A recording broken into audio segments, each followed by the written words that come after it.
Chapter 1. Compensation. Where am I? Shen Wei found himself perplexed about his surroundings, feeling utterly immobile, unable even to open his eyes. Ding! The system has successfully awakened the host consciousness and is commencing the binding process. The electronic voice resonating in his mind left Shen Wei astonished. System? Shen Wei called out. Ding! The system panel has been unveiled. Binding of the host successful. Species, human. Age, 0 unborn. Strength, 0 developing. Speed, 0.1, you can only go with the flow. Appearance, 0, still developing. Charisma, 1, as an embryo, only your family anticipates your arrival. Root bone, 0.03 forming low aptitude. Shen Wei stared at the suddenly manifested system panel, filled with confusion. What is all this? Ding! The Son of Heaven system is at your service. System? Shen Wei repeated. I'm here, host. Upon hearing the system's response, Shen Wei experienced a peculiar sensation akin to summoning a smartphone assistant. How'd I end up here? Shen Wei shook off his thoughts and inquired. Has the host forgotten? The system asked. Furrowing his brow, Shen Wei could only recall making a phone call to his grandmother while carrying takeout to his dormitory, before seemingly being struck by something, plunging him into darkness, and awakening in this bewildering place. It seems I was hit by something and then ended up here, Shen Wei reflected aloud. Indeed, host. The host was inadvertently struck by the system. To compensate the system, the host has now sold himself to it. In order to allow the host to repay the debt in peace, the system has arranged for the host to be reborn in a different world, and currently, the host is still in gestation. Shen Wei? What do you mean? I grasped the individual components, but together they make no sense. Did you perhaps omit something? I don't understand. Or is there an issue with your language system? Shen Wei asked, his tone laden with exasperation. The system's language program is functioning properly, without errors. If there are no errors, then why is it that I was killed by you, yet I am the one required to compensate? Shen Wei asked incredulously. Because the consciousness of the host world has compensated the system. The system was originally en route to report to the main system space when, during the transition, it collided with the host world. Due to the excessive speed of the host world during the jump, the system sustained partial damage and inadvertently bound itself to the host. According to dimensional law, the host world is obligated to provide the system with tenfold compensation and repair, but the host world only performed repairs, providing half of the compensation, while the remaining half is to be repaid by the host consciousness. Shen Wei? He couldn't comprehend if such actions were lawful. It is legal, host, because you're also a part of your world. It's private property. Moreover, since the system inadvertently bound you, your world has compensated you to the system. To phrase it differently, the system purchased the host back with half of the compensation. If the host wishes to redeem himself, he must repay the compensation in full. The system's response was only understood by Shen Wei when he realized he had voiced the doubts that lingered in his heart. What would happen if I don't repay? Shen Wei cautiously inquired. Nothing would happen, except that the host would be reincarnated as a plant or animal. The system would directly extract the host's soul energy whenever the soul energy increased. It would be harvested. During this period, the host would retain the memories of their life as a plant or animal until the debt was repaid, allowing for liberation. The system spoke these chilling words with an unsettling calmness. Shen Wei instantly felt as though he had been thrown to the dogs. Why was he the unfortunate one? While others had systems that served them, his was akin to a creditor. Even more outrageous was that the one who sold him was none other than his own world. Had he unwittingly desecrated the ancestral grave of his own realm in a past life? Or had he once aspired to defy fate and failed, resulting in being sold by his own world in this life? What could Shen Wei do? He could only resign himself. Very well, I accept. What must I do? Shen Wei, feeling utterly defeated, inquired. The host simply needs to complete the tasks assigned. The system replied. What tasks? Shen Wei pressed on. Become a prodigy of the heavens. Shen Wei. Did becoming a prodigy of the heavens require any effort? Shen Wei was perplexed. Then the system continued.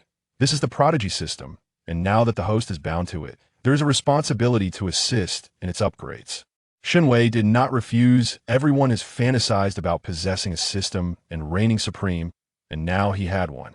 Although he had essentially sold himself to the system, he still possessed it. He felt intrigued, but then he remembered his deceased state and wondered about his grandmother's fate. His parents had divorced when he was young, and he had been placed in his father's custody. Eventually, both sides had formed new families, rendering him superfluous. His grandmother had taken him in and raised him with great care, and now that he was gone, what would become of her? System, may I inquire about my grandmother's situation? Shen Wei asked. Certainly, host. I am initiating a visual feed for you. The system was accommodating and kindly adjusted the display for Shen Wei. He beheld a scene where a benevolent elderly woman was preparing soup, stirring it with a ladle before tasting a spoonful. Satisfied, she extinguished the flame and placed the pot on the dining table. After setting the soup down, the elderly woman proceeded to saute several dishes, carefully arranging them on the table. A bountiful spread was laid out, clearly awaiting the arrival of someone special, as the elderly woman busied herself. Suddenly, the sound of a door creaking open echoed through the air. "Grandma, I'm back," Shen Wei heard a familiar voice call out. Instantly, he witnessed a figure he recognized all too well. Shen Wei. It was none other than Shen Wei himself. "What is happening? Who is this?" Shen Wei exclaimed in astonishment. "Host, this is the world consciousness that has found someone to assist in providing for your grandmother in your absence." The system explained. Shen Wei's expression contorted in fury. "It has the money to hire someone to take care of my grandmother, but if it can't afford to, it shoves me in as collateral?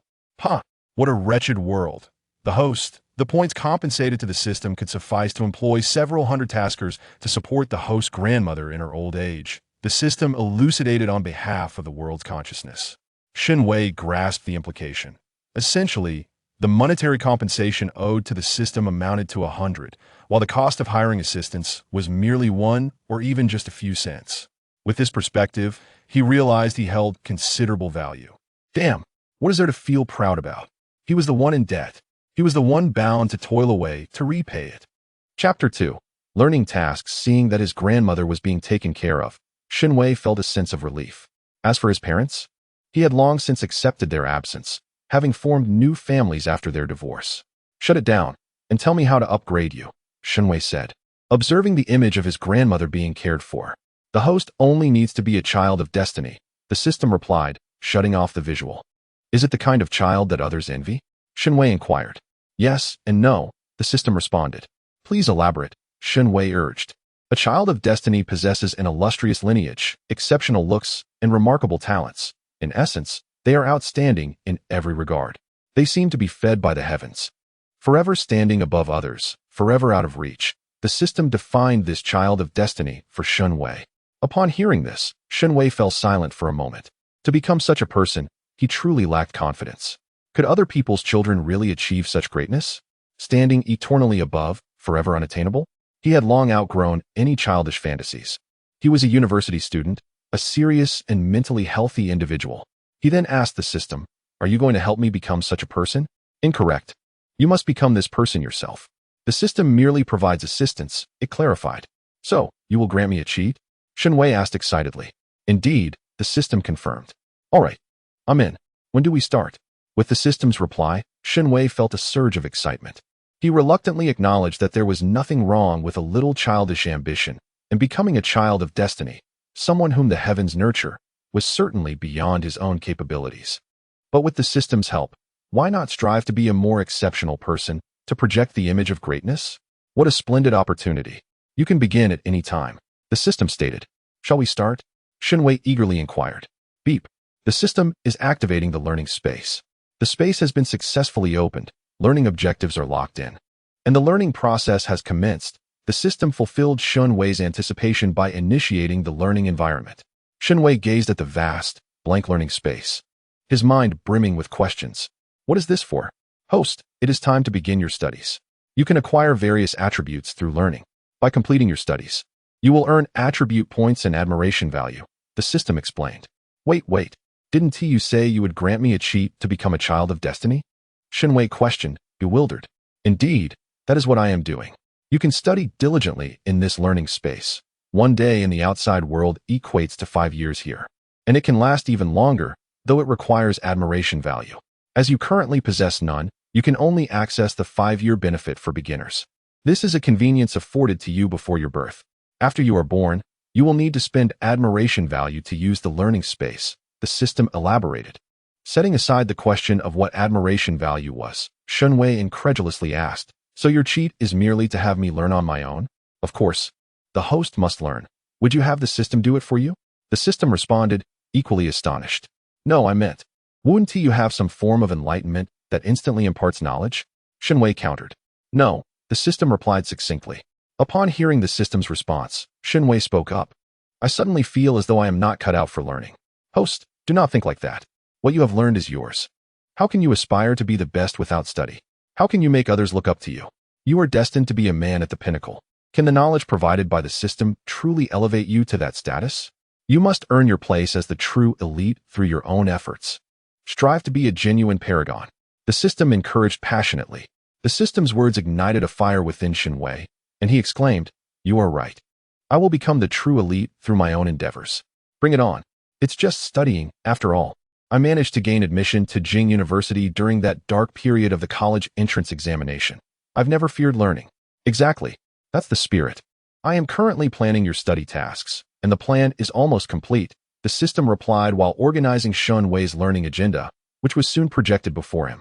However, Shen Wei, invigorated at first, gazed at the dense array of tasks on the system panel, feeling somewhat deflated. The towering screen was filled with an overwhelming number of assignments. And he gulped. "Is this really how much I have to do?" "Of course not. This panel is scrollable, and there is more below," the system answered. Shen Wei reached out to swipe, and the tasks swiftly scrolled down, seemingly without end. His breath caught as he stared blankly at the panel, asking, "Is all of this necessary to learn?" "Absolutely," the system confirmed. Hearing this, Shen Wei's expression grew increasingly serene. "Please send me to be reincarnated." "Thank you, host. You are a transcender, the future elite of this world, destined to be a figure of admiration," the system encouraged. "I feel that if the true elite must learn so much, I am unworthy. Being a plant or a small animal might be quite nice, free from worries and studies. Living carefree until being consumed, and then continuing in the next life without a care. That sounds delightful," Shen Wei declared without hesitation. "Are you certain you wish to be reincarnated?" the system inquired. "Given your debts, you would need to exist as a plant or animal for at least 17,000 years to repay them, enduring the suffering of being at the mercy of others. After all, you would be a mere plant or animal. If you are sure, I can facilitate your transition to livestock." "Wait a moment, I am not so certain anymore." Upon hearing that the system genuinely intended to send him into the body of livestock, Shen Wei quickly interjected. He followed with, "It's just studying, I shall do it. What do I need to learn?" "Naturally, everything there is to know," the system responded. "Such as?" Shen Wei asked. "All subjects," the system replied. "Language, mathematics, foreign languages, biology, chemistry, geography, history, politics, and so forth?" Shen Wei tentatively questioned. "How could that suffice?" "Host, you have now transcended to a new realm, the world of cultivation. Merely learning those subjects is insufficient. You must study everything," the system asserted. So, the learning tasks on the system panel were indeed not mere decoration but genuine requirements? But a cultivation realm? Shen Wei murmured in astonishment. With this revelation came excitement, for it was a world of transcendence and divinity, a realm everyone has fantasized about. How could he not feel elated? Then, he froze, realizing he was to become the elite of the cultivation world. This meant it would be perilous indeed. In the realm of cultivation, one must navigate the perils of being a favored child of heaven, a profession fraught with danger where one's life hangs by a thread. Shen Wei, indeed, hence the host must diligently pursue knowledge. The cultivation world is exceedingly perilous, and the system has meticulously arranged learning tasks for the host. Upon the completion of these tasks, the host shall accrue admiration points, which can be redeemed for life-saving skills.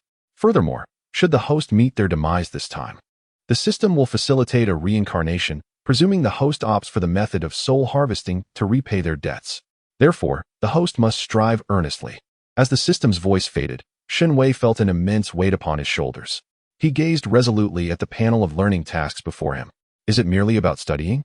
Can one truly perish from the act of learning? He then casually perused several tasks, only to be engulfed by a myriad of questions. Why must I study postpartum care for sows? Because it is essential for beast taming. But even if I tame beasts, I cannot possibly tame a sow. Skills are transferable. It is prudent to learn a bit more, for one never knows when it might be useful. And what of the distinction between domestic ducks and wild ducks? Am I to catch ducks for rearing? Such knowledge is universal. The host may even catch cranes for cultivation. Please disregard the titles of the learning tasks. Before Shen Wei could voice another inquiry, the system abruptly interrupted, initiating the learning task and transporting him into an actor's classroom, leaving the once bustling system space in profound silence. Chapter 3. The lottery. Shen Wei felt the system was rather capricious. If it had prepared such a plethora of courses, why deny him clarity? He sincerely believed that many of the courses were utterly unnecessary. He had never encountered a favored child of heaven who needed to study midwifery or cesarean sections. For whom would he apply such knowledge? On his own mother, perhaps? It all seemed like a plot from a horror story. Despite Shen Wei's countless complaints, the system remained steadfast in retaining those bizarre learning tasks, although it did permit him to pursue tasks of personal interest first. Days passed in Shen Wei's cycle of relentless study, as the system instilled in him the lesson that as long as one does not perish from learning, one should study with unyielding fervor. How often had Shen Wei wished to surrender, to allow the system to send him off to reincarnate? Yet, each time the system reminded him that having come this far, it would be a pity to abandon his efforts now. Shen Wei, in full agreement, rose once more, gritting his teeth and persevering in his studies. Ding. Host, you have successfully completed the etiquette course with perfection, earning 3 points in charm, 2 points in appearance, and 500 admiration points, announced the system. At this moment, Shen Wei appeared as a paragon of grace, with a visage akin to jade, sword-like brows, and starry eyes. With a high nose and delicate lips, when he refrained from smiling, he resembled a celestial being, aloof and transcendent.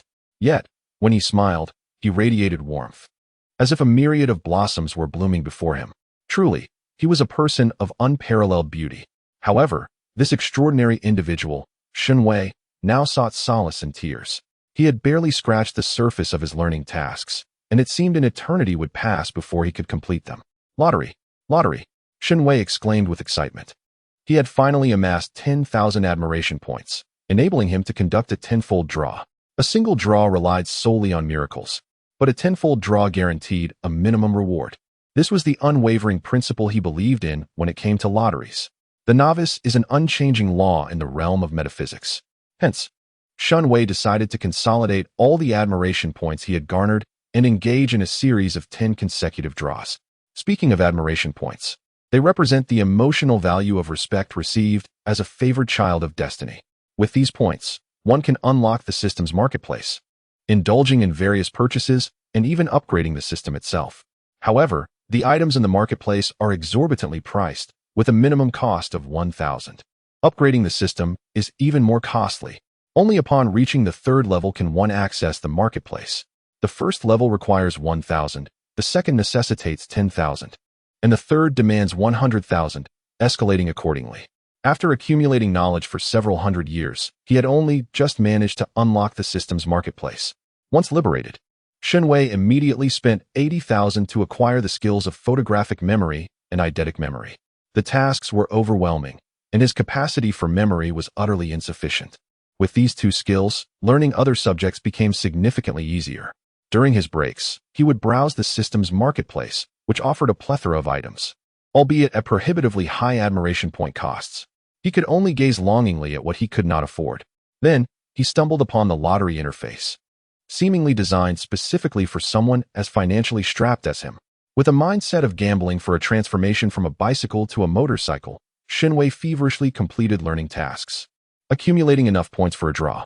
1,000 points for a single draw?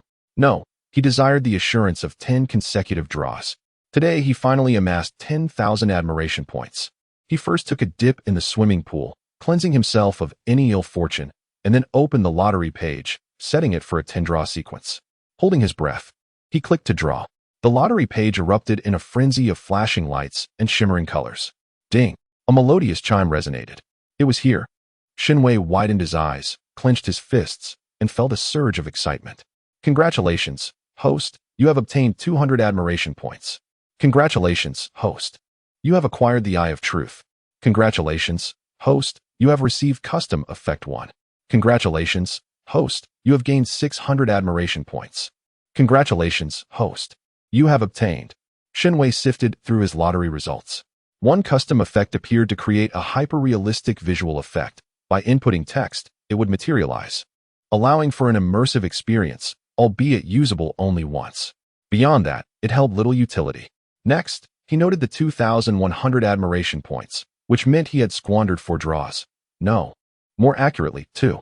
He received a bottle of high-grade healing potion, hailing from the interstellar realm. Upon uncorking, it would transform into a mist, covering a radius of 50 meters, capable of instantly restoring health to full. Additionally, there was an energy reservoir sphere, also from the interstellar world, designed for energy storage, indiscriminate of energy type. It was said to be a specialized battery for interstellar battleships, hinting at the vast amount of energy it could contain. Most importantly, it was full. Now it brimmed with spiritual energy. Lastly, he acquired a set of fundamental swordsmanship techniques, indeed very basic. Following this, his swordsmanship learning tasks were forcibly activated. Alas, each learning task bore a time limit, and failure to complete them would result in an electric shock, a force sensation akin to enduring 100,000 volts for 3 minutes. Heaven knows the feeling of one's soul being traversed by electric currents can be summarized in 3 words: ascended to heaven. Following this was a rather useless skill. Skin as smooth as cream. What utility could a robust man possibly derive from such a skill? Yet, at that moment, he could not find a place to recycle skills. Upon inquiring with the system, he was informed that the function for recycling and synthesizing would only be unlocked after reaching level 5. Level 5. Shen Wei clicked his tongue. That goal seemed rather distant. The last item drawn from the lottery was the Eye of Truth. According to the description, it allows one to confront reality directly. Nothing could escape the gaze of these eyes. Shen Wei deemed it a valuable asset, being the only skill the system had ever praised. The original words were, "Host. This is the most powerful skill, your greatest aid in becoming a paragon of the heavens. It will enable you to resist the vast majority of worldly temptations, perceive the essence of things clearly, and allow you to remain focused, becoming a lofty paragon of the heavens." Shen Wei was quite elated. Upon acquiring this skill, the only change was the color of his eyes, which transformed to a golden hue, resembling decorative contact lenses. Apart from that, there were no discernible changes. The system explained that he was still in the womb, and once his physical development was complete and he was born, he would understand the skill's application. With the system's assurance, Shen Wei ceased to inquire further. Overall, this lottery draw was still a profitable endeavor. Chapter 4. Expecting, he opened the attributes panel. Shen Wei spoke aloud. As his words fell, the system panel unfolded before him. Name: Shen Wei, changeable, species, human age, 0, unborn, strength, 8, as a 6-month-old human embryo. You are already at the pinnacle, speed, 6, as a developing fetus. Your speed value is quite commendable, attractiveness, 13. You are a beautiful embryo, charisma, 18, due to your growth. Your family holds great expectations for you, root bone, 43, average to even below average aptitude, skills, skin as smooth as cream, eye of truth, photographic memory, auditory memory. Obtained items: advanced healing potion X1, customized effect X1, energy storage sphere X1, full, basic swordsmanship elite. Total admiration value, 2740. Shen Wei gazed at his root bone with a hint of distress. In the realm of cultivation, lacking excellent root bones meant one could hardly aspire to be a paragon, let alone serve as a stepping stone. Observing the exorbitant prices for root bones in the system shop, the admiration values were simply astronomical, the lowest starting at around 300,000. Shen Wei realized that relying solely on completing learning tasks to accumulate admiration values would be utterly insufficient. As a paragon, one ought to be extraordinary from the moment of birth. Calculating the time, his physical form had already been developing for 2 months. This would not suffice. If he continued tirelessly grinding, the admiration values would be wholly inadequate. He would need to devise alternative methods to gather enough admiration values to purchase improved aptitude. With this thought in mind, Shen Wei exited the system space and re-entered his physical body. The surroundings were dim and murky at this stage. His eyesight and hearing had yet to develop, yet he felt an extraordinary sense of security. Contemplating how he might acquire admiration values, he was about to call upon the system when it suddenly dawned on him that the system had gone to report in.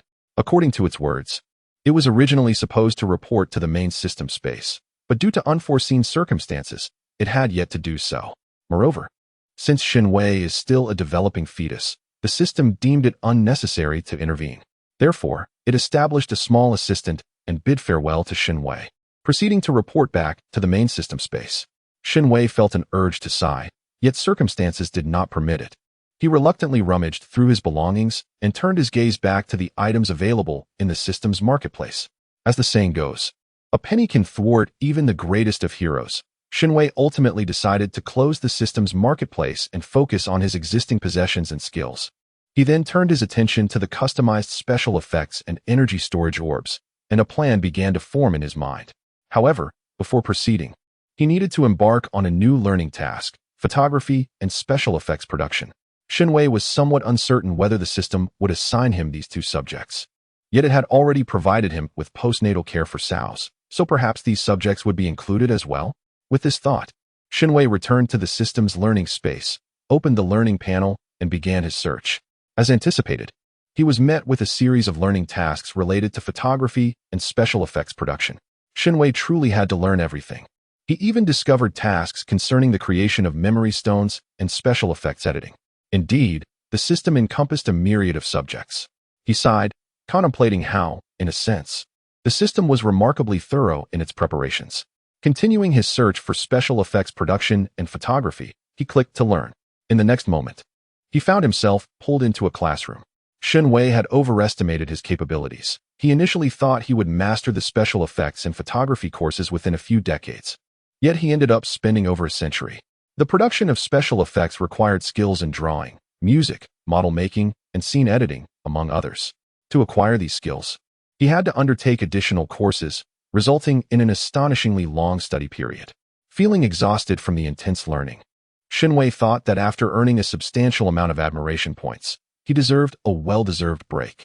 Having finally completed the carefully chosen learning tasks, and with the system absent, he felt it necessary to relax. Shen Wei genuinely believed the system should not be called the heavenly chosen system, as it seemed a gross understatement of its capabilities. It ought to be named the Omni-Learning System or the Divine Scholar Cultivation System. While he grumbled, he began creating special effects. Meanwhile, in the outside world, a man clad in a dark robe furrowed his brow in concern as he gazed upon the woman seated on a stool. Inquiring of the physician who was checking her pulse, "Dr. Song, what is the situation with my wife?" The physician, dressed in a light blue robe, smiled and replied, "Congratulations. My friend, your wife is pregnant, and she will be 3 months along in a few days." Upon hearing the physician's words, the man was momentarily taken aback. But once he comprehended the implication, his expression brightened with joy. "Wonderful. Thank you, Dr. Song. Is there anything we need to be cautious about?" Shen Yunhan eagerly inquired. "There is no need for concern, Master Shen. Your wife's health is excellent. During pregnancy, spiritual energy consumption is significant. Simply ensure she replenishes her energy and rests well," Dr. Song said as he organized his medical kit with a smile. "Thank you for your assistance, Dr. Song," Shen Yunhan replied, bowing respectfully. Dr. Song was quite pleased with the hospitality shown to him by Shen Yunhan. He shared numerous points of caution with Shen, who expressed profound gratitude and did not forget to prepare a small token of appreciation for him. Once Dr. Song departed, Shen Yunhan joyfully turned his attention to his wife. The offspring of cultivators faced extraordinary challenges, particularly as their powers increased, making the arrival of a child increasingly arduous.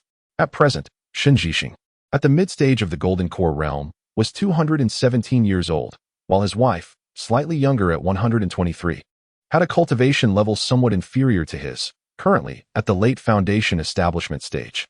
They had been married for over 80 years, and today they finally welcomed their long-awaited child, filling Shen Yunhan with immense joy. "My dear Li Nyang, you have worked so hard." Shen Yunhan affectionately called his wife by her given name, gazing at her with warmth. Lu Ying smiled gently, responding, "I do not find it burdensome to bear children for you." At that moment, Shen Yunhan felt a wave of emotion swelling in his eyes. Without uttering a word, he stepped forward and embraced his wife, his heart brimming with comfort. Lu Ying remained silent, a smile gracing her lips as she surrendered to her husband's embrace. Her thoughts drifting to the child they would soon welcome, which only deepened her happiness. "This news has yet to be conveyed to your parents and our masters. When do you plan to share it?" Lu Ying inquired with a smile. "Rest assured, my dear, I will inform them shortly. This long-awaited grandson will finally fulfill their wish." Shen Yunhan replied with a smile. Lu Ying reflected on her parents-in-law and couldn't help but chuckle. She had been selected from humble origins due to her remarkable talent, possessing exceptional dual spiritual roots of water and what is revealed in the spiritual root assessment. This caught the attention of the peak master of the medicine peak of Lingyuan sect, who took her under his wing as his sixth disciple. Among her peers were 3 senior brothers and 2 senior sisters. Being the youngest, she received abundant care from her siblings, who continued to look after her until she reached the foundation establishment stage, after which they finally allowed her to descend the mountain for practical experience. Later, by a twist of fate, she encountered Shen Yunhan, the seemingly unattainable head of the Shen family, who fell for her at first sight. Thus began his clumsy pursuit, leading to a series of humorous escapades. Eventually, Lu Ying and Shen Yunhan became a couple. Shortly thereafter, they decided to marry. Though her 5 senior siblings disapproved of Shen Yunhan and, under the guise of sparring, taught him a harsh lesson. Nevertheless, Shen Yunhan accepted it willingly.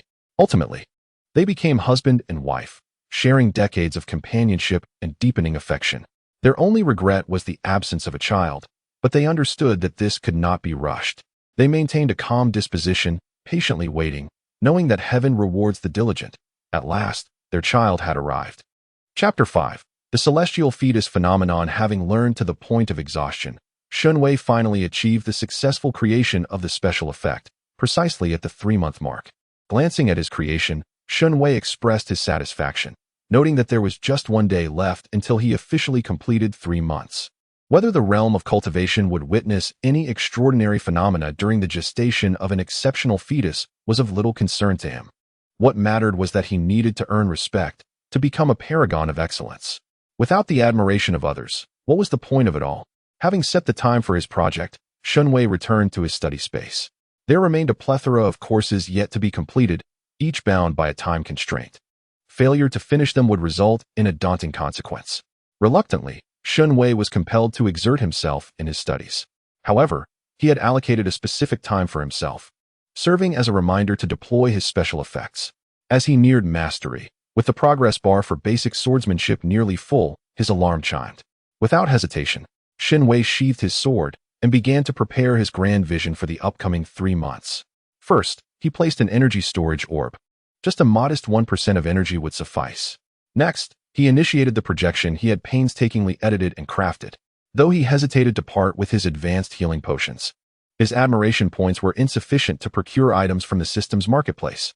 Nonetheless, he could afford over 2,000 units of basic plant growth liquid. This remarkable substance could significantly accelerate plant growth, while a high-grade potion could transform a mere seed into a towering tree in an instant. The basic variant, though less extreme, could prompt ordinary plants to bloom and sprout leaves instantaneously. Crucially, it was devoid of spiritual energy, relying solely on the prowess of technology, thus rendering it economical. After swiftly exchanging his resources, he meticulously mixed the growth liquid according to the instructions at a ratio of 1100, directing it into the rainmaking machine he had just purchased.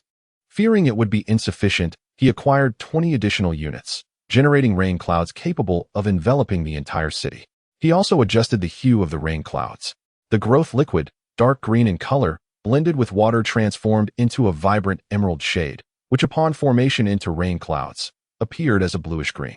Imagining the scene of a vast expanse of bluish-green clouds overshadowing the city, Shen Wei fell into silence.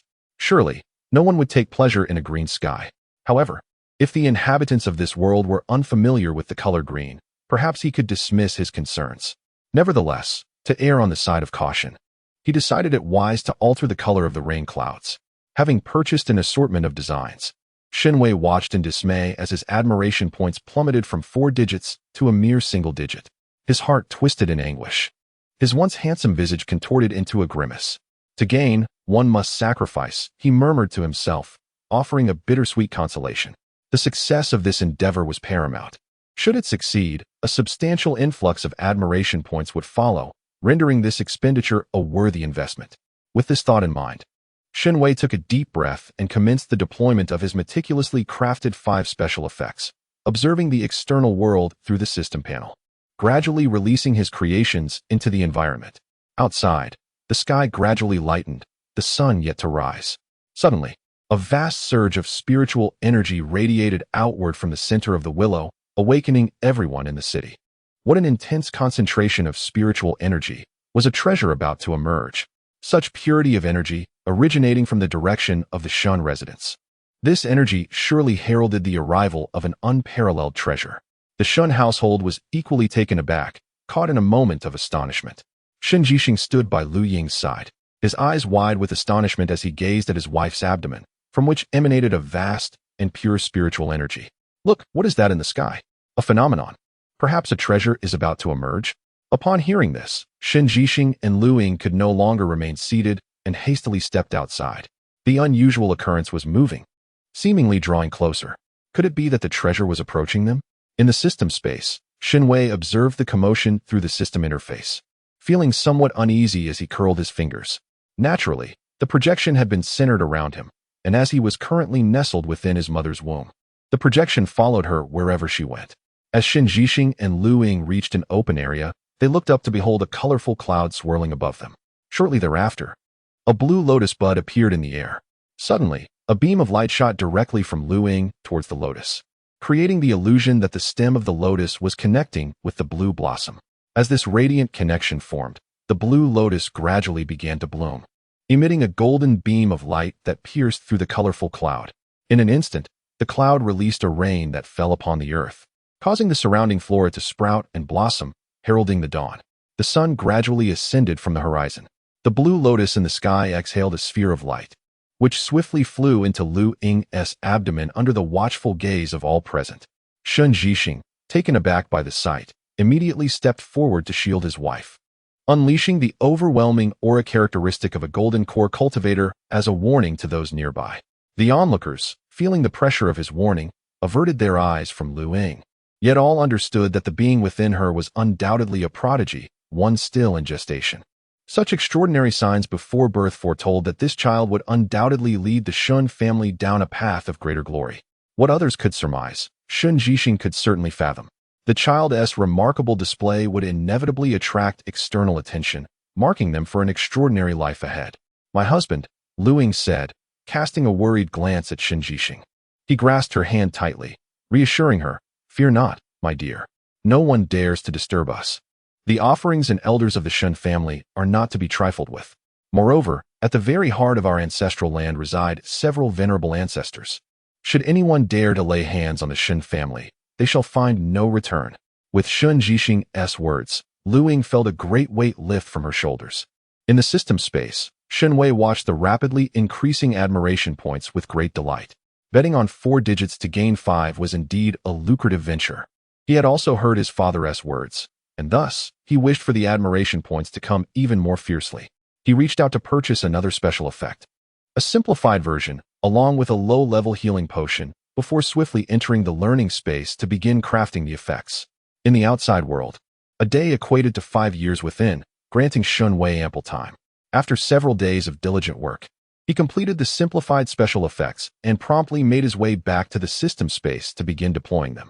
Shen Yixing promptly produced a communication jade slip, instructing the elders to take their positions at the Shen residence. Just as he finished his orders, an extraordinary phenomenon unfolded. The sun, having just risen above the horizon, suddenly emitted a radiant beam of light that appeared as though 2 suns had materialized in the sky. This radiant beam swiftly descended, ultimately piercing directly into Lu Ying's abdomen. The sight left everyone in a state of astonishment. In an instant, a thin mist enveloped Lu Ying, and the onlookers were captivated by the prospect of the benefits that accompanied such an anomaly. They were drawn to the mist's center, eager to discern its purpose. However, Shen Yixing, standing beside Lu Ying, was not easily intimidated. The oppressive aura of his golden core stage served as a warning to those nearby, deterring any reckless behavior. Chapter 6. Inspection. Shen Yixing, closest to the mist, was acutely aware of its effects. He felt the dark injuries throughout his body gradually healing, bringing him a newfound sense of relief. Although he was internally astonished, he maintained a calm exterior. The mist bore no trace of spiritual energy and resembled the ordinary fog of the mortal realm, yet it possessed the remarkable ability to heal the human body. Its efficacy even extended to someone of his golden core caliber, indicating its extraordinary nature. His concern for the child within his wife deepened. The two phenomena stirred the entire Tianyun city into a frenzy, with countless presences converging upon the Shen residents, eager to witness the birth of this unparalleled treasure. These energies surrounded the Shen household, plunging it into a state of heightened alertness. "May I request an audience with the head of the Shen family?" A resonant voice echoed at the entrance of the Shen residence, accompanied by a formidable pressure. This was the presence of a formidable nascent soul practitioner. Shen Yixing instantly shifted into a defensive posture, understanding that he could no longer remain hidden. The recent phenomena had captured the attention of all Tianyun City, and many likely believed a priceless treasure had emerged. However, he was reluctant to expose his unborn child. Caught in a dilemma, the voice outside grew more insistent. "Head of the Shen family, I implore you to grant us an audience." The urgency in the tone escalated, revealing the growing impatience of the nascent soul expert outside. Shen Yixing glanced at his wife, Lin Yang. "Please, return to rest. I shall attend to our guests." Upon hearing his words, Luing furrowed her brow, ready to protest. But her husband interrupted. "Do not worry. Our Shen family is not easily trifled with. I will soon summon several ancestors to oversee the situation. All will be well." Understanding the gravity of the moment, Luing refrained from further argument, recognizing that her foremost duty was to ensure her own safety. For only by protecting herself could she safeguard their child. She smiled at Shen Yixing. "Then I shall leave the matter to you, my husband." With that, she retreated into their quarters. Seeing her depart, Shen Yixing, to be prudent, performed several hand seals, establishing both a defensive and an alert formation around the house before making his way to the front hall. Upon entering the main hall, Shen Yixing commanded the servants to open the gates of the Shen residence without awaiting a response from those outside. A self-satisfied smile graced his lips as he remarked, "It seems everyone is aware of my prodigious offspring." Indeed, the recent phenomenon was rather pronounced. His words caused a hush among the gathered crowd, who turned their gazes towards Shen Yixing, eager to discern whether he spoke the truth. Yet, the sincerity of his smile rendered any doubt implausible, and his air of triumph appeared remarkably authentic. "Oh, we have yet to witness a child upon whom extraordinary signs descend even before birth. Might the head of the Shen family grant us the honor of visiting the site of this celestial manifestation? We wish to bask in its auspiciousness," spoke a middle-aged man clad in gray robes, stepping forward with a smile. He then produced a gift box from his sleeve and presented it to Shen Yixing, saying, "This is my token of congratulations, containing a premium spirit-gathering pill, crafted by my own hand. I hope the head of the Shen family will not find it lacking." The gray-robed man, while ostensibly polite, made his status clear. One capable of concocting premium spirit-gathering pills was at least a third-tier alchemist, subtly reminding Shen Yixing not to rebuff the goodwill of someone of such standing. Moreover, under the guise of congratulation, he sought to probe the secrets of the Shen residence, revealing himself to be both astute and formidable. Following his lead, others in the crowd quickly caught on, each presenting various gifts to the nearby servants, all eager to investigate the Shen household under the pretext of celebration. Should there truly be a treasure of great significance within the Shen residence, Shen Yixing would be compelled to deny these individuals entry. Yet he spoke the truth, and thus he graciously accepted their offerings without hesitation. "Since it is so, I invite all esteemed friends to enter. I initially intended to await my child's full moon celebration to extend invitations to the esteemed members of Tianyun City, allowing Linyuan sect and Jinyang sect to lead the other sects in attending my son's banquet. However, your enthusiasm is overwhelming. If I fail to properly host such generous friends, it would indeed be my shortcoming. Therefore, please, let us move indoors, where I may extend my hospitality to you all." The smile upon Shen Yixing's face remained unwavering, as he subtly revealed his own hand. His words implied that while visitation was permissible, any unruliness would necessitate a re-evaluation of their actions. The Shen family maintained amicable relations with the major sects, including Linyuan and Jinyang, and it would be wise for them to tread carefully. The gathered individuals were not fools. They discerned the implications woven through Shen Yixing's words. Yet, the allure of potential treasures proved too tempting, prompting them to exchange congratulatory phrases as they entered the Shen residence. Among the crowd, the most formidable cultivator, a nascent soul expert, recognized his own recklessness. Having remained at the nascent soul stage for centuries without any signs of breakthrough, he felt compelled to investigate the celestial phenomenon. However, he knew he could not offend the Shen residents. After a moment of contemplation, he retrieved a bell from his storage pouch, an artifact obtained during his previous explorations of secret realms. Capable of withstanding a full-force attack from an out-of-body cultivator, a rare defensive item indeed. However, he has now reached the pinnacle of the nascent soul stage, and should he successfully break through, he will enter the out-of-body stage. At that point, the bell would be of little significance to him. It might as well be given away as a token of apology. I must admit, I acted rather recklessly just now. Let this bell be gifted to the future child of the Lord of the Shen family. Its defensive capabilities are commendable, capable of withstanding a full-force strike from an out-of-body cultivator. Consider it my gesture of contrition. Shen Yunhan stared at the offering presented by this formidable nascent soul expert, momentarily taken aback. Indeed, it was a valuable item. He forced a polite smile, accepted the bell, and said, "Not at all. It is our honor at the Shen residence to have your esteemed presence. Please, do come in." After all, there were no treasures to be found in his abode, and he had no fear of scrutiny. One after another, guests streamed into the Shen residence, and they had already received an ample number of gifts. Shen Yunhan led the way to the site where the previous celestial phenomenon had occurred. The lingering, potent spiritual energy there was unmistakable. Upon arrival, they were met with the sight of several individuals whose cultivation levels remained concealed, standing in the courtyard. The lone powerful nascent soul cultivator regarded the assembled group with some trepidation. Among them were 8 at the golden core stage and 4 at the nascent soul stage. The remaining 2 were inscrutable, indicating that their prowess surpassed his own. He suddenly felt vindicated for having bestowed the bell earlier. A forced breakthrough could have dire consequences. With the arrival of these formidable figures, the atmosphere grew markedly more respectful. Rudeness was simply not an option. To behave otherwise would spell disaster. Yet, the assembled crowd was reluctant to withdraw, having invested considerable effort to enter the Shen residence. Shen Yunhan was well aware of their thoughts. The king of hell may be lenient, but the little demons are notoriously difficult.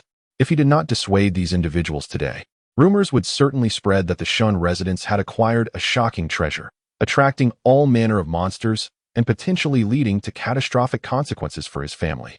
It is a well-known adage that a common man is innocent, yet holds guilt for possessing treasures. Shen Yunhan had seen this play out too many times. Therefore, he clasped his hands and spoke with pride. "Esteemed friends, this is the very place where my unborn child has summoned this celestial phenomenon. You too have sensed the rich spiritual energy here. It is nearly coalescing into spiritual dew. Surely, you must believe I am not speaking falsely?" Upon hearing Shen Yunhan's words, the crowd laughed in response, with various voices chiming in. "The Lord of the Shen family is too modest. We merely came to enjoy the spectacle of this heavenly occurrence. Indeed, we must congratulate you, Lord Shen, on the impending arrival of a prodigy. The concentration of spiritual energy here surely indicates great potential. May we have the honor of meeting this yet-to-be-born prodigy?" One voice inquired. "I must admit, I am rather curious. Typically, only those who have been born can elicit such phenomena. I have yet to witness a prodigy capable of doing so before their birth." The crowd's gazes turned toward Shen Yunhan, each expressing their curiosity. Shen Yunhan understood that they doubted his claims and wished to witness the truth for themselves. His expression darkened. The Shen family was one of the 3 prominent families in Tianyuan City. Did they truly believe he would tolerate such blatant provocation without consequence? This is a humiliation to the Shen family's dignity. Shen Yunhan glanced around, ready to confront the situation when the door opened. "My dear husband, since our guests are eager to see our child and the gifts have already been presented, how can we refuse their request?" A gentle voice resonated, and a stunningly beautiful woman stepped forth from within, the lovely Lin Yang. Shen Yunhan frowned, promptly advancing to grasp the woman's hand, casting a disapproving look her way. Lu Ying remained silent, offering Shen Yunhan a serene smile, her eyes shimmering with determination. In that moment, Shen Yunhan comprehended his wife's intentions. She merely wished for them to face this together. He softened his gaze. His reluctance to let Lin Yang appear stemmed from a desire to shield her from harm. However, since she wished to stand by his side, he would not deny her that. Moreover, this was the Shen residence, his domain. Should he be provoked, he could easily subdue the entire assembly. Yet, the aftermath could prove troublesome, as a misstep might invite the ire of enemies and rivals. If it came to that, to protect the Shen family, his wife, and their child, they might have no choice but to withdraw from Tianyuan City entirely. Shen Yunhan glanced at his beloved, his expression softening. Perhaps he was not the ideal patriarch. For when faced with the choice between family power and his loved ones, he had selfishly chosen the latter. He tightened his grip on Lu Ying's hand, donning a courteous smile as he addressed the gathered cultivators. I apologize for my rudeness. This is my humble wife. Once our child is born, I hope you all will join us to celebrate the occasion. Upon hearing Shen Yunhan's words, all eyes instinctively shifted to her abdomen, an action that ignited her wariness. She instinctively considered striking out, but recognizing that this was not the moment for confrontation, she suppressed her impulses, discreetly adjusting her sleeves to conceal her belly. The cultivators present noticed that ever since Lu Ying emerged, the surrounding spiritual energy surged in intensity. Moreover, a celestial blue lotus in the sky began to stir in response to her presence. A complex array of expressions crossed the faces of those in attendance. It was indeed not an extraordinary treasure's emergence. The very fact that such phenomena accompanied a yet unborn child signified that Shen Yunhan's offspring would undoubtedly be a remarkable prodigy. Oh, how lively! It has been ages since the Shen family has seen such commotion. Greetings to all my fellow Taoists. A hearty voice rang out, accompanied by an overwhelming aura akin to a mountain's weight. An elderly man with grizzled hair and beard entered from the courtyard, clad in a deep blue robe, holding a whisk and stepping with a dignified gait, his countenance radiating the benevolence of a celestial being. Ancestor, Shen Yunhan exclaimed in astonishment, utterly taken aback that the ancestor, who had long been in seclusion within the forbidden zone, had been roused. This mention of ancestor jolted the other cultivators, reminding them that the Shen family had a revered figure in the spirit transformation stage overseeing them. However, they had believed this venerable individual had been in seclusion for over 4 centuries and presumed him dead. At this moment, they were taken aback to find that the person they had anticipated truly appeared before them. Initially, they assumed that the foundation of the Shen family rested solely upon an elder of the out-of-body stage. They never imagined that there existed another ancestor at the divine sense stage. Had they known from the outset, they would have never dared to set foot within the Shen family estate, let alone request a visit from the family head. The elder, referred to as the ancestor, cast a glance at Shen Yunhan and then shifted his gaze to Lu Ying, nodding in satisfaction. He then turned to the group of ill-intentioned cultivators, and suddenly, a palpable pressure enveloped them, causing their spines to stiffen. Some, overwhelmed by the sudden increase in force, stumbled and fell to their knees. Observing this, the elder smiled apologetically, expressing his regret for not having properly restrained his aura upon emerging from seclusion. After speaking, he retracted his imposing presence, and the oppressive atmosphere in the courtyard dissipated significantly. The cultivators regarded the elder with a mixture of wariness and trepidation, and the first to regain composure was a nascent soul practitioner, who forced a smile and repeatedly waved his hands, insisting that it was of no consequence. They were not fools. It was evident that no cultivator would inadvertently mismanage their pressure. It was a clear admonition. With the elder's presence solidifying their position, the atmosphere transformed into one of camaraderie. Shen Yunhan seized the opportunity to host a banquet, warmly entertaining the group of cultivators, creating a scene of mutual enjoyment. Meanwhile, Shen Wei, within his learning space, gleefully observed the admiration points he had accrued, realizing that he had struck gold. With a total of 215,487 admiration points, he was just over 80,000 away from acquiring a superior root constitution. He then glanced at the lottery wheel, contemplating a gamble with his newfound wealth. Not wishing to wager excessively, he decided on a modest 10 draws. Excitedly, Shen Wei opened the lottery interface, only to find a new wheel materialized before him, prominently displaying a 10,000-point draw. He scrutinized the new wheel, noting the 20% payout rate, his expression turning serious. What a farce. After much effort to accumulate 210,000 admiration points, the new wheel demanded 10,000 for a single draw, an outright robbery. Even though the 1,000-point draw had a mere 3% payout rate, it at least allowed him to attempt a double 10 draw. But could the 10,000-point draw offer the same? Even with a 20% payout rate, did that truly entice him? Was he so easily swayed by novelty? Without hesitation, Shen Wei clicked on the 10,000-point lottery wheel. Very well, perhaps he was indeed drawn to the allure of higher stakes. He was eager to discover what set this 10,000-point draw apart. A 20% payout rate, much higher than that of certain gaming companies.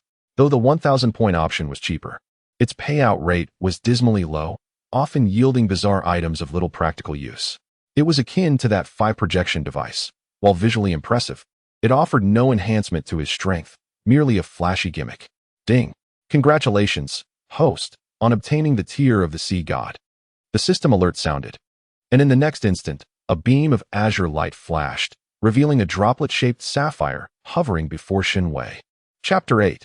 The Tears of the Sea God. Shen Wei examined the capabilities of this gem.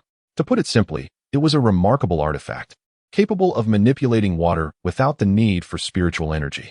With it, his affinity for water attributes would immediately reach its zenith. Truly an excellent treasure. Even with mediocre innate talent, possessing this gem could allow him to attain a water spirit physique. Without hesitation, Shen Wei equipped the gem, and it seamlessly levitated to the center of his forehead. The sapphire, shaped like a droplet, radiated twinkling starlight, enhancing the youth's ethereal charm and imbuing him with an air of divinity. Upon inspecting his appearance, Shen Wei couldn't help but notice that he appeared more handsome. He reached out to touch the sapphire hovering above his forehead, only to find his fingers passing through it and landing on his brow instead. It dawned on him that the gem was merely an illusion. After contemplating for a moment, Shen Wei mentally commanded the binding to be undone. Instantly, his hand made contact with the sapphire now floating above his brow. Remarkably intelligent, he thought, as he played with the system interface for a while before heading to the swimming training scene to test his abilities. Just as Shen Wei was enjoying his time in the water, his mind went blank, and he found himself floating lifelessly on the surface. When he regained consciousness, he realized he had been expelled from the learning space.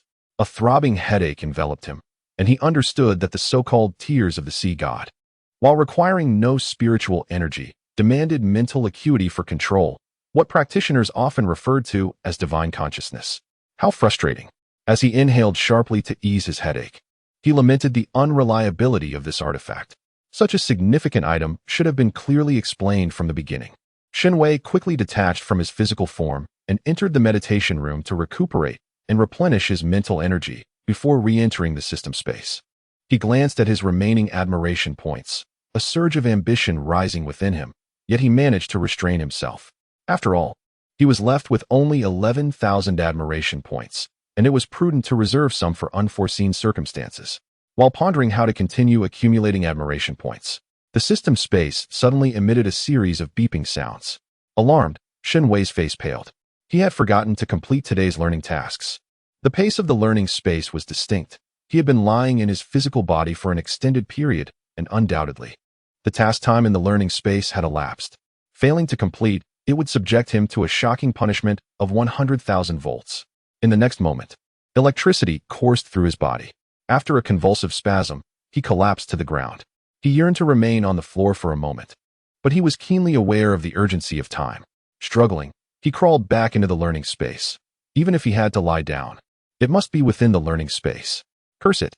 What kind of heavenly prodigy system was this? Which prodigy suffered as he did? A shoddy imitation. It ought to be called the learn or die system.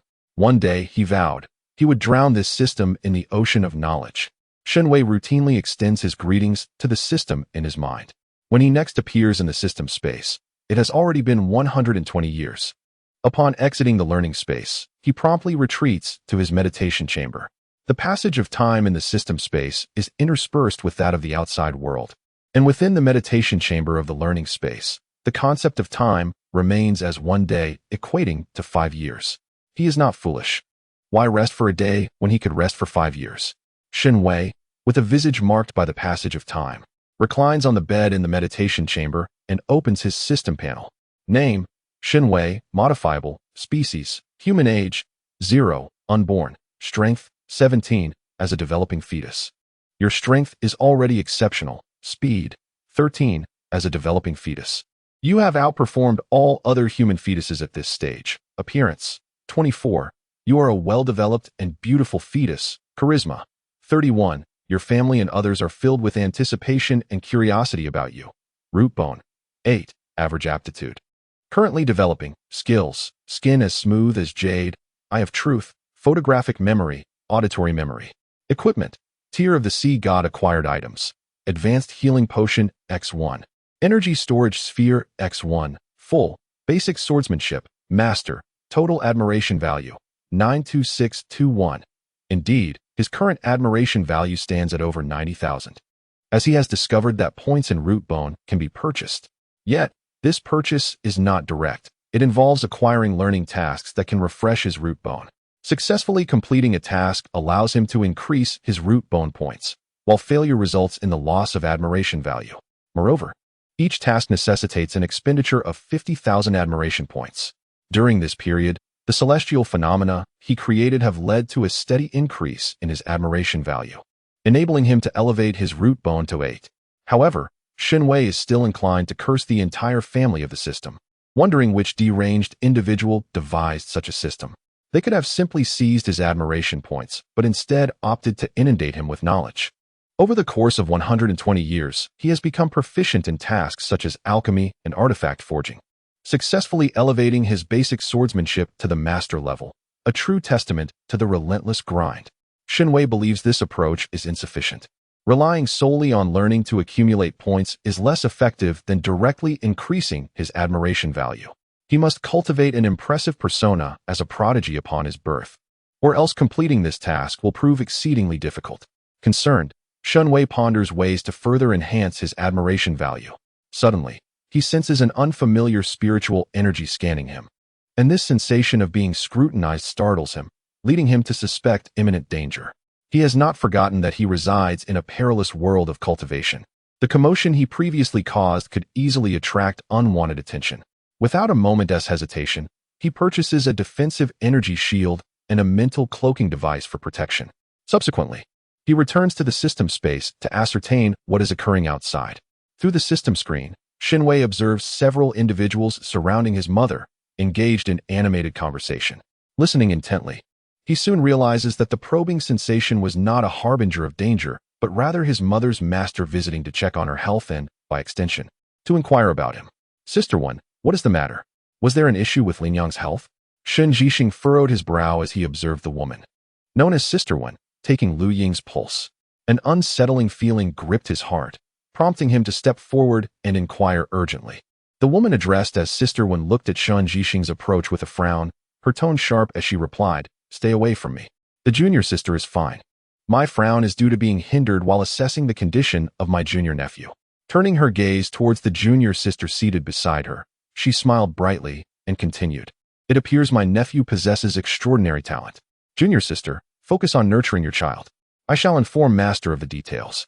Tianyan City is somewhat unsafe. It would be better to return to Lin Yuan's sect for your confinement." Lu Ying smiled in response, but did not immediately reply. Shen Yixing, however, readily nodded in agreement, stating, "Sister One is right. I will entrust the family affairs to my second brother for the time being, allowing him to manage the Shen family. At this stage, the Shen family is not as secure as Lin Yuan's sect. Once our child is born, we shall return." Upon hearing Shen Yixing's words, Wen Lingyue's expression hardened, her face devoid of emotion as she regarded him. If looks could kill, Shen Yixing would have been slain countless times by now. Wen Lingyue retracted her hand, maintaining her stoic demeanor as she addressed him. "The junior sister will reside with me during her pregnancy for my convenience in caring for her. The Shen family head need not come. My dwelling is too small to accommodate you." Who would believe such a statement? Typically, disciples at the Golden Core stage resided on individual mountain peaks, with their abodes constructed on a grand scale akin to palaces. Especially for Wen Lingyue, a princess of the Yin Kingdom, her affiliation with the Lin Yuan sect's royal family afforded her a portable palace complex. If her space were small, then truly, there would be no larger space available. Shen Yixing glanced at the unyielding Wen Lingyue, but did not feel offended. If anything, his prior courtship of Lin Yang had been rather unscrupulous, leading to disapproval from her seniors. He scratched his nose, choosing to remain silent, his gaze shifting to Lu Ying, who was observing her husband being somewhat oppressed by her second sister. Feeling a sense of helplessness, she suggested, "Sister, perhaps we could let Yixing stay with fourth senior brother. His medicinal fields have always needed extra hands. Yixing could assist while residing there." Suddenly pulled into the conversation, fourth senior brother, who had been silent, felt a surge of dread upon meeting the piercing gaze of his second sister. That would be quite the burden on Zhao senior brother. Shen Yixing acknowledged gratefully. Zhao Guang'an retorted, "Who said I would take on such a burden? I haven't agreed yet." His little junior sister's interjection had left Wen Lingyue feeling somewhat exasperated. Yet she couldn't deny her affection for her junior sister. Let us proceed with this arrangement, provided it does not disturb your fourth senior brother. Chapter 9. This truly was a turn of fortune. Zhao Guang'an, relieved not to be burdened, smiled and nodded in agreement, only to receive a look of disdain from his second sister. Shen Wei was perplexed as to why he was suddenly being sent to his mother's sect. If memory served him correctly, there was still an ancestor at the dividing spirit stage on his father's side, was there not? How had the situation become perilous? It seems that during this period, he has missed quite a few events in the learning space. However, it is of little consequence, as he has the system records to refer to. Upon returning to the meditation room within the learning space, Shen Wei reviewed the system records. It was only then that he comprehended why the current Shen family was somewhat precarious. The root of the issue lay with the ancestral figure of the previous distraction period, who was indeed facing significant troubles. Although this individual had entered a state of closed cultivation, they had been unable to break through the barriers of their realm. With a limited lifespan and the foreboding possibility of misfortune befalling the most promising younger generation of the Shen family, they could no longer remain still and immediately exited their closed-door retreat to offer support. While the individual had emerged, their failure to achieve a breakthrough meant they had little time left to live. Consequently, they could only feign a need for closed cultivation to stabilize their practice, creating an illusion of authority over the Shen family, deterring others from provoking them. However, the saying goes, better safe than sorry. The commotion caused by Shen Wei was too significant, raising concerns that ill-intentioned individuals might target him. After all, he was the one with boundless potential for the future of the Shen family, and thus, his safety was paramount. In light of this, everyone conferred and ultimately decided it would be prudent to send Lu Ying to Lingyuan's sect for a period of nurturing. Upon receiving all this information, an acute sense of urgency surged within Shen Wei. The world of cultivation was indeed perilous. He realized that he needed to accumulate more respect points to safeguard his own life. A true prodigy is one who grows and flourishes. Stagnation renders even the mightiest efforts futile. He had not forgotten that the system had informed him, if he did not repay his debts in this lifetime, he would be relegated to a life akin to that of livestock or plants, subject to the system's whims for the repayment of his soul. After contemplating, Shen Wei glanced at his respect points. Having recently spent a portion, he had around 80,000 left, along with a few extra coins. He turned his attention to the system marketplace, searching for useful one-time items. For his upcoming journey to Lingyuan's sect, he needed to create a significant impact, ideally one that would attract a substantial amount of respect points. Once again, Shen Wei set his sights on the special effect imagery priced at 5. This time, he merely incorporated the celestial phenomena and star maps from astronomy into the imagery. This kind of visual representation, while not unique to him, would undoubtedly be a sensational spectacle within the realm of cultivation. However, the details required refinement, such as the arrangement of celestial phenomena and the 28 lunar mansions. Observing the 28 lunar mansions, Shen Wei felt they lacked grandeur, so he decided to add the 36 heavenly generals and the 72 earthly fiends. Satisfied with the vast expanse of stars in the imagery, he smiled contentedly, only to be met with dismay as he inadvertently triggered a learning task in astrology. Shen Wei's handsome face contorted in an instant. The notion of an indestructible soul and ceaseless learning loomed over him, cursing under his breath. He once again expressed his frustration towards the system's creator and reluctantly re-entered the learning space. He had a nagging feeling that he might very well be the first person to be overwhelmed by knowledge. This was unacceptable. Before he could succumb to the system, he needed to navigate the vast ocean of knowledge for a while longer. At the very least, he must endure until he could drown the system before he himself could rest in peace. Lu Ying and Shun Jixing swiftly gathered their belongings and set off for Lingyuan's sect. Due to the covert nature of their departure, apart from a few members of the Shen family, no one was aware that the two had left. The Lingyuan sect is situated on the outskirts of the Taihe mountain range in the eastern region, a vast expanse where towering peaks rise and fall majestically. Upon arriving at the Lingyuan sect, Lu Ying and Shun Jixing made their way directly to the medicinal peak, which was bustling with activity at that moment. The sect leader and several esteemed elders had gathered, eagerly awaiting Lu Ying's arrival, their curiosity piqued by the much-discussed unborn prodigy. Must you all congregate here today to see my disciple? She is about to arrive, and she is currently with child. If she were to be startled, could any of you bear the consequences? Quickly disperse. An elderly man with a grizzled beard and clad in a deep blue robe grumbled, ushering people away. Third junior brother. We are here to check on our little junior's condition. How could it possibly frighten her? A young man in a golden robe, fanning himself, explained with a smile.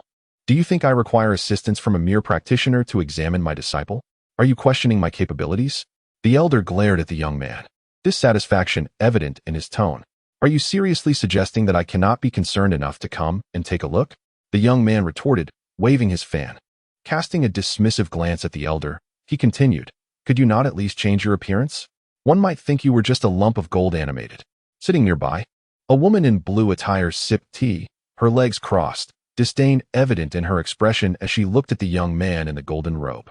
Second sister, my lady, you are the representative of female cultivators in our eastern region. A young man in white beside the blue-clad woman remarked, his brow furrowed in exasperation. There is no one else around. What is there to fear? The blue-clad woman replied nonchalantly. Second sister, the doors of the main hall are open. It is quite possible that some disciple may pass by. You wouldn't want the ethereal fairy to seize this opportunity to displace you as the representative of Eastern region female cultivators, would you? The young man in white sighed, speaking slowly. This is our Lin Yuan sect. Which disciple would dare to betray us? Despite her words, she placed her legs down and adjusted her attire, her previously wild demeanor transforming into one of grace. Though such scenes were commonplace, they still felt oddly disconcerting. Witnessing a fierce tigress morph into a docile kitten was always unsettling. Junior brother, ever since you became the sect leader, you have become increasingly unpopular, Zhong Dain remarked.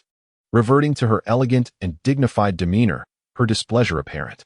The young man in white, with a forced smile, suggested, why don't you, senior brother and senior sister, take over the position of sect leader for a while? Once junior brother steps down, I assure you he will be far more likable. At this remark, the others paused momentarily before the young man in golden robes turned to the elder and inquired, isn't our little junior about to arrive? May I inquire about Lian Zhu's whereabouts? Why has he not yet arrived? Upon hearing the young man's question, Lu Zhu immediately produced a communication jade slip and stated, let me ask. Seated beside her, Zhong Dain fell silent, elegantly lifting her teacup with her delicate fingers. She gently skimmed the foam from the surface with the lid, took a soft sip, and then revealed a tender smile. Her eyes sparkled, and her lips curved gracefully, reminiscent of peach blossoms in early spring and the simplicity of chrysanthemums in late autumn. This truly showcased the esteemed presence of the representative from the Eastern domain.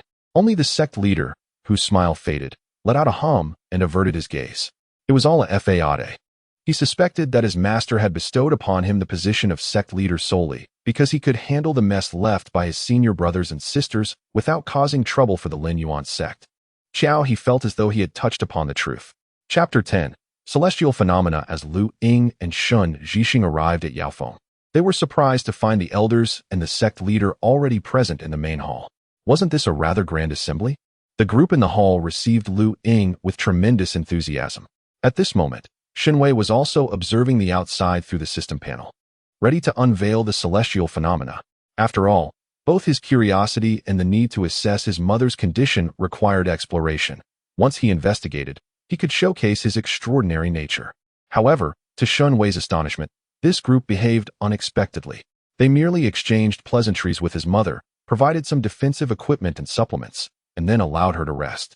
Aren't you curious? Shen Wei exclaimed. You're just letting her go like this? Won't you examine anything? She's the one who caused the celestial phenomena even before his birth. His mother had arrived here, and they should at least respond in some manner, right? This left him unable to release the 5 images he had meticulously prepared. Frustrated, Shen Wei glared at the system panel, but there was little he could do. He couldn't compel them to conduct an investigation. After all, his true body was still in gestation, and an unborn fetus could not exert such pressure. In his discontent, Shen Wei returned to his study space, determined to utilize his time wisely. He had numerous learning tasks yet to complete, and he had recently begun studying swordsmanship. What does it mean to be a prodigy? Shen Wei was uncertain, yet strength was undoubtedly essential. Beyond mere strength, he aspired to be handsome. Possessing both strength and charm would attract admiration. Thus, he needed to practice the demeanor and grace befitting a prodigy.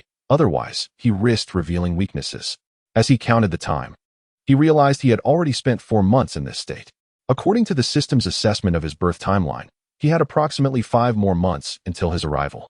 Considering the learning time ratio of 1 day equating to 5 years, it meant he had nearly 800 years before he would be free. Shen Wei calculated the days with his fingers, then wiped his face. Sun Wukong stirred chaos in heaven for 500 years, and what about him? He was merely reincarnating, yet he needed to study for over 1,000 years. What sins had he committed, that his plight was even more tragic than Sun Wukong's rebellion in heaven? Shen Wei harbored suspicions that in his previous life, he either offended the consciousness of his world or disturbed the ancestral grave of that consciousness. After cursing the world consciousness that had betrayed him once more and expressing his disdain for the system, he resolved to wait a little longer. If no one sought to investigate him, he would resort to self-detonation. After all, phenomena would manifest after 3 months, and surely there would be another after 4. Earning respect through such phenomena was by no means a disgrace. Shen Wei did not have to wait long for this opportunity. The news of Lu Ying's return to Lin Yuan's sect had spread among the upper echelons of the sect. The commotion surrounding the phenomena in Tianyun City had piqued everyone's curiosity, particularly regarding the unborn child of Lu Ying, who had already elicited such extraordinary signs. The senior members of Lin Yuan's sect were no exception. They refrained from probing too deeply, fully aware of Lu Ying's condition and hoping she would have the chance to rest before they inquired further. Although cultivators did not typically require such caution when conceiving, the toll on the mother's body when bearing a child of exceptional talent was considerable. Moreover, the fact that Lu Ying's unborn child had already caused such significant phenomena indicated that this child was destined for greatness. Thus, it was tacitly accepted that Lu Ying's physical condition might be somewhat precarious, even if she felt fine now. It was likely that her health would become more challenging as her pregnancy progressed. Once Lu Ying had sufficiently rested, she was summoned for a thorough examination of her physical state. However, once word of this examination spread, it generated considerable interest among the higher-ups of Lin Yuan's sect. Everyone was eager to witness the child who had already drawn 2 signs from the heavens even before birth. Consequently, when Lu Ying arrived at Yaofeng, she found not only her master and uncles present, but also her ancestors. The once spacious main hall of Yaofeng was now bustling with activity, more lively than the century-old cultivation competition. All the senior members of Lin Yuan's sect, save for those in secluded meditation, recuperating, or wandering elsewhere, had gathered, creating a remarkable scene. "Is this child my great-grandnephew? Come here, child, let me examine your physical condition," called a kindly middle-aged man seated in the main seat. Portly and cheerful, he appeared exceptionally amiable. However, Lu Ying recognized him as the living emblem of Yaofeng, ancestor Yunhan, famed for his ability to concoct supreme breaking mirror pills. Lu Ying felt a twinge of nervousness at the prospect of having her physical condition assessed by such a prominent figure. This treatment felt almost surreal. Before she could respond, her master proudly declared, "Indeed, ancestor, this is my little disciple. A fine child." Ancestor Yunhan offered a compliment in response to El Zhu's words, and the other ancestors echoed their admiration. Only the nearby Chong Tai Zun, clad in blue, cast a glance at his proud disciple, concealing his face with a feather fan. Remaining silent, Lu Ying extended her hand, and Ancestor Yunhan began by examining her foundation. He discovered that her essence had not diminished due to her pregnancy, possibly because the child was still small and had not yet caused any harm. Continuing to investigate the circulation of spiritual energy, no issues were detected, which indeed piqued his curiosity. Typically, when cultivators conceive offspring, it significantly depletes their spiritual energy. It is common for a cultivator to regress in their cultivation level after giving birth. With the greater the potential of the offspring, the more intense the depletion. Thus, it becomes crucial for others to replenish the energy of the bearer to prevent insufficient energy for the fetus, which could harm the foundation of the cultivator. However, he found it remarkable that his disciple's body showed no signs of energy depletion, a condition usually indicative of an extremely low-quality fetus, perhaps even a mundane one. Yet, it was evident that neither of these scenarios applied to his disciple, as the child within her womb was certainly capable of causing celestial phenomena. Yunhan inquired further about Lu Ying's health, discovering that aside from an initial fainting spell due to spiritual energy deficiency, she had experienced no discomfort in the following months. In fact, Lu Ying felt that her health had improved significantly since becoming pregnant. Upon hearing her words, Yunhan chuckled, remarking that the child must be a considerate one, showing filial piety even before birth. Lu Ying and Shun Jixing smiled at the elder's praise, but Lu Zhu, observing the exchange, furrowed his brows. Feeling a sense of frustration at the oblivious couple, he glanced at his master, hoping he would inquire about the situation with the elder. The venerable Chong Tai, clad in azure robes, received his disciple's unspoken plea for help, and reluctantly turned his gaze towards Elder Yunya, though he found the new appearance of his disciple rather disconcerting. Perhaps you should assist in examining whether the child of your disciple poses any issues, he suggested. The challenges of a cultivator's offspring are inherently formidable, as the fetus instinctively absorbs the mother's spiritual energy, with greater talent demanding even more. Moreover, considering the child was capable of invoking celestial phenomena, it was indeed concerning that Lu Ying had not even consumed a spiritual replenishment pill. Upon hearing Chong Tai's remarks, the smiles faded from Lu Ying and Shun Jixing's faces. As first-time parents, they were unaware of the typical experiences of cultivators during pregnancy, and the elder's comments left them feeling somewhat anxious. Even without your prompting, I must conduct a thorough examination, Elder Yunya responded. He then turned to Lu Ying, stating, I will utilize my spiritual energy and consciousness to assess the child's condition. Do not resist. Lu Ying nodded immediately, indicating her willingness to cooperate. At that moment, Shen Wei, observing the situation, hastily enveloped himself in a disposable high-grade mental shield and energy barrier. He realized it would be impossible for him to remain unnoticed. Should the elder scrutinize him, his true identity would undoubtedly be revealed. Thus, not only did he wish to shield himself from the elder's gaze, but he also aimed to project the elder's consciousness and spiritual energy away from him. Consequently, Elder Yunya discovered that his spiritual energy and consciousness were obstructed by a remarkably sturdy barrier surrounding the fetus, preventing him from further exploration. It is indeed a rarity to encounter such an occurrence for the first time. The venerable Elder Yunyan immediately infused additional spiritual energy and consciousness, attempting to penetrate the barrier and further investigate the condition of the child. In the next moment, he observed the diminutive fetus, whose previously serene countenance abruptly contorted in a frown. Suddenly, a flash of blue light emanated from its forehead, forcefully expelling his consciousness and spiritual energy from Lu Ying's body.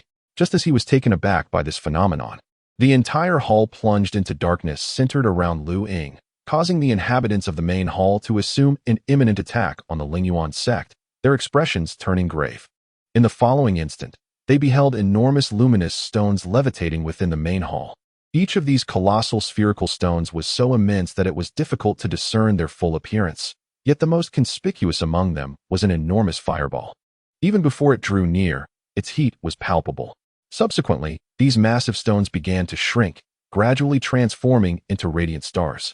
It was then that the occupants of the main hall realized that these glowing giants were, in fact, celestial bodies from the heavens. Upon closer examination of the former fireball, it resembled a sun, which explained the intense warmth they felt. Next, a myriad of resplendent nebulae flickered incessantly, and upon meticulous observation, a discernible pattern emerged among these nebulae. It dawned on me that this was a celestial map. Look there, all the stars revolve around that particular star, while a few nearby are interconnected in the shape of a ladle, representing the Big Dipper. Consequently, that should be the Ziwei star. With the Big Dipper and this star at the center, if one gazes outward, the four cardinal directions would correspond to the Azure Dragon, White Tiger, Vermilion Bird, and Black Tortoise, thereby forming the 28 lunar mansions. Someone, having uncovered the underlying pattern, voiced their discovery. Furthermore, others pointed out the internal arrangement of stars within the Big Dipper, noting the orderly layout of numerous stars, which astonishingly triggered my divination skills. Observing the distribution of the stars, one exclaimed in astonishment. The hall erupted into a cacophony of excitement, only for the images to vanish an instant later, restoring the hall to its original state. Yet, the countenances of all present were marked by shock, enveloping the hall in silence. Chapter 11. The 10 consecutive draws. After a moment of exchanging glances, though Lu Ying was equally astonished, her concern for her child prevailed. She broke the silence of the hall, inquiring of her esteemed uncle master, "What is the condition of my child?" Responding to Lu Ying's query, Elder Yunyan regained his composure. During his previous exploration, he had been forcefully expelled by the little one, followed by a series of extraordinary manifestations, clearly indicating that the child was rejecting his presence. So lively and healthy, it was apparent there were no issues. Yet, for the well-being of the child, Elder Yunyan promptly retrieved several bottles of elixirs from his storage ring and offered them to Lu Ying. The child is in excellent health, blessed by the heavens, requiring no nourishment from the mother's essence for growth. However, to be prudent, your body still necessitates some conditioning. Here, take these rejuvenating pills, along with these vials of essence-enhancing elixirs, and this 9-turn holy soul pill for self-defense. Lu Ying, in a flurry, accepted the vials of elixirs handed over by the venerable Master Yunyan, not to mention the restorative and essence-enhancing pills bestowed by someone of his stature. The 9-turn holy soul pill is a legendary artifact. It is said that, if a person dies, as long as it is within the duration of a single incense stick, they can be snatched back from the brink of the underworld. Cradling a collection of elixirs amidst the warm smiles of the higher-ups, Lu Ying retreated. No sooner had she exited than the grand doors of the main hall were closed, and immediately, a formation enveloped the entire space. Within the hall, discussions began regarding the upbringing of the child in Lu Ying's womb, leading to a fierce competition for the right to educate the child, resulting in a free-for-all brawl. Simultaneously, Shen Wei watched the surge in his admiration points, grinning broadly. It was evident that the higher the cultivation level, the more admiration points one contributed. He had spent over 20,000 admiration points and had swiftly garnered over 600,000, with the numbers continuing to rise. However, the projection of the celestial body required darkness to manifest clearly. He could only purchase a one-time light-absorbing screen that would cover the entire main hall, which was quite an extravagant expense, costing him over 10,000, and it was only temporary. Had it been nighttime, he could have ensured that everyone in the Linyuan sect could see it. Gazing at his admiration points and the System S listings of root bones, he noted that the highest ranked was the so-called Chaos Divine Body. It was said that one born with this root bone would skip the stage of becoming an immortal and ascend directly to divinity. It sounded splendid. Yet the price was an astronomical 40 trillion admiration points. Shen Wei scoffed. Even if he attempted to seize it, such an amount was unattainable. With a somber expression, he adjusted the display in the marketplace to show only those root bones within his financial reach. The lowest tier was priced at 300,000, akin to the pure yang body and pure yin body, albeit without spiritual roots. In the realm of martial arts, such roots would be considered excellent. Yet in the world of cultivation, they were merely suitable for becoming a furnace. Without a second thought, he scrolled through the options, encountering various types such as the devouring spirit body, single spiritual root, double spiritual root, and so forth. Finally, with a blank expression, Shen Wei closed the System S marketplace. He had believed he had hundreds of thousands in savings to procure something, but the reality proved that there was always something more exorbitant. Hundreds of thousands were insignificant in the System S marketplace. Very well, if he could not purchase one, could he not create his own? According to the time frames in the cultivation world, he would not be able to commence his training until the age of 6. And he must be cautious not to establish his foundation too early, lest he become fixed in form until reaching the Yuaning stage, at which point he could reshape his body. Thus, calculating this way, he realized that it would be impossible for him to establish his foundation before the age of 20. This meant he could fully utilize these years to accumulate admiration points. In the realm of cultivation, individuals under the age of 20 rarely achieve foundational establishment. And he could very well be the first. After all, being a prodigy is quite commonplace. With this thought, Shen Wei felt as though his 60,000 had suddenly multiplied. Perhaps he could indulge in a 10 consecutive draws for 10,000 admiration points? Or perhaps a 3 consecutive draws with a higher probability of yielding gold. His hands tingling with anticipation, Shen Wei promptly activated the Wheel of Fortune with his admiration points, opting for a 10 consecutive draw. In the next moment, a series of system notifications rang out. Ding! Congratulations to the host for acquiring 2,456 admiration points. Ding! Congratulations to the host for receiving a random attribute point, freely assignable. Ding! Congratulations to the host for obtaining a universal magnet. Ding! Congratulations to the host for receiving the extraordinary ability of absolute flight for 1 centimeter. Observing the array of rewards displayed on the system panel, Shen Wei assessed that this round was not entirely a loss. Among them, the admiration points alone returned 14,845, which accounted for 3 draws, rendering it a slight deficit. The subsequent free attribute point, however, was worth 5,000, which he would typically require for completing a foundational task, thus marking a profit. Following that was the universal magnet. Its description indicated that it could attract any metal within a radius of 100 meters, with the option to upgrade to a universal intelligent magnet through monetary investment, allowing the user to specify the type of metal to attract and expand the range according to the investment value. Shen Wei pondered its utility. Was he to gather scrap metal for sale? Oh, but there was merit in it. Perhaps he could brandish it before his enemies to draw away their weapons, provided he was acutely aware of the metallic composition of their armaments, lest he find himself disarmed alongside them. Alternatively, he could wield a weapon devoid of metal, rendering the magnet ineffective against him, thus serving as an auxiliary tool for weapon removal. What irked Shen Wei was the exorbitant upgrade cost of 80,000. Was this price justifiable? To employ it, he would need to part with 80,000, and the range of attraction required additional investment. Averaging 1 admiration point per square meter, seemingly modest, yet this was calculated per second. Naturally, he could also upgrade, with the attraction range priced at 500,000 admiration points for every 100 meters. Damn, it felt more like extortion. Following that were low-grade defensive shields, priced at over 8,000 in the system shop, resulting in a 2,000 loss.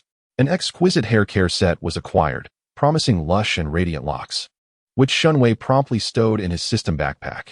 An advanced teddy bear suit, produced in the interstellar world, was remarkably durable, capable of automatically adjusting to the host's physique, and was resistant to water, fire, and electricity.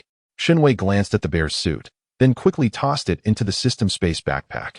Wait a moment, electricity resistant? Retrieving the bear's suit once more, he noted the claim of electrical resistance inscribed upon it, and his mind began to race. Could this contraption withstand 100,000 volts? If he were to don this item, would he not fear the consequences of unfinished learning tasks? Shen Wei felt a stirring curiosity. Perhaps it was worth a try, but not at this moment. He set aside the bear costume and continued to peruse the other lottery items. Next, he encountered a skill upgrade card, which allowed him to enhance one of his skills. After contemplation, he decided to elevate his fundamental swordsmanship by 1 level, now achieving the status of a master. Ultimately, he drew an extraordinary ability, the power of absolute flight, but only 1 centimeter above the ground. This peculiar ability allowed him to maintain a constant elevation of 1 centimeter without expending any energy, yet offered no other advantages. He mused that this was less beneficial than simply growing an extra centimeter in height. Nevertheless, in the grand scheme of things, this lottery was not entirely a loss. He understood that a lottery with a 10,000-point entry fee naturally had a lower payout rate. Therefore, Shen Wei turned his gaze to the adjacent lottery interface, which required 100,000 points per draw. Chapter 12. Triple draw. After deducting the 10,000 points from his recent lottery, he still possessed over 500,000 points, making a triple draw feasible. With this thought in mind, Shen Wei composed himself and swiftly made his way to the swimming room within the learning space for a refreshing shower.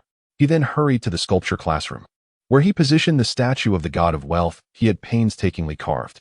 From the incense room, he retrieved sandalwood incense, lighting it with reverence before kneeling before the deity and opening the lottery panel to initiate the triple draw. As he watched his remaining points diminish by 300,000 in rapid succession, his heart ached. The 100,000-point lottery interface was a realm apart from the 10,000-point one. The items drawn radiated distinct glows and were accompanied by exhilarating sound effects. In Shen Wei's eyes, these luminous displays and auditory effects were akin to the fervent consumption of his hard-earned points. Ding! Congratulations to the host for acquiring the Solar Saint Mark I. Ding! Congratulations to the host for obtaining the skill Bloodline Suppression. Ding! Congratulations to the host for receiving the Forest Princess Aura. Upon receiving these 3 rewards, Shen Wei immediately examined their functionalities. The Solar Saint Mark was classified as equipment. Once donned, it manifested a platinum sun symbol upon his forehead, transforming his hair into a striking platinum hue, with streaks of the same color cascading down from his shoulders to the sides of his neck. Upon further inspection, he discovered that these markings adorned nearly his entire body. Gazing at his reflection in the system panel, he found himself to be extraordinarily cool. The young man with flowing platinum hair bore a sun emblem that mirrored the color of his hair, while a water blue, teardrop-shaped gemstone floated at the heart of the sun's symbol, twinkling with starlight. His golden eyes exuded tranquility, and he appeared less like a mere mortal and more like a deity gazing down upon the world. How handsome I am! I must be a delight for my future wife. This unexpected proclamation from the godlike figure in the system panel shattered the ethereal ambience entirely. Shen Wei scrutinized the intricate tattoos on his body through the system panel, which shimmered intermittently with a radiant glow, truly magnificent. These were tattoos, and luminous ones at that. How could a respectable male university student possibly resist such allure? Shen Wei gazed at the system panel for quite some time before commencing an examination of its functionalities. Solar's Saint Mark, a gift from the sun, bestows upon its host a comprehensive power enhancement of 230, but this increase is only activated in sunlight during the night. It is reduced to 180. What a remarkable treasure! Shen Wei nodded in satisfaction. The expenditure of 100,000 was indeed justified. He then turned his attention to the skill of bloodline suppression. Bloodline suppression, a passive ability, entails the principle of dominance. When the host is in an absolute position, the adversary will be passively subdued. Shen Wei mused upon the definition of this absolute position, which was rather elastic, such as the strong versus the weak, the highborn versus the lowborn, father and son, sister and brother, rabbit and basin chicken, carnivore and herbivore. It seemed Shen Wei had inadvertently mingled in some inexplicable elements. To summarize, the efficacy of this ability entirely hinges upon one's status and imperial rank. Are not these two attributes precisely what the favored children of heaven require? This bloodline suppression skill appeared to align rather well with him. The final item was a halo. Forest Princess, hailing from a fairy tale realm, grants the wearer an affinity for animals of 70. With it, one can forge friendships with small creatures. Hidden passive skill.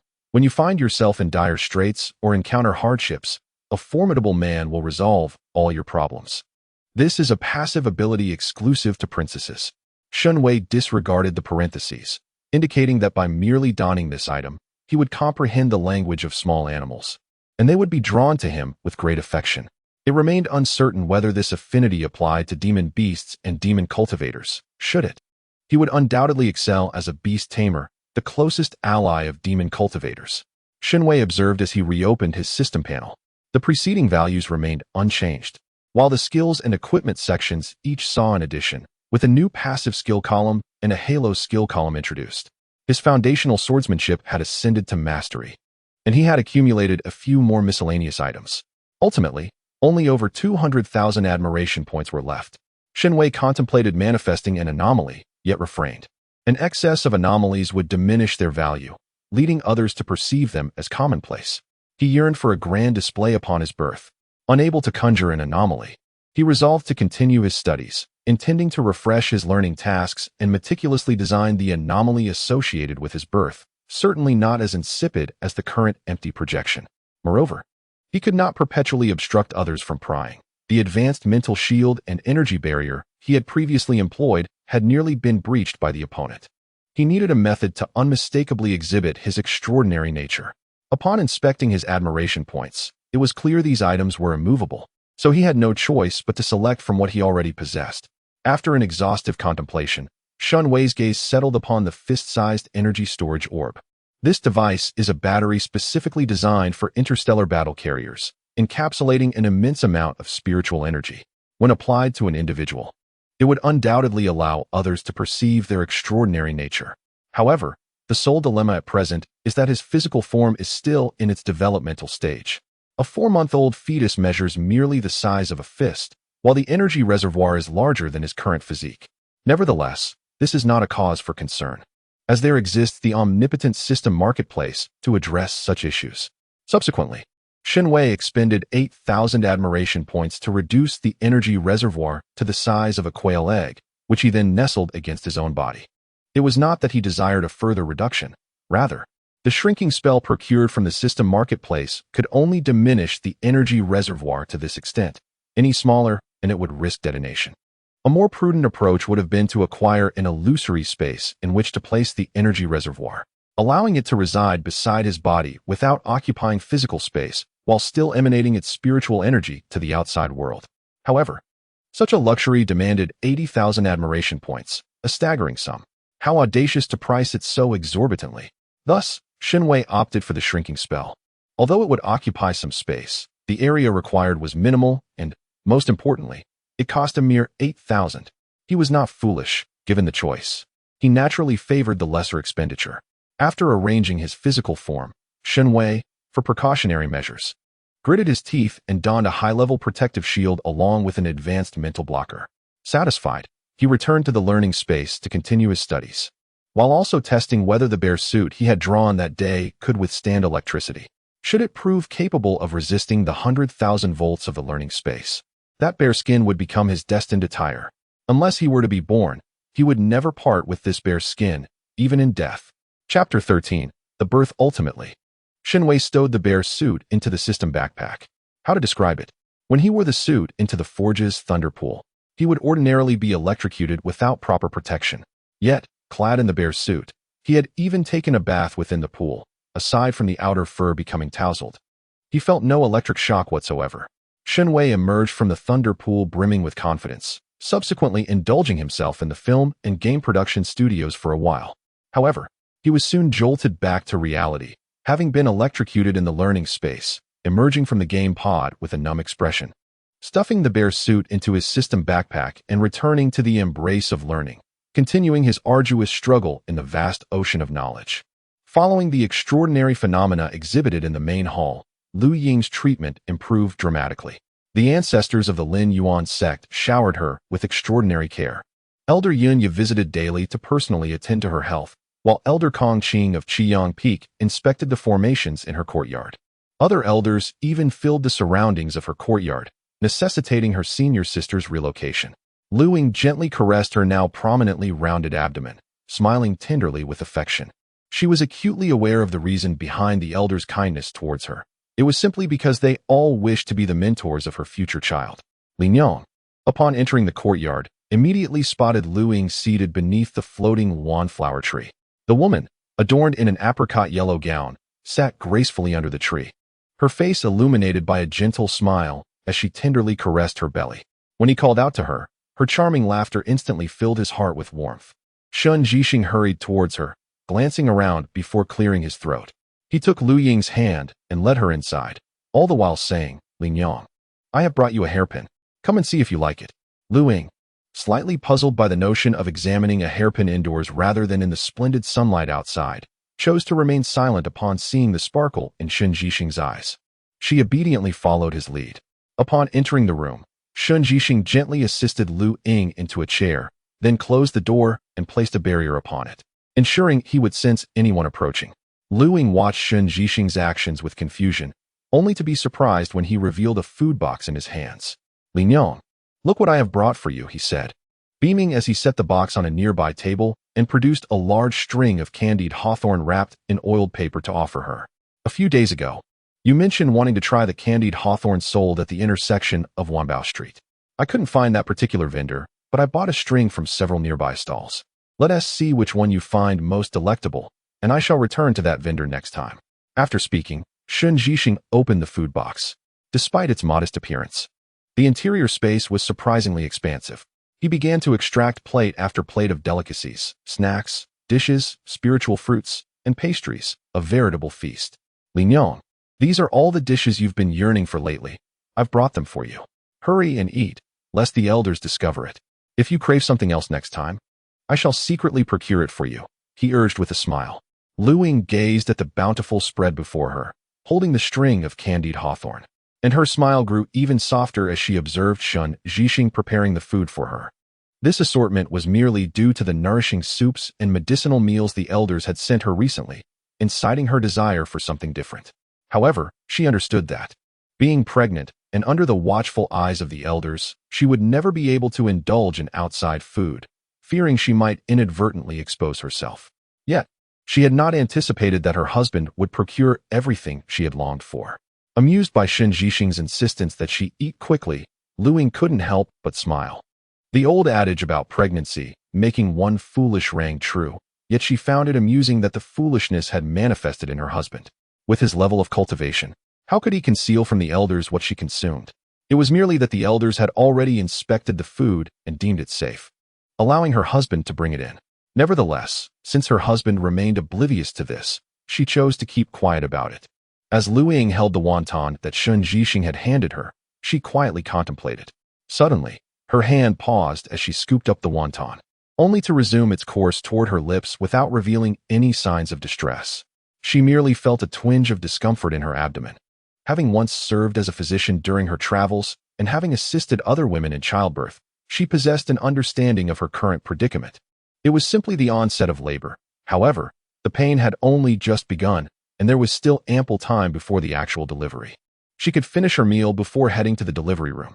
With this thought in mind, Lu Ying calmly finished the bowl of wontons, then took a handkerchief to dab at the corners of her mouth.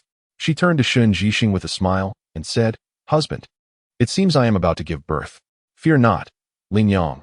It is merely a bowl of wontons, nothing to worry about. There is also the cloud lotus cake you have long desired. We can give birth after we finish eating," Shen Yunhan replied cheerfully, presenting the cloud lotus cake before Lu Ying.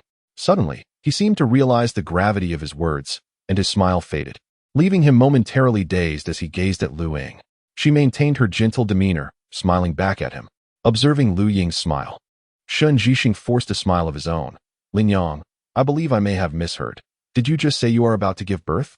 Lu Ying looked at him with a hint of exasperation and replied, "Husband, you did not mishear. I truly am about to give birth." This revelation struck Shen Yunhan like a thunderclap, leaving him bewildered. He swiftly scooped Lu Ying into his arms and dashed outside. "Husband, where are you taking me?" Lu Ying inquired curiously as she was cradled in his embrace.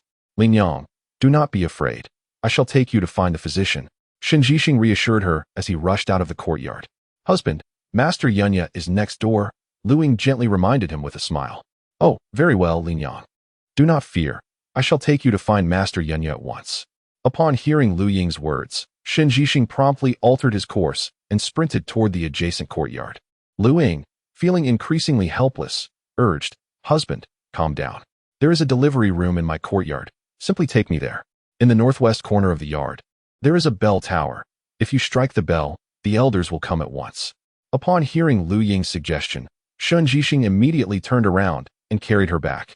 As they passed the bell tower, he summoned his spiritual energy and struck the bell vigorously with his sword, all the while hurrying toward the delivery room. The sound of the bell reverberated, prompting all the elders in the vicinity to emerge from their residences and hasten toward Lu Ying's courtyard. Master Yunya was the first to arrive at the delivery room. Upon entering, he beheld Shen Yunhan, half kneeling at the bedside, gripping Lu Ying's hand. His face pale and beaded with sweat, while Lu Ying reclined against the bedpost, her countenance adorned with a gentle smile as she sought to comfort him. In that moment, it was difficult to discern who was truly in labor. Not long after, when Ling Yue arrived, frowning at the scene within, she forcefully pushed Shen Yunhan aside, instructing him to wait outside. "You would do better to prepare for the delivery than to waste time here." Having been scorned by Ling Yue, Shen Yunhan finally found his sense of purpose. From his storage ring, he hastily extracted an array of items essential for childbirth: hot water, scissors, swaddles, and various medicinal pills, everything one could possibly need. Even the spiritual milk was prepared. Observing his pale complexion and trembling form, Master Yunyan couldn't help but twitch his lips. Offering a gentle admonition, "You should step outside for a moment. There is still ample time before the delivery. Go fetch something to nourish Xiaoying. Childbirth is arduous work." Upon hearing Master Yunyan's words, Shen Yunhan cast a worried glance at Lu Ying, who lay upon the bed. Lu Ying, somewhat exasperated yet concerned for his well-being, requested that he procure the cloud dew from the 8 treasure pavilion. Without a moment's hesitation, Shen Yunhan dashed out. "So useless," when Ling Yue remarked, observing his panicked exit with dissatisfaction. "Senior sister, my husband is merely worried for me," Lu Ying defended Shen Yunhan. When Ling Yue sighed, lamenting the fate of her junior sister. "Now married, what a waste. Does it not hurt? If it does, we could simply perform a cesarean. I am fully equipped with medicinal pills and a blade. I assure you it will be quick and not excessively painful." Chapter 14. The arrival. This suggestion was promptly dismissed by Master Yunyan. His objection was not rooted in the morality of cesarean delivery, but rather in the extraordinary nature of the child. The celestial phenomena preceding the birth indicated that this child was indeed remarkable, already noted by the heavens before even entering the world. Therefore, this child must come to fruition naturally. No external interference could be tolerated, lest one disrupt the child's fate. Attempting a cesarean would undoubtedly invoke karmic repercussions from the heavens, and the consequences would be severe. Master Yunyan's pronouncement silenced when Ling Yue. Simultaneously, Shen Wei was eagerly orchestrating the grand scene of his own birth. The earlier celestial manifestations were merely trifles. Now was the true test of whether he was indeed the favorite of the heavens. The projection for the fifth phase had been completed, and to create a spectacle worthy of his descent, Shen Wei procured 50 vials of plant cultivation liquid, transforming them into golden spiritual mist. He mixed in some low-grade genetic evolution fluids and intermediate healing potions, ensuring their functions would not be compromised. To stabilize these concoctions, Shen Wei resolutely spent a considerable amount to enhance their individual properties. With these combined elixirs, he was confident of conjuring a grand celestial event. However, these preparations were merely distant. He needed a particularly captivating phenomenon.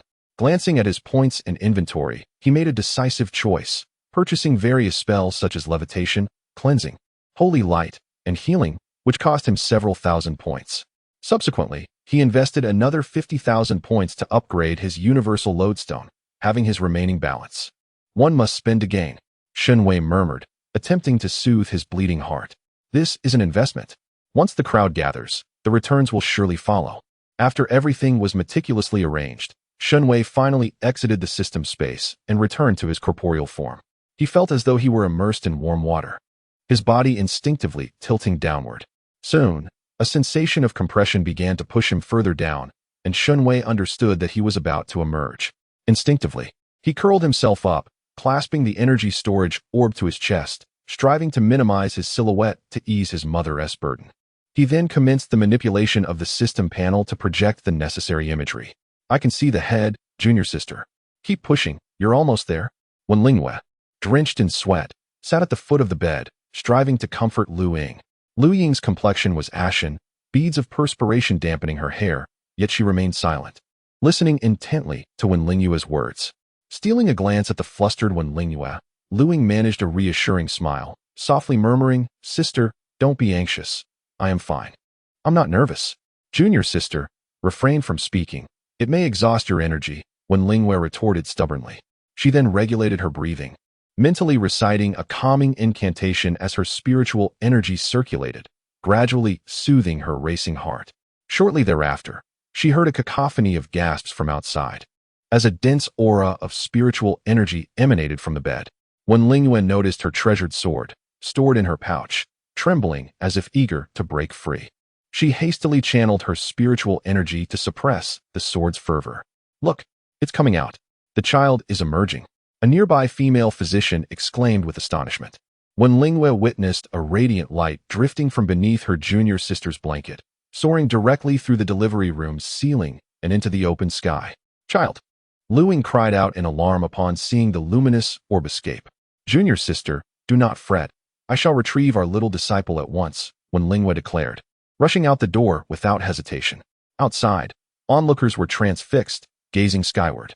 A flash of azure light appeared, soon followed by the rapid emergence of ethereal forms of the four divine beasts, encircling the house, vigilant and protective. Suddenly, a blinding ray of light shot from the sun, illuminating the rooftop in a brilliant white glow, transforming the dusk into a radiance surpassing that of midday, captivating the attention of all present. As the white light gradually diminished, a small orb of light ascended directly from the house into the sky. The elders outside squinted, attempting to discern the nature of this luminous entity when they felt their swords becoming uncontrollably restless, straining to break free. This prompted the elders to furrow their brows, channeling their spiritual energy to restrain the swords. Then, when Lingyue burst forth from the dwelling, urgently calling to those outside, "Ancestors, please assist. Our little disciple has flown away." Simultaneously, some individuals discerned the contents of the orb, exclaiming in astonishment, "It appears there is a child within that luminous sphere." As the two voices fell silent, everyone regained their senses. The several elders stationed outside immediately rushed towards the luminous sphere hovering within the radiant beam atop the roof. However, this action seemed to provoke the spectral forms of the four divine beasts, which suddenly turned their fierce gazes towards the approaching individuals, issuing a warning. In an instant, the roars of the white tiger, the howls of the azure dragon, the cries of the vermilion bird, and the growls of the black tortoise resounded, shaking the very heavens and earth. A disquieting pressure enveloped the surroundings, compelling all to bow in submission. Clearly, this was an unmistakable warning from the four divine beasts. Simultaneously, a square barrier materialized around the four beasts, shimmering in a silvery hue, adorned with a multitude of incomprehensible runes, densely packed. enveloping the small luminous sphere at the center of the beam. Subsequently, a golden mist descended from the heavens, accompanied by the ethereal strains of a zither, heralding a serene, celestial sound. The Tao that can be spoken of is not the eternal Tao. The name that can be named is not the eternal name. The nameless is the beginning of heaven and earth. The named is the mother of myriad things. Thus, one should remain in the state of non-being. This was the voice of the Tao. Instantly, everyone seated themselves upon the ground, earnestly absorbing the profound teachings. This was the voice of the Tao, a singular opportunity throughout the ages that must not be missed. Chapter 15. A dramatic shift. The transmission of the Tao did not persist for long, lasting merely a minute and a half before gradually fading away. The crowd below felt an overwhelming sense of regret, yet they were powerless to change their fate. How often does one have the chance to hear the voice of the Tao? A cacophony of buzzing and clanging erupted, interspersed with the sounds of steel colliding and the swift slicing of air. It resembled the clashing of thousands of swords, the sounds crescendoing as if rushing from all directions, compelling the onlookers to lift their heads and search for the source. What followed was an astonishing spectacle. Countless blades and swords hurtled through the air from every direction. These weapons varied in quality, with several even being celestial-grade spirit swords. Isn't that the Wenyang sword of the Lingxiao sect? What is it doing here? Someone exclaimed, recognizing one of the celestial-grade spirit swords in awe. Moreover, look at that one. It is clearly the Hongguang, which the Lingxiao sect has always displayed in their Wendaiguan. Another pointed out, and that Yunlan blade, it is obviously one of the offerings from the Lingxiao sect to the knife cave. Only exhibited every 3 years during the inter-sect competition. A third individual recognized. As these swords and blades surged forth, one couldn't help but ponder if the neighboring Lingxiao sect's Sword Valley, Knife Cave, and Sword Pavilion had been left entirely devoid of their treasures. In truth, his observation was accurate. All the unclaimed swords from the Lingxiao sect had collectively fled their home. The other swords, though tempted to join, were restrained by their masters. Unable to leave, the higher-tier swords possessed spirits, and they suddenly felt an irresistible force pulling them, not a mere attraction based on preference, but a fundamentally coercive allure, exceedingly domineering. Some spiritual swords could not resist the irresistible pull and flew directly towards it, while others, driven by a sense of curiosity, ventured closer to investigate. The former were inferior spiritual swords, while the latter were, naturally, of a superior grade. The same held true for the blades. Some spiritual swords and knives merely joined the throng, following the majority to uncover the mystery at hand. This led to a magnificent spectacle of thousands of swords and blades soaring through the air. The commotion immediately captivated everyone within the Lingxiao sect, prompting them to chase after the flying weapons. Thousands of swords and blades floated in the air around a square silver barrier. Shen Wei was taken aback by the uproar. He had assumed that a magnet could only attract mundane iron. To ensure efficacy, he fervently infused the magnet with admiration value, fearing it might fail to attract spiritual swords. Little did he know the magnet would prove remarkably potent, drawing in such a multitude of blades. He then began to manipulate the system panel to release golden mist. Those below beheld a golden mist materializing in the sky, devoid of any spiritual energy fluctuations. Yet, as the mist spread, the surrounding flora promptly burgeoned with green leaves, blossomed, and subsequently bore fruit. Upon contact with the mist, individuals experienced a refreshing relief. Their meridians inexplicably expanded, and some lingering injuries miraculously healed. Their cultivation levels advanced slightly, with some nearing a breakthrough, achieving it on the spot. People quickly recognized the value of this phenomenon, immediately preparing to collect it. However, the mist was extraordinarily unique. It could not be absorbed, but only spread outward continuously. Shen Wei, having considered the possibility of others forcibly taking it, decided to spend a portion of his admiration value to ensure the mist could only disperse outward and not be collected. If anyone wished to benefit from his bounty, they had to receive it from him, otherwise, they could forget it. In the areas enveloped by the mist, both people and plants thrived, and soon everyone began to move toward the source of the golden mist. This large-scale activity immediately raised alarms at the Lingyuan sect. After reporting to the higher-ups, a group of elders exchanged solemn glances as they looked at the infant guarded by the 4 divine beasts, ultimately deciding to activate the sect's protective formation without delay. As the Lingyuan sect's protective formation was initiated, those rushing from outside, including people, animals, and demon cultivators, found themselves blocked at the mountain gate. gazing at the sect with mixed expressions. Yet some could not be deterred, such as those from the neighboring Lingxiao sect. Their reasoning was straightforward. They had come to reclaim their sect's swords and demanded their return, threatening consequences if their demands were not met. The higher-ups of the Lingyuan sect found themselves at a loss. After all, it was indeed their swords that had come here, still circling the barrier. Observing this peculiar scene, it was clear that a resolution would not be reached anytime soon. While Lingxiao sect members could be permitted entry, the numbers had to be limited, as the situation had escalated significantly and might attract those with ulterior motives. After deliberation, the elders unanimously agreed to send the sect leader to bring the individuals over, but they could not approach too closely to the courtyard. The people from Lingxiao sect were allowed to enter with a maximum of 5. Listening to the elders' instructions, Xiao He sighed expressionlessly, knowing all too well that he would ultimately be the one to clean up the mess. Inside the room, Lu Ying was enveloped in a golden mist, and her physical discomfort was instantly remedied. As if the person who had just lain in bed to give birth was not her at all, Lu Ying did not linger indoors. She immediately cast a cleansing spell and changed her clothes before stepping outside. As soon as she emerged, Shen Yunhan noticed her at once, hurriedly approaching to grasp her hand. Concern etched on his face. "Lingyang, why are you out? You should return and rest." "My dear, I am quite well. This golden mist is truly miraculous. My body has completely recovered, and my cultivation has even increased somewhat," Lu Ying reassured him with a smile. She then glanced around, not seeing what she had hoped for, and urgently inquired, "Where's the child? Where is he?" "Lingyang, do not fret. Our child is safe. Let me show you where he is." Shen Yunhan quickly led Lu Ying to the courtyard, pointing to the roof. Lu Ying stared at the small orb of light enveloped by the strange phenomenon above, momentarily in shock. She had anticipated that her child would be extraordinary, but never did she expect it to manifest in such a remarkable way. At that moment, Shen Wei was bewildered by his own miraculous effects. His initial plan had been to display his divine abilities and then return directly to his mother's side, but now, who could explain the bizarre scene before him? In Shen Wei's eyes, the world had transformed into something exceedingly strange, surrounded by peculiar tree-like lines, with the ground strewn with vibrant green short lines. Most importantly, he noticed a group of skeletons gazing up at him, occasionally engaging in conversation. Shen Wei froze in place. He promptly activated the contact button on his system panel, frantically reaching out for the system. He had been born from his mother. Observing the outside world through the system panel while in her womb had seemed perfectly normal. Why, then, upon his birth, did he find himself in such a supernatural ambience? "Host, what is the matter?" The system inquired upon connecting with Shen Wei. "System, something is amiss.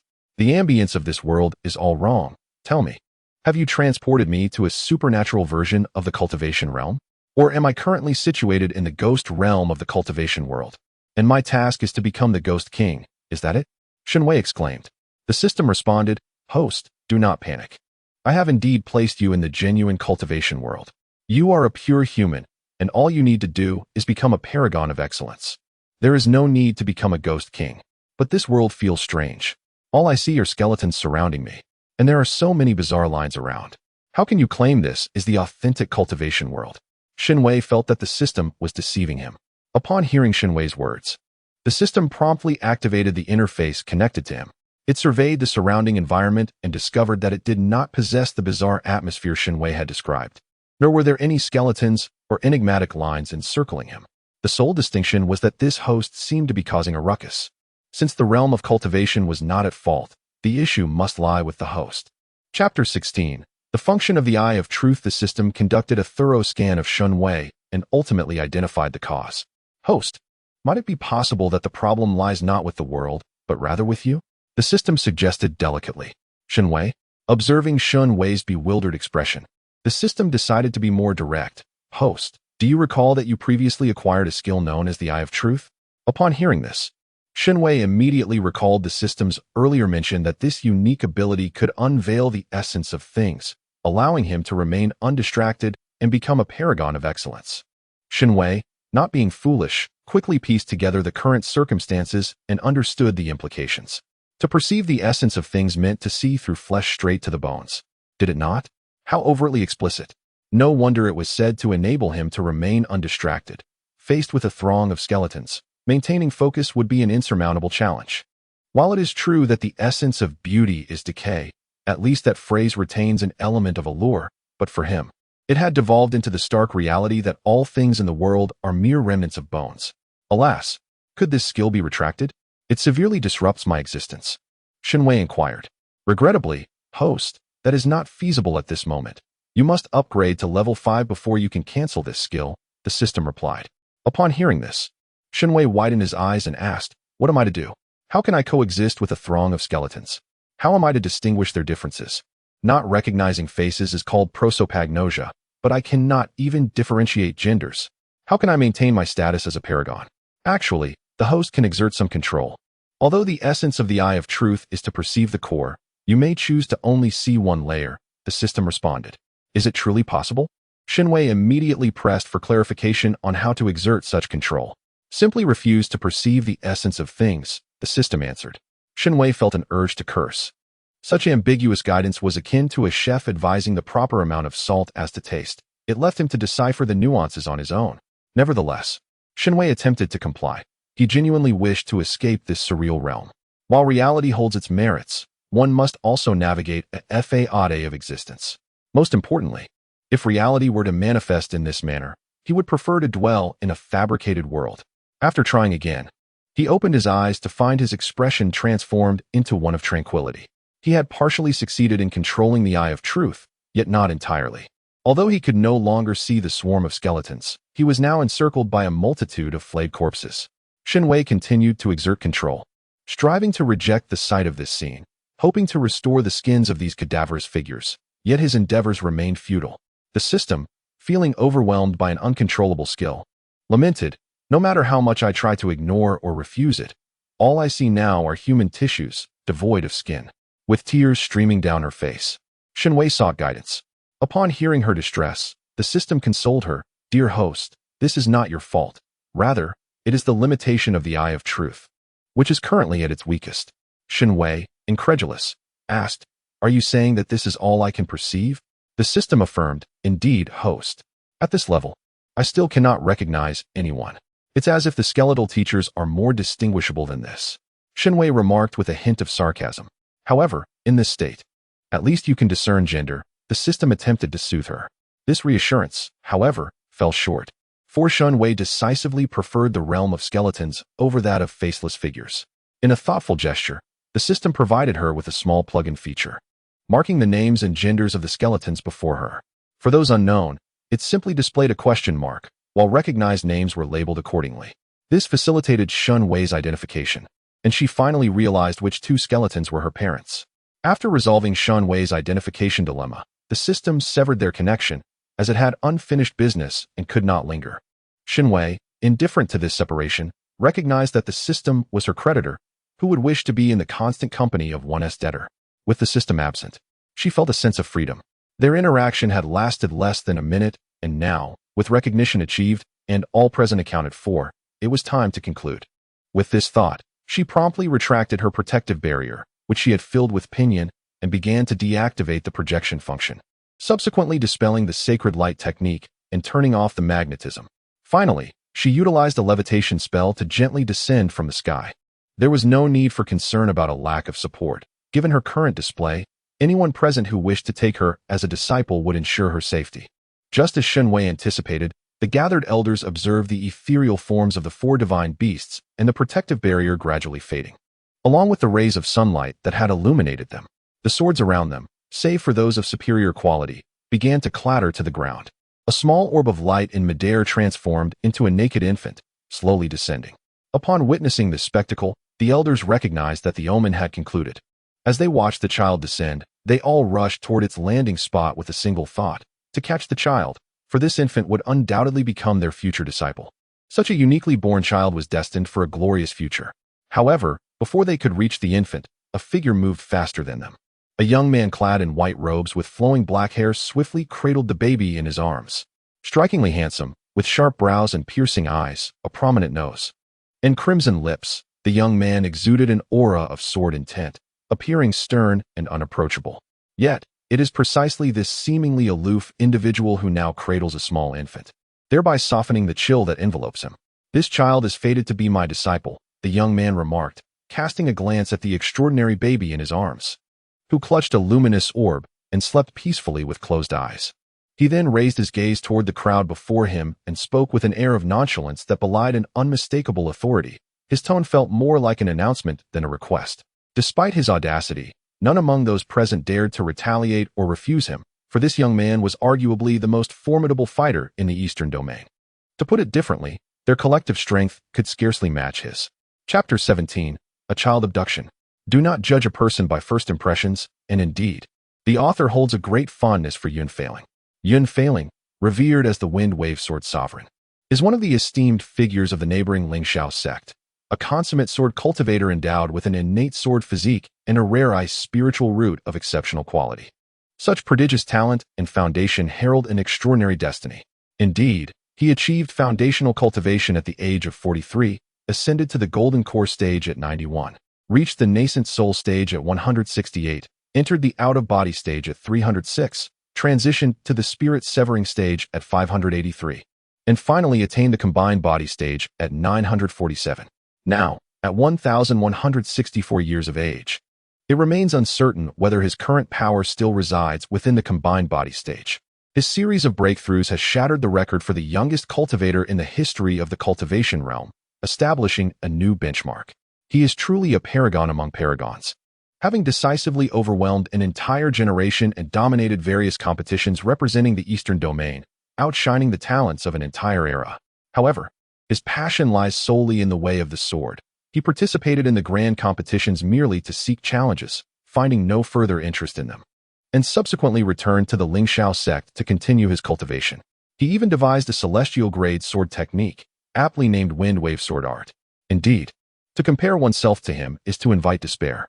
None among those present dared to contest his words, for his strength was overwhelming, so much so that he once dared to traverse the ghost domain even while still in the mid-golden core stage, cleaving through the entire realm. The domain lord, a nascent soul cultivator, was vanquished by him in an extraordinary display of prowess. While it is not uncommon for sword cultivators to challenge those of higher realms, it is utterly inconceivable to surpass an entire major realm, as the boundaries of cultivation are firmly established. Yet this individual shattered those boundaries, trampling upon the established norms of the cultivation world. So, who could have had the audacity to let this demonic figure enter? Seeing that no one rebuffed his words, Yunhan assumed that all present had acquiesced. He then prepared to depart with the child in his arms. However, Lu Ying vehemently disagreed, for this was her child, and even the Wind Wave Sword Sovereign had no right to take him from her. Wait, Lu Ying interjected, her voice firm. Shen Yunhan immediately grasped Lu Ying's hand, his eyes wary as they regarded the Wind Wave Sword Sovereign, before casting a concerned glance at the infant in his embrace. While he too yearned to reclaim the child, Lingyang's safety was paramount. What is it? Yunhan halted, his voice carrying a tone that, despite being inquisitive, conveyed an air of indifferent disdain. Shen Wei felt a curious inclination to discern the identity of the person cradling him. Upon opening his eyes, however, he was greeted by the sight of a skull. Shen Wei sighed, concluding that this figure was unworthy of him. Yunhan sensed an exceptionally penetrating gaze emanating from his embrace, and turned to see the infant within his arms had opened his eyes. The golden irises resembled a radiant sun, clear and beautiful. Yet, within the depths of those innocent eyes, he discerned an ethereal quality reminiscent of the monks from Nanshan Temple. This was rather troubling. Shen Wei found it remarkable that he perceived an air of aloof superiority in the presence of this skull, an aura akin to a transcendent sword immortal. It was truly bizarre. Wind Lawn Sword Master, this child is the culmination of my 10 months of arduous labor. Are you intent on snatching him away from me the moment he is born? Lu Ying demanded, her usual gentleness entirely absent. Upon hearing Lu Ying's inquiry, Wind Lawn Sword Master paused, lifted his gaze to meet hers, and replied, I have no intention of taking him from you. You are indeed his parents. That is an established fact. However, he is my disciple and must accompany me back to Lingxiao sect. If you wish to see him, you are welcome to come to Lingxiao sect. His serious demeanor and matter-of-fact tone left those present momentarily speechless. The child is still young. He cannot be separated from his mother, interjected an elder in a gray robe. Yunhan glanced at him and responded, my disciple is inherently extraordinary, but he has just been born and requires care, countered another middle-aged man clad in an indigo robe. Lingxiao sect has servants, Yunhan replied. Children always need their parents' companionship, remarked a woman in a violet dress from the crowd. Then let us all go to Lingxiao sect, Yun Fei Ling suggested, indicating that Lu Ying and Xin Zhixing could accompany his disciple there. But they are disciples of my Lin Yuan sect, retorted a middle-aged man in a brown short shirt, sporting a long beard, in disapproval. I have no objections, Yun Fei Ling answered graciously. The assembled individuals pondered. Is this merely a matter of your indifference? Yun Fei Ling's words were impenetrable, his intentions unmistakable. This child was firmly in his grasp. Naturally, the Lin Yuan sect members were opposed. How long had they yearned for this child?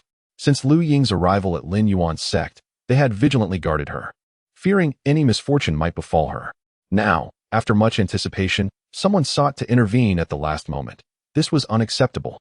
Yun Fei Ling, cradling the child, appeared considerably gentler than when wielding a sword. His willingness to answer every query momentarily made the Lin Yuan sect members forget the threats he posed, leading them to scrutinize him with various criticisms. For instance, as a sword cultivator, do you even know how to care for a child? They questioned further. Raising a child is financially burdensome, and a prodigious child requires abundant resources for cultivation. You, a mere sword cultivator, do you possess wealth? Another chimed in. It may not matter if you live a rough life, but a child is delicate. This is the sole extraordinary air of our Lin Yuan sect. What if something goes awry? Can you afford the consequences? A barrage of criticisms caused the air around Yun Fei Ling to grow increasingly tense, the temperature plummeting as the atmosphere thickened with unease. Shen Wei shivered at the sudden change in temperature, his newly born body ill-equipped to withstand the unexpected chill. However, in the next moment, the platinum patterns on his skin shimmered, and he immediately felt a wave of warmth envelop him. To his surprise, the sun-sacred pattern possessed a remarkable ability to provide warmth. Naturally, everyone around noticed the extraordinary phenomenon surrounding Shen Wei. In their eyes, he appeared remarkably divine. With short platinum hair cascading by his ears and a sun-like pattern of the same hue adorning his forehead. Suspended above it was a droplet of azure spirit stone, surrounded by twinkling starlight, clearly an object of great significance. The child, adorned with platinum patterns, held a spirit pearl the size of a quail egg in his chubby little hands, his golden eyes scanning the surroundings, calm and composed, exuding an enchanting charm. Were it not for the undeniable resemblance to Lu Ying and Xin Zhixing, one might have thought this child was a celestial being that had inadvertently fallen to the mortal realm. Wait a moment, a celestial being. Could it be that this child is indeed a naturally born celestial being? Once this thought arose, it became inescapable, growing more plausible with each passing moment. Yet, as the child was now in Yun Fei Ling's embrace, they could not investigate further. However, just by observing his appearance, it was evident he was extraordinary. Sensing the infant in her arms shiver, Yun Fei Ling swiftly retrieved a robe from her mustard seed space, wrapping Shen Wei snugly within it. She then conjured a warmth-preserving gesture, channeling her spiritual energy into the infant. As Shen Wei felt the influx of spiritual energy coursing through him, he experienced a profound sense of comfort, so soothing that it made him drowsy. Although he was but a small infant, he was acutely aware of the situation. It was merely the commotion he had caused that had attracted the attention of a powerful figure, who was now eager to take him as a disciple. Since there was no danger, he decided to succumb to sleep. After all, the body of a child was quite troublesome, and he could hardly endure for long. With a yawn, Shen Wei gradually closed his eyes and fell into slumber. Observing him drift into sleep, Yun Fei Ling felt a sense of wonder. This was the first child in his presence who, instead of crying, peacefully succumbed to sleep. Indeed, this must be his destined disciple. Instantly, his confidence in raising his disciple surged. He reached out to inscribe a soundproofing formation on the robe enveloping Shen Wei. With an imposing demeanor, Yun Fei Ling cast a fierce glance at the onlookers. In that moment, those who had sought to find fault fell silent, as if a hand had gripped their throats, cold sweat pouring down as they regarded Yun Fei Ling with trepidation. How had they forgotten that this formidable figure was not to be trifled with? Chapter 18. Naming with newfound resolve. Yun Fei Ling's assertiveness caused the members of Lin Yuan's sect to weaken in spirit. Observing this, Lu Ying stepped forward, braving the pressure and sword energy emanating from Yun Fei Ling. She steadied her emotions, her previously anxious expression transforming back into her usual gentle demeanor. Bowing respectfully to Yun Fei Ling, she spoke, "It is a blessing for my son that the Wind Wave Sword Master wishes to take him as a disciple. However, my child is still too young. Even if the Sword Master wishes to impart teachings, he must wait until my son is a bit older." A newborn's body has yet to take shape, and their consciousness is still in a state of confusion, unaware of anything. Why not wait until my son can speak and walk before providing guidance? It is merely a matter of a few years. Yunfeiling listened to Lu Ying's advice and glanced at the peacefully sleeping infant in his arms, finding some merit in the words. He turned to Lu Ying and declared, "Since he is my disciple, I shall name him." This was not a question, but rather an announcement. Upon hearing this, Shen Yunhan interjected before Yunfeiling could continue, "Sword Master, my son is the 23rd descendant of the Shen family, and he belongs to the Yun generation." His clear voice interrupted Yunfeiling's ensuing statement, causing him to pause and glance at Shen Yunhan. Seeing the glance, Shen Yunhan showed no sign of discomfort. The tone of Fenglan's sword master made it evident that he could not usurp the naming rights from his son. Nonetheless, it was essential to include the family lineage in the child's name. The elders of Lin Yuan's sect expressed their dissent, though they could not overpower Yunfeiling. Was it not excessive to take both his disciple and the naming rights? Fenglan sword master, the child may take you as his master, but must you also claim the right to name him? He is our Lin Yuan sect's great-grandson, protested an elder in a gray robe, holding a whisk and stroking his long beard with disapproval. My disciple, Yunfeiling replied coolly. His few words were laden with meaning. How could a great-grandson be more closely related than my disciple? It is only natural for me to name my disciple. Then they are still the parents of our great-grandson, retorted a robust man in a brown short shirt, pointing at Lu Ying and Shen Yunhan. Yunfeiling raised his gaze to Lu Ying and Shen Yunhan, calmly stating, "Thus, my disciple may bear his parents' surname, and his name may also include a character from Yun." This attitude left the others present momentarily speechless. Clearly, he was being unreasonable in claiming the child, yet he managed to convey that he would, out of consideration for them being the parents of his disciple, begrudgingly allow their surname to be included, along with a character from his own name. So, they should kneel in gratitude. The others present wondered how he could evoke such animosity without fear of retribution. Oh, they almost forgot. His strength was formidable, and they could not contend with him, let alone the others. This clear understanding was infuriating. Seeing that no one spoke, Yunfeiling felt they had been persuaded, which left him quite satisfied, and he retracted the sword in tent surrounding him. Let us name him Yunhan. A single sword darkens the world, and Yunhan shall cover the 9 provinces. The attendees gasped at his words. Such expectations seemed excessively grand. To hope that this child would possess the strength to overshadow the 9 provinces appeared rather arrogant. Yet, as they turned to look at the strangely beautiful, peacefully sleeping infant and recalled the extraordinary phenomena surrounding his birth, they suddenly felt that such expectations might not be entirely unattainable. After all, this child, who has repeatedly manifested extraordinary phenomena in the world, is arguably a unique occurrence in the realm of cultivation over the past 1,000,000 years. At the moment of birth, a voice of divine providence was bestowed upon him. One must ponder which prodigy has ever received such treatment. Perhaps, just as the esteemed Fenglan sword sovereign anticipates, this child may indeed fulfill that lofty goal. Lu Ying's words successfully persuaded Yunfeiling not to take the child away. Although the naming rights were forcibly seized by the other party, the child's surname and the generational name still wholly belonged to the Shen family, which brought much satisfaction to Shen Yunhan. Lu Ying was indifferent to the name, as long as the child remained by her side. The ancestors of the Lin Yuan sect, though unable to claim the name, were somewhat content with the child's successful retention. However, they fell into silence as they observed Yunfeiling occupying the adjacent room beside Lu Ying. When would this formidable figure finally depart from the Lin Yuan sect? Is it appropriate for a member of the Ling Shao sect to reside within their domain? Yunfeiling, however, maintained that his disciple was still too young to be separated from his parents, so he would remain close by, confident that a few years would pass swiftly. The elders of the Lin Yuan sect found themselves helpless against Yunfeiling's presence and could only silently direct their frustration towards Qiao He, as he was the one who initially invited this individual. Faced with the elders' discontent, Qiao He felt somewhat helpless, for it was the elders who had consented to allow members of the Ling Shao sect to enter. When the Ling Shao sect's members arrived in pursuit of sword and blade, their sect leader and elders were present, unaware that the Fenglan sword sovereign was also among them. Naturally, he took some pride in informing them that the commotion was merely a manifestation of their disciples' dissent. Those from the Ling Shao sect wishing to observe were permitted, but only 5 could enter, for safety's sake. Then, the Fenglan sword sovereign stepped forward, causing the Ling Shao sect's leader and elders to retract their steps in an instant. If their ancestor was to enter, it would be prudent for them to refrain from accompanying him, lest they incur the wrath of the Lin Yuan sect and potentially find themselves unable to leave.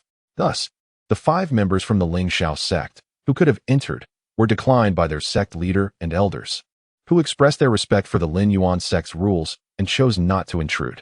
At that moment, He thought the Ling Shao sect members were quite accommodating, only to suddenly realize that their amiability stemmed from an awareness of the impending circumstances and a desire to avoid drawing ire, hence their decision not to enter.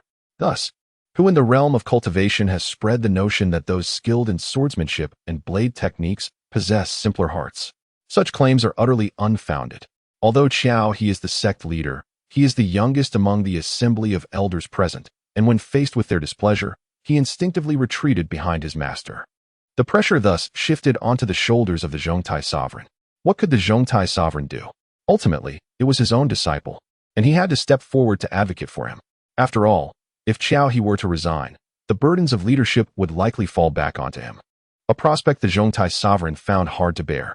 Chapter 19. The Lin Yuan sect is the best ally of the Ling Shao sect.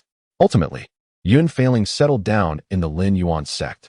The elders and ancestors of the Ling Yuan sect dared not voice their anger, instead opting to discreetly inquire when the Ling Shao sect would take their ancestor away during the time of sword collection.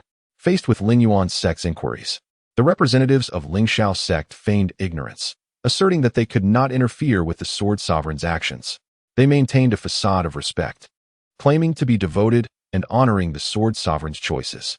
Should the sword sovereign require lodging, they would willingly provide spiritual stones, ensuring that they would not occupy the land without compensation. However, they expressed their inability to cover any potential losses incurred by the sword sovereign, suggesting instead that he could serve as a formidable weapon for the Ling Yuan sect. The Ling Yuan sect retorted, incredulous at the notion of their ancestor residing within the Ling Shao sect. Yet, the Ling Shao representatives insisted on their devotion, albeit with a caveat: they could only offer a limited sum of spiritual stones. Anything exceeding 1,000 high-grade stones would be challenging. Nevertheless, they proposed to write a promissory note, vowing to repay the debt, and if unable to do so, they would simply extend the sword sovereign's tenure as a weapon of their sect. The Ling Yuan sect, bemused, remarked on the apparent devotion of the Ling Shao sect, questioning whether the sword sovereign was aware of being sold out by his own people. Faced with this group of impoverished individuals, Ling Yuan sect found themselves at an impasse. They were neighbors after all, with a relationship that had flourished over centuries. This historical camaraderie explained why, despite their dissatisfaction with the sword sovereign's actions, they would not pursue Ling Shao sect for retribution. However, they were under no illusions about maintaining a cordial disposition. Having their esteemed individuals snatched away while expecting pleasantries was an absurdity. In response to the Ling Yuan sect's frosty demeanor, the Ling Shao sect felt powerless. Even though they had not intruded, they were aware of certain developments, such as the sword sovereign's audacity in seizing a child, born amidst celestial phenomena, and insisting on becoming the child's master. Had it not been for the vigorous resistance from Ling Yuan's sect, the sword sovereign might have succeeded in his endeavor. The sword and blade practitioners of Ling Shao sect covertly observed the disgruntled members of Ling Yuan's sect, lowering their gazes. While they acknowledged their wrongdoing, they could not help but admire their sword sovereign's audacity. It was indeed a masterstroke. The very child they had boasted about was now claimed by Ling Shao sect, transforming an extraordinary prodigy into one of their own. As the sword and blade practitioners from Ling Shao sect concealed their intentions behind stoic expressions, they attentively absorbed the complaints and accusations from the Ling Yuan sect, evoking a sense of unjust grievance among the latter. It felt akin to striking a punch into a pile of cotton, exacerbating the ire of Ling Yuan sect members. In frustration, they stormed off, watching the Ling Yuan sect depart. The Ling Shao sect's practitioners exchanged glances, ensuring the surroundings were clear of onlookers before promptly drawing their swords and blades to commence sharpening them on the ground. The disciples of the Lin Yuan sect possess an extraordinary wealth, having never encountered anyone who would audaciously lay fragments of gold stone, a material of remarkable hardness, upon the ground. This stone is available in 3 hues: black, white, and gray, with the black variant being particularly rare. However, the quality cannot be discerned solely by color. High-quality fragments of gold stone are exquisitely smooth and warm to the touch, resembling fine jade. The more refined and gentle the texture, the superior the quality. as these stones are interspersed with delicate golden veins, hence their name. Fragments of gold stone are incredibly durable, yet they serve exceptionally well in enhancing the luster and sharpness of spiritual blades and swords, making them the preferred honing stones for sword and blade cultivators. For these practitioners, their spiritual swords and blades are of utmost importance, and they spare no effort in ensuring their maintenance. The superior the quality of the fragments, the brighter and sharper the weapons become, thus making fragments of gold stone a significant expense for these cultivators.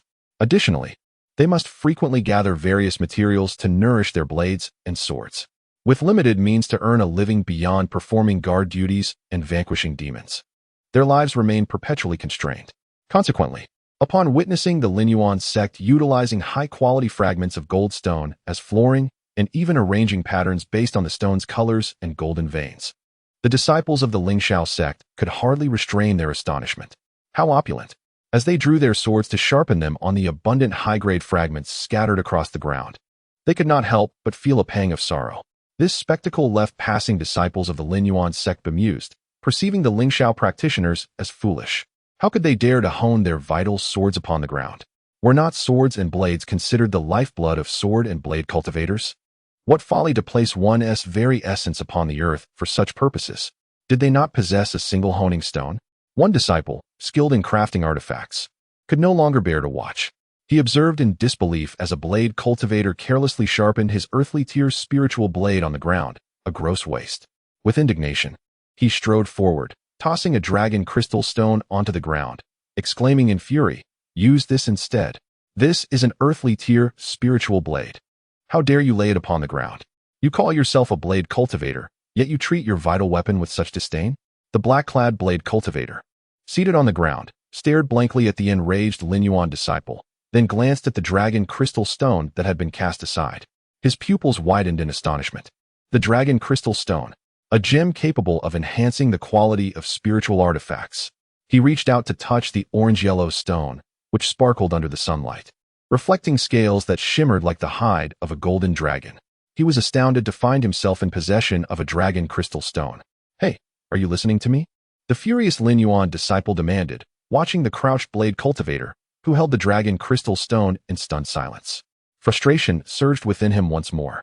"Lu Mingkong," the black-clad blade cultivator replied, his expression impassive as he met the gaze of the Lin Yuan disciple. "What?" The Lin Yuan disciple was momentarily taken aback by the unexpected response. "My name is Lu Mingkong, a pinnacle of foundation establishment. From now on, should you require assistance, you may seek my help. Henceforth, you shall be regarded as my sworn brother, despite our different fathers and mothers," Lu Mingkong declared earnestly, clutching the dragon crystal tightly in his hand. This unexpected development left the disciples of the Lin Yuan sect utterly bewildered. How could he entertain such a notion of brotherhood? Was he not aware of the absurdity of his proposal? Yang Zheng, a mid-stage foundation establishment cultivator, scoffed disdainfully. "Who wishes to be your brother?" He glared at Lu Mingkong, recalling how their revered sword master from the Lingxiao sect had previously snatched away their long-awaited prodigy.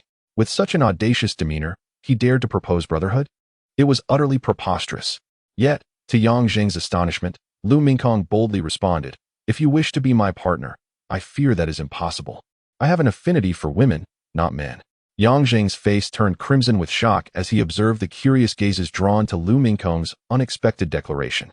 Enraged, he shouted, "Who would want to be your partner? What nonsense are you spouting?" Though Yang Zheng yearned to argue further, he noticed a gathering crowd approaching and reluctantly glared at Lu Mingkong before huffing and briskly departing. Observing this, Lu Mingkong hastily stored the dragon crystal in his pouch, sheathed his sword, and hurried after him. After all, he had been gifted a dragon crystal the size of a fist. If he was not destined for brotherhood or partnership, he could at least serve as a protector. Such a sizable dragon crystal could be worth several top-quality spirit stones. By his usual standards for protective duties, it would take him nearly 30 years to repay this debt. Contemplating this, Lu Mingkong pursued him. Meanwhile, a group of sword and knife cultivators remained seated on the ground, contemplating the scene before them. After a brief moment, they exchanged glances, seemingly reaching a consensus. Their previously discreet sharpening of blades was now openly conducted in the middle of the road, all while casting furtive glances for any Lin Yuan sect disciples nearby. Witnessing the abundance of high-quality shattered gold stones scattered about, and recalling the generous and selfless attitude of the Lin Yuan disciple who had carelessly discarded the dragon crystal. They realized the truth in their masters' and elders' words. The Lin Yuan sect was indeed the ideal place for the Ling Xiao disciples to forge friendships. The Ling Xiao disciples sharpened their swords with renewed vigor, inciting discontent among some of the Lin Yuan disciples, particularly those skilled in artifact crafting, who felt their resolve was being challenged. The Ling Xiao disciples, emboldened, unilaterally established deep friendships. Once the Ling Xiao disciples retrieved their blades from the Lin Yuan sect, they couldn't resist flaunting the sharpening stones and nurturing materials gifted by their new friends, which left the other Ling Xiao disciples restless. The Lin Yuan disciples soon realized they were encountering the Ling Xiao disciples with increased frequency, each meeting characterized by the latter sharpening their weapons with expressionless faces while glaring at them. What could this mean? Were they preparing for a fight? It was evident that the Ling Xiao disciples harbored ill intentions, but they were not to be underestimated. Chapter 20. Guardian Shen Wei was oblivious to the current state of friendship between the disciples of Ling Xiao sect and Lin Yuan sect, as he was merely an infant. However, the commotion surrounding his birth was so grand that it had spread throughout the vicinity of Lin Yuan's sect, leading to a remarkable increase in his admiration points within the system interface. Watching his admiration points swell, Shen Wei felt an immense joy. The fanfare surrounding his arrival was undoubtedly worthwhile. The only aspect Shen Wei found difficult to accept was the utter lack of control he had over his infant body. As a mentally and physically healthy adult, he felt somewhat embarrassed by the necessity of having his diaper changed. A small consolation was that, due to the eye of truth, he perceived everyone as skeletons. The notion of a skeleton changing his diaper was far more palatable than that of a living person, which he found somewhat easier to accept. This, perhaps, was the sole advantage of the eye of truth, Shen Wei mused silently. With grace surpassing 1,000 pounds and a swift, nimble motion, his heart remained tranquil like still waters, unchanging in countenance. He wielded his staff with poise, skillfully intertwining movements that pierced through clouds and shadows, accompanied by a chilling sound that resonated. A series of sword techniques followed, with the sword's brilliance akin to a dragon emerging from the waters, transforming into a spiritual serpent that soared through the air at times and glided close to the ground at others. Each stroke exuded an overwhelming sword intent, revealing the practitioner's unparalleled mastery. To Shen Wei's eyes, however, it was merely a skeleton, ethereal in presence, brandishing a slender, silvery staff and performing an elegant dance. Frankly, this skeleton was the most imposing one he had encountered since his birth. It was truly deserving of being his master. Yawning, Shen Wei noted how easily an infant succumbs to drowsiness. His master had high expectations for him, constantly reading various sword manuals and using spiritual energy to demonstrate sword techniques whenever he was awake. Shen Wei felt a bit helpless. Yet this was far preferable to the antics of his parents, who would come to play with him. After all, having two skulls hovering close to his face allowed him to see the intricate sutures within their cranial cavities, which was rather terrifying.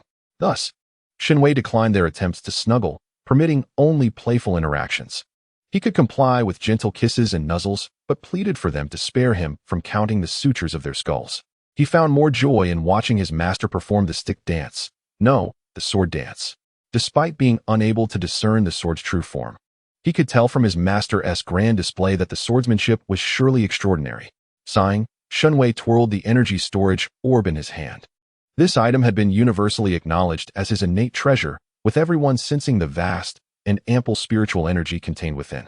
Many wished to examine it closely, but how could Shen Wei allow them to touch it? The energy storage orb merely served to store energy. If that was all it could do, it seemed rather underwhelming for an innate treasure.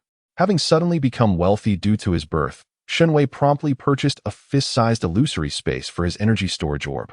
Thus, others discovered that the spiritual pearl that descended with Shen Wei was visible to them, yet intangible, as if it were but an ethereal shadow.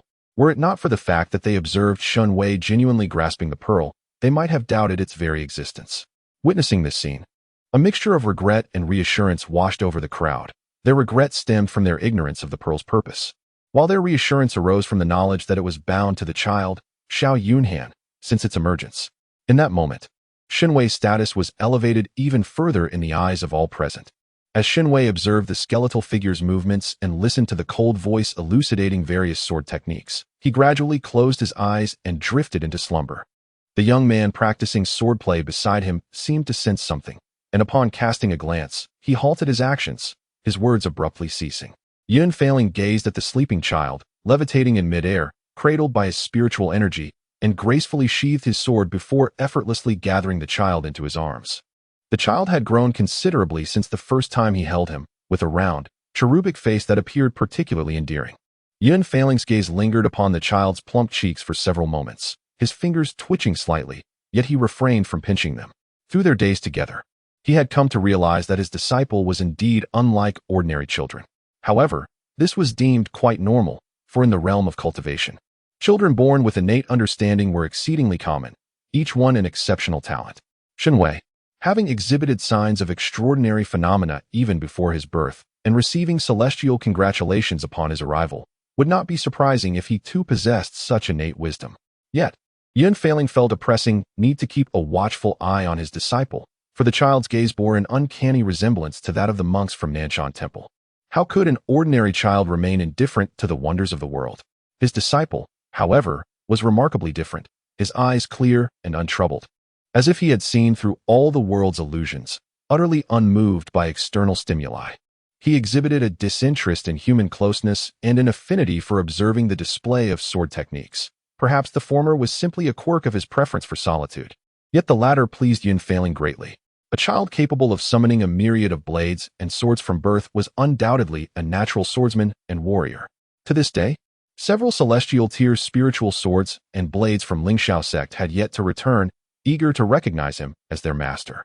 However, these swords would not yield to one another, remaining in a standoff, which had thus far prevented any from successfully aligning themselves with his disciple. It is often said that one can discern a person's character by the age of 3. Yunhan believed it imperative to correct his disciple's tendencies while he was still young. No matter what, his disciple must not gravitate towards the monks of Nanshan Temple. With this thought in mind, Yunhan adjusted the sleeping infant in his embrace to ensure he was more comfortable. His decision to take Yunhan as his disciple was not solely based on the child's exceptional talent. Rather, it was driven by an inexplicable urgency that compelled him to arrive at Lingyuan's sect. From the moment he laid eyes on his disciple, he felt an overwhelming sense of familiarity, as though he had found something he had long sought. This warmth and contentment felt akin to returning to the embrace of a wolf pack. Even after the passage of a millennium, he still vividly recalls the days spent among the wolves. The imposing figure of his father, the tender affection of his mother, and the unwavering tolerance of his elder brother. Fei. At that time, he was not known as Yunhan. Within the clan, he was called Ling. He had been found by his mother while she was in pursuit of a red-feathered chicken. She named him Ling, stating that in her quest to retrieve him, the chicken had eluded capture, leaving only a few feathers behind. Yunhan harbored a disdain for humanity, stemming from the abandonment by his human parents, followed by a nurturing upbringing among wolves. Yet, when he finally found a family of his own, they were annihilated by human cultivators. The Yunta wolves were a common sight in the realm of cultivation, prized for their fur that changed colors with varying temperatures and environments, making them highly sought after. Their internal cores were also regarded as excellent materials for refining weapons, which led to their widespread popularity among humans. This popularity, however, resulted in the brutal slaughter of the Yunta wolves. His clan met a tragic end. The elders and his parents hid him and his siblings, ultimately sacrificing themselves in battle. The human cultivators skinned the fallen on the spot, the snow beneath them stained crimson. He memorized every face, vowing vengeance. Yet, he was discovered. The cultivators pulled him and his siblings from their hiding place. As a wolf child, he intrigued them, and they sought to capture him for sale. In a bid to protect him, his elder brother launched an attack against the cultivators, striving to buy him time to escape. He concealed himself, but the cultivators, in a cruel tactic to draw him out, flayed his still-breathing brother before his eyes. He yearned to intervene, but his brother forbade him, roaring commands until his final breath. When the cultivators saw he would not emerge, they dragged out the other captured siblings, threatening to slay them if he did not comply. Ultimately, he revealed himself, but the cultivators broke their promise, mercilessly slaughtering his brothers and sisters before him. The ground was soaked with the blood of his kin, his brother's flesh torn asunder, while his siblings perished in agony. In a fit of rage, Ling erupted, desperately attempting to slay the cultivators, only to be knocked down repeatedly. After being kicked aside once more, he turned and fled. He could not die, not before avenging his clan. He etched the faces of the cultivators into his memory, fleeing with every ounce of strength until he collapsed. It was then that he was rescued by a master on a mission who, upon assessing his injuries, recognized his potential and offered to train him under the condition that he would exact his revenge. He acquiesced, with his master's guidance. He exacted vengeance upon his enemies and laid his kin to rest. When his master inquired about his name, he replied, "I am Yun Failing." The Yun represents his clan, Fei his brother's name, and Ling his own. His master imparted the wisdom that only through strength could he safeguard all that he cherished. Time would prove his master correct. As long as he possessed sufficient power, he would not only protect what was his, but also attain his desires. If he failed to do so, it signified his inadequacy in strength. Ling lost everything due to his inherent weakness. However, the present is different. He is Yun Failing, not merely Ling. He shall emerge as the strongest, and only the strongest, refusing to allow anyone to seize anything from him ever again.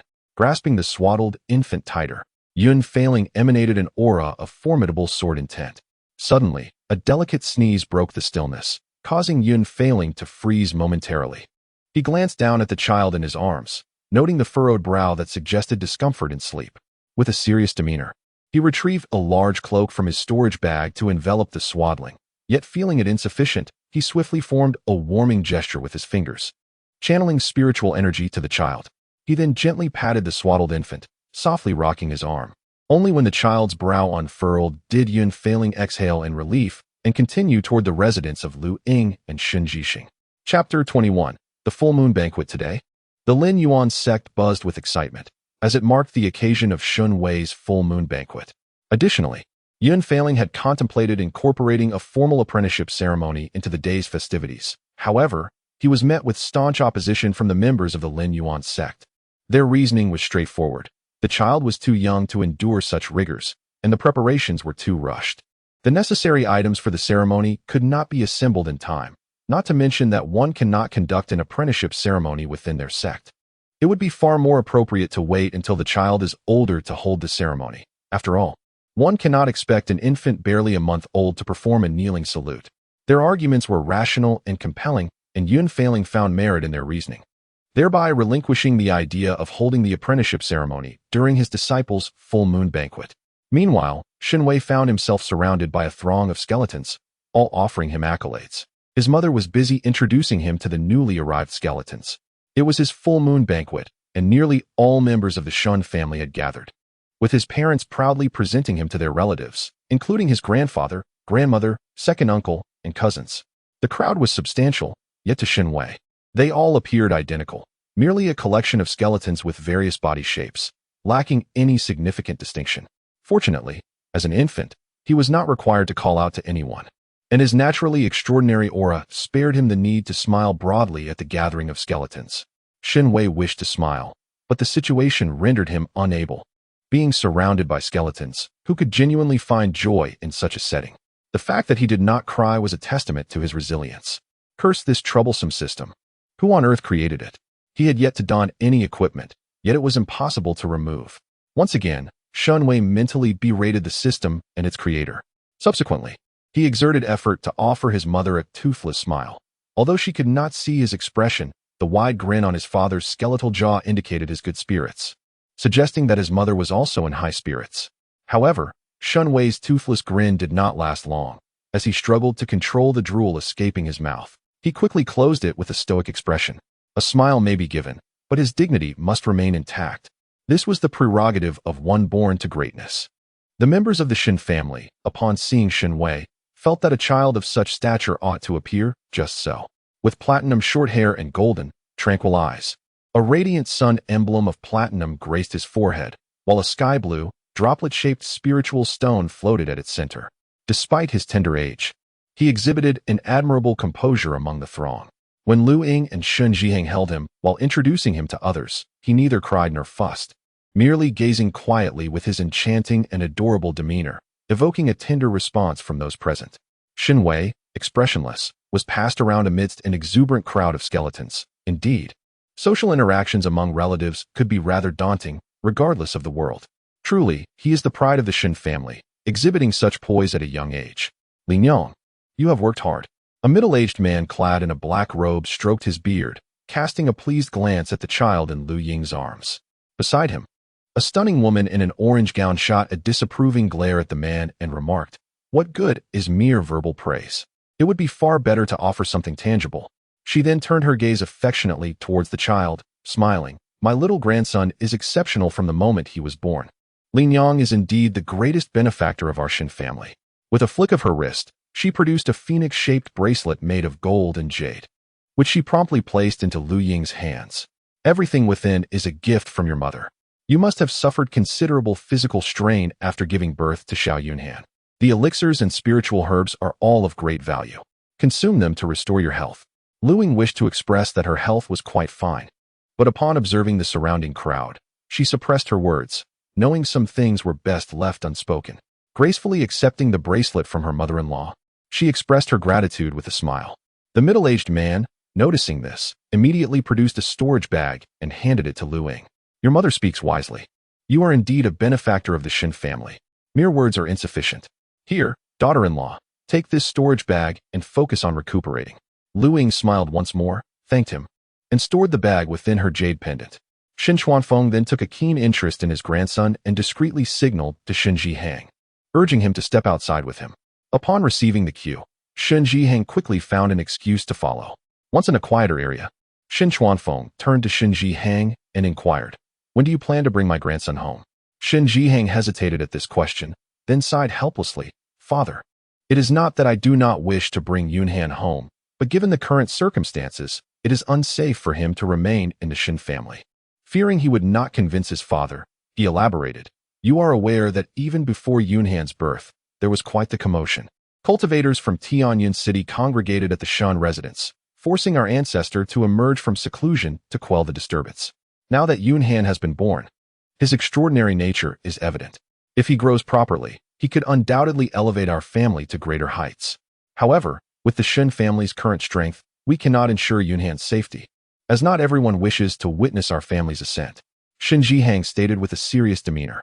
Shen Chuanfeng remained silent, gazing expressionlessly at Shen Zhihang, and remarked, "So, you summoned your mother and me back merely to handle family affairs, correct?"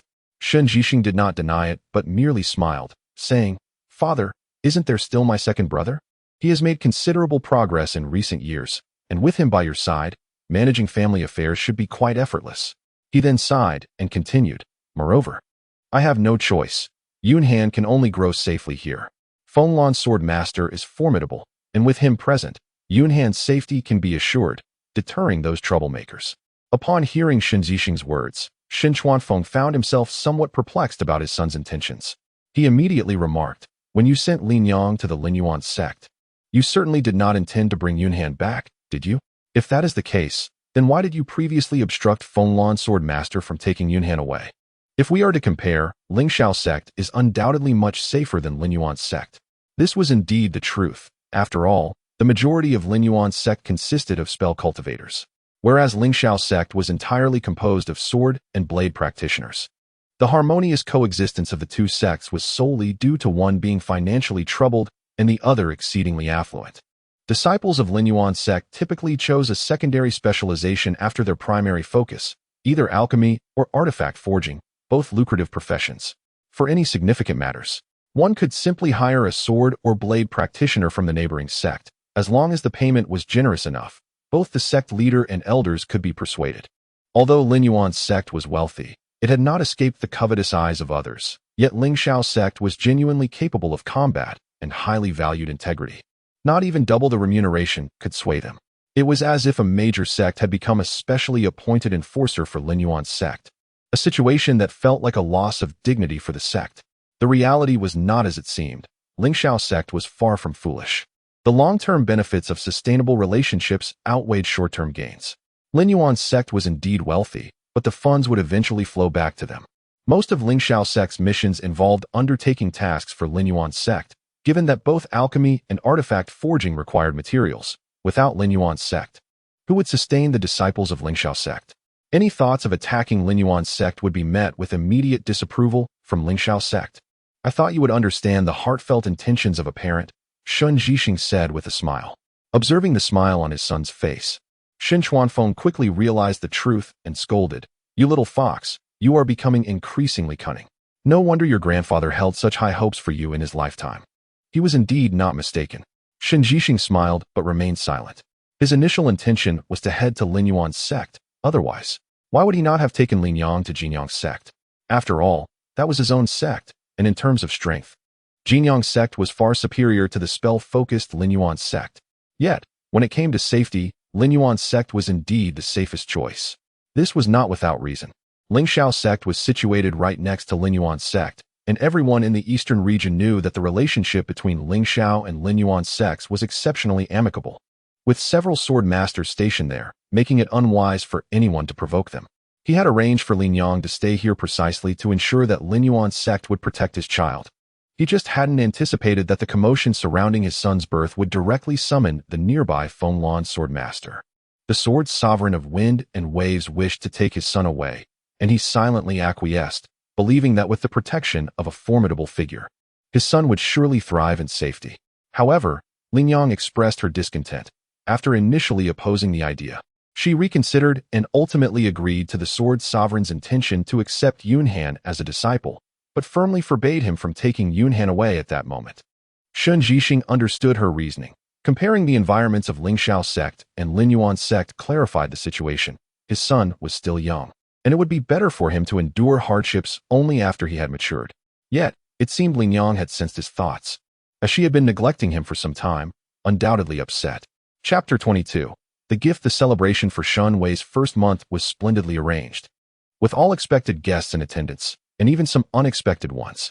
The members of Lin Yuan's sect cast impassive glances at the Ling Xiao sect group, who stood silently behind the sword sovereign of wind and waves. Indeed, they were the ones in question. Were it not for the Ling Xiao sect's self-aware acceptance of the role of enforcers, Lin Yuan's sect would never have permitted their entry. Though this group was both impoverished and gluttonous, their strength was undeniably impressive. The higher-ups of Lin Yuan's sect averted their gazes in dissatisfaction, while the Ling Xiao sect members, who had been under scrutiny, finally exhaled in relief. Having a capricious ancestor was indeed a source of resentment for their sect, yet they were powerless to change the fact that the sword sovereign was their forebear. This time, however, they had truly offended Lin Yuan's sect. They understood that it was infuriating to have a promising talent snatched away by their ancestor. Had the matter been approached amicably, it would not have been such a grave issue, for the sword sovereign's prowess was evident, and becoming his disciple was certainly advantageous.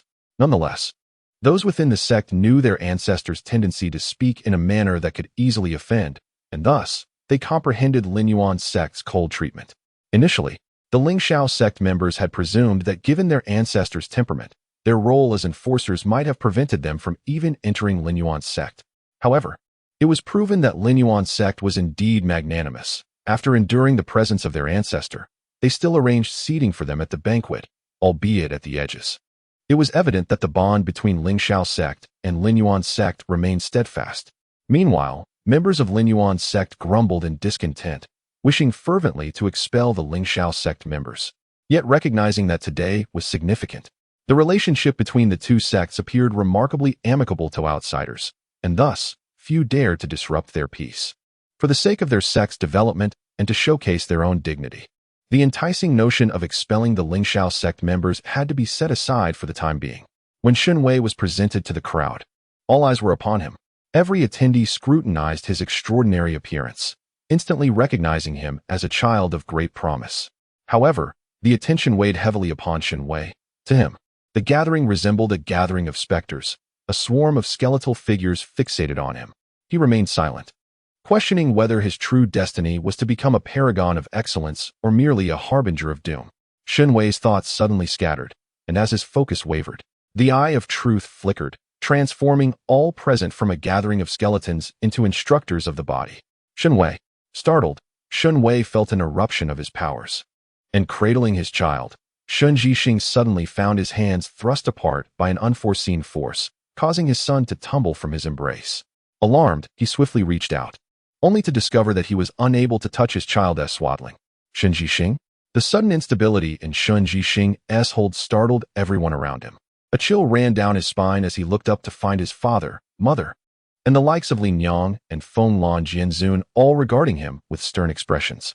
Shen Yunhan chuckled nervously, tightening his grip on his child. It was indeed no mere illusion. His hands truly did not make contact with his son. Rather, the child was floating just above his palms. the distance scarcely the width of a finger, thus remaining unnoticed by others. Seeing his son standing there with a foolish grin, Shen Chuanfeng approached, displeasure evident in his tone. What on earth is wrong with you? Why are you so clumsy? Hand the child to me. I shall hold him. Shen Zhixing evaded Shen Chuanfeng's outstretched hands, chuckling. Father, that was merely an accident. As a golden core cultivator, how could I fail to hold my child? I was simply playing with Yunhan. You still need to extend your blessings. It would be inconvenient to hold Yunhan, so let me do it. I assure you, I will not let it happen again. Shen Chuanfeng studied his son's beaming face, pausing momentarily, aware of his son's usual demeanor. It was clear something was amiss. Observing his son's unwavering hold, he deduced the issue lay with his grandson. Fixing his gaze on the hands of his son that cradled the child, Shen Chuanfeng withdrew his hand, snorting in dissatisfaction and muttering a few reprimands, admonishing him to be more sensible on such an important day, thus refraining from further insisting on holding the child.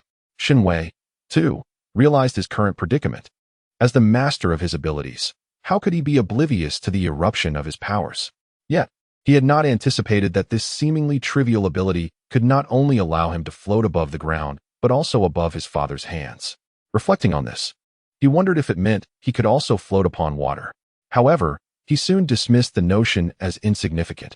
In a martial arts realm, merely floating on water would surely garner a considerable amount of admiration, but this was the realm of cultivation. Cultivators could fly. Who would care if one could float on water? Shen Wei focused on the eye of truth, striving to maintain his composure. Compared to a gathering of instructors, he would much prefer the presence of a necromantic calamity. The full moon ceremony commenced, and Shen Wei was formally introduced to all present, igniting curiosity about the child born alongside the extraordinary phenomena a month prior. As Shen Wei surveyed the crowd, he felt the urge to garner admiration once more. But as an infant, he could hardly conjure another spectacle. While creating a phenomenon was not out of the question, he feared that if he did so too frequently, its value would diminish. Just as Shen Wei grappled with these thoughts, his master intervened, effortlessly helping him reap a considerable harvest of admiration. The reason lies in the fact that his master bestowed upon him two celestial-grade spiritual artifacts, a sword and a knife, both suspended in midair, awaiting his selection. Shen Wei chose the spiritual sword, not for any particular reason, but simply because he had only acquired fundamental sword techniques. His swordsmanship had already reached the level of a grandmaster, and his primary quest directed him towards becoming a paragon of excellence, thus leaving him no choice but to select the sword. At the very moment Shen Wei made his choice, the silver-white long sword emitted a resonant hum. Unmistakably delighted by its selection, the spiritual knife, feeling somewhat disgruntled, turned and collided against the sword. Observing this, Yunfailing swiftly controlled the knife with a gesture, storing it away in a pocket dimension. In a brief span of time, the onlookers recognized the spiritual sword. It was none other than the treasured sword of the fabled Yin Hui sword immortal, who had failed to ascend millennia ago, floating life. Such a significant choice indeed. The subsequent scene astonished them even further.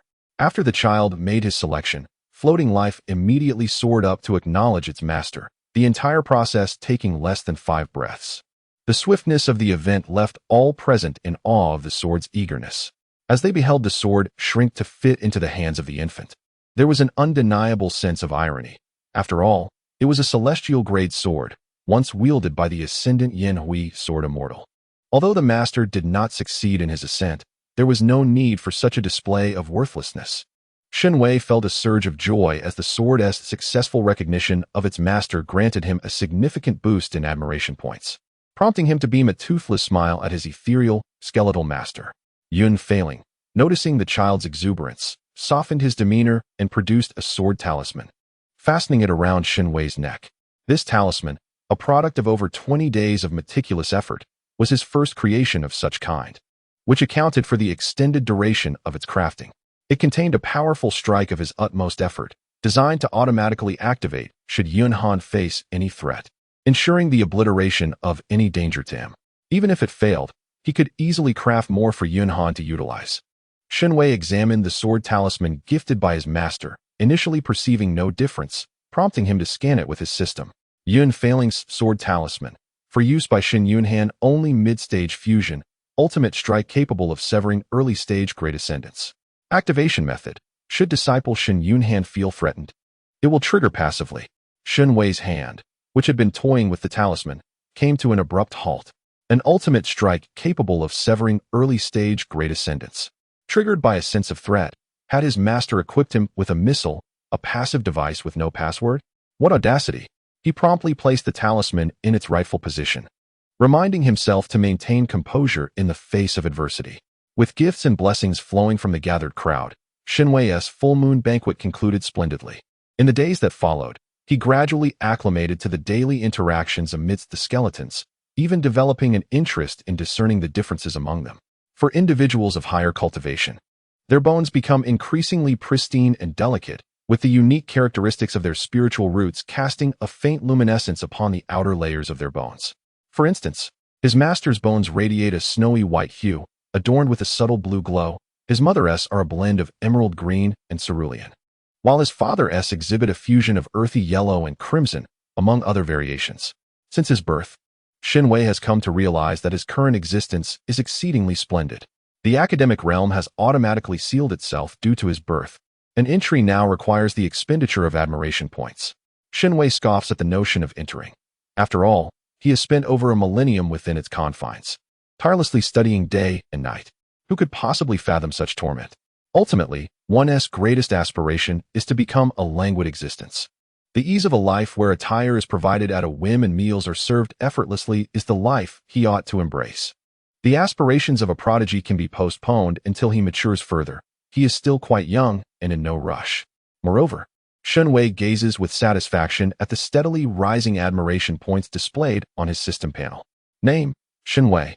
Shen Yunhan species. Human age: 4 months and 12 days. Strength: 27. Ranked among the top 10 for ordinary infants. Speed: 31. A notably objective speed for a human infant. Beauty: 93. An exceptionally beautiful infant. Charm: 98. Everyone eagerly anticipates your growth. Root bone: 24. Average aptitude.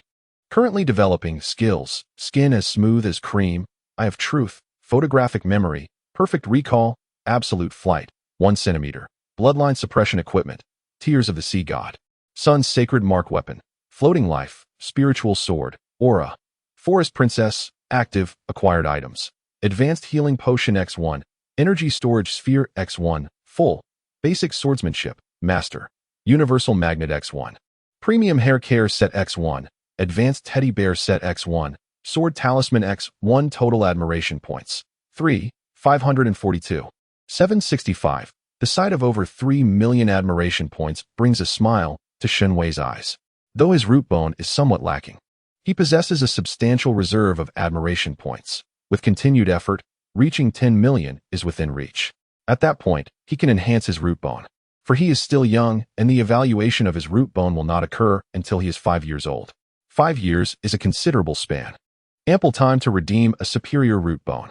If he finds it unsatisfactory, he can always exchange it again. For now, he shall recline and relish this phase of languor. It is his time to embrace stillness. Meanwhile, Yun Failing, who is demonstrating sword techniques, momentarily pauses, struck by the newfound vibrancy in his disciple's eyes. So, it appears that Yunhan favors a bold and sweeping swordplay. With a serious expression, Yun Failing addresses the floating Shen Wei, stating, "Once you have grown a bit more, I shall impart my wind wave sword technique to you. Until then, I can demonstrate the moves for you, so that you may memorize them for future practice." Shen Wei's smile falters. His master is relentless in his pursuits. Yet, he genuinely yearns to be a languid being, at least until he learns to speak and walk. However, infants possess no rights, and his master continues to dance before him, gradually dimming the light in Shen Wei's eyes. Beep, greetings, host. A sudden electronic sound resonated in Shen Wei's mind. Is that you, system? Shen Wei inquired uncertainly. I am here, the system replied. No matter how many times she heard it, there was always a sense of summoning a voice assistant. Have you completed your report? Shen Wei yawned and asked. Yes, host. The system responded. Then it reviewed the current task status and discovered that Shen Wei's learning space had not been activated. It promptly stated, Host, you have been somewhat lackadaisical in your studies lately. What does it matter? I have diligently proven myself as the pride of the day. Look at my current respect value. I have amassed over 3 million by the time I am not even a year old. Even if I wish to showcase my talents, I must first learn to walk and speak. Besides, I have studied for over 1,000 years in the learning space. Let me rest for a while. Even learning requires a balance of work and rest, Shen Wei replied with half-closed eyes. Since the host is confident, the system eagerly anticipates your success in surpassing over 1,400 fated children, becoming the foremost prodigy. The system calmly dropped a bombshell. Shen Wei's eyes widened in disbelief. Wait, what did you say? Over 1,400? Shen Wei asked incredulously. Fated children, the system replied placidly. Shen Wei exclaimed, are you joking with me? After a moment of silence, Shen Wei could no longer contain herself. Are the fated children you mentioned the type that experience hardship and rise, or the kind that break free from their past misfortunes to achieve boundless breakthroughs? Upon hearing her inquiry, the system swiftly consulted the world consciousness regarding the world's timeline, then answered, the first type you mentioned has 221 individuals, the second type has 363, the third type has 176. While the others fall into categories such as luck-based, survivalists, puppeteers, and villains. Setting aside the question of the number of fated children, I fail to understand how my becoming a prodigy is related to these fated children, Shen Wei questioned in confusion. In response to her inquiry, the system explained, to become a prodigy, the host must surpass everyone, and fated children are inherently extraordinary.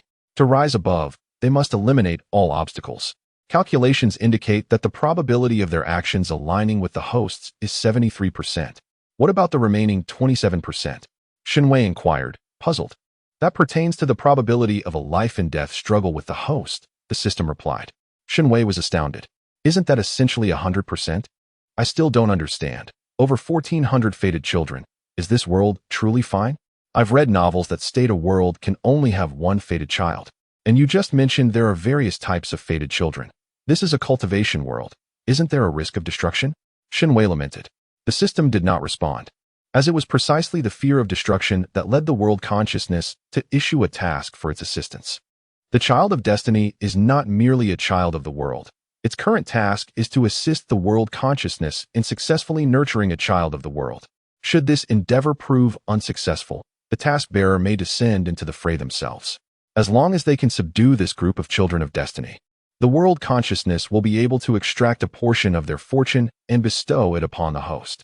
Once the host's fortune surpasses that of all the children of destiny, they shall ascend to become the child of this realm, facilitating the world's successful evolution. Initially, the plan was to select one among the over 1,400 candidates to support as a child of destiny. However, unexpectedly, a host emerged along the way. Given this development, there was no need to seek others.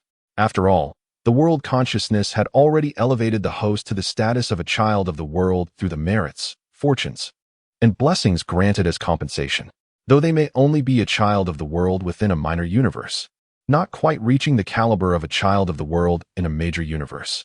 They nonetheless possess the requisite attributes and are undoubtedly more esteemed and effective than the children of destiny. Chapter 24. The side quest of the proud son of heaven. The current task cannot be disclosed to Shen Wei at this juncture, as the latter was unexpectedly designated as its host. This task is not only a directive from the world consciousness, but also serves as a test for Shen Wei. Should Shen Wei successfully accomplish this task, they will be taken to the main system space for registration, thereby becoming a future host. The term future is used because the regulations of the main system space dictate that both the system and the host must complete 10 tasks before a mutual bond can be established. This process allows the main system space to analyze one's performance throughout the tasks and subsequently match them with the most suitable host, ensuring compatibility. Of course, there are also instances where systems and hosts find mutual attraction, and binding is quite straightforward. One simply submits an application and completes 10 tasks. Once accomplished, binding can proceed based on the original application, although many suggest that the main system is merely seeking to benefit from both sides. It asserts that it prioritizes the welfare of the hosts and systems. Only by understanding the difficulty of their union can they truly cherish one another. It has been proven that the main system's approach is indeed correct. The relationships between systems and hosts who each complete 10 tasks are remarkably harmonious. Hosts often feel an overwhelming affection for their systems, while systems are equally inclined to cherish their hosts, rendering their connection deeply amicable. One might even call them soulmates. Therefore, if this temporary host successfully completes the task, they will be taken to the main system space to submit an application. Conversely, should they fail, they will be cast into the main system space to undertake tasks and repay their debts. After all, as a child of the world. They will not be discarded by the main system space. For now, however, it is essential to reassure the host, encouraging them to discard any negative work mindset. Fear not, dear host, for I have good news. For every child of destiny you overpower, you will acquire a portion of their fortune. This fortune can accumulate. And with greater fortune at your disposal, achieving the accomplishment of the proud Son of Heaven shall be a most attainable feat, the system consoled. Upon hearing the system's words, Shen Wei fell silent. After a while, he finally spoke. System, may I pose a rather impudent question? Let me clarify first. Please do not take offense. What question? The system inquired, perplexed. Just to be clear, you mustn't get angry. I'm merely asking, and if you prefer not to answer, that is perfectly acceptable. Shen Wei preemptively reassured the system. Very well, host, please proceed. The system nodded, indicating its willingness to listen. Encouraged by the system's consent, Shen Wei immediately asked, System, you aren't an illicit system, are you? The system was taken aback. How could that be? I am entirely legitimate. I possess a formal system identification number. I am organized and disciplined, complete with a manufacturing code. Even my source code is numbered. How dare you malign me as an illegal system? The system's reaction was one of indignation, its previous calmness shattered, erupting into a fervent rebuttal. Hearing the system's agitated tone, Shen Wei began to reconsider his assumptions. Please do not be upset. You previously agreed not to get angry. You cannot blame me for questioning your legitimacy. Just look at what you said earlier. You advised me to crush the chosen ones of fortune to seize their luck. How is that different from the antagonists depicted in novels? Those stories suggest that systems fixated on others' luck are likely nefarious. Your incitement makes it difficult not to harbor doubts. While attempting to soothe the system, Shen Wei elaborated. Is it truly comparable?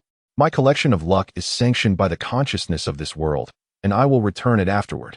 How can that group of insects compare to me? I am a legitimate system, organized and disciplined. The system retorted, disgruntled. As Shen Wei absorbed the implications of what the system had revealed, he suddenly perceived the weight of the information. Wait a moment. Are you implying that the consciousness of this world actually desires me to be its favored child? Shen Wei seized upon the essence of the matter.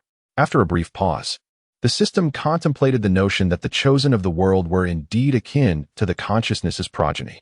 Shen Wei's assertion was not entirely unfounded, prompting the system to respond affirmatively, correct. The system's confirmation brought a sense of relief to Shen Wei. For the first time, he felt a profound acknowledgement as the protagonist, truly embodying the favored child of the world. Given that, what is there to fear? The consciousness of the world has selected me as its protagonist. So what of the 1,400 chosen ones? According to the laws of protagonists, even if they were to multiply tenfold, they could not pose a threat to me. Shen Wei boldly declared. The system conceded that under normal circumstances, this would hold true. However, the current situation was anything but ordinary. The world was undergoing ascension. And even as the world's chosen one, the consciousness could not intervene, especially since he was an outsider, not even a task-bearer. The system sensed a pressing need to enlighten Shen Wei, lest he become overconfident to his own detriment. Host, what kind of world do you think would possess over 1,400 chosen ones? The system subtly suggested. The system's inquiry caused Shen Wei to pause, reflecting on the implications.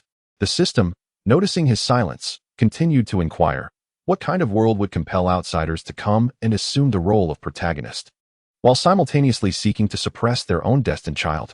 Shen Wei furrowed his brow. The question filled him with an unsettling premonition. Do you believe it would be better for the protagonist of your world to be a child of your own kin, or an unfamiliar individual with no ties to you? The system emphasized the words unfamiliar and no ties. Shen Wei sighed, acknowledging the implication. He was not foolish. This meant that the world's consciousness had chosen him as the protagonist merely to ensnare him, did it not? Speak plainly. I need to understand the situation. After all, we are in this together, and if I remain uninformed, we both risk dire consequences, Shen Wei stated with resignation. Observing Shen Wei's earnest demeanor, the system nodded in satisfaction and proceeded to disclose the background of this world. This world was a fusion realm, and as for what it fused, there was no need to elaborate, for Shen Wei understood that it encompassed over 1,400 destined children. Each of these children possessed comparable fortunes, yet with only one world, only one could emerge as the protagonist. Thus, the one who could successfully overshadow this assembly of fated individuals would ultimately claim the title of protagonist and enable the world to achieve successful fusion. So, I am to act as the savior, am I not? Shen Wei summarized. That is approximately correct. This aligns with your main quest, at most serving as a side task. Considering you are inherently destined to be a paragon that others can only aspire to surpass, including these fated children, the system replied. Shen Wei pondered, realizing the truth in this assertion. May I inquire about the attributes of these fated children? He sought to know his adversaries. Recognizing Shen Wei's cooperation, the system promptly transmitted the information regarding these fated children. The transmission was instantaneous, yet as Shen Wei absorbed the information, his expression gradually faded. The data provided by the system regarding the fated children revealed that, despite their varied experiences, they all shared a singular trait. Each was exceptionally gifted, endowed with remarkable abilities. The overwhelming nature of their talents left Shen Wei feeling somewhat insecure.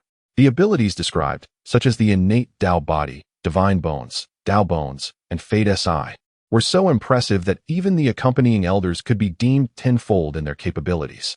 The more he observed these formidable figures, the more his confidence waned.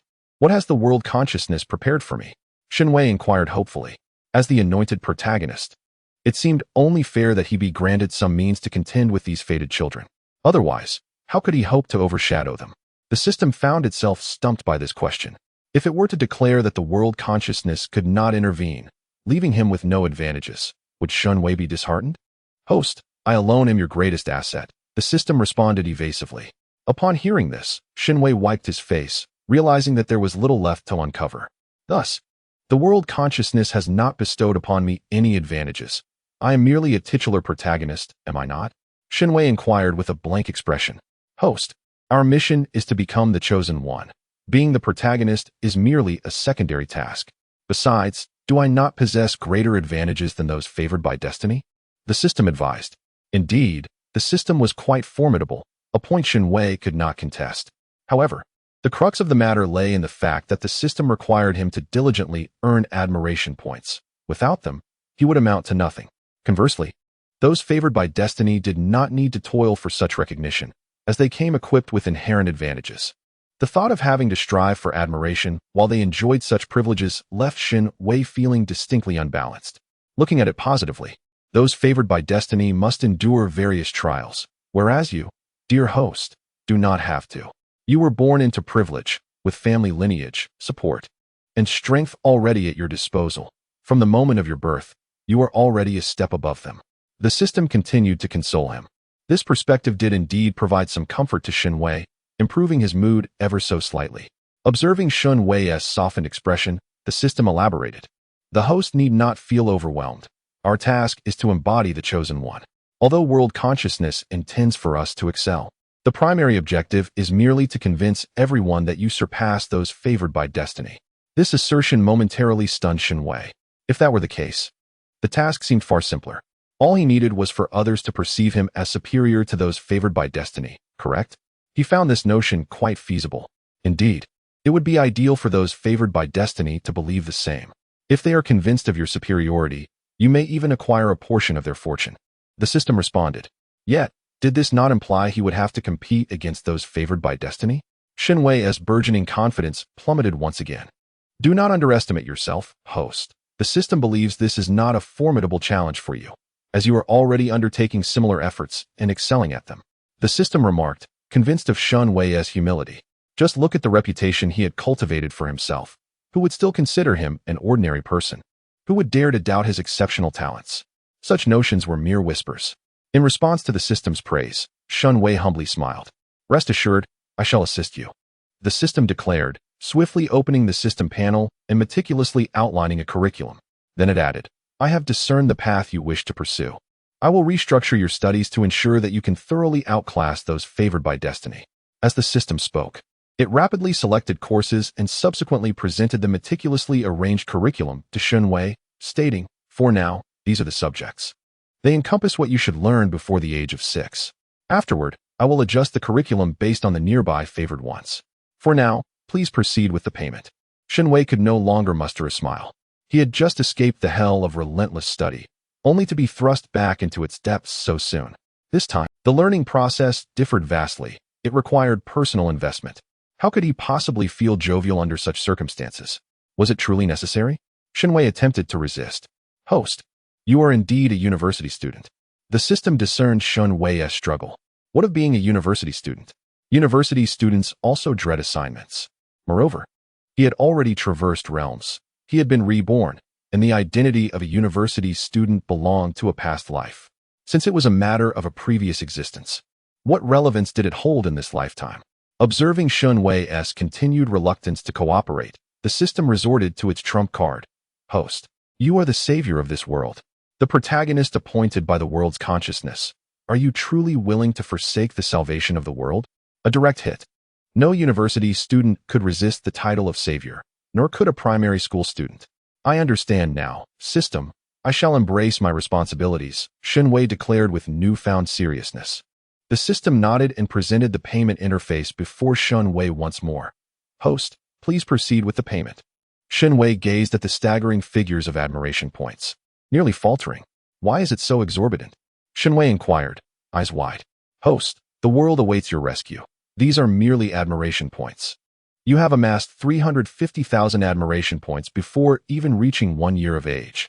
Furthermore, these points are spent solely on you. The steep cost is due to the comprehensive 6-year curriculum I have arranged for you. After your birth, the learning space will require personal funding to access.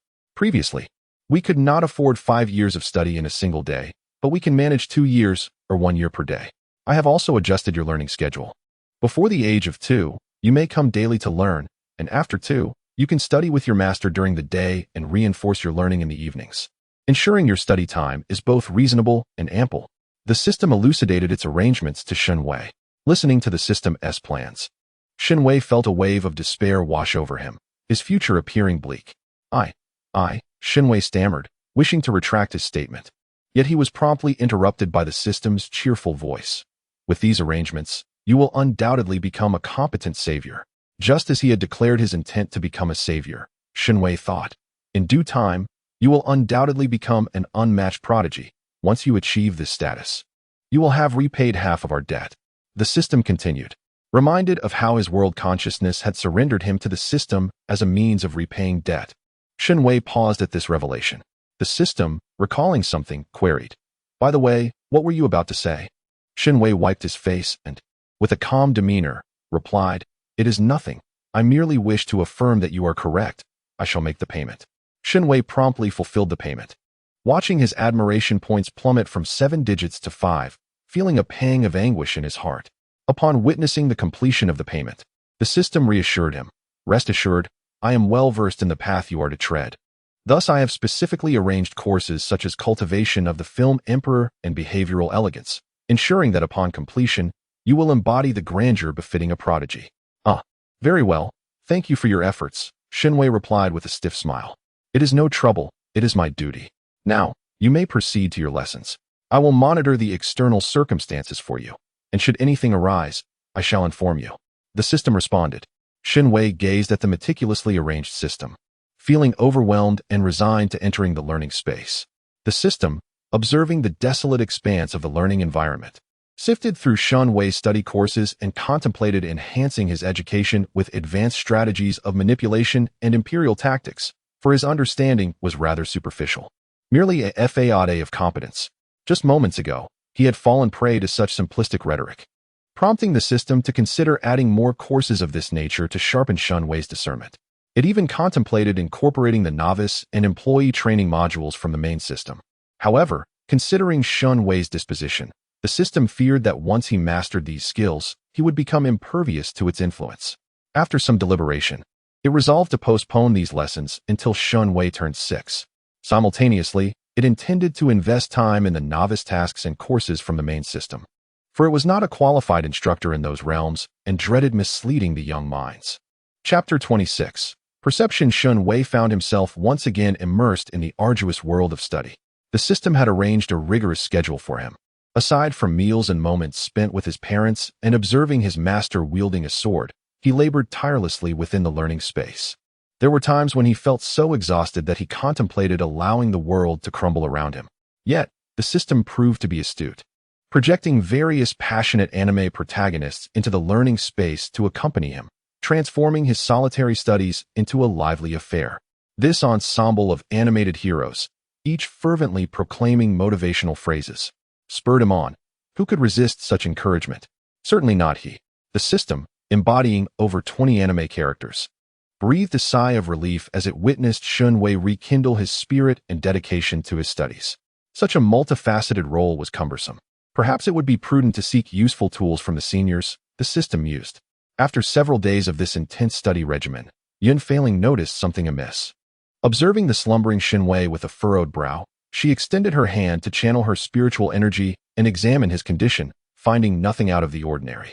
With a sense of trepidation, she withdrew her energy and cradled the child, making her way to the cave of the esteemed Elder Yunhan. Have you sensed anything unusual with Yunhan lately? Elder Yunhan inquired, scrutinizing the imposing Yunhan. She nodded in response. Elder Yunhan felt a pang of concern as he observed the crowd drawn by Yunhan's actions. Is it possible this is merely a normal occurrence?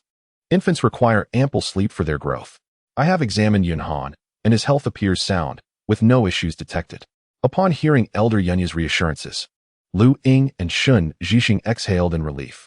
They had anticipated the arrival of the Wind Wave Sword Master with their son, but learned that he had taken the child to Elder Yunyan's cave. A sudden wave of anxiety washed over them as they feared something might have gone awry with their child. Upon arriving at Elder Yunyan's dwelling, they discovered they were not alone, and seeing so many others present, Lu Ying and Shun Zhixing were immediately struck by the dread that something grave had indeed transpired with their son. Listening to the explanation from Elder Yunhan, a sense of relief washed over me, as I found comfort in the fact that the prolonged slumber of Yunhan warranted a visit to Elder Yunhan for inspection. It was evident that Sword Master Fenglan was indeed taking his responsibilities towards Yunhan earnestly. While the others felt reassured, Yunhan remained somewhat dissatisfied with this outcome. Typically, he would listen to my recitation of sword techniques for half an hour, then awaken to consume a bowl of spiritual milk, only to continue observing my demonstrations for about an hour before succumbing to sleep again, after which I would return him to his parents. However, in recent days, his frequency of slumber had increased, as had its duration. He would fall asleep in less than half an hour of sword demonstration, which was decidedly abnormal. Yunhan meticulously conveyed to Elder Yunhan all the peculiarities he had noticed regarding Shen Wei's recent behavior. The onlookers couldn't help but smirk at Yunhan's unique approach to childcare. It was quintessentially him. Observing Yunhan's earnest demeanor, Elder Yunhan took it upon himself to enlighten him about the typical physical conditions of infants, emphasizing that it was quite normal for children under 1 year of age to sleep extensively. As Yunhan listened to Elder Yunyan's incessant ramblings, his frustration deepened, and the aura of sword intent surrounding him grew more pronounced. He was at a loss for how to articulate the unease he felt. Yet the sense of something being amiss was palpable, even if the so-called master of elixirs before him could not perceive it. Labeling the old man as a blind fool seeking fame, Yunhan turned to gather his still sleeping disciple, leaving without a backward glance. Elder Yunhan, watching the sword master of Fenglan depart without allowing him to finish, could only murmur in a hushed voice that he had not yet concluded his thoughts. Master Ancestor, is Yunhan truly all right? Lu Ying inquired, her concern evident. In response to her question, Elder Yunhan, with a hint of exasperation, reassured her, he is perfectly fine. The child is able to eat and awaken, merely sleeping more than usual. This is a normal phenomenon. Even though this child possesses extraordinary potential, he remains an infant. If you do not believe me, inquire further. Observe whether other children exhibit similar behavior. Do not be swayed by the sword master of Fenglan. I have examined Yunhan several times. The little one is in excellent health, surpassing that of an ordinary child. Rest assured, do you not trust in my abilities? As Elder Yunyan's assurances reached their ears, Lu Ying and Shun Zhixing felt a wave of relief. Yet, Elder Yunhan had not anticipated just how much Sword Master Fenglan cared for Yunhan. Does he usually take care of him? He inquired, stroking his beard with curiosity. Yes. Lu Ying nodded, her emotions complex. She too was taken aback that the often aloof and haughty Sword Master Fenglan would be so dedicated to child rearing. His proficiency in handling the child, changing diapers, feeding, and lulling him to sleep, exceeded her own as a mother, leaving her with mixed feelings. Yet, she felt a sense of reassurance. As her husband had remarked, Sword Master Fenglan was exceptionally strong, and with such a formidable protector, her son would undoubtedly grow up healthy and safe. On the other side, the system was attentive to the external circumstances and promptly instructed Shen Wei to go out and soothe his master. It had not anticipated that the latter would be perceptive enough to sense something amiss, for its arrangements were entirely in accordance with the typical behaviors of infants. As Shen Wei listened to the system elucidate the situation and the events that had transpired, a warmth enveloped his heart. In his previous life, he had but one person, his grandmother, who cared for him. In this new beginning, he felt the affection and concern of those around him. And even though they all appeared as mere skeletons to his eyes, he endeavored to reciprocate their kindness. Shen Wei felt a pang of guilt towards his master, who had taken him under his protection under the influence of a halo. Although the system insisted that it was not his concern, Shen Wei disagreed. After all, he was indeed a beneficiary of that halo's effects. Thus, he made it a point to show his gratitude. When his master practiced swordplay, he watched intently. When his master recited the sword manual, he listened earnestly. And when his master delighted in his laughter, he made sure to smile more often, sometimes even applauding and cheering for him. Though the sounds that escaped his lips were the coos of an infant, they undeniably conveyed his enthusiasm, until exhaustion finally claimed him and he drifted into slumber. Upon awakening, he found himself gazing at the familiar skull that was looking off into the distance. As soon as Shen Wei opened his eyes, his master lowered his gaze to meet him, recalling the system's words. Shen Wei beamed a toothless smile at his master's skeletal visage. "Do not worry, master. Your disciple has merely re-entered the arduous sea of learning." He attempted to convey the truth to his master, but what emerged were only a series of infantile babbles. Yun Failing, observing the child now awake in his arms, immediately retracted his overwhelming presence and sought intent. The small child, nestled against him, offered a radiant smile, his golden eyes filled with reliance and warmth, emitting sounds of delight that clearly indicated his joyful mood. Yun Failing gently adjusted the swaddling cloth and, with a serious demeanor, assured the child, "Your master will protect you well." After softly patting the swaddle and casting a wind protection spell, he turned and set off towards the residence of Lu Ying and Xin Zhixing. He needed to venture out. If the blind seer of Lin Yuan's sect could not discern the truth, he would seek someone more capable. Though the bald monks of Nanshan Temple were bothersome, he could not deny their abilities. He could very well confront them and demand they examine Yunhan. But his senior brother had warned him that while he may be strong, his disciple was still young. If others bore grudges against him, it would not trouble him. But what if they turned their ire towards his disciple? His original response had been that he would eliminate them all. However, this answer did not find favor with his senior brother. What difference is there between such indiscriminate slaughter and demonic practices? Do you wish for your disciple to be universally reviled?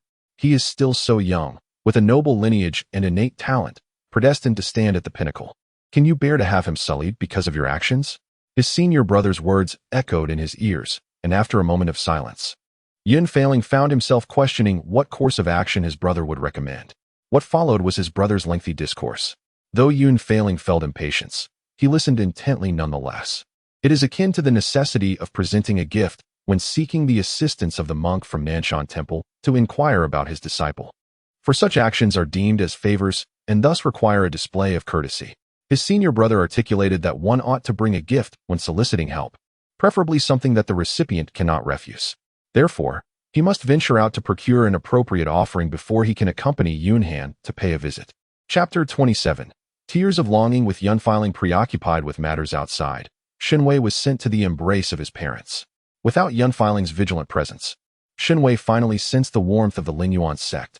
Upon arriving at his parents' side, the venerable elders of the sect flocked to him. One would take him out for a display, while another would tease him, a stark contrast to the tender moments shared with his master. The elders paraded him around, reveling in their pride, trailed by a procession of skeletal disciples of Lin Yuan's sect. Furthermore, Shen Wei, who remained unperturbed and merely gazed at them with wide eyes, would only furrow his brow and gently push away with his delicate little hands when displeased, which endeared him even more to the elders, especially the revered female figures. Enchanted by his adorable demeanor, would shower him with affection and treasures, cooing sweetly at him. As a college student possessing a semblance of normalcy, he found this existence not embarrassing but rather terrifying, for in his eyes, the female skeletons approached him daily for affection. He could tolerate the closeness of his mother, for she was indeed his mother, but why must he endure the advances of other skeletal figures? Although he was acutely aware that they were indeed human and would not gnaw at him, his vision only captured the sight of a gaping skull lunging towards him, as if ready to take a bite. Shen Wei often contemplated retreating into slumber as a means of escaping this ordeal. Yet his master had previously discerned his intention to exploit the system's arrangement and had meticulously structured his schedule in accordance with other infants' routines. Thus, during moments when he ought to be awake, the system would not permit him entry into the learning space. With a sigh, Shen Wei finally comprehended the comfort of having his master present, and he found himself yearning for him.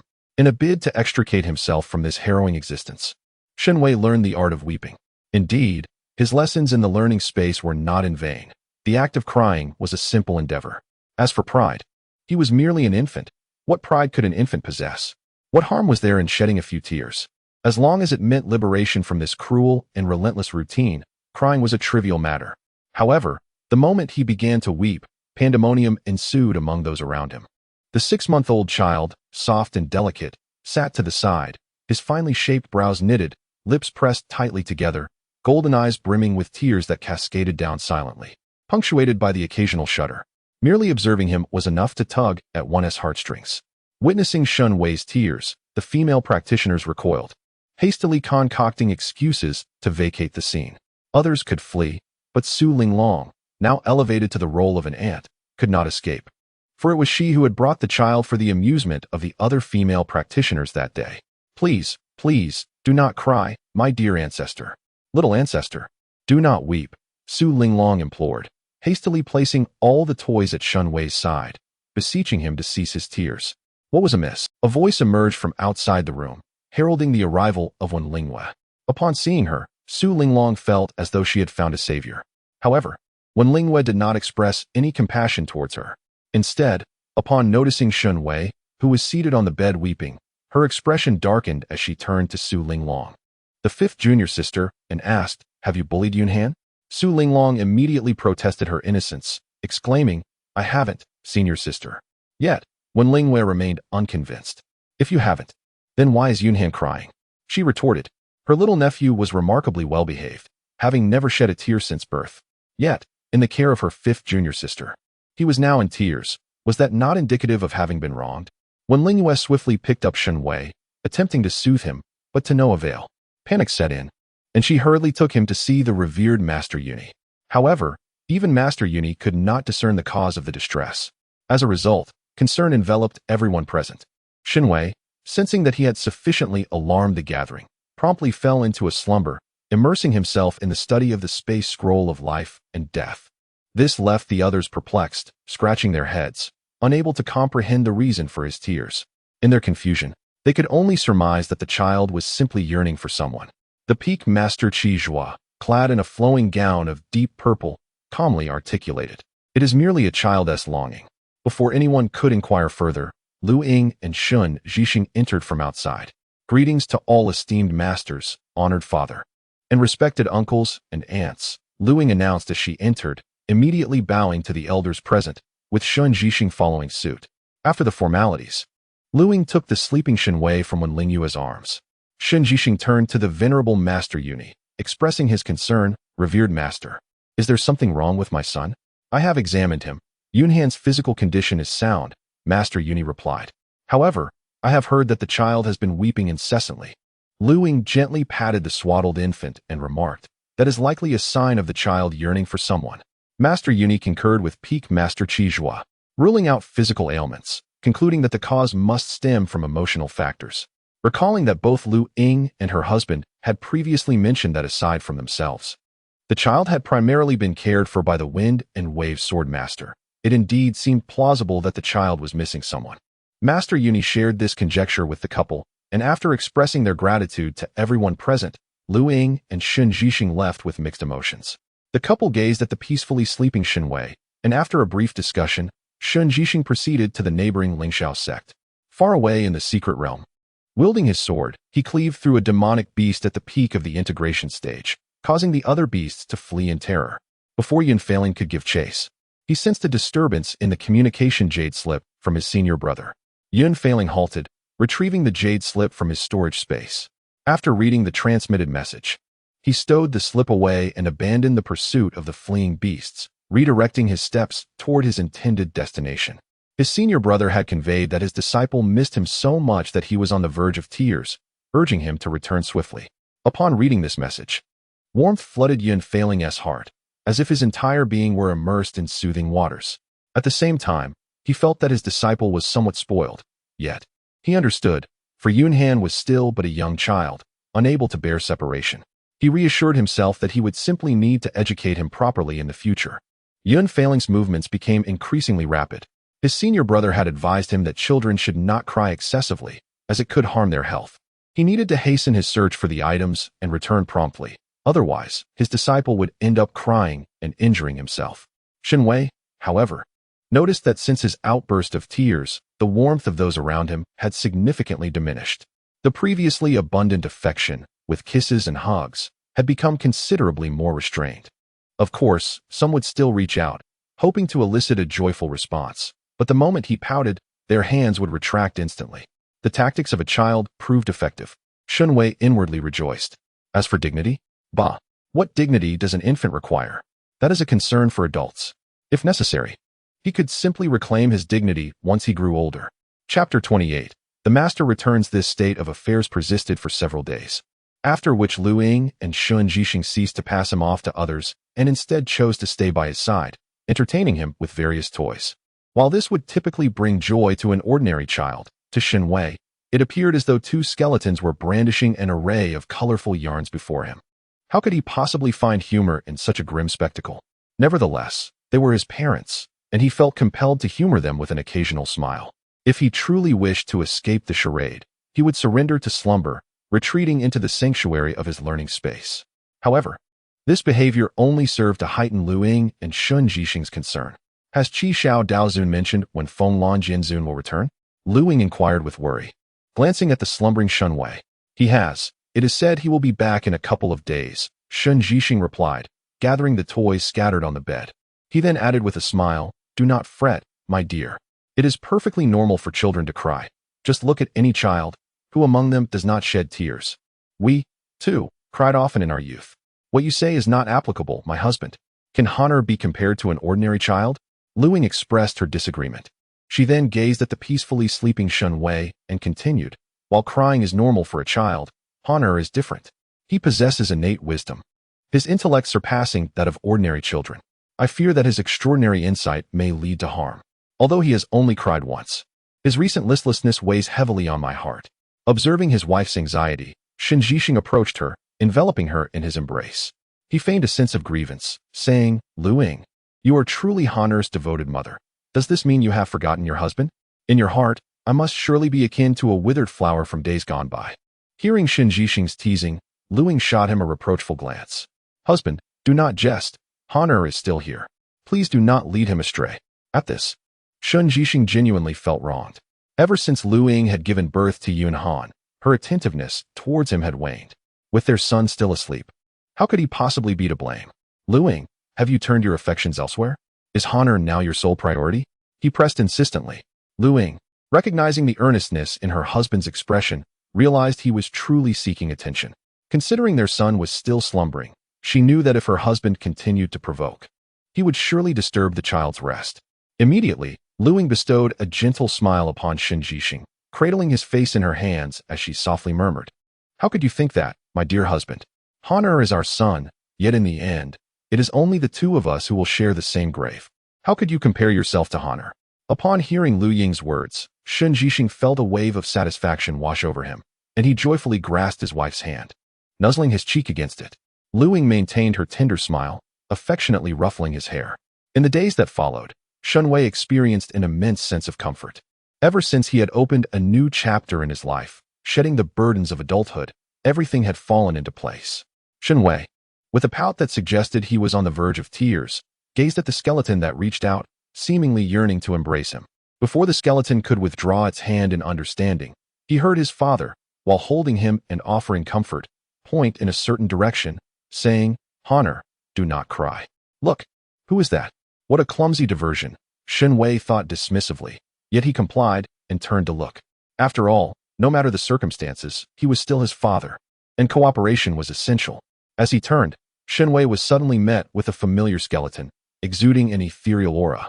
The delicate, milky white bones shimmered with a faint bluish glow, and upon glancing at the label on the skull, he realized, oh, is that my master, who has been away for several months. His master had returned. This was splendid news. With his master present, no other skeleton would dare approach him unwarrantedly. With this thought, Shen Wei beamed at his master, revealing the two tiny teeth that had sprouted while his master was away. To onlookers, this display conveyed Shen Wei's deep longing for Yunhan. Yunhan observed the child, who was cradled in someone else's arms under the sun. Just moments ago, the child's golden eyes were brimming with tears, reflecting a face of distress. However, upon seeing him, the child instantly radiated a brilliant smile, causing those golden eyes to gleam even more brightly. Witnessing this scene, Yunhan felt a warm sensation enveloping his heart, which then radiated throughout his entire being. It was a feeling reminiscent of the affection he had received from his father and mother during his childhood. Yunhan was somewhat bewildered by this sensation, yet he found himself yearning to express affection towards his disciple in a manner akin to that of his parents. Having encountered the wind wave sword sovereign, Shen Yunhan approached, interrupting Yunhan's reverie. Once he regained his composure, Yunhan nodded at Shen Yunhan and reached out to take Shen Wei from his arms. Shen Yunhan bore no grievance. Caring for a child was no easy feat, although his son was well-behaved. Lin Yang had been somewhat neglectful lately, so the return of the wind wave sword sovereign was indeed a welcome change. Yunhan noticed the tears in the corners of Shen Wei's eyes. With a swift motion, he produced a handkerchief from his sleeve and delicately wiped the child's tears before putting it away. Remembering the message from his senior brother, who had relayed that Yunhan missed him to the point of tears, and reflecting on his disciple's tearful expression, Yunhan felt an urge to admonish him not to be overly sensitive. Yet, gazing into his disciple's sparkling eyes, he found himself at a loss for words. The child was still young, too young to articulate his feelings. Perhaps it was best to wait until he was older to offer guidance. With a gentle motion, Yunhan retrieved a jade slip from his storage pouch and hung it around Shen Wei's neck, signifying it as his communication jade slip. In the future, when you wish to contact your master, do not shed tears. You may use this jade tablet to reach out to me. Yunhan earnestly instructed Shen Wei. Shen Wei? What is this? Did he actually cry at the thought of his master? Who said that? Although he indeed missed his master, it was merely the tranquility of the days when his master was present that he longed for. The notion that he cried at the thought of his master was sheer fabrication. Frowning, Shen Wei contemplated refuting the accusation. But what emerged from his lips were merely a series of indistinct babbles. Shen Wei, forget it. Infants have no rights. With a sense of dejection, Shen Wei rested his head on his master's shoulder. The aura emanating from his master was remarkably pure, akin to the crispness of fresh snow, carrying a hint of sharpness yet providing him with unparalleled comfort. Feeling somewhat drowsy, Shen Wei savored the steady rhythm of his master's embrace. Lifting his gaze to observe how the other skeletons around them hastily avoided their presence, which instantly uplifted his spirits. Indeed, having his master around was far more delightful. Shen Wei smiled, then yawned. The only downside of being a child was the propensity to succumb to sleep so easily. Ah well, he could no longer resist. It was best to take a nap. Without hesitation, Shen Wei drifted into slumber. This time, the system did not pull him into the learning space, but allowed him to sleep undisturbed. After all, learning requires a balance of work and rest. Actually, it wasn't that. The system simply had yet to configure its new companion learning mode. Recently, it had acquired data and cognitive simulations of various anime characters from other systems. Previously, it managed to juggle over 20 roles while monitoring external circumstances, adjusting learning tasks according to the host's progress to ensure comprehensive mastery of the material, and analyzing retention levels. Furthermore, it had to keep tabs on the status of over 1,400 other fate bearers and similar matters. The system, too, could feel fatigued. Now that it had borrowed a plethora of character data, once it updated the companion learning module, it could relinquish the role-playing aspect and enjoy a bit of ease. Chapter 29. The first outing. Shen Wei found his nap particularly refreshing, awakening to a sense of lightness enveloping him. However, upon waking, he discovered himself cradled in his master's arms as they soared through the skies on a sword. Shen Wei? What in the world was happening? Noticing Shen Wei had roused, Yunhan promptly retrieved a crystalline bottle from his storage pouch. The bottle was adorned with a leather cover crafted from star-patterned gel, featuring a small pointed tip and a lengthy straw descending from it, resembling a balloon atop a glass bottle. Upon seeing the bottle filled with spiritual milk, Shen Wei realized it was likely his feeding bottle. Who conceived such an ingenious idea? Truly remarkable. As he marveled, Shen Wei eagerly complied with his master's gesture, fervently sucking from the otherworldly bottle. Sipping while observing the scenery around him, he recalled how the other skeletons had played with him during his master's absence, being cautious not to fly too high out of fear of alarming him. This was his first experience soaring so high. System, Shen Wei called out. I am here. Host. The system replied in a voice reminiscent of a virtual assistant. Having grown accustomed to it, Shen Wei cradled the milk bottle in his hands and turned to the clouds drifting by, curiously inquiring, have I truly departed from the Lin Yuan sect? Where is my master taking me? The system succinctly revealed, your master intends to take you to Nanshan Temple for a medical consultation. Upon hearing this, Shen Wei was immediately enveloped in confusion. Am I unwell? Why was I unaware of this? The host is in excellent health, with no issues whatsoever. Your master merely suspects a problem due to having slept for an extended period recently, the system explained while detailing all that Shen Wei had missed. Upon returning, Yun Fei Ling had taken Shen Wei to his current residence and subsequently summoned Shen Yixing, instructing him to notify Lu Ying to join them as well. Once the couple arrived, Yun Fei Ling divulged his forthcoming plans. Doubting the words of the old ancestor Yunya, he resolved to escort Shen Wei to Nanshan Temple for a visit. From his tone, it was evident that he was not seeking their consent, but merely informing them. Lu Ying and Shen Yixing exchanged glances, each perceiving the other's resignation. Yet, they could not voice their disagreement. Aside from the issue of Feng Lan's sword master's strength, they could not refuse, given the care shown to their son. Moreover, the fact that he did not simply whisk their son away but instead notified them was a marked improvement in his behavior compared to the past. Thus, Lu Ying and Shen Yixing gathered Shen Wei's belongings and entrusted them to Yun Fei Ling. Shen Yixing felt a sense of joy during his wife's pregnancy. He had eagerly anticipated the arrival of their child. However, once the child was born, Feng Lan's sword master had eagerly taken the lead, leaving him regretful for not being able to spend more time with his son. It was only when Feng Lan's sword master departed that he realized how fortunate he had been. Not that he thought poorly of his son, but rather that with the child present, Lin Yang's attention shifted entirely to their son, rendering her attempts to comfort him somewhat perfunctory. More importantly, their son was particularly clingy, often seeking their attention, which resulted in a dearth of affectionate moments between him and Lin Yang. Without such intimacy, could they still be considered a couple? Shen Yixing harbored a certain resentment over Shen Wei being caught between him and Lu Ying. At this moment, with Yun Fei Ling planning to take Shen Wei away, he found himself in agreement. As for concerns regarding safety, Shen Yixing felt no trepidation. With Feng Lan, sword master present, and his evident concern for their son, Shen Wei's safety was assured. Thus, upon receiving the neatly packed items from Lu Ying and Shen Yixing, Yun Fei Ling promptly set off for Nanshan Temple, holding Shen Wei in his arms. After comprehending the entire arrangement from the system, Shen Wei glanced at his master, feeling a surge of emotion, while also marveling at his master's decisiveness and efficiency.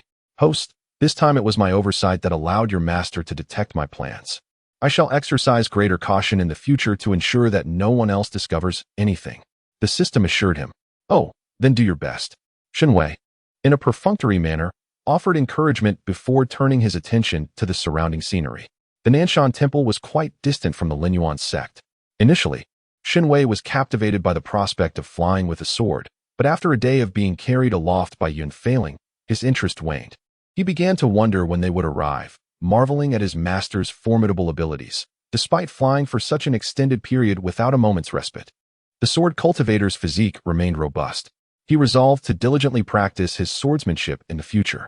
Lost in his thoughts, the system urged him to explore the learning space, informing him of an upgrade to the companion learning mode. Shen Wei, quite pleased with the concept of an anime protagonist accompanying his studies, decided to experience it immediately. However, within the learning space, he found himself and the group of anime protagonists thoroughly overwhelmed. This time, the system's companion mode included not only the protagonists but also corresponding antagonists. If Shen Wei failed to grasp the material, the antagonist would instantly activate battle mode, putting him and the protagonists in a dire predicament. Though Shen Wei felt like giving up, the spirited anime protagonists proved to be indefatigable, delivering motivational speeches that were both uplifting and relatable. The system had devised a mechanism for reviewing learning achievements, which allowed for the potential revival of protagonists or the option to choose other anime characters as study companions. In essence, Shen Wei became thoroughly engrossed in the learning space, putting forth exceptional effort. Much to the system's satisfaction, its efforts were not in vain. Shen Wei's obsession with learning led to prolonged periods of apparent slumber in Yunfanling's eyes. Yet, he remained silent, showing no signs of distress, merely holding on to Shen Wei tightly as they made their way to Nanshan Temple. From the system's perspective, this behavior was entirely normal, as Yunfanling believed his host to be somewhat peculiar, and it was natural for him to feel anxious. Moreover, the system ensured to periodically expel the host from the learning space to ascertain his wakefulness before allowing him back in. The host's assertion that it was normal for a child to become drowsy in the absence of stimulation resonated with the system, having statistically confirmed Shen Wei's claim. It consented to extend the learning time while reducing the wakeful intervals. As a result, the system remained oblivious to Yunfanling's unusual behavior. Clutching Shen Wei, Yunfanling managed to transform a journey that would typically require over half a month into a mere 8 days. Nanshan Temple is nestled at the confluence of the eastern and western regions atop Nanshan Peak. Originally known as Nanshan due to its steep and treacherous terrain, it was also prone to floods, and local demons had been known to terrorize the inhabitants, demanding sacrificial offerings of their children for safety, hence the name Nanshan. Eventually, a wandering ascetic arrived, determined to quell the demons plaguing the mountain, though one person's strength was inherently limited. The daunting mountain loomed high and vast, and it was beyond the capacity of a solitary monk to vanquish the demons lurking within. To prevent these malevolent creatures from descending upon the villages while he was preoccupied with their eradication, the monk erected a towering wall around the mountain, inscribing intricate formations upon it to fortify the landscape against the encroaching evil. Fearing that the enchantments might weaken over time, he resolved to establish a temple atop the mountain to vigilantly guard the area. Upon learning of the monk's endeavors, the villagers at the mountain's base were deeply moved, and the temple soon flourished with offerings. As its reputation spread, the mountain transformed into the South Mountain. Although the temple retained its original name until the demons were entirely eradicated, at which point it was officially renamed South Mountain Temple. The system enlightened Shen Wei about the origins of South Mountain Temple, and he listened with rapt attention. So, did that ascetic truly construct a wall around South Mountain? Shen Wei inquired from within the system's realm. To clarify, the monk indeed built a wall, but it was solely to encircle the village at the mountain's base. The latter narrative emerged after the temple gained fame, compelling the monks of South Mountain Temple to uphold this tale. The system elucidated. Constructing a wall to ward off demons? That sounds rather implausible. It would be more practical to erect a fence for the village, saving both time and effort, Shen Wei remarked with skepticism. This narrative has certainly been distorted.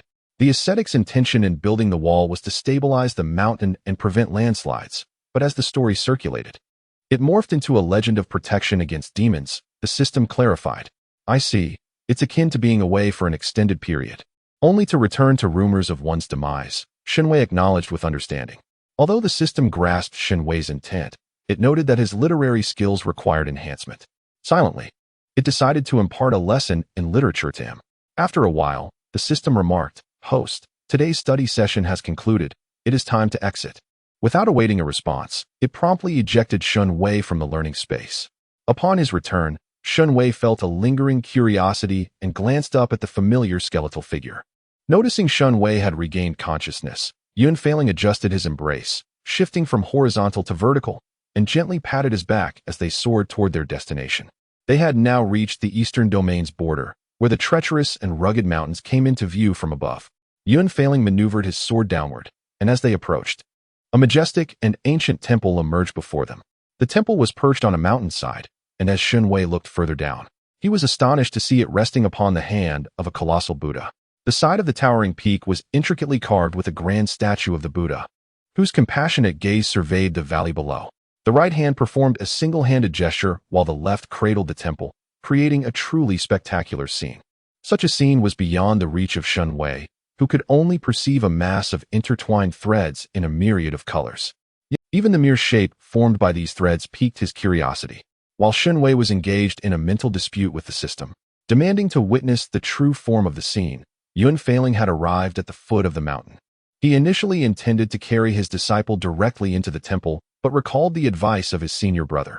One must extend courtesy when requesting assistance from others. He clarified in his mind what constituted proper etiquette. First, when seeking someone out, one should not greet them with a sword strike, but should politely knock on their door instead. Knocking should not involve the use of a sword.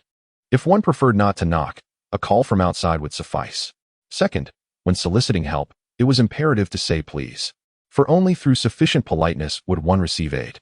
Having committed these principles to memory, Yunfailing stood at the base of the towering stone steps, gazing at the stone tablet inscribed with Nanshan Temple.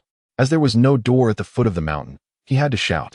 Knowing what to do, Yunfailing sheathed his sword and, channeling his spiritual energy, called out, "Please, Wu Chun, the bald donkey, come forth to assist."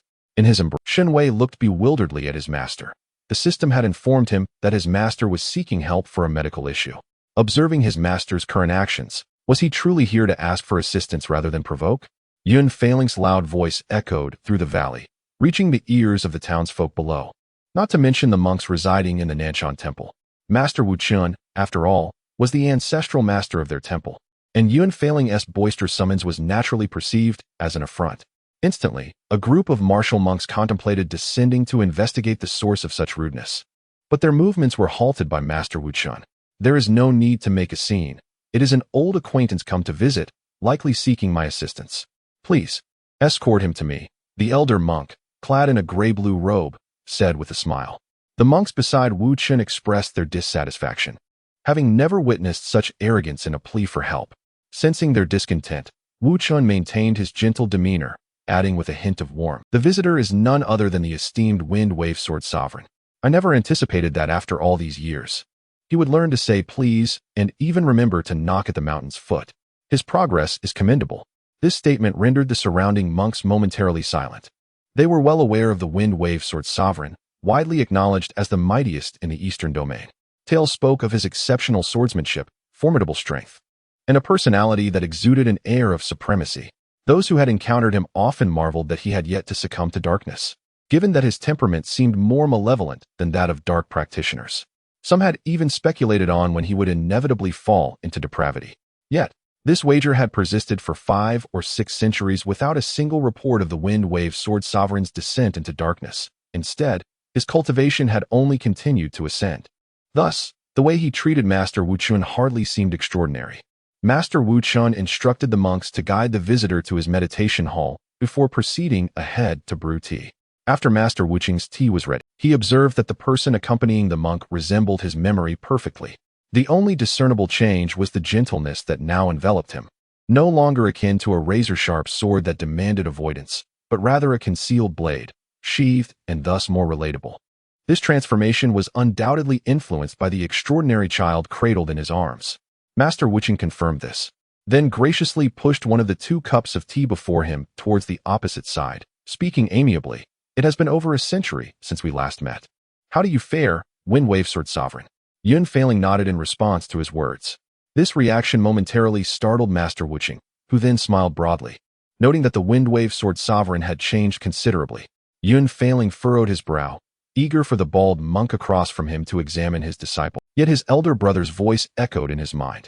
His brother had advised that one must approach requests with humility and avoid offending others, lest they harbor resentment and retaliate against his disciple. Suppressing his impatience, Yunfailing adjusted his hold on his disciple and seated himself on the stone stool opposite Master Wu Chun, earnestly stating, "Please examine my disciple, Master Wu Chun." Shen Wei was uncertain how to appraise his master's behavior, hoping only that the old monk would refrain from any violent actions given that he was still present. To Shen Wei's relief, Master Wu Chun did not take offense at Yunfailing's request. Rather, his smile deepened in warmth. "Please, do enlighten me on what seems amiss with your disciple so that I may investigate it further," Master Wu Chun inquired kindly. Upon hearing this, Yunfailing promptly conveyed his concerns. After listening, Master Wu Chun deemed the child's extended slumber a normal occurrence. Utilizing his spiritual energy, he examined Shen Wei's physique and remarked, "Your disciple appears robust. There is no cause for alarm. It seems the Wind Wave Sword Sovereign has taken excellent care of him. If he were not well cared for, you would not have come seeking me due to a mere discrepancy in his sleeping patterns." Master Wu Chun recalled that over 2 centuries prior, he had encountered a figure steeped in malevolence and wildness, exuding an overwhelming sword energy. He remembered the common sentiment that this person was supremely arrogant. Yet in Master Wu Chun's eyes, Yunfailing simply allowed his primal instincts to overshadow his humanity, acting solely on his innate nature in need of guidance. However, the formidable prowess of Yunfailing rendered Master Wu Chun powerless against him. For 100 years, he had trailed behind, hoping to lead him towards the path of Buddhism, yet to no avail. Eventually, when Yunfei achieved a breakthrough in strength, his first action was to incapacitate Master Wuqing, leaving him behind as he departed. Upon hearing that Yunfei returned to the Lingxiao sect, Master Wuqing gave up, realizing he could not approach the sect to persuade him to embrace Buddhism without facing repercussions. Now, it was indeed a rarity for the elusive Yunfei to seek him out due to concerns over his disciple's prolonged slumber. An even greater wonder being that Master Wuqing had perceived a semblance of humanity beginning to emerge in him as he learned to engage with others. Chapter 31. Hell on Earth. Yunfei furrowed his brow at Master Wuqing's initial remarks, only to have his expression swiftly relax upon hearing the latter part of his statement. Master Wuqing observed the simplicity of his expression, and the smile on his face deepened. He glanced at the unusually striking Shen Wei and continued, since there are no issues with the physical body, the problem must lie within the child's constitution. This child possesses an extraordinary appearance, which undoubtedly implies exceptional aptitude. Yunfei nodded in agreement. When Yunhan was born in the Lingyuan sect, he attracted the protection of divine beasts from all directions. Sunlight poured down, and celestial sounds of the Tao resonated. Furthermore, a golden spiritual mist descended, granting growth in cultivation and self-healing from hidden injuries to all who came into contact with it, thereby enhancing their innate qualities. Subsequently, all the spirit blades and swords from the Lingxiao sect flocked to him, eager to become Yunhan's magical instruments. Yunfei recounted Shen Wei's various extraordinary traits, resembling a proud father boasting about his child. Master Wuqing's smile remained unchanged, yet his eyes sparkled with increasing satisfaction. This was the first time he had witnessed such a side of Yunfei. It seemed that having a disciple had indeed transformed him significantly. He no longer needed to guide him. With his disciple present, he believed the latter would cultivate himself well. Master Wuqing held his teacup, listening with a beaming smile until Yunfei completed his account. He then concurred, "Indeed, your disciple is remarkable. Although he is still young and we cannot ascertain his root bones and constitution, his abilities are evident. It is quite possible that his extraordinary capabilities exceed his physical capacity, leading to frequent slumber. Will there be danger?" Yunfei inquired, his brow furrowed. "At present, it is not apparent. There may be, or perhaps not." Master Wuqing replied with a smile. This ambiguous statement nearly provoked Yunfei's temper. If there is danger, say so. If not, then be clear about it. Such uncertainty is truly vexing. Indeed, Master Wuqing remained as irksome as ever, sensing the lowering pressure surrounding Yunfei and the intensifying sword intent. Master Wuqing promptly set down his teacup. A gentle tease would suffice. Provoking him further might lead to unsheathing his sword, and his frail form could hardly withstand such a strike. He then shifted the conversation, saying, "However, it matters not. I possess the body transference Dharma aspect. The child is too young to articulate his condition, but my Dharma aspect can connect to his perception. This will allow us to discern any anomalies in your disciple's body, enabling us to administer targeted remedies." Upon hearing that his perception would be linked, Shen Wei immediately began searching for a blocker in the system's marketplace. Observing this scene, the system spoke with exasperation. "Host, there is really no need for a blocker. His power is limited to sensing your current sensory experiences and cannot perceive anything else." Perplexed by the system's statement, Shen Wei questioned, "Is that the extent of its functionality? If so, what use is this Dharma aspect?" The system reviewed the information transmitted by the world's consciousness and explained, this Dharma aspect was originally designed to transfer damage, redirecting the harm endured by oneself or others onto the aspect, allowing for healing and recovery. Connecting to sensory perception is merely an additional function. After hearing the system's clarification, Shen Wei took a sip from his milk bottle and sighed. Truly, one cannot underestimate the capabilities of a monk. This technique is remarkably clever. An unconventional resurrection technique. Indeed, no, this surpasses any mere resurrection. While standard methods revive one only at death's door, this technique restores one to full vitality. In the future, I too shall seek a comrade of such caliber. Otherwise, I lack the confidence to confront other children of fate. The system regarded Shen Wei with a silent gaze. Each individual's Dharma manifestation is unique, and to cultivate such a manifestation requires a heart akin to that of a saint. It would be quite challenging for the host to find such a companion. Rather than seeking a Dharma form, it would be more advantageous for him to cultivate his own abilities. With the system's assistance, the host could undoubtedly master his craft. With the system's elucidation, Shen Wei ceased his futile rummaging through the system's marketplace. Since there was nothing pressing, it was prudent to conserve his admiration points. Previously, the system had requested over 3 million admiration points, and he had yet to accumulate even a fraction of that amount. It would be wise to use them sparingly. Upon hearing that Master Wuchun possessed a method of investigation, Yunfeiling promptly placed Shen Wei atop the stone table. "Let us begin," she urged. Master Wuchun, without hesitation, began to channel his spiritual energy and activated his Dharma manifestation. A magnificent, ethereal golden Buddha enveloped him, its hands in prayer and eyes gently closed. He then performed intricate hand gestures, causing the luminous Buddha behind him to shift from a meditative pose to that of a Buddha holding a flower. In that instant, a small Buddha statue enveloped Shen Wei, and he was filled with a sensation both ethereal and warm. He soon realized that he felt immobilized yet distinctly present within his own body. It became clear that he was not merely within his own being, but rather, he had become one with the golden Buddha surrounding him. This was indeed wondrous. How remarkable is this realm of cultivation, Shen Wei marveled. Then, he sensed that he had regained control over his body. Shen Wei lifted a milk bottle to his lips. As the last drops of spiritual milk were consumed, he smacked his lips and set the bottle aside. Yunfeiling took the bottle from his hands and presented him with a colorful cloth ball to entertain himself. Turning her gaze back to Master Wuchun, she inquired about the results. Master Wuchun furrowed his brow momentarily before relaxing and addressing Yunfeiling. "This child possesses a profound connection with the Buddha." No sooner had he spoken than Shen Wei found himself abruptly relocated from the stone table to the embrace of his master. "Hey, bald monk, are you trying to steal my disciple?" Yunfeiling rose, her aura brimming with sword energy, fiercely cradling Shen Wei in one arm while brandishing her sword with an impassive expression directed at Master Wuchun. It was a clear warning that should he dare to claim her disciple, she would not hesitate to strike. Observing her ire, Master Wuchun promptly chuckled, "Not at all. I was merely expressing my admiration. He has already pledged himself to you as a disciple, and I have no intention of claiming him as my own." Yunfeiling found his words hard to believe, given that she too had once taken a master, yet the other had lingered by her side for over a century, hoping she would embrace the Buddhist path. Noticing her skepticism, Master Wuchun poured himself another cup of tea and added, "Would you not wish to uncover the true nature of the issues plaguing your disciple?" This predicament indeed ensnared Yunfeiling, who cast a malevolent glance at Master Wuchun. Yet, he ultimately reined in his sword intent and, enveloped in a palpable low pressure, resumed his seat upon the stone pedestal. However, this time he held Shen Wei a tad too tightly, causing Shen Wei to shift uneasily, prompting his master to gently pat his back in a soothing manner. Though the grip did not relent in the slightest. "You are holding too tightly.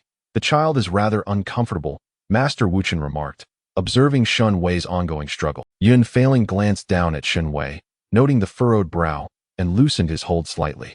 Master Wuchun gazed in astonishment at the scene before. He had never anticipated that Yunfeiling would evolve into such a being. Yet, recalling the vision he had witnessed when connecting with the child's senses, he could not help but sigh. The world is indeed a hell on earth. Chapter 32. The Seal. Master Wuchun could only express this sentiment, subsequently casting a complex gaze upon the child in Yunfeiling's arms. Noticing this, Yunfeiling instinctively shielded the child with his sleeve, fixing a hostile stare upon Master Wuchun, akin to a thief ready to pounce. "Is my trust so elusive?" Master Wuchun mused inwardly, releasing a quiet sigh. He decided to reveal the truth he had uncovered. "When I said this child has a connection to the Buddha, it was not to usurp your disciple, but rather to convey that in the child's eyes, all things in the world revert to their original essence." Yunfeiling failed to comprehend, his expression darkening as he regarded Master Wuchun. How could someone who had entangled with him for over a century fail to grasp his intent? With a resigned sigh, Master Wuchun elucidated, "Ordinary people perceive only the superficial. Your disciple sees straight to the bone. Do you understand?" This time, Yunfeiling grasped the meaning, lowering his gaze to Shen Wei, who was yawning yet responded with a cheerful smile upon noticing his attention. Nearby, Master Wuchun took a sip from his teacup and chuckled. "Indeed, he perceives you as nothing more than a mere skeleton." He continued, "If you remain unclear, then immerse yourself in the world as seen through the eyes of this child." With that, Master Wuchun set down his teacup, and a golden Buddha statue reappeared. This time, however, the statue grew considerably larger, enveloping both Shen Wei and Yunfeiling within its embrace. Shen Wei experienced that ethereal sensation once more, while Yunfeiling, linked through the Dharma manifestation, found his mood considerably soured. He had not anticipated that the world his disciple beheld would resemble this. Both human and beast were composed solely of stark white bones. Flowers and trees manifested as a chaotic blend of colorful flowing lines. The sky appeared a dull gray, while inanimate objects like houses and stones were rendered in shades of grim black, interspersed with floating, dreamlike hues, a veritable nightmare. This was the world as perceived by his disciple. The sword intent that Yunfailing had previously suppressed began to bubble anew. After allowing Yunfailing a glimpse, Master Wuchen retracted the Dharma manifestation, restoring Yunfailing's vision to normal. "Monk, surely you possess a solution."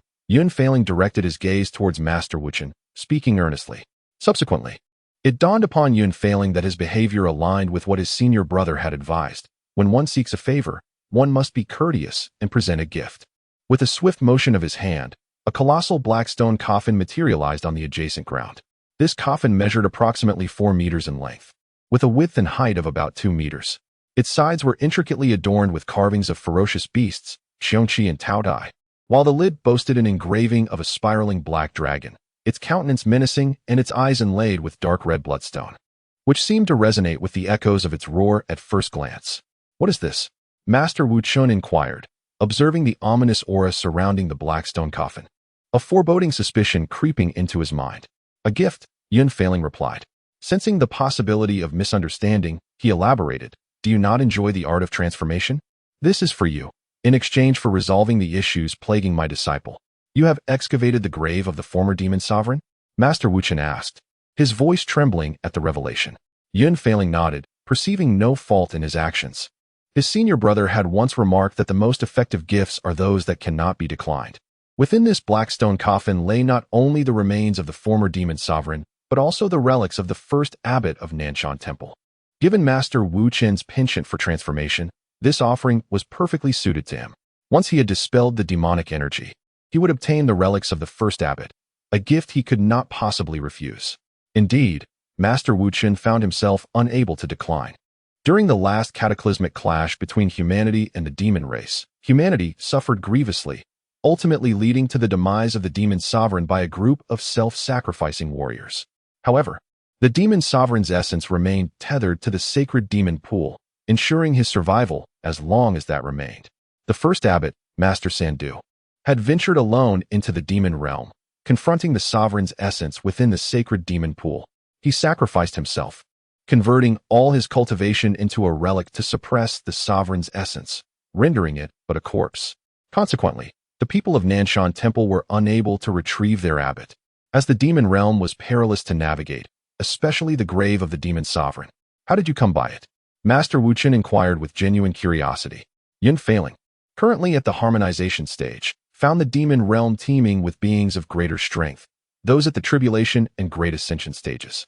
It was implausible for him to have infiltrated the demon realm to unearth a grave. Thus, the question lingered, how had he procured it? "I excavated it." "Spare me the trivialities. Having accepted the gift, let us address the issue at hand," Yunfailing responded curtly. Master Wu Chen, intrigued yet aware of Yunfailing's reticence, redirected the conversation. "The challenges faced by your disciple stem from an inherent talent, evident in his eyes. While it cannot be eradicated, it can be sealed," Master Wu Chen stated. Upon hearing this, Shen Wei perked up. Although he perceived individuals as mere skeletons, after petitioning the system, it had enveloped him in a system panel. The consequence was that he viewed people as mere bones, cloaked in an illusory facade, which was even more disconcerting. Thus, he often opted to discard the system panel and view the skeletons directly. However, the prospect of resolving his vision issue was immensely promising. "Then let us proceed with the sealing," Yunfailing remarked, his tone placid as he regarded Master Wu Chen. "Preparation must be made. The eyes of your disciple possess the innate ability to perceive the essence of the world, a divine gift that renders all things transparent in his gaze, leaving nothing that can obscure his vision. Thus, I assert that he is destined to connect with the Buddhist path," Master Wuchen remarked with a sense of wonder. Yunfailing furrowed her brow, her patience waning as she retorted, "Enough with the nonsense, bald monk. What must be done? Young one, temper your anger." "I have no intention of competing for disciples with you," Master Wuchen replied, gazing at Yunfailing with kindness, his tone tinged with helplessness. "You are merely 5 years my senior, and if you regard me with such eyes again, I shall strike you down." Yunhan slammed her sword upon the stone table, wholly disregarding her senior's admonitions and reverting to her true nature.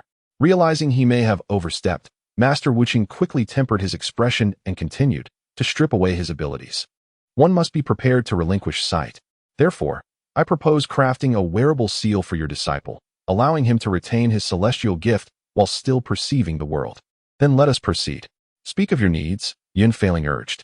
With her words, Master Wuqing became fully engrossed in his task. It was not until Shen Wei approached his first birthday that the seal he had created finally came to fruition. The artifact was a silver-white half-mask shaped like a wolf's visage, adorned with intricate runes and formations. The eye sockets were embedded with transparent crystals, designed to diminish Shen Wei's perceptual abilities through the mask's surrounding arrays and symbols. Considering Shen Wei's tender age, Master Wuqing had thoughtfully incorporated an automatic resizing feature, ensuring the mask would secure itself upon wearing, and had fortified it with defensive capabilities to prevent damage. Yunhan also wished for Master Wuqing to inscribe her sword technique into the mask, such that anyone daring to forcibly remove it from her disciple would be met with the technique's wrath. However, this notion was gently rebuffed by Master Wuqing. To reinforce the seal is already a considerable feat. To add a sword technique is excessive. If you desire such a thing, pursue the sword talisman instead. Do not presume me to be omnipotent. Chapter 33. Growth with the Mask. Shen Wei could finally behold the true nature of the world.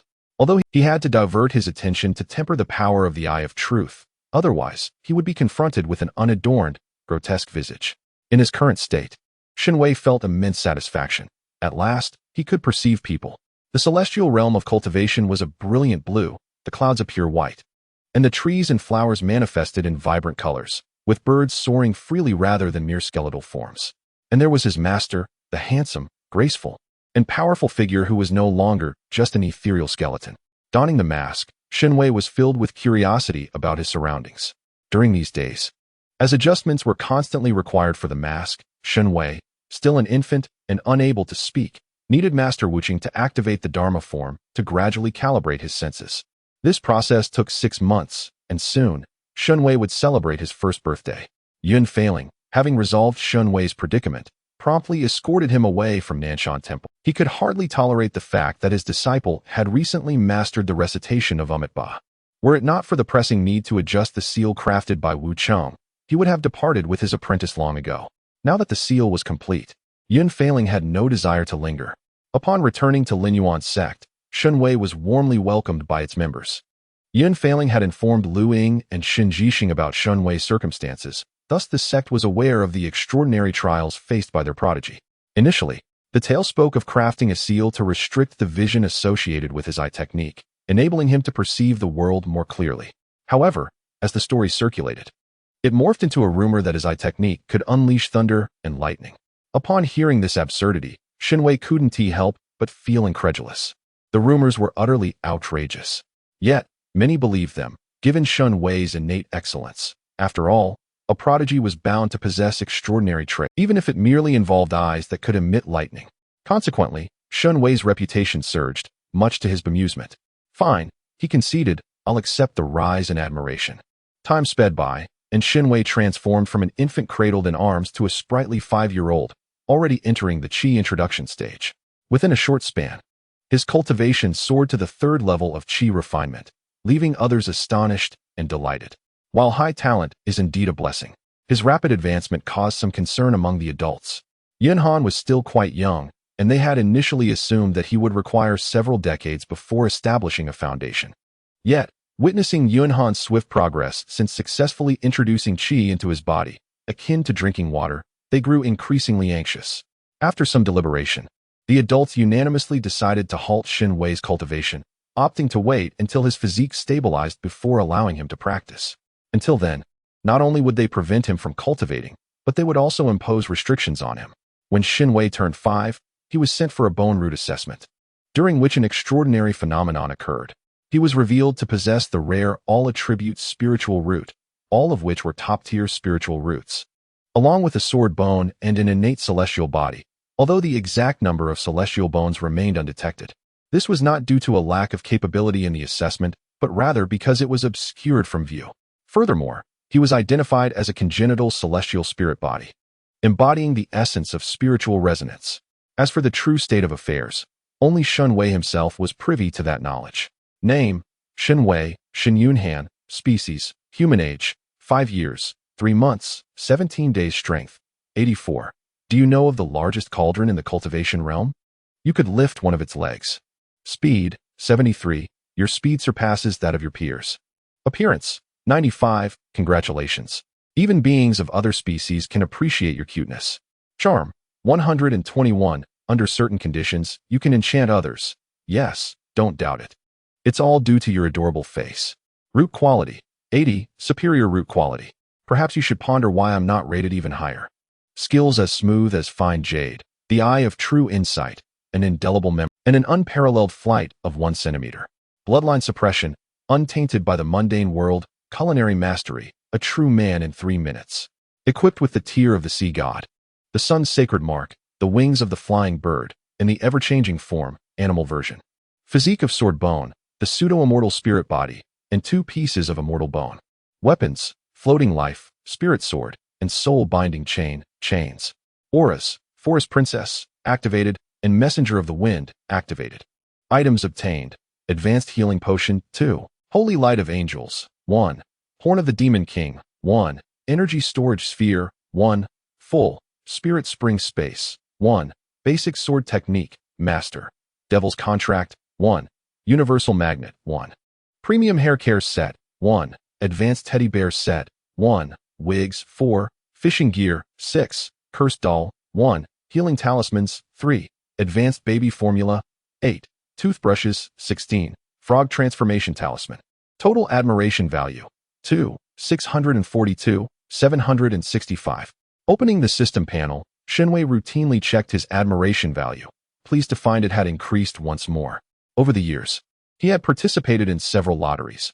Although the gold rate for a 10,000-point draw was low, it required relatively little admiration value. Thus, he had won various inexplicable items. And after accumulating 1,000,000 points, he indulged in 10 consecutive draws, yielding distinctly superior items. Due to the uniqueness of these items, in recent years, aside from purchasing a sword bone, 2 pieces of immortal bone, and a pseudo-immortal spirit body with his admiration value, he had primarily used the rest for lottery draws. He had acquired many fine treasures, such as the wings of the flying bird, a pair of pristine white wings that allowed him to soar effortlessly like a bird, with remarkable speed. However, Shen Wei deemed this item somewhat superfluous for cultivators, with speed being its only notable advantage. In terms of skills, he had acquired the abilities of untainted by the mundane world, true man in 3 minutes, and culinary mastery. The latter speaks for itself. The skill of untainted by the mundane world effectively enveloped him in a self-cleaning spell, preventing any accumulation of dust. Although seemingly trivial, this ability served as a splendid embellishment, especially when combined with the absolute flight of 1 centimeter, transforming him into a naturally ethereal being. Consequently, Shen Wei felt compelled to enhance his persona, striving to earn admiration value to purchase a pseudo-immortal spirit body, which was prohibitively expensive. Thus, the pseudo-version sufficed for now. In the future, once his admiration value was sufficient, he planned to acquire several root bone upgrade cards to enhance his pseudo-immortal spirit body. The latter skill, True Man in 3 minutes, allowed him to enter a berserk state for 3 minutes, during which his spiritual energy consumption would not be counted, and his damage output would quintuple, rendering him immune to all magical and physical harm. However, the side effects were pronounced. Following this period, his body would inevitably succumb to exhaustion, necessitating a full day of rest to recover. The skill's cooldown period was 3 days. While undeniably beneficial, the time constraint posed a risk. Once the duration elapsed, he would be vulnerable.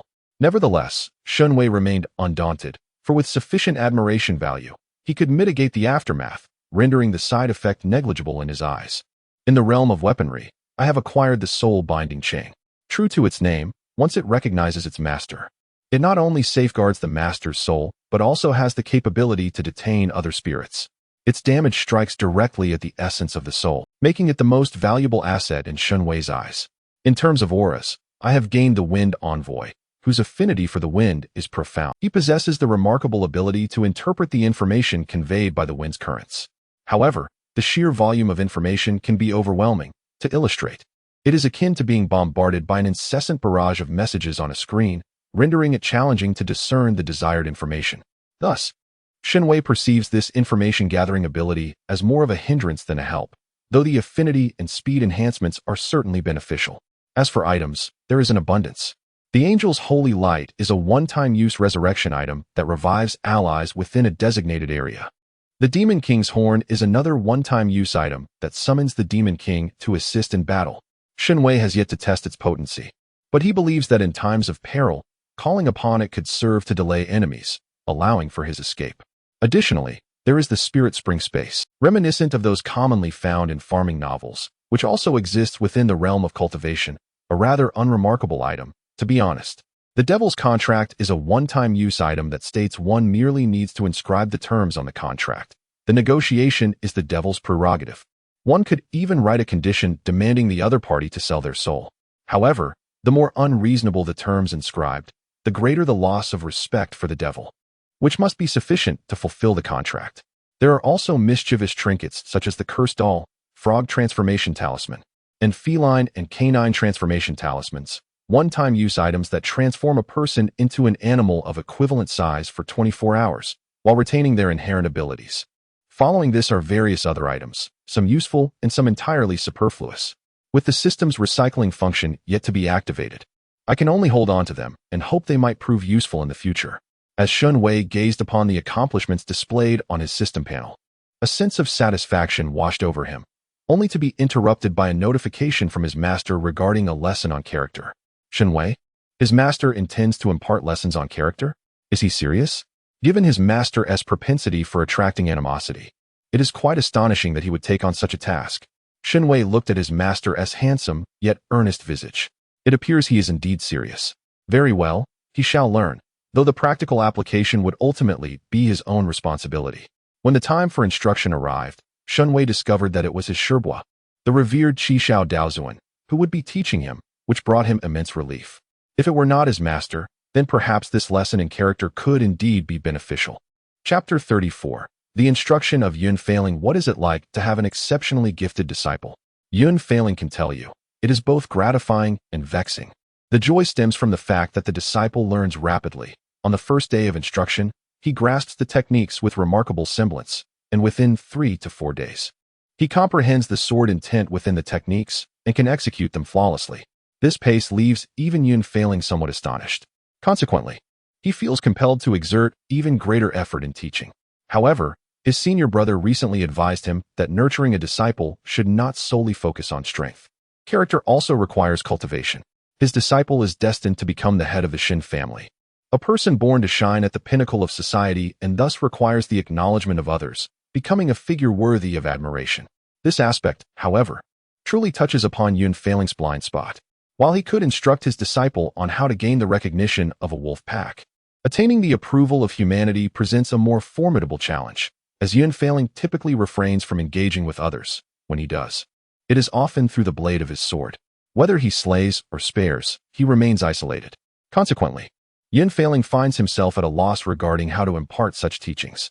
His disciple, though harboring disdain for humanity, nonetheless requires their acceptance. Yun Failing possesses little, yet he aspires for his disciple to possess much. Thus, he sought counsel from his elder brother. Upon Yun Failing's request for guidance, the esteemed Qishao Daozuan was elated, for his junior brother was finally looking to him for support. Qishao Daozuan promptly assured Yun Failing that he should take Shen Wei under his wing and teach him according to his own principles. Thus, the scene unfolded. The serene and crystalline drunken immortal lake, resembling a silken ribbon, shimmered under the gentle breeze, creating ripples that resembled a living landscape painting. By the lakeside, 2 adults and a child sat beneath a weeping willow, each holding a fishing rod, patiently angling. The 2 adults were strikingly different in appearance. One donned a flowing white robe, with a handsome visage that suggested he was merely in his 20s, exuding an air of elegance akin to a plum blossom thriving in the cold, rendering him somewhat unapproachable. The other was clad in a deep blue long, his bronze skin radiating a cheerful handsomeness, appearing to be of a similar age, yet his demeanor was in stark contrast to that of the youth in white. In the center sat a child with cascading platinum hair, adorning half of his face with a silver wolf mask, which bore a teardrop-shaped sapphire at its center, revealing a portion of his rosy, round cheek, rendering him exceptionally endearing, like a fluffy little wolf cub. The blue-clad youth, rod in hand, casually inquired, "Little Yunhan, do you understand why your master has brought you here?" Upon hearing the question, the child looked up at the youth and obediently replied, "Master said he brought me here to cultivate my character." Qi Shao Daozuan, hearing Shen Wei's sweet response, gently ruffled the child's soft, silky hair, enjoying the tactile sensation, though his enthusiasm caused the child to wobble. Just as Qi Shao Daozuan was about to indulge further in this charming interaction, he suddenly sensed a piercing gaze directed at him, as if someone were contemplating where to strike with a blade. Startled, Qi Shao Daozuan glanced up to find his junior brother's starkly contrasting black and white eyes fixed upon him with an icy demeanor. He quickly withdrew his hand. Since his junior brother had taken on a disciple, he had become as protective as a hen with her chicks. Qi Shao Daozuan silently mused. Clearing his throat, he stated, "Indeed. It is essential for cultivators not only to enhance their abilities, but also to refine their character. As practitioners of the righteous path, we must place great emphasis on our virtues, for a commendable character will garner the trust and respect of many. Let us first set aside the matter of the Lin Yinzong. As for the Lingxiao sect, should you, Shen Yunhan, express any interest, my dear disciple, I would gladly entrust the sect to your capable hands. However, should you choose to decline, that shall be the end of it. Yet, you cannot evade the expectations of your own family. As the eldest son of your father, endowed with exceptional talent and a remarkable destiny, your kin will inevitably look forward to your ascension as their leader. The virtues of a leader become all the more significant in such a role. Today, I shall impart to you the first lesson in character, patience." At this juncture, the revered Master Qi Shao paused, reaching for Shen Wei's fishing rod to attach bait to the hook. He continued, "Patience is the essence of all endeavors. There are matters beyond your comprehension at your tender age, yet fret not. We shall commence with the simplest lesson of patience. Today, let us practice patience through fishing." As Master Qi Shao spoke, he handed the baited fishing rod to Shen Wei, then proceeded to prepare his own rod. Shen Wei, although physically a child, had spent considerable time in the learning space, making him chronologically older than the two adults beside him. He understood well the wisdom in Master Qi Shao's words. Fishing indeed requires patience, and the world of cultivation demands even more. The path to immortality is a long one, traversable only with ample patience, and his master's teachings rang true. However, given his extensive experience in the learning space, where he had idled away centuries honing his fishing skills, he recognized that the chosen spot was far from ideal for fishing. Yet, as a child who had never fished before, he refrained from voicing that sentiment, instead mimicking the actions of his companions, holding his rod and attempting to fish alongside them. Time flowed by, 15 minutes, half an hour, and the three of them sat beneath the weeping willow, their rods unmoving since being cast into the water. Just as Shen Wei contemplated accessing the system shop to procure specialized bait, a fish suddenly approached. Instantly, the trio's gazes converged upon the creature. As someone well-versed in fishing within the learning space, Shen Wei recognized it as a sizable carp, approximately half his size. The spot chosen by Master Qi Shao was crystal clear, devoid of wild grasses or aquatic plants, which contributed to Shen Wei's earlier assertion that fishing here was futile. The water's transparency allowed them to see the carp swimming beneath their rods. Observing this, Master Qi Shao swiftly reeled in his line, positioning the baited hook near the fish's mouth. To his surprise, the carp showed no interest in the bait, instead turning to swim beneath Shen Wei's rod. It leisurely glided to Yun Failing's position, leaping effortlessly over her line, before meandering past the rods of the three. Shen Wei found himself in agreement with his master.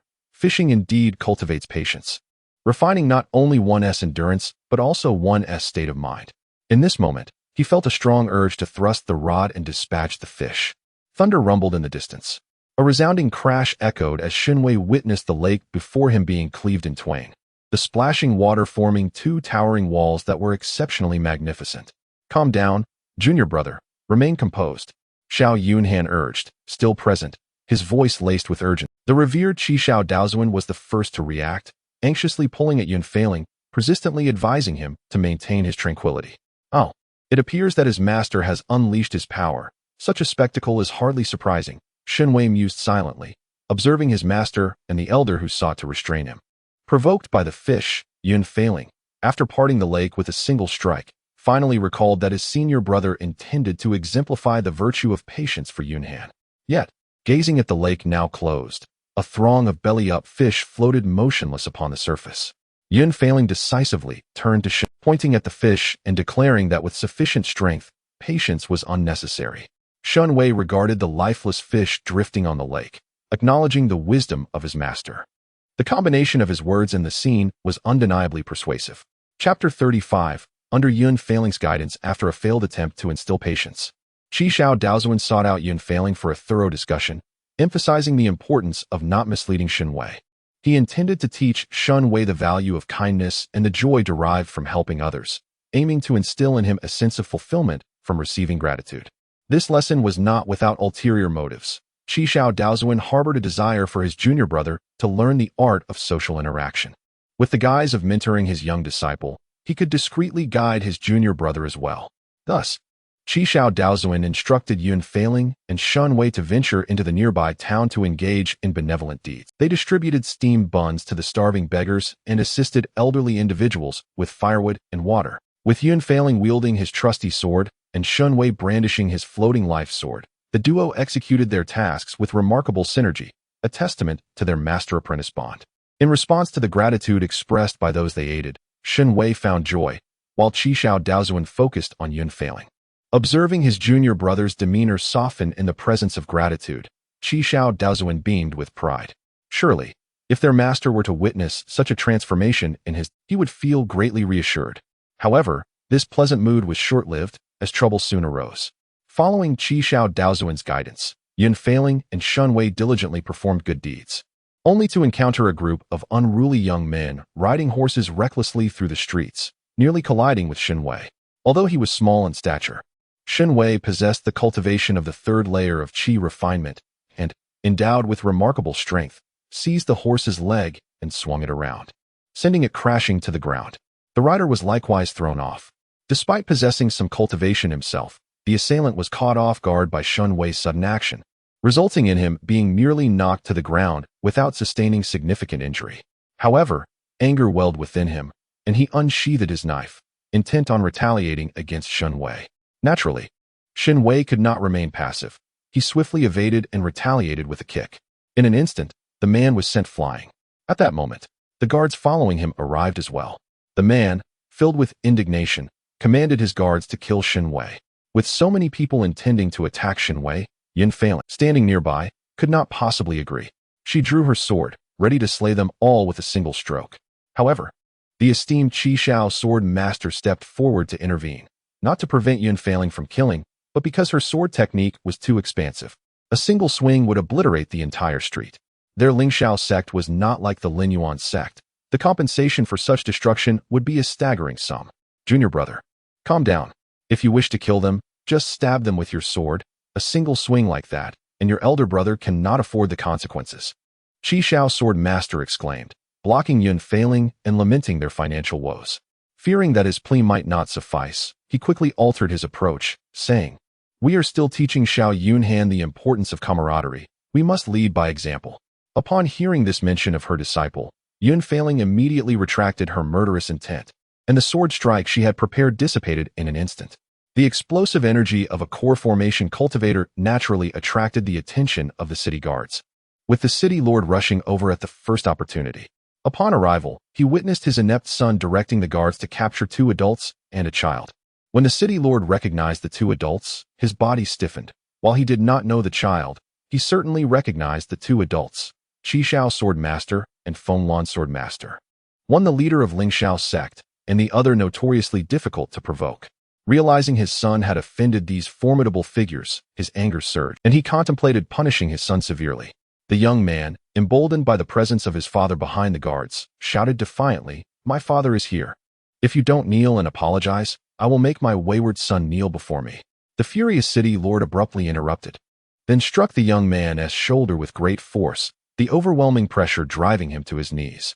The impact cracked the ground beneath him, clearly demonstrating the severity of the blow. Father, what are you doing?" The young man cried out, feeling the piercing pain in his knee, questioning his father in disbelief.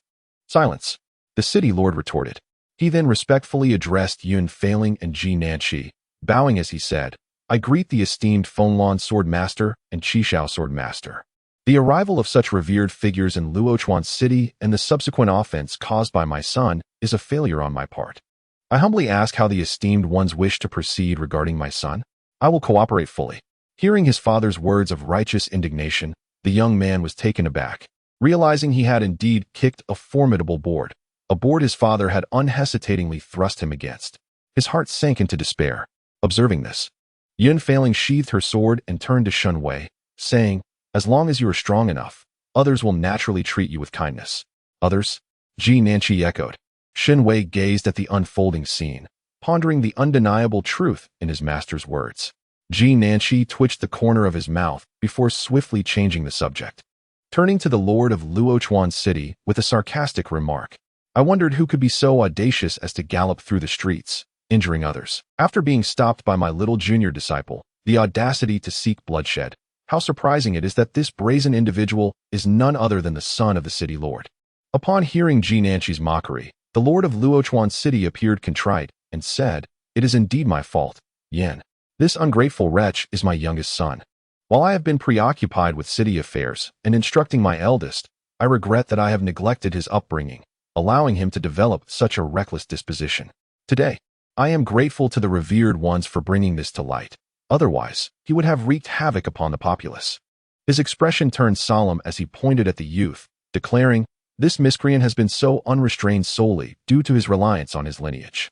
Therefore, I shall expel him from my household. His fate shall be left to the discretion of the revered ones." "Dad." The youth looked incredulously at the lord of Luochuan City upon hearing this. "The city lord's son may be poorly taught, but he possesses a good heart," Shen Wei remarked to the system. The system sighed, sensing it was time to arrange some lessons for Shen Wei to sharpen his awareness. It then pointedly remarked, "Host, do you truly believe that a city lord is unaware of how his son causes trouble?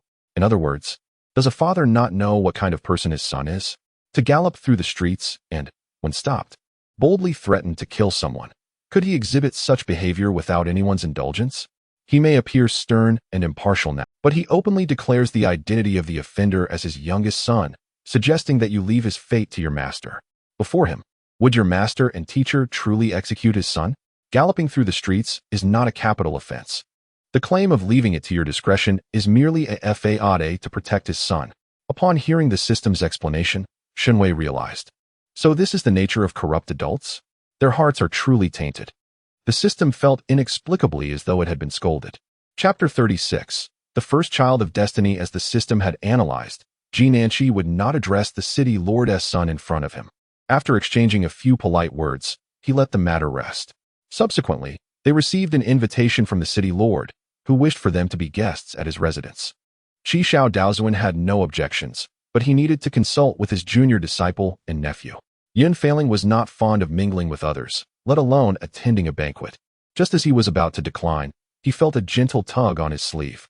Looking down, he saw his disciple, adorned with a half-wolf mask, gazing up at him. The silver-white mask was adorned with runes and formations, and beneath the transparent crystal, golden eyes reflected his figure, filled with anticipation and yearning. The refusal that had been on the tip of his tongue evaporated instantly. Yunhan reached down to lift Shen Wei, his expression impassive as he stated, "Then let us go and see." Ji Nanqi, overhearing this, initially thought he had misheard. Turning to Yunhan, he found his junior disciple holding his nephew, a serious expression on his face. That look was familiar to him, clearly conveying the message, "Lead the way."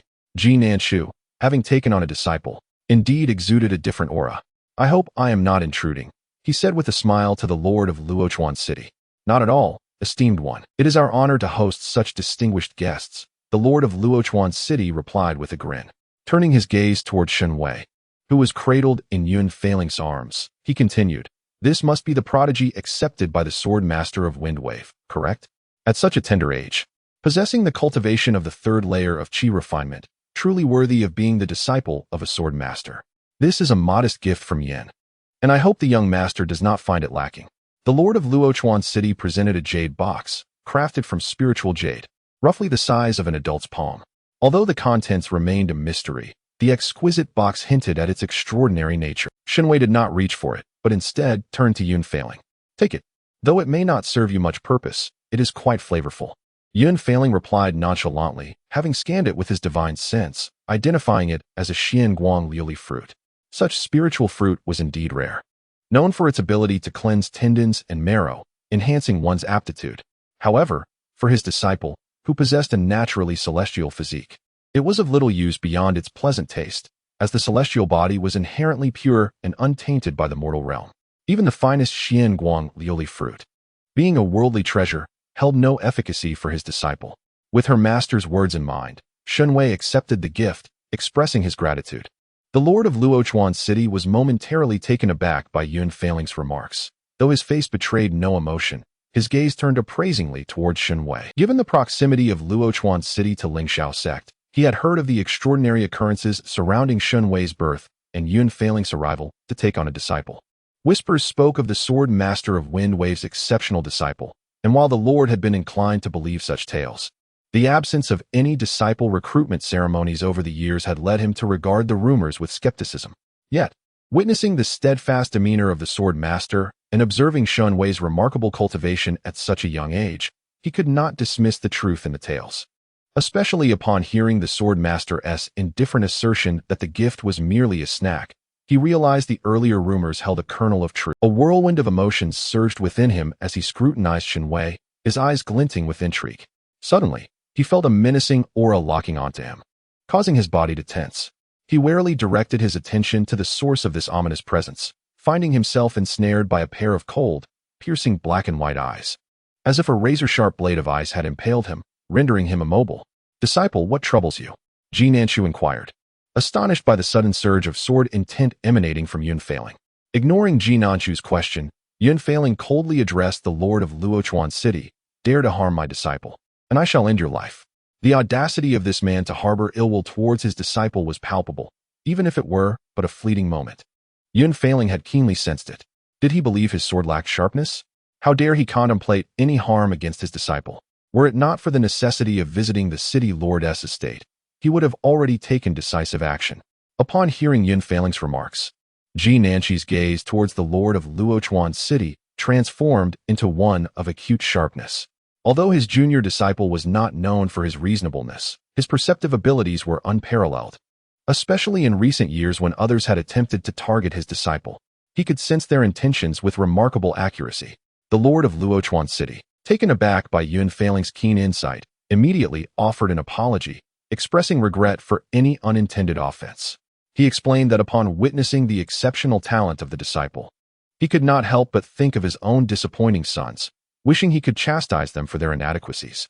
While the lord's explanation was somewhat plausible, Yunfanling remained noncommittal, neither affirming nor denying his trust, and simply commanded him to cease the trivialities and lead the way.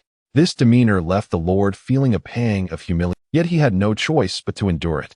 After all, the prowess of the Wen Lan sword master was unrivaled in the eastern domain. Against such overwhelming strength, all calculations were futile. Moreover, the sword master's approach was more reckless than that of a demonic cultivator. He would indeed unsheath his sword at the slightest provocation.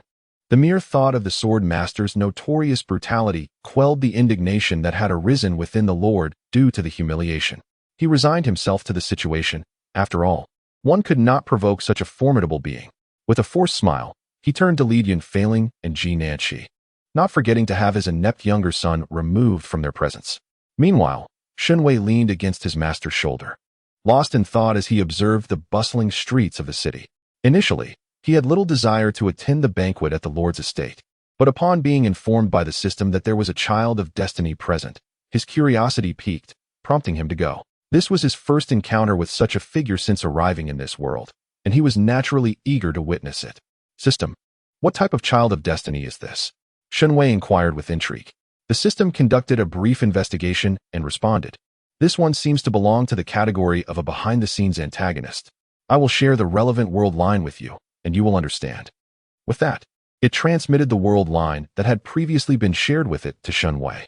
The process of reading the world line was instantaneous, and he quickly grasped the nature of the child of destiny he was about to meet. This experience could only be summed up with two words: extraordinary. The child of destiny was named Rong Minghui, originally the legitimate son of the Rong family in the northern domain. However, due to internal strife within the family, his parents were murdered, and to safeguard him, a loyal old servant fled with him to the eastern domain, where they concealed themselves. Tragically, the old servant succumbed to his injuries when Rong Minghui was just 5 years old. Without the old servant's protection, the boy was deceived, losing not only his home but also being sold to a human trafficker. Subsequently, he was sold again to the Lord's estate. When the estate's personnel assessed the newly arrived child's innate qualities, they discovered he possessed celestial marrow, which they promptly reported to the Lord. Upon learning this, the Lord was reminded of his own son's poor qualifications and immediately conceived a plan to use Rong Minghui's celestial marrow to enhance their innate abilities. Thus, this extraction had persisted for 6 long years, during which the Lord of Luochuan City grew increasingly ambitious, secretly capturing those with extraordinary talents to enhance the lineage and cultivation of his own family. As the number of captives increased, others began to devise means of self-rescue. Rong Minghui, having spent the most time in this place, had come to recognize all the guards who watched over them, as well as their rotation schedules and some of their relationships. After much deliberation, a plan for escape was formulated, initially proceeding smoothly, until a traitor emerged midway, betraying them all. However, Rong Minghui, being the fated child, managed to escape amidst the ensuing chaos. Afterward, he intended to alert the Lingxiao sect, but his strength faltered, and he collapsed. Upon regaining consciousness, he discovered that he had been rescued by a blind, old woman. She had found him lying at her doorstep that morning and, with the help of her granddaughter, brought him inside. The old woman made a living selling vegetables, while her son, a merchant, was rarely home throughout the year. Her daughter-in-law had tragically died during childbirth, leaving her to rely solely on her granddaughter. The time spent recuperating was perhaps the happiest period for Rong Minghui since his childhood with his grandfather. Though he felt a sense of nostalgia, he understood that he had significant matters to attend to and needed to reach the Lingxiao sect swiftly to seek reinforcements. Yet, before he could rise from his bed, the guards from the Lord's manor commenced their search.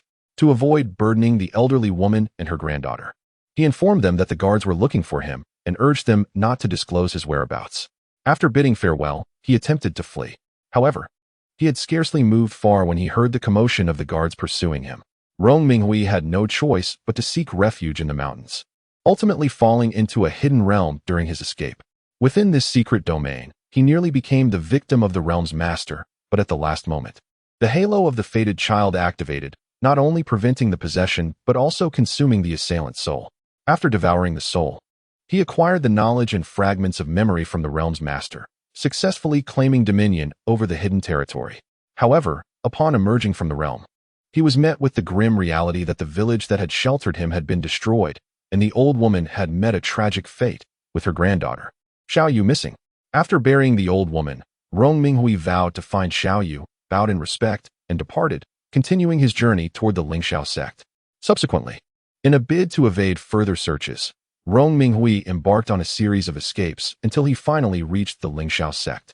After reporting the events of Luochuan City, he soon learned the news that the Lord of Luochuan City had been eradicated. Rong Minghui chose not to linger but instead sought to fulfill the oath he had made at the old woman's grave, to find Xiao Yu. Armed with the knowledge and secrets of the former realm master, a practitioner at the tribulation stage, he recognized the immense value of the knowledge and remnants of memory he had gained, despite much of the realm's resources having deteriorated over time. At least he lacks not for cultivation techniques. In the quest to find Xiao Yu, he endured a series of betrayals, which ultimately led to his personal growth. Upon finally locating Xiao Yu, he was once again betrayed, and the one who turned against him was none other than the very Xiao Yu he had sought for so many years. By this time, Xiao Yu had become a disciple of the Yinhe sect, which thrived on dual cultivation. She claimed to be a disciple, yet in truth, she was merely a vessel. Rong Minghui recognized Xiao Yu, and under his guidance, she too came to recognize him. Subsequently, Xiao Yu stabbed him in the back, implanting a demonic seed within him, transforming him into a fiend. Rong Minghui could not fathom why Xiao Yu would take such actions. She, however, laughed bitterly, releasing the pent-up resentment she harbored. It was because of him that her grandmother had perished, and she had been reduced to a vessel. Had he not appeared, her hatred might have remained buried, perhaps allowing her to resign herself to a life of oblivion. Yet, with Rong Minghui's arrival, her hatred found an outlet, and her suppressed rage erupted. Faced with Xiao Yu's animosity, Rong Minghui found himself at a loss for words. Just as he was captured by righteous cultivators and prepared for execution, Xiao Yu unexpectedly intervened and set him free. The reason was simple. Rong Minghui was the only person who had sought her for over 2 decades. The only one who held her dear in his heart. She harbored hatred towards him, yet also gratitude, for he alone remembered the Xiao Yuer of old. Therefore, she liberated him, only to shatter her own heart before his eyes, ultimately succumbing to her own hatred. As a result, Rong Minghui became a target of scorn among righteous cultivators. The world of cultivation thrived on seizing opportunities to achieve greatness. And coupled with his identity as a demonic cultivator unwilling to enter the demonic realm, his existence became increasingly untenable. Eventually, upon uncovering the truth of his lineage and the identity of his parents' murderers, he embarked on a path of vengeance. However, the Rong family was a prominent clan, and alone, he could not dismantle it entirely. Thus, he covertly established his own faction, operating from the shadows, and after considerable effort, succeeded in annihilating the Rong clan. With the fall of the Rong family, Rong Minghui's own power was recognized, leading to the exposure of his demonic identity once more, prompting renewed pursuit by righteous cultivators. After evading capture and wandering the realm of cultivation for several decades, he realized that there was no refuge for him within its confines, compelling him to venture into the demonic realm. Yet, life in the demonic realm was no easier. The rules governing demonic cultivators were even harsher than those of the cultivation world, where strength reigned supreme, and the weak were preyed upon by the strong. Rong Minghui's prowess attracted followers, for while demonic cultivators were ruthless, once they chose to follow, they adhered to his commands without question, provided he demonstrated sufficient strength. Only the strong possessed the right to command the weak. This was an immutable law among demonic cultivators. Initially, Rong Minghui was reluctant to trust his followers, but as time passed and he witnessed their obedience, he began to accept them. Thus, as more individuals rallied to his cause, he gradually ascended to prominence within the demonic realm, establishing a new power. The inhabitants of the demon realm are inherently competitive, and the emergence of new forces has drawn considerable attention. War looms on the horizon. Rong Minghui is not one to passively await defeat. He promptly retaliates. Coupled with his aura as the child of destiny and various cunning strategies, he successfully seizes territory in the demon realm, ultimately unifying it and ascending to the throne as the demon emperor. Observing Rong Minghui's fate line, Shen Wei cannot help but exclaim in awe, "Impressive. Wait, are you serious? You want me to compete with this child of destiny? The opponent is destined to unify the demon realm. If I were to compare myself to him, wouldn't I have to unify the demon realm before him?" After expressing his thoughts, Shen Wei suddenly realizes that attempting to suppress such a child of destiny seems somewhat unrealistic. Hearing his words, the system responds with a hint of exasperation, "Host, while we do need to surpass the child of destiny, we have no intention of pitting you against one in their ultimate evolve. We can certainly compete while the child of destiny is still in their formative stages. The rewards remain unchanged, and if we can navigate through easily, why challenge a hellish dungeon?" Upon hearing this, Shen Wei breathes a sigh of relief. If that's the case, then he has no qualms. Suddenly, a thought strikes him.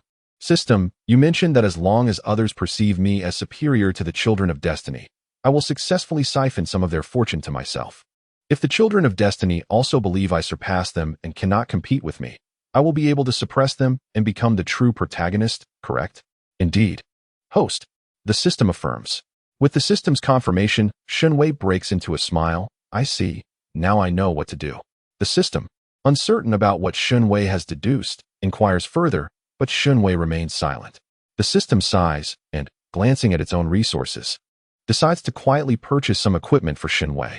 This mission is not solely Shen Wei's, it is also the system's. To prevent failure, it must make ample preparations. Chapter 38. The beginning of groundwork. With a radiant smile, Shen Wei is suddenly handed a colorful skill ball by Yun Failing. He gazes at the skill ball in confusion. Looking back at Yun Failing, "You need not stare. If you desire it, simply speak up," Yun Failing remarks coolly. Upon hearing his master's words, Shen Wei quickly realizes that his previous conversation with the system had led him to gaze longingly at a nearby stall, which his master mistakenly interpreted as a desire for its wares. Warmth floods his heart at this thought, and he turns to Yun Failing with a grateful smile, thanking him. Yun Failing observes his smile. Although his expression remains unchanged, the aura surrounding him softens considerably. Ji Nanshi, familiar with Yun Failing, cannot help but marvel. Thinking that had he known taking on a disciple could transform his junior brother in such a manner, he would have encouraged him to take a disciple much sooner. The skill ball in the cultivation world bears a striking resemblance to ancient Kuju, yet differs in texture, feeling as if crafted from jade pieces, layered and overlapping like scales.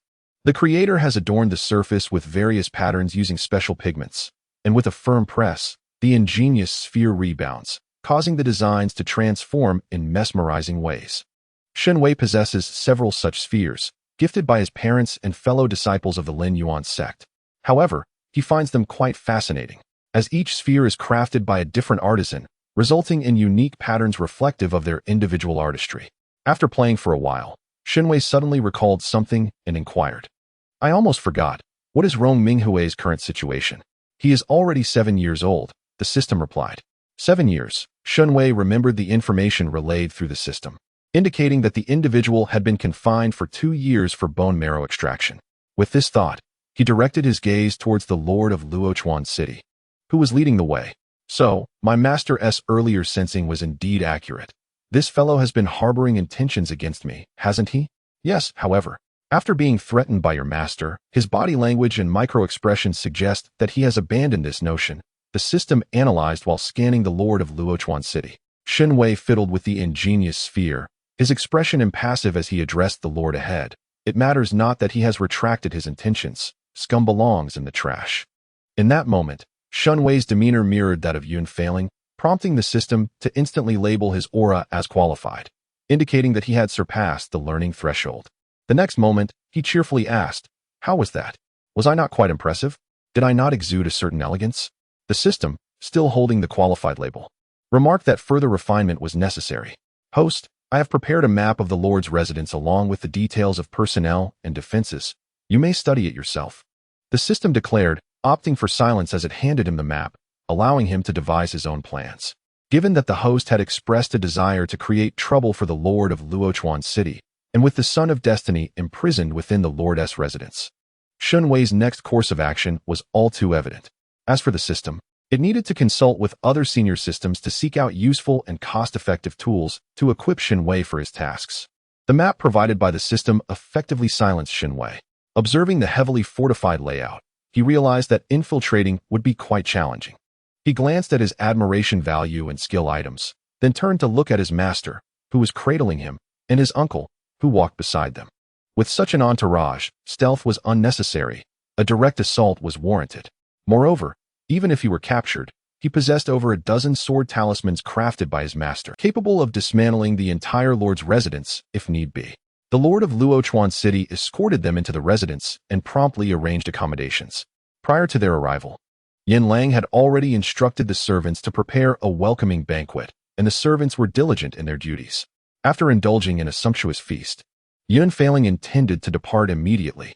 However, Yin Lang's sudden mention of the impending opening of the secret realm in Chunling rendered Ji Nanchu unable to leave. Consequently, Yunhan was forcibly retained by Ji Nanchu, and thus could not depart either. Shen Wei exhibited little interest in the matter, even if he were intrigued. He would be unable to attend due to insufficient cultivation and his tender age. Moreover, even if he wished to go, his parents and master would undoubtedly disapprove. Such matters, which bore no relevance to him, naturally failed to pique his interest. Perhaps in a bid to curry favor with Yunhan and Ji Nanchu, Yin Lang promptly arranged for someone to escort Shen Wei through the Lord's mansion to stave off his boredom, discreetly instructing the steward to ensure the young lad was well cared for.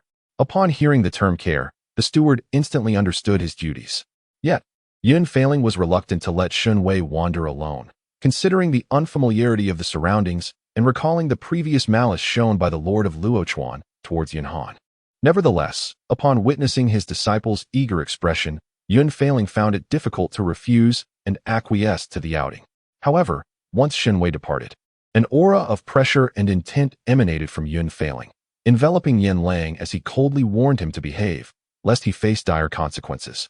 Ji Nanchu promptly intervened, shielding Yin Lang from Yunfan's oppressive presence, and with a smile, addressed Yin Lang, "My apologies, Lord Yin.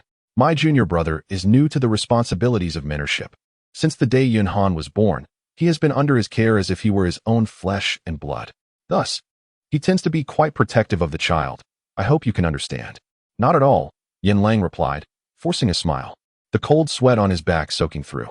He hesitated to meet Yunfan's gaze and instead turned to Ji Nanchu with a grin. "I fully comprehend. Caring for a child elicits such sentiments. The sword master Fenglan is indeed a commendable mentor." Jin and Shu exchanged a few more pleasantries before resuming discussions with Yin Lang regarding the secret realm, while Yin Failing remained seated, serving merely as a backdrop. Shen Wei, meanwhile, was guided through the Lord's mansion by the steward and attendants. If one were to inquire, it was evident that the Lord of the city truly lived up to his title. Although the territory may not rival that of the Lin Yuan sect, everything within was executed with precision and craftsmanship. Though referred to as the Lord's mansion, according to the layout provided by the system, it was nearly comparable to the palace complexes of his literary aunt. Particularly within the mansion, the spiritual energy was remarkably dense. Through the layout, he discerned that besides the array designed to gather spiritual energy, a portion of the spiritual veins from the earth's crust had been diverted into the very foundation of the mansion. No wonder the spiritual energy was so abundant. The steward, diligently leading Shen Wei, did not dare to slacken in his duties. Suddenly, a servant approached with utmost respect, addressing the steward. "What is it?" the steward inquired. The servant, without responding, cast a glance at Shen Wei. The steward then smiled and asked, "Might the young esteemed one wait a moment?" Shen Wei nodded, turning to place the clever ball on the ground and began to kick it, covertly employing the system to eavesdrop on their conversation. He observed as the steward and the servant moved further away. Chapter 39. The Gathering of Intelligence. What is the matter? The steward pressed. Madame San was unexpectedly shoved by Madame Lu, resulting in a slight bleeding. Although the child seemed unharmed, it was soon revealed by the estate physician that Madame Lu had been with child for approximately a month. Consequently, Madame San insisted on seeking the Lord of the city for justice. However, the Lord was currently engaged in a banquet. Thus, the servant reluctantly approached you for guidance on how to proceed. The offspring of cultivators are not so fragile as to bleed from a mere push. It is likely another mortal child. Since it is a mortal, there is no need to trouble the Lord. A visit from the estate physician with some spiritual herbs should suffice. After all, it is merely a mortal child, destined only to be a servant. And it is unnecessary to create a commotion, the steward remarked with a hint of discontent. However, the situation escalated as Madame San and Madame Lu began to clash, leaving no one daring to intervene. The servant, visibly distressed, conveyed this troubling news. Upon hearing this, the steward was taken aback, exclaiming, "Why did you not mention this sooner?" Madame San is already 5 months pregnant. A push resulting in bleeding confirms it is a mortal child. Yet, Madame Lu is only just confirmed to be 1 month along, which is quite precarious. Realizing the urgency, the steward hastily made his way towards the Shilling courtyard, but paused to recall Shen Wei.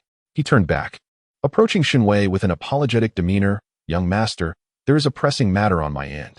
Might I trouble you to allow the other servants to accompany you for a while?" Shen Wei, captivated by the steward's and servant's conversation, after all, the human inclination to eavesdrop is innate, understood that he had more pressing matters at hand. Accepting the steward's predicament, he graciously replied, "No worries, you may attend to your business. Let them accompany me." Relieved, the steward instructed the servants to attend to Shen Wei and politely took his leave. Once the steward departed, a smiling maid approached Shen Wei respectfully, greeting him. "This humble servant, Bao Yu, has the honor of meeting the young master. Would you like me to guide you in exploring the area further?"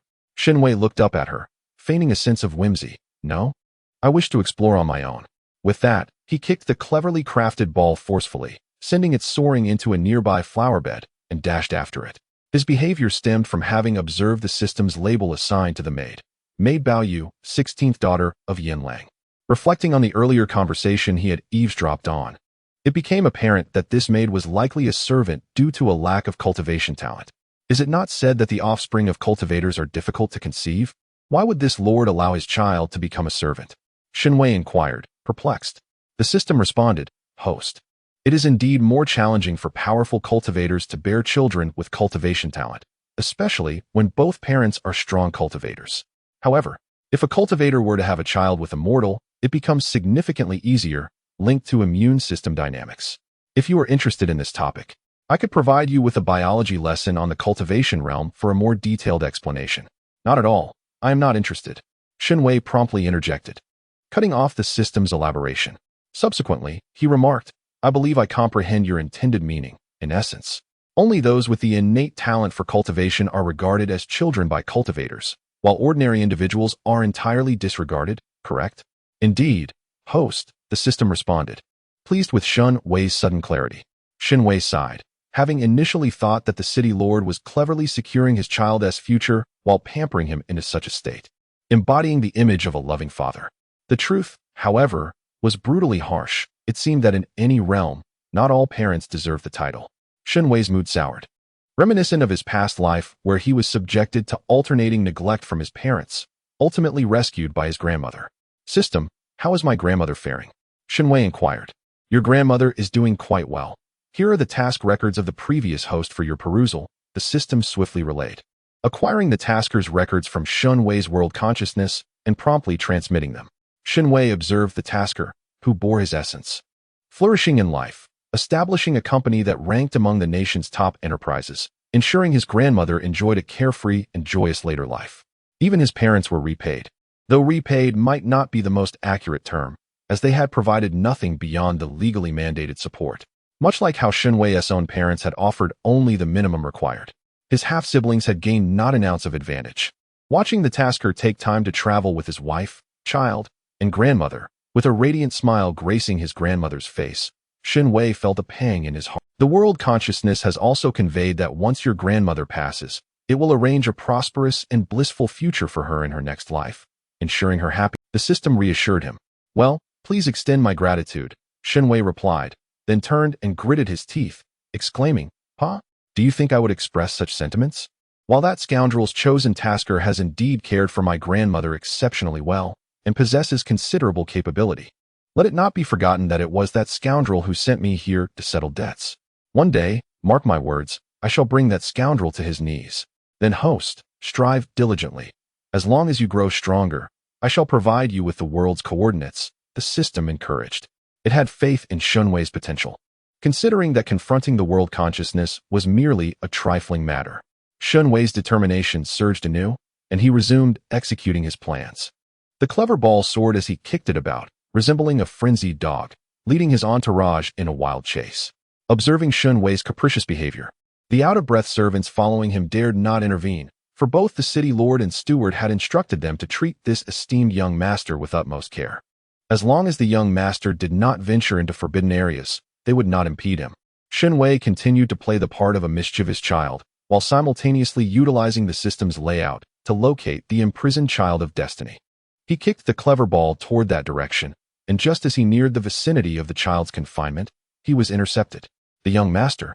That area is the forbidden zone of the city lord's mansion, exceedingly perilous. It is best not to venture there. Clad in a pale yellow short jacket and a long skirt adorned with embroidered white pear blossoms, her hair styled in a hanging bun decorated with jade beads and flowers, and a warm smile gracing her face, it was none other than the maid Baoyue, who had just introduced herself to him. Yet, my ingenious ball has soared away. Shen Wei lifted his gaze and spoke. Shall I have someone retrieve it for you? Baoyue inquired with a smile. Yes, Shen Wei obediently nodded. Baoyue was somewhat taken aback. She had anticipated that Shen Wei would protest, as the young masters and mistresses of her household were known for their relentless determination. She did not expect him to be so compliant. Observing the delicate features of the child before her, though masked by a fearsome wolf visage, he appeared exceedingly endearing. So much so that one could not help but feel a softness in their heart. Little master, are you tired? May I escort you to that pavilion over there, where we can enjoy some snacks while we wait? Baoyue cheerfully asked. Shen Wei nodded. He needed to bide his time, as the shift change for the city lord's guards had yet to occur, and the vigilance was rather strict at this hour. He would have to wait until the guards had thoroughly patrolled the area before seizing the opportunity to slip inside. Thus, he readily consented to Baoyue's suggestion. Chapter 40. Infiltration. Baoyue wished to carry Shen Wei, but he declined. It was natural for his master to hold him, yet Baoyue was a woman, a stranger at that, and he was no longer a mere child, so he could not permit her to do so. With a hint of disappointment, Baoyue led Shen Wei into the pavilion, calling upon other servants to prepare snacks and fruit drinks for him, while she promptly sent someone to retrieve his ingenious ball. In the meantime, she regaled Shen Wei with little stories and amusing anecdotes to stave off his boredom. The servants were swift in their actions. By the time Shen Wei had settled in and listened to the first half of Baoyue's tale, the pastries and tea were already arranged. Holding a pastry in one hand and a cup of fruit tea in the other, Shen Wei appeared thoroughly engrossed in his feast. In truth, however, he was attentively monitoring the patrols displayed on the system panel. According to the reasoning of cultivators, scanning with divine sense typically focused on the ground. Thus, He had deliberately kicked his ball into the branches of a lush tree, rendering it difficult to locate. Indeed, after hearing 3 stories, his ingenious ball had still not been found. He clapped his hands, brushing off the crumbs from his pastry, only to have Baoyue present him with a handkerchief to clean his hands meticulously. What a gentle girl, Shen Wei mused. It is a pity she has a father of poor character. He then inquired, has my ingenious ball not yet been found? Baoyue paused in her task, then smiled, saying, Little master, please wait a moment. They are searching for it. If you are very eager to play with your ball, I could have someone procure another one for you. If you wish. That would not do. It was a gift from my master. A new ball would not carry the same sentiment. Shen Wei shook his head in refusal. I see. Then, little master, please be patient while I urge them to expedite their efforts, if that is agreeable. Baoyue said soothingly, her demeanor warm in response to Shen Wei's words. Very well, he nodded. Baoyue's gaze softened further. Such an obedient child was indeed a rarity, particularly one endowed with the talents of a cultivator from a distinguished family. Such an amiable and agreeable individual was indeed a rarity for her. Thus, she did not wish for Shen Wei to feel disheartened. With a smile, she suggested that during this time, the young master might engage in other diversions, as the maidservants were available to accompany him in play. Upon hearing this, Shen Wei's face lit up with joy, for this was precisely what he desired. Even if Baoyue did not propose it, he intended to bring it up shortly. Then, Baoyue, let us play hide and seek. You all hide, and I shall seek. Once I locate you, it will be my turn to hide, Shen Wei declared with a grin. Very well, Baoyue replied, also smiling. Feeling somewhat embarrassed, Shen Wei offered an apology to Baoyue, yet he recognized that certain matters could not be ignored. Like an ordinary child, he played several rounds with the servants. As the time for the guard shift approached, the system prompted Shen Wei to commence. He promptly concluded the game of seeking and instructed Baoyue to take on the role of seeker for this round. There was no avoiding it. Baoyue kept a watchful eye on him, ensuring she always concealed herself in easily discoverable spots, leading to her being the first he found. She would then shower him with compliments before assisting him in finding others. This treatment made Shen Wei feel rather childish. Once Baoyue began counting, Shen Wei scrutinized the layout provided by the system, evading the gaze of all the servants as he stealthily made his way towards the forbidden zone. His diminutive stature allowed him to hide in the blind spots previously surveyed by the first round of guards, gradually inching towards the location where the fated child was imprisoned. Passing by the ingenious ball he had previously kicked into a tree, he took it down and tossed it into the system's space before quietly proceeding towards his destination. With the system's guidance, Shen Wei successfully infiltrated the underground palace, yet he soon encountered numerous guards, making direct entry rather challenging. Moreover, a series of alarm formations stood in his way. Entering undetected would prove to be quite formidable. However, he realized that it was not insurmountable. If he was willing to expend his admiration points, entry would be a trivial matter. Yet, the thought of sacrificing his admiration points felt akin to self-mutilation. One must give to receive. One must give to receive. Shen Wei lamented inwardly. The system, somewhat perplexed by Shen Wei's intentions, nonetheless prepared itself.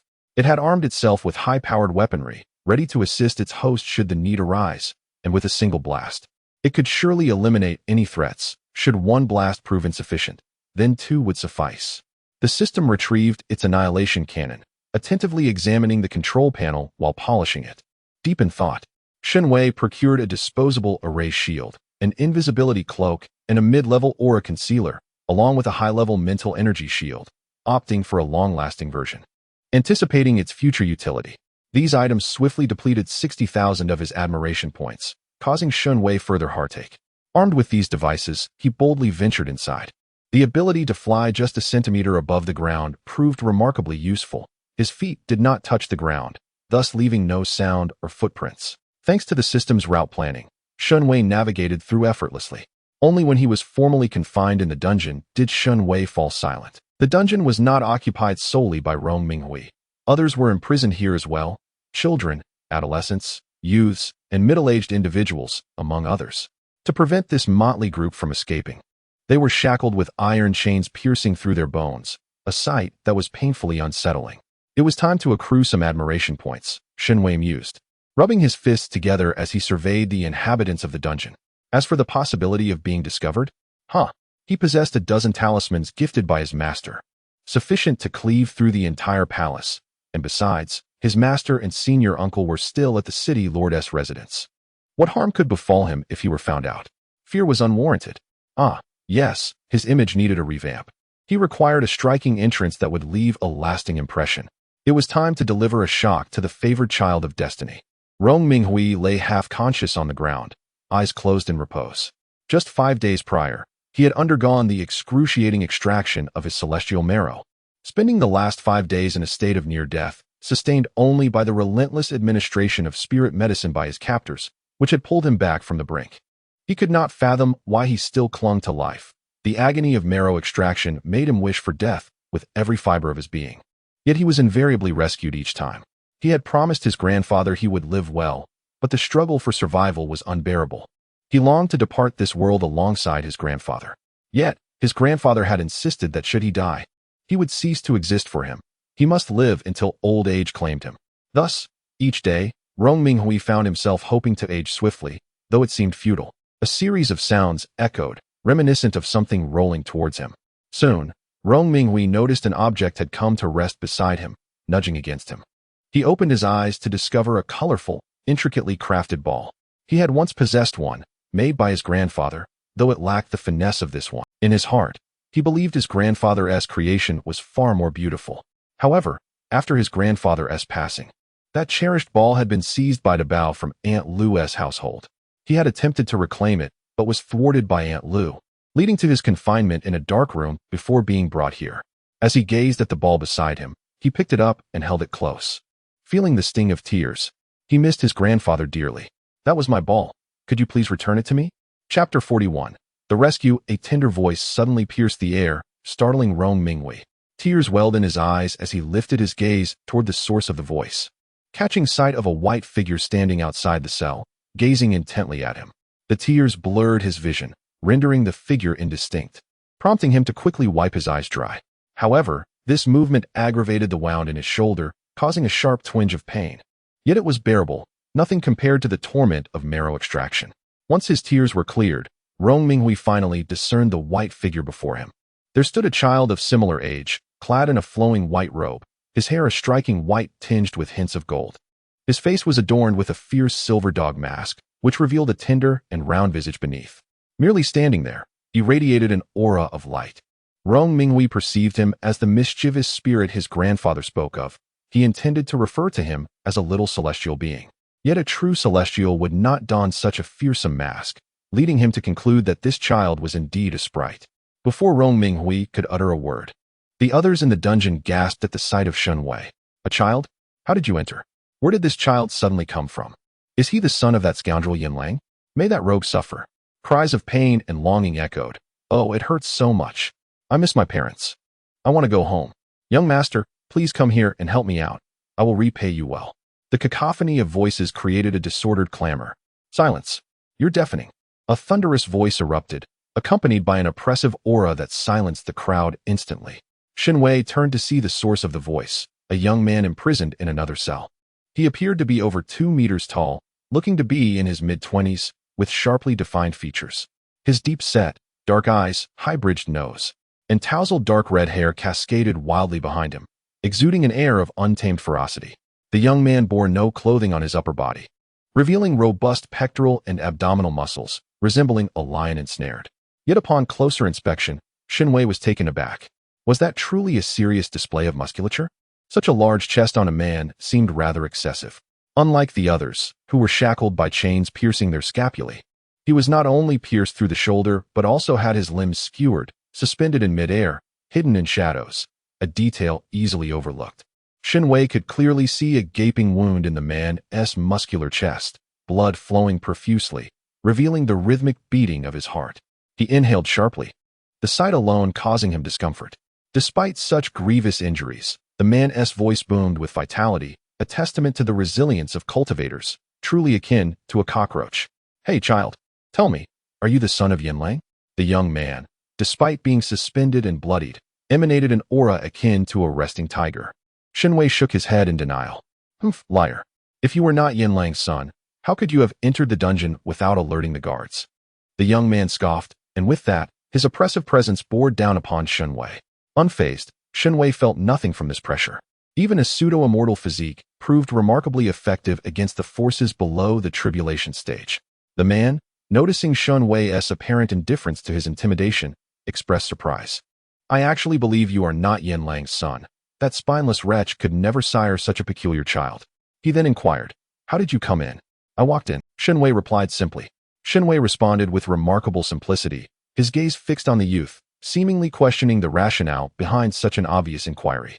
The youth, feeling no pain from the previous insult, was now vexed by this child, who barely reached his knees, causing a discomfort in his chest. How did you manage to come in here alone? Did the guards not stop you? The youth adjusted his breath and inquired. Shen Wei tilted his head and replied, my skillful ball fell in, and I came to retrieve it. As for the guards, they are incapable of noticing me whenever I wish to remain hidden. He then disregarded the youth and turned to Rong Minghui, asking, could you return my skillful ball to me? It was a gift from my master. Rong Minghui, holding the skillful ball, looked at Shen Wei and nodded, attempting to toss it to him. However, his strength had not yet returned, and the ball merely rolled to the side instead of being thrown. I apologize, I lack the strength to give it to you, Rong Minghui said with a hint of guilt. Listening to this, Shen Wei felt a pang of conscience, but out of respect, he continued the act. It's quite all right, I shall retrieve it myself. With that, Shen Wei produced a floating sword, channeling his spiritual energy to cleave open the prison door. He then stepped inside and picked up the skillful ball that had fallen to the ground. You are remarkably skilled, Rong Minghui exclaimed, his eyes sparkling with admiration as he watched Shen Wei enter through the broken door. You must hurry and leave. The guards will be here shortly. If they discover you, they will surely capture you, and you might end up hanging on the wall like that swing uncle. Swing uncle? Youngster, I am merely 167 years old. The youth retorted, slightly displeased. Oh, then it's certainly not an uncle, but rather a grandpa. Rong Minghui quickly corrected himself. Shen Wei nearly lost his composure, almost laughing out loud, but his acting lessons had not been in vain, and he bit back his amusement. It's fine. I am quite capable, he asserted.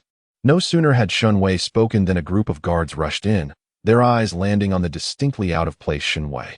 The leading guard frowned and asked, what is a child doing here? He then waved his hand and commanded, forget it. Since he's inside, don't let him out.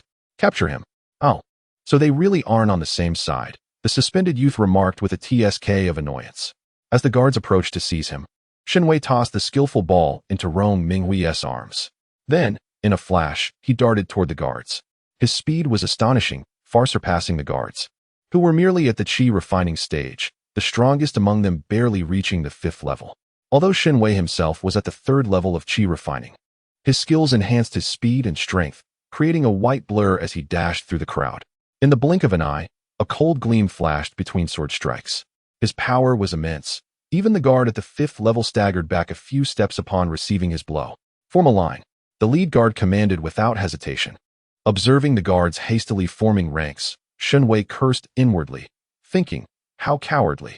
What skill is it to bully a child? Do you need to line up to deal with just one?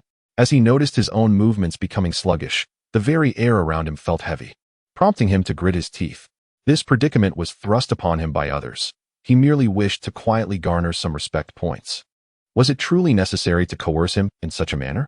The sword symbol remained unusable, only to be activated at a pivotal moment. Thus, Shen Wei decisively purchased a powerful strike, renewing it for a minute. The powerful strike boasts a 100% hit rate and inflicts 100% true damage. Even against a deity, I shall demonstrate my prowess. The description was splendid, yet the efficacy of the strike depended entirely on the host's strength. For instance, if the host's power was 5, then the true damage would also be 5. The rest relied on respect points for recharge. 10,000 points would multiply the damage by 100, 100,000 by 1,000, and so forth. There was also a time constraint. Equipping the powerful strike necessitated a renewal fee of 100,000 points per minute. To vanquish a god with the powerful strike, one must either possess divine strength or accumulate sufficient respect points to achieve such an end. Shen Wei found this rather implausible, as the renewal cost for just 1 minute had already drained him of 300,000 points. 300,000 for a mere minute.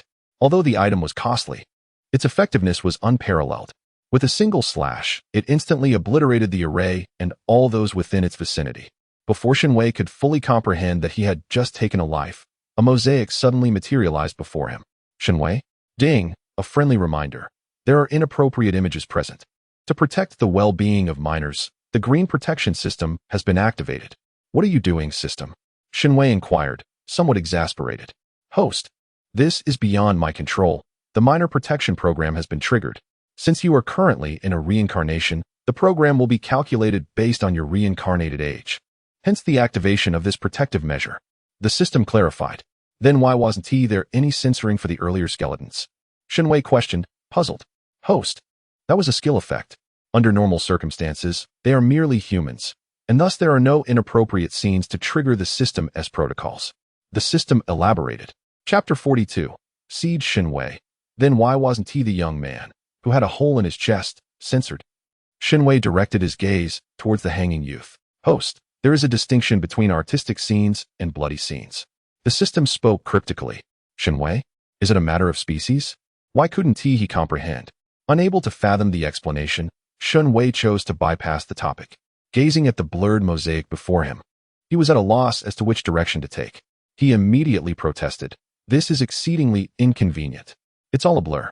Apologies, host, but there is no alternative. However, the minor protection mode allows for the selection of mosaic styles, such as this one. The system stated while altering the mosaic's appearance in Shen Wei's field of vision. In the next moment, a chaotic arrangement of black bars appeared. Or this, a dense fog enveloped the area, transforming the dim dungeon into a shadowy realm akin to the underworld. Or perhaps this. A screen awash in holy light compelled Shen Wei to involuntarily shut his eyes. No need for that. The traditional mosaic will suffice. Shen Wei decisively opted for the initial mosaic style. The system had no choice but to revert the mosaic style. In an instant, Shen Wei, who had cleared the battlefield with a single strike, garnered the attention of everyone in the dungeon. Clad in a white robe, the child effortlessly wielded his sword amidst the onslaught of numerous adversaries, swiftly dispatching them all. The ground was soon drenched in crimson blood, and the bodies of the fallen encircled him. Yet the child, the architect of this carnage, appeared oblivious to it all. With not a shred of emotion, his attire remained unruffled, his pristine white robe untouched by the chaos. Adorning his face was a silver wolf mask, now exuding an aura of ferocity akin to that of a ravenous wolf. At that moment, no one could doubt Shen Wei's affiliation with the Lord's Manor. Impressive. Rong Minghui, who had been lying flat on the ground, struggled to sit up, his eyes sparkling with admiration for Shen Wei.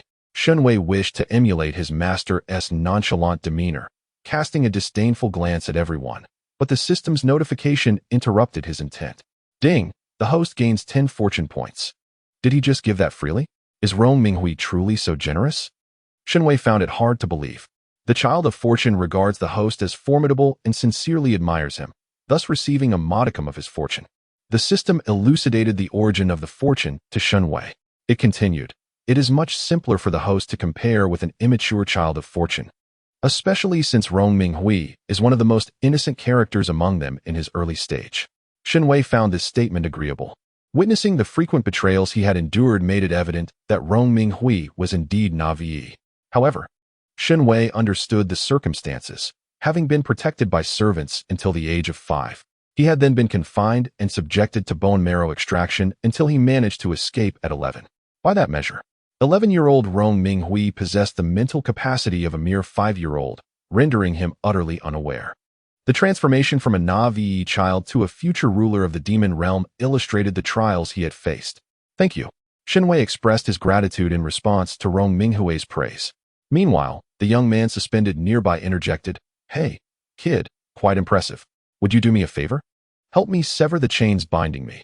If you do, I can assist you with the guards that are to come. The ones on the ground are merely low-level sentinels. Soon, more formidable opponents will arrive, and their minimum cultivation level is at the foundation establishment stage, while you are merely at the 3rd level of chi refinement. You stand no chance against them. As soon as he finished speaking, the white-robed child lifted his gaze towards him and replied with mild disapproval. I have a master and a sherbois. To alleviate any doubts about his master's strength, the child continued, My master is the Wind Wave Sword Master. Upon hearing this, the suspended young man was taken aback. No wonder you are so powerful. You are a disciple of the Wind Wave Sword Master. Suddenly, a flurry of hurried footsteps echoed nearby, revealing that numerous individuals were approaching. Kid, if you don't inform the Sword Master now or release me, you might truly find yourself captured, the young man urged. Shen Wei cast him a sidelong glance, He certainly could not defeat the impending threats, but he had his connections. Informing his master now would jeopardize his chance to gain respect points. No one would seize the stage that rightfully belonged to him.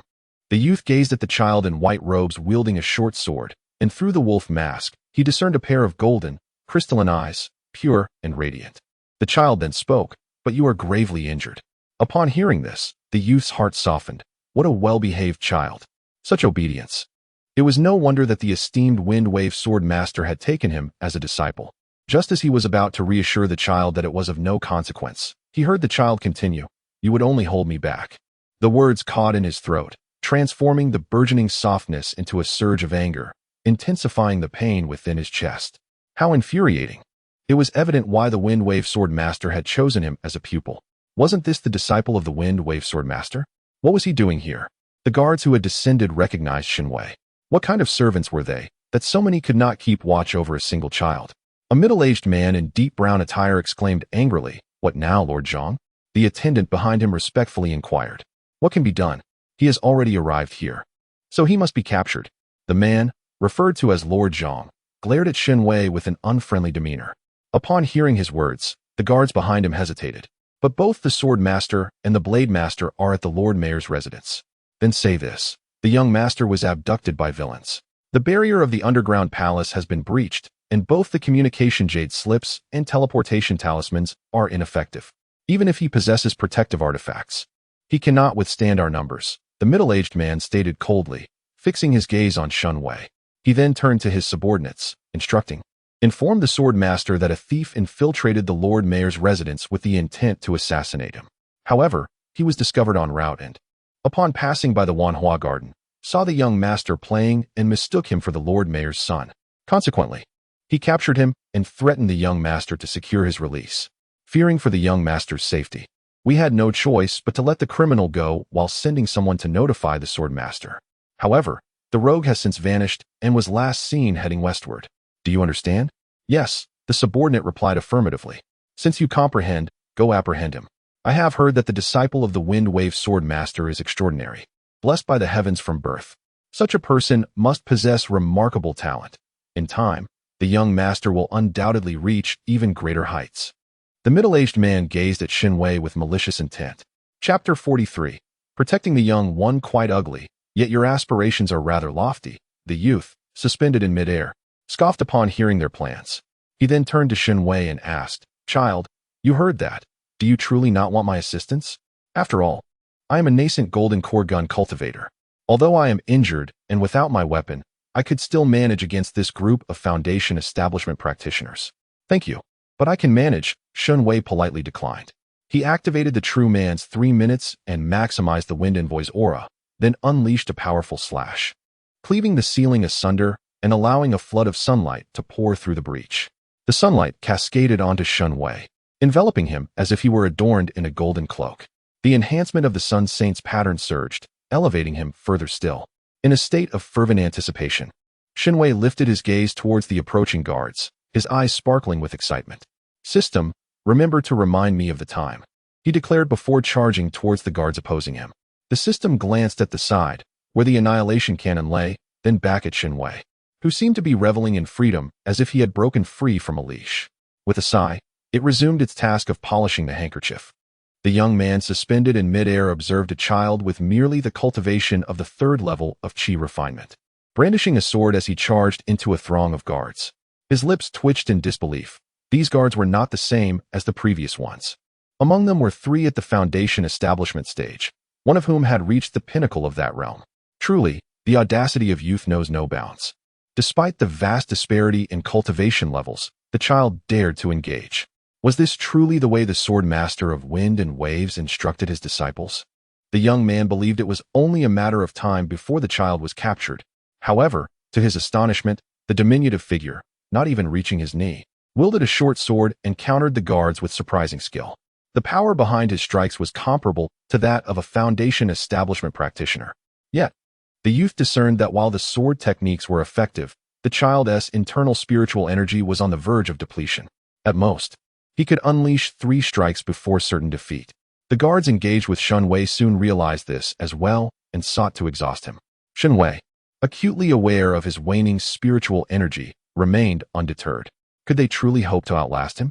He was a man equipped with an energy source akin to that of a space aircraft carrier, and with his boundless vigor, it was uncertain who would succumb first.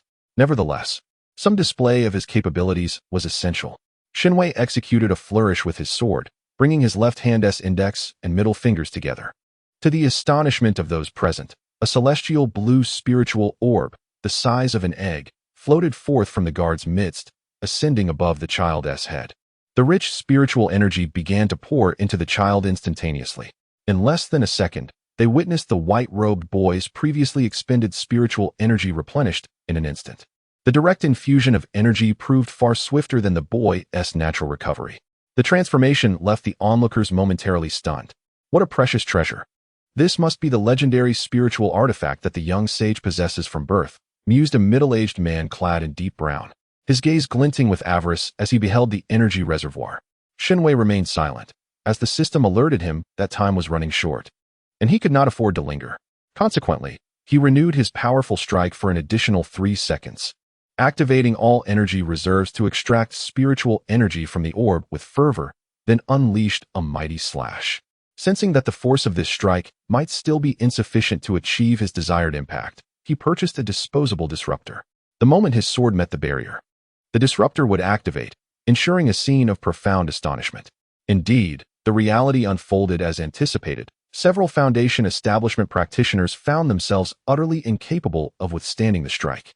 In a moment of panic, they hastily pulled their comrades in front of them as shields, invoking defensive artifacts with all their might to withstand the blow. The sword strike cleaved through the dungeon, the long corridor connecting to the ceiling, effectively splitting the subterranean chamber in two.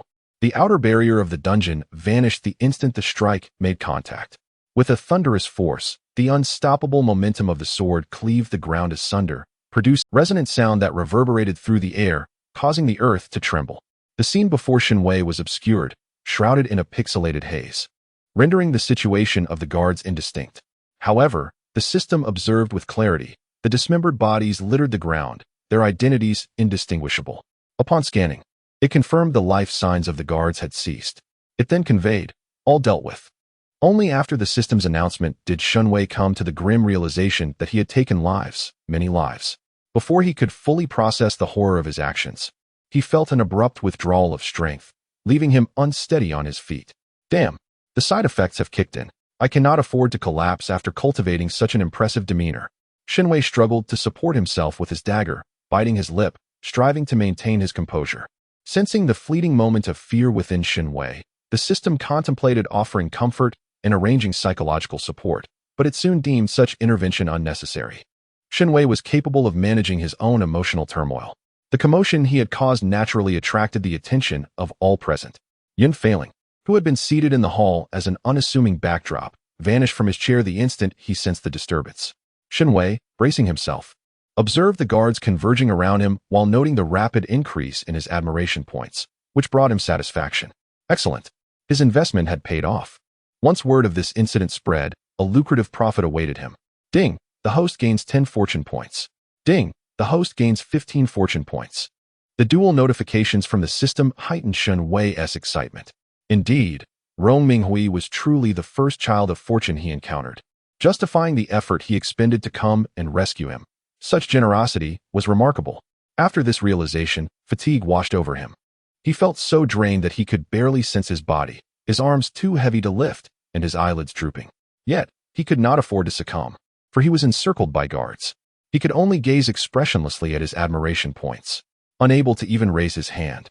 He resolved to utilize the admiration points to dispel his negative status and activate the sword talisman. Regrettably, the points he had just acquired were to be spent so soon, causing him a pang of heartache, but there was no alternative. He sighed inwardly. Just as he prepared for a substantial expenditure of admiration points to procure tools and alleviate the side effects, a white figure abruptly appeared before him. Initially fearing an attack, he soon found himself enveloped in a broad embrace. Sleep now, came the familiar voice. It was his master. Shen Wei surrendered to slumber, grateful for his master's timely arrival. Otherwise, he would have suffered significant losses. Yun observed Shen Wei swiftly succumb to sleep within his arms, and he promptly channeled his spiritual energy to examine Shen Wei's condition. Discovering that he bore no injuries and his foundational essence remained intact, he felt a slight easing of concern. Realizing Shen Wei's state was merely a result of excessive exhaustion leading to unconsciousness, he raised his hand to adjust the sleeping position of the child in his arms, ensuring the little one was more comfortable before turning his gaze towards the group before him. Upon his arrival, he was greeted by a scene of scattered limbs and pools of blood surrounding his disciple.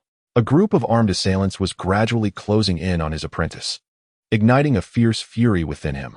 It was evident that Yunhan was on the brink of collapse, relying solely on the sword in his hand to keep himself upright. Resembling a small wolf facing formidable foes, unwilling to retreat, seeking to intimidate them into submission. Thus, he stepped forward to embrace the young man. His disciple was not merely a reflection of himself. His own father, mother, and elder brother had sacrificed their lives to save him. His disciple would not become him because he was strong. No one could slay him. Therefore, Yunhan would not meet the same fate. He would be protected. With one arm securely holding Shen Wei, Yunhan grasped his sword with the other, unleashing a palpable aura of murderous intent and pressure. Intertwined with the essence of his swordsmanship, his black and white eyes radiated a chilling cold that instilled dread in all who beheld it. Those who dared to harm his disciple would meet their demise. In the next moment, an overwhelming sword intent took form. Chapter 44, Anger. With Shen Wei in one arm and sword in hand, Yunhan activated his lethal mode. Yin Lang, realizing the situation had escalated, recognized he could not surrender without a fight. He resolved to unleash the full might of the city lord's residents upon Yunhan and Ji Nanshi. Aware of their formidable strength, he felt compelled to act, especially since they were only two, and with an unconscious child as a liability, perhaps they could indeed be subdued. However, this proved to be mere folly. Setting aside Ji Nanshi's prowess, Yunhan alone, with a single stroke of his sword, split the entire city lord's residence asunder. He held Shen Wei yet was unrestrained in his movements, particularly as Ji Nanshi, known as the Blade Sovereign, was not merely a figure of reverence. Together, they reduced the entire lord's estate to ruins. Yunhan aimed to slay Yin Lang directly, but was halted by Ji Nanshi. Disciple, spare him, Ji Nanshi urged urgently. Yunhan paused, regarding Ji Nanshi with an expressionless demeanor. Ji Nanshi quickly elaborated. It is not that I wish to deny you the kill. He has committed numerous heinous acts and must account for them to others. Allowing him to die so easily would be far too lenient. Fearing he might not convince Yunhan, Ji Nanshi continued. Moreover, look at the devastation we've wrought. I've seen the aftermath of our strikes reaching several street corners. Compensation will surely be demanded, and with the city lord present, he will be held accountable for it. As he moved closer to Yunhan, he whispered, the treasury of the lord's residence is difficult to access without the lord's seal. He may even possess a private vault. These matters are of great importance. You cannot fathom the value of resources without managing a household. Our sect is on the verge of starvation. Allow your senior brother to resolve these issues, and then you may kill as you wish. Upon hearing Ji Nanshi's reasoning, Yunhan cast him a glance, sheathed his sword, cradled his disciple securely, and turned to depart. Ji Nanshi observed his departing junior disciple, a sigh of relief escaping him. With a tacit agreement settled, he turned with an expression of utmost seriousness, producing a communication jade slip to notify the disciples within the sect before commencing his wait. As he awaited their return, he calculated the benefits that Lingxiao sect might reap following the fall of the city lord's mansion after deducting any compensations. When Shen Wei awoke, he found himself in a state of confusion. Gazing at the familiar ceiling, he realized he had returned. He reached out, attempting to rise, only to discover the excruciating ache in his arms rendered him incapable of supporting himself, causing him to collapse back onto the bed. His recuperation forbade him from engaging in any actions beyond his current state. Thus Shen Wei could only vent his frustrations at the system. Ah, it hurts. System, am I disabled? It's so painful. I can't even feel my hands and feet.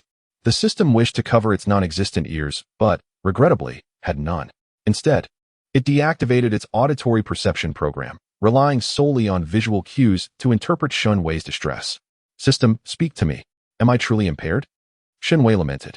Observing the movements of his lips, the system calmly replied, rest assured, host, you are not disabled. Your current condition is merely a side effect from the use of your skills. Upon hearing this, Shen Wei promptly inquired, what side effects? Is it true that a real man can only last 3 minutes? The instructions indicated that a day of rest would suffice for recovery. Why then do I experience these lingering side effects?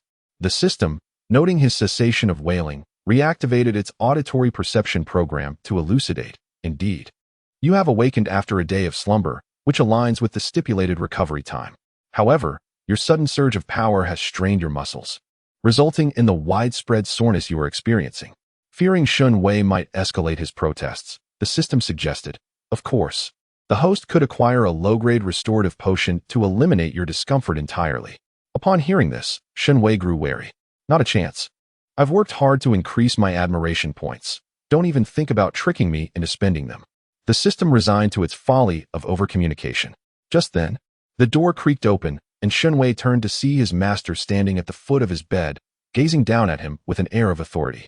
It is peculiar how one can endure any pain in solitude, yet the presence of a loved one magnifies every sensation, rendering even the slightest discomfort unbearable. Shen Wei felt the same. Upon seeing Yun Failing approach, his aches intensified, and he felt an overwhelming sense of grievance, yearning to articulate his plight to his master. Master, I am in so much pain. The words escaped his lips, leaving him astonished at his own vulnerability, as if his physical state had indeed influenced his demeanor, leading him to act like a child before his master. Yet, recalling that this was the very master who had nurtured him, he found comfort in his admission. Upon hearing Shen Wei's exclamation of pain, Yun Failing frowned, lifted his robes, and sat at the edge of the bed. He then grasped Shen Wei's wrist, channeling his spiritual energy to investigate the source of the discomfort. It was discovered that the minor bodily harm was a result of excessive exertion, and there was no cause for concern. Yun Failing furrowed her brow, withdrew her hand, and remarked that it was nothing but a consequence of overexertion, assuring that a medicinal bath would remedy it. She then suggested that he rest, indicating she would arrange for a medicinal bath. After uttering those words, she stood up and departed. Shen Wei observed the retreating figure of Yun Failing, knitting his brows in contemplation, sensing that something was amiss with his master. System, what is wrong with my master? Unable to comprehend the situation, Shen Wei turned to the system for answers. Is it possible that your master is angry? The system replied while reviewing Shen Wei's learning progress report. However, Shen Wei was reluctant to accept this notion. How could that be? I single-handedly defeated numerous adversaries and successfully exposed the conspiracy of the city lord's mansion. Given my prowess, my master should be pleased, not angry. Then why not ask your master directly? With his character, he would certainly respond to you.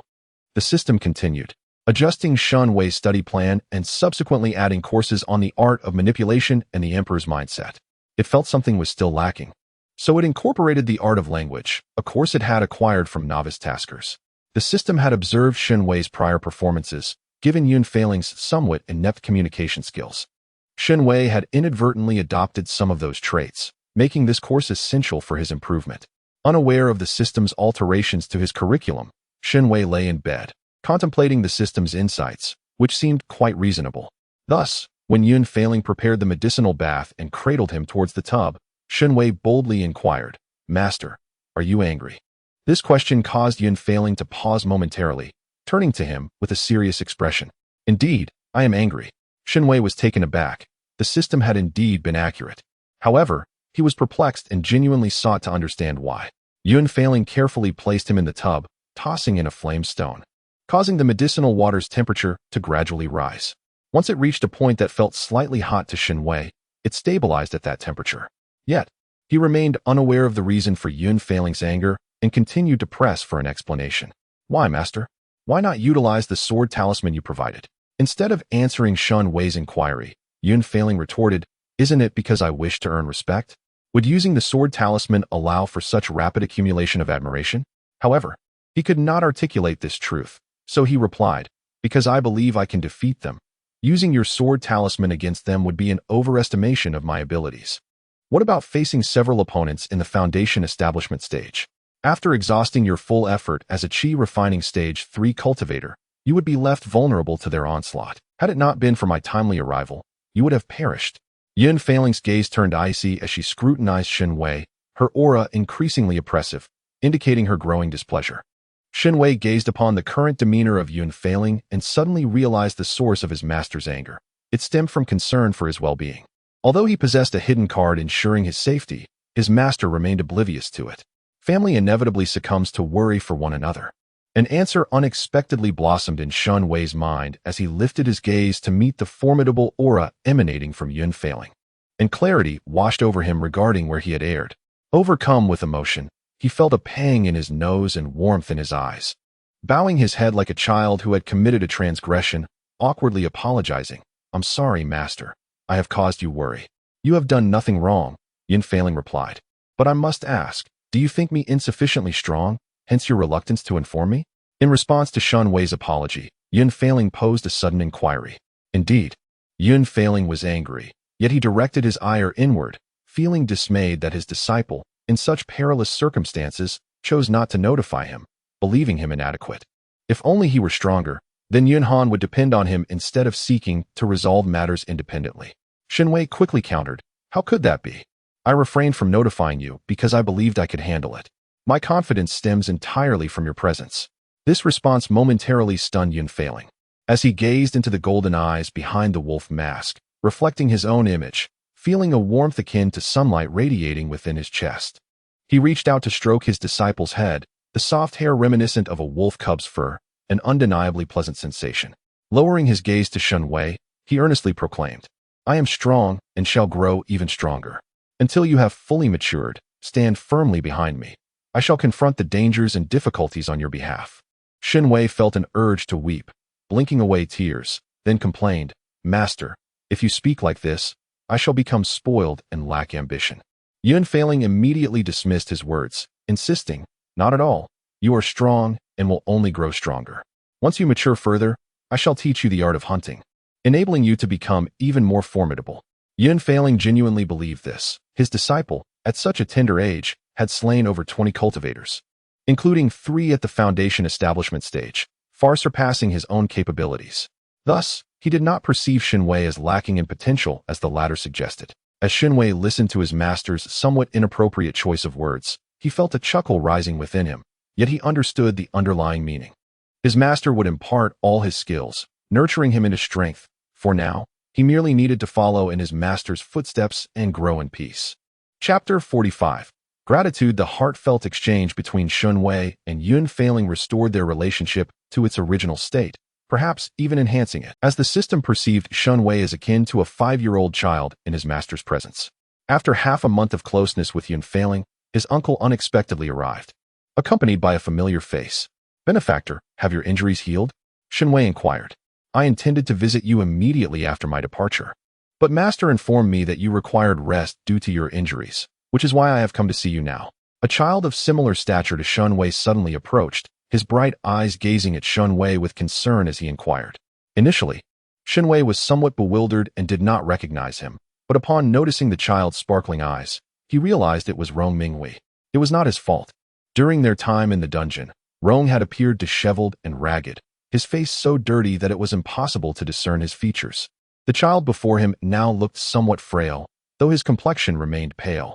However, he had gained some weight, and his hair was neatly tied back, revealing a delicate face that bore a hint of innocence. If it were not for those glimmering eyes, Shen Wei would have failed to recognize him. Seeing Rong Minghui, he suddenly recalled that he had not inquired about the subsequent handling of matters concerning the city lord's manor. "Benefactor, are you still unwell?" Rong Minghui asked with a hint of worry upon noticing Shen Wei's silence. "No, I am perfectly fine," Shen Wei responded, snapping back to reality.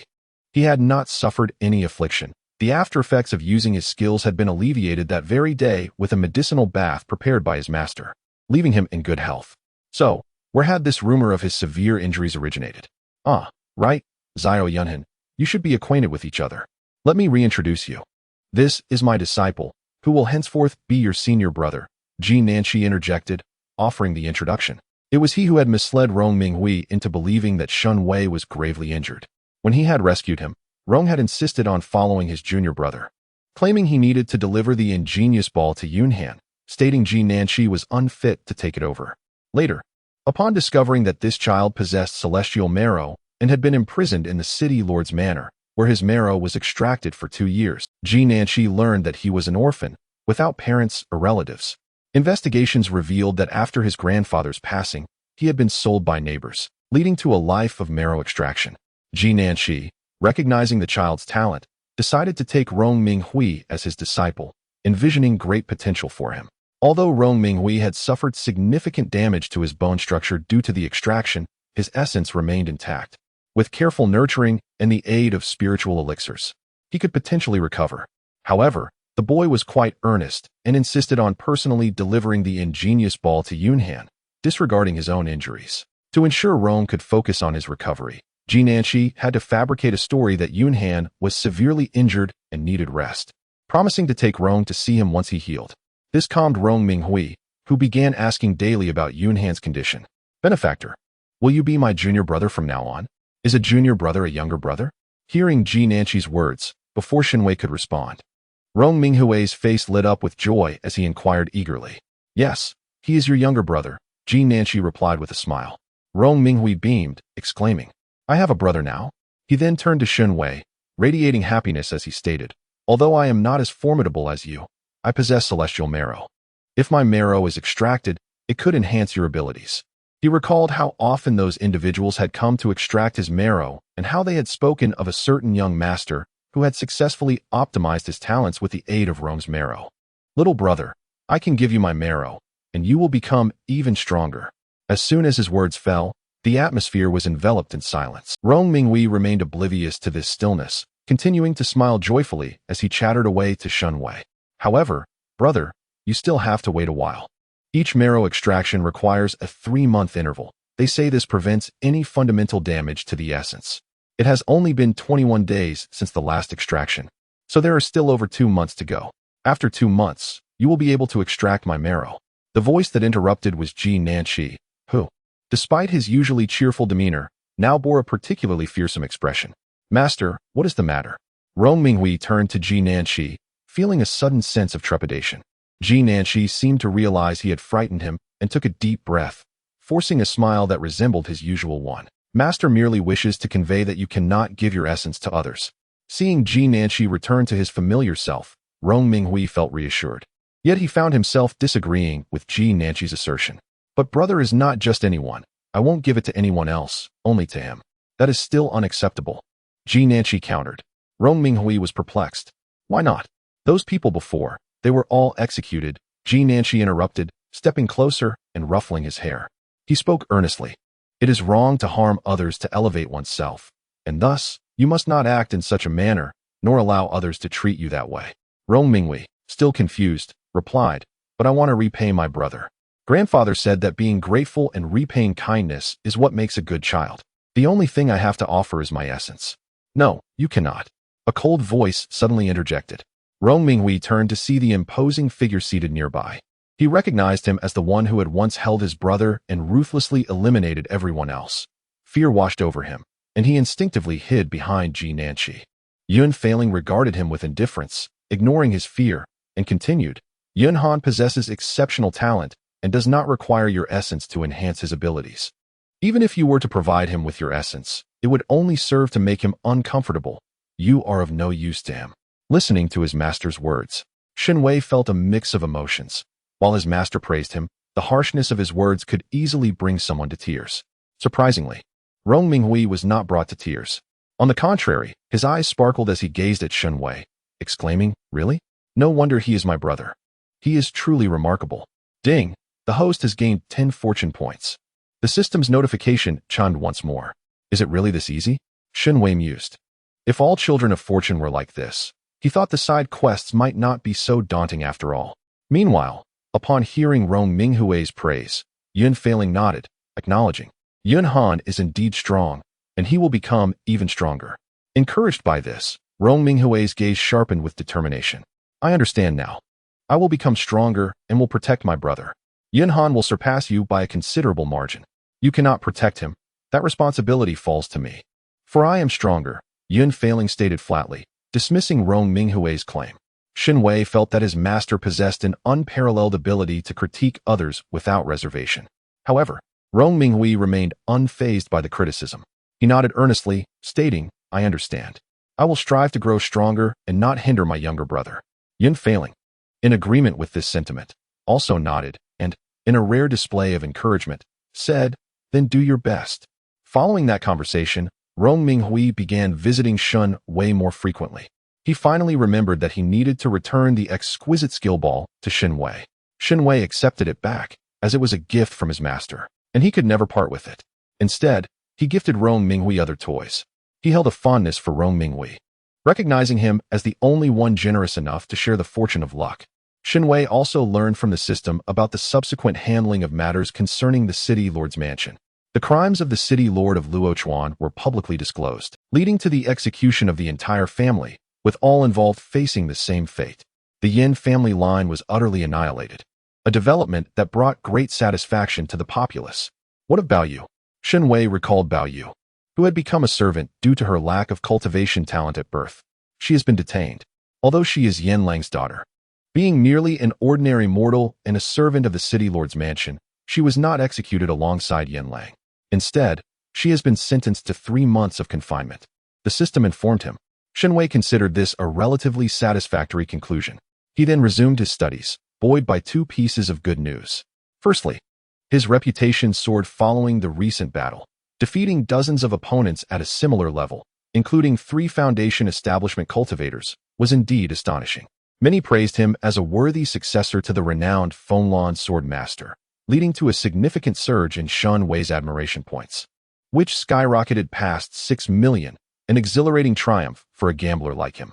The second piece of good news was his breakthrough in cultivation. He had now reached the 4th level of qi refinement. However, this rapid advancement caused concern among those around him. They feared that such swift progress might lead him to suddenly establish his foundation, forcing him to endure the guise of a child for centuries. Thus, they wished to suppress his cultivation, encouraging him to wait until he was 18 or 20 before progressing further. Consequently, during this period, Yun Failing ceased instructing Shen Wei on cultivation techniques, opting instead to teach him sword techniques and other knowledge. Through his studies with Yun Failing, Shen Wei discovered that his master was not only an exceptional swordsman, but also highly skilled in various other disciplines.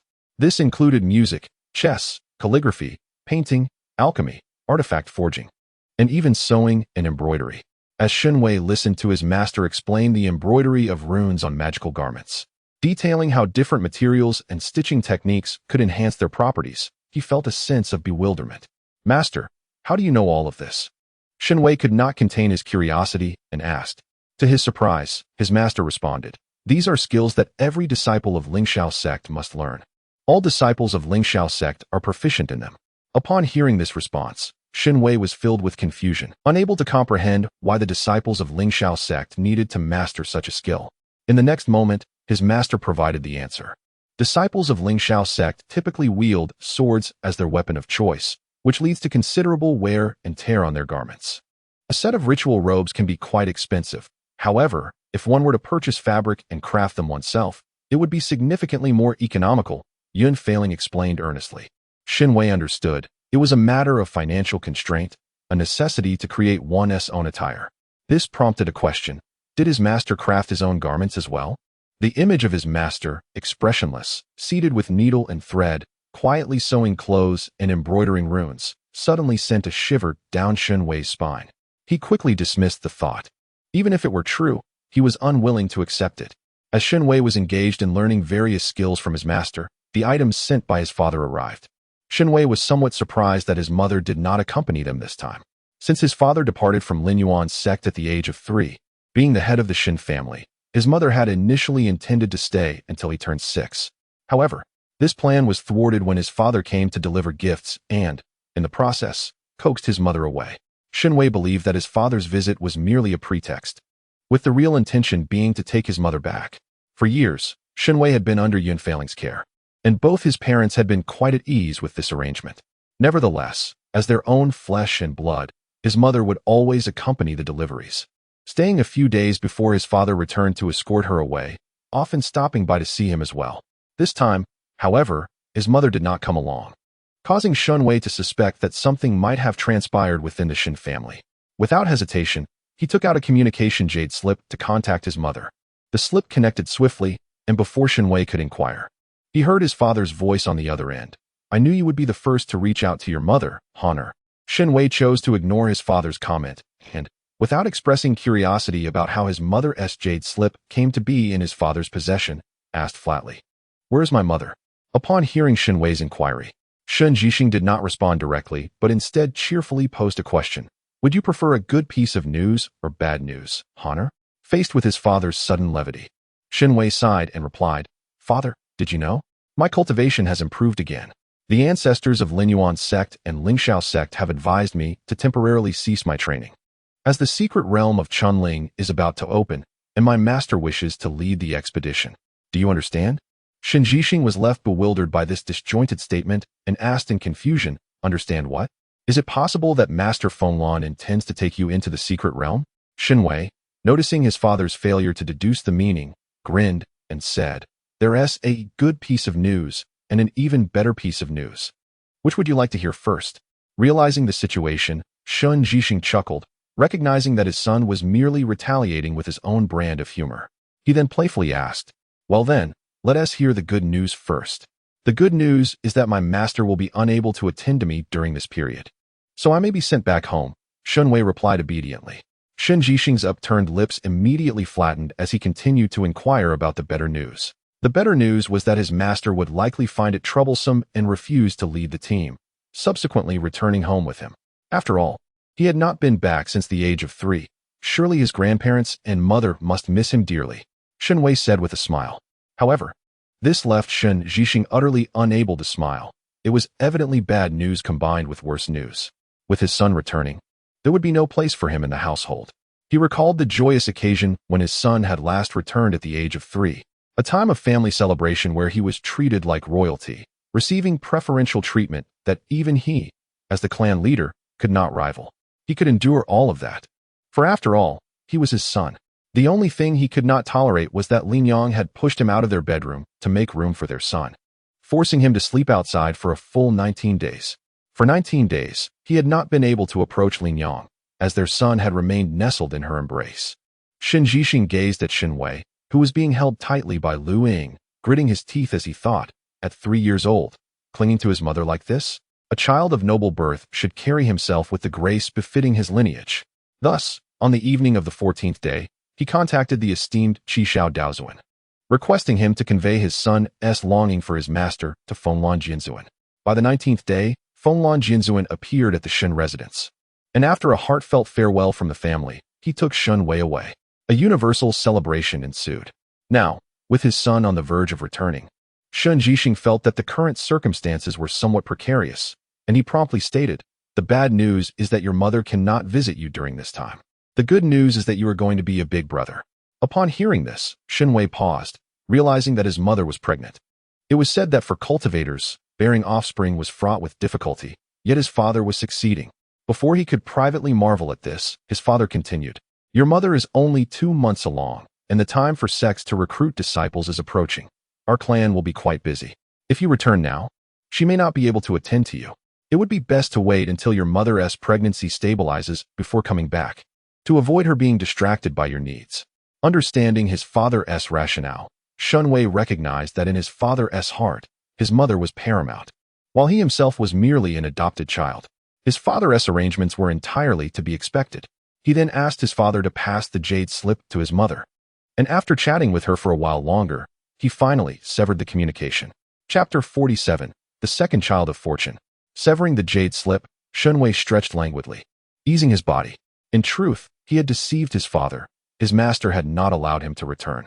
With the secret realm of Chunling about to open, his master was being implored by his uncle to lead the expedition, not to protect the disciples of Lingxiao sect, but to arrange for them to protect the disciples of Lin Yuan sect.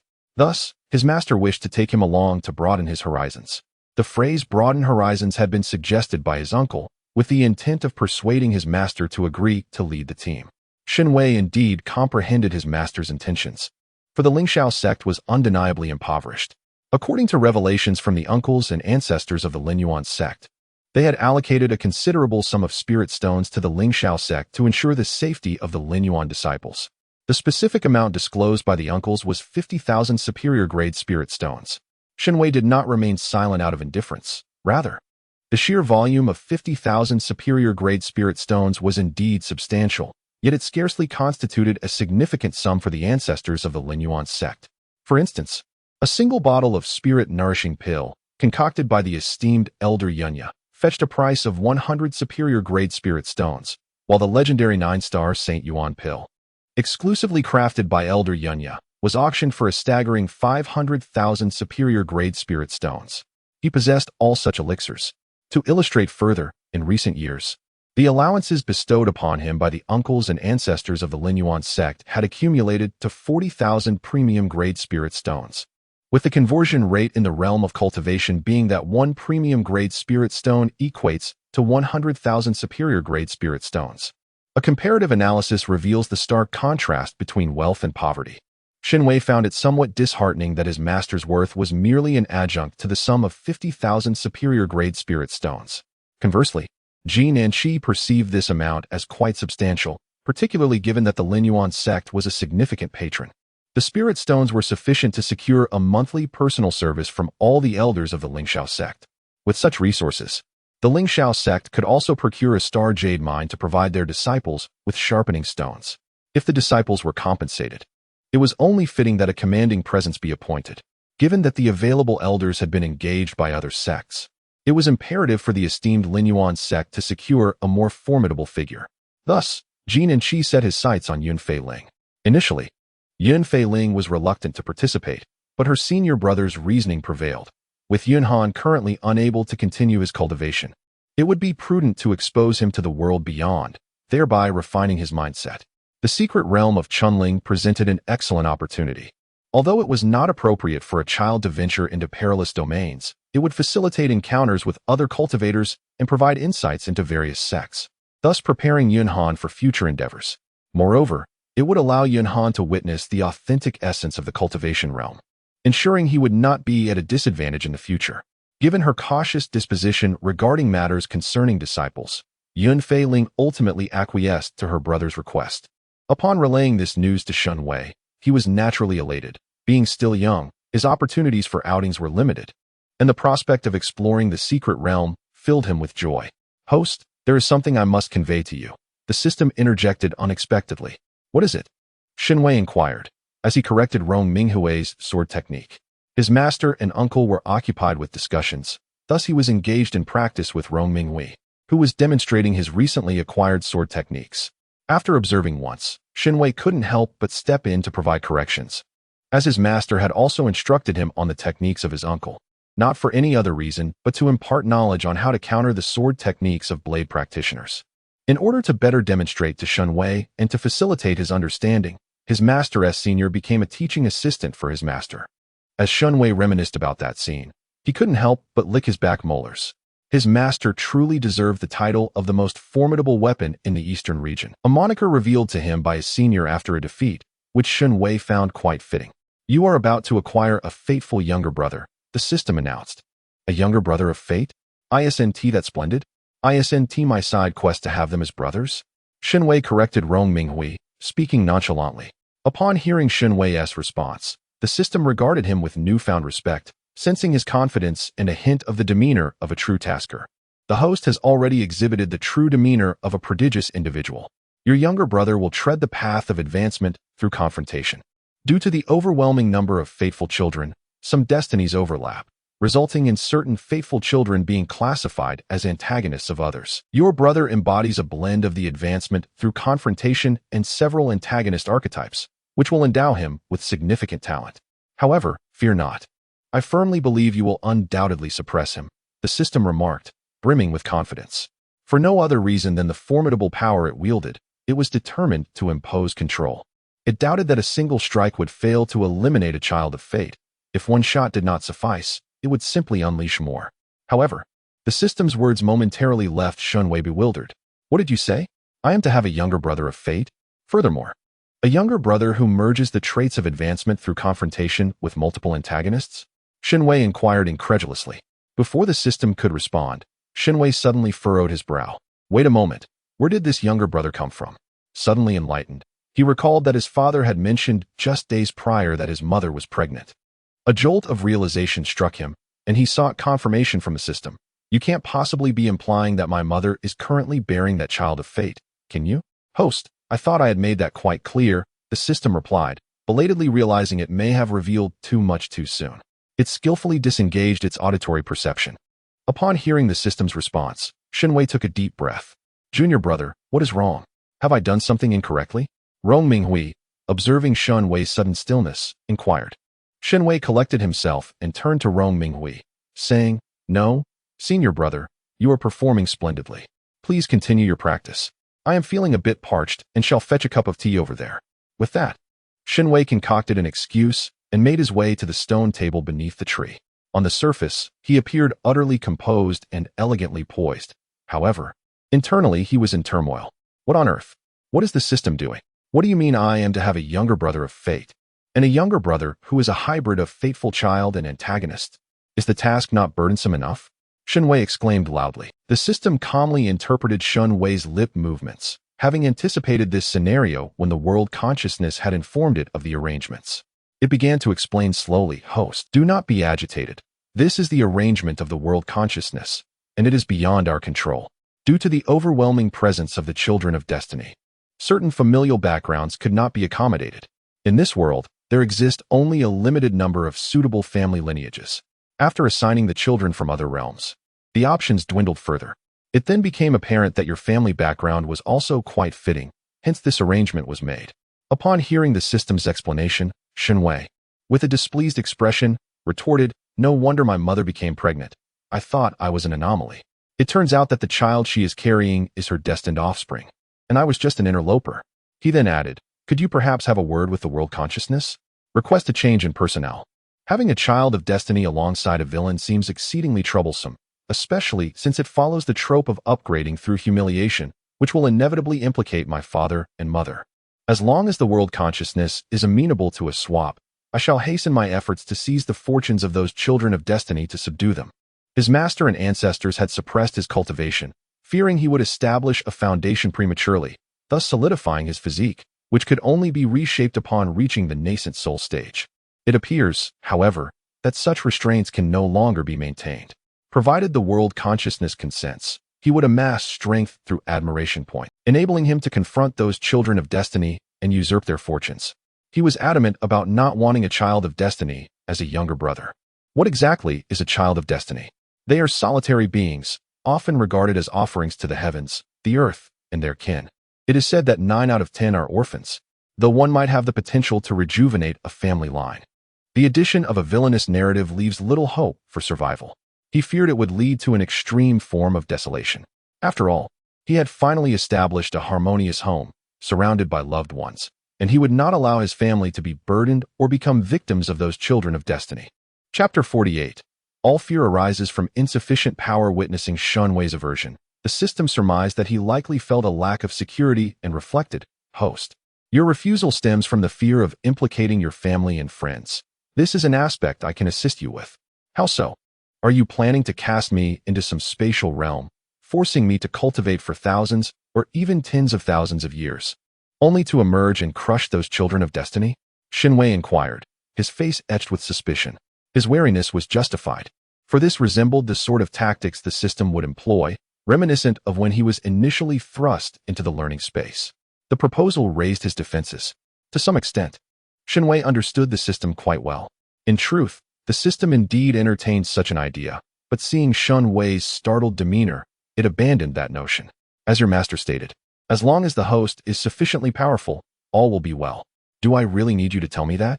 Shen Wei felt the system was stating the obvious. Therefore, I can provide you with a boost at critical junctures, the system continued. Upon hearing this, Shen Wei immediately inquired, to what extent can this boost be? How powerful is it? Can it pin down those children of destiny? Will it be offered free of charge, or will it cost me admiration points? The system listened to Shen Wei's barrage of inquiries and suddenly felt that arranging a course on vigilance for its host had proven somewhat beneficial. Look, he was far more cautious than before. Host, the ability to use the cheat can be granted, but you will only receive 2 free usages. Thereafter, you must purchase additional uses with admiration points.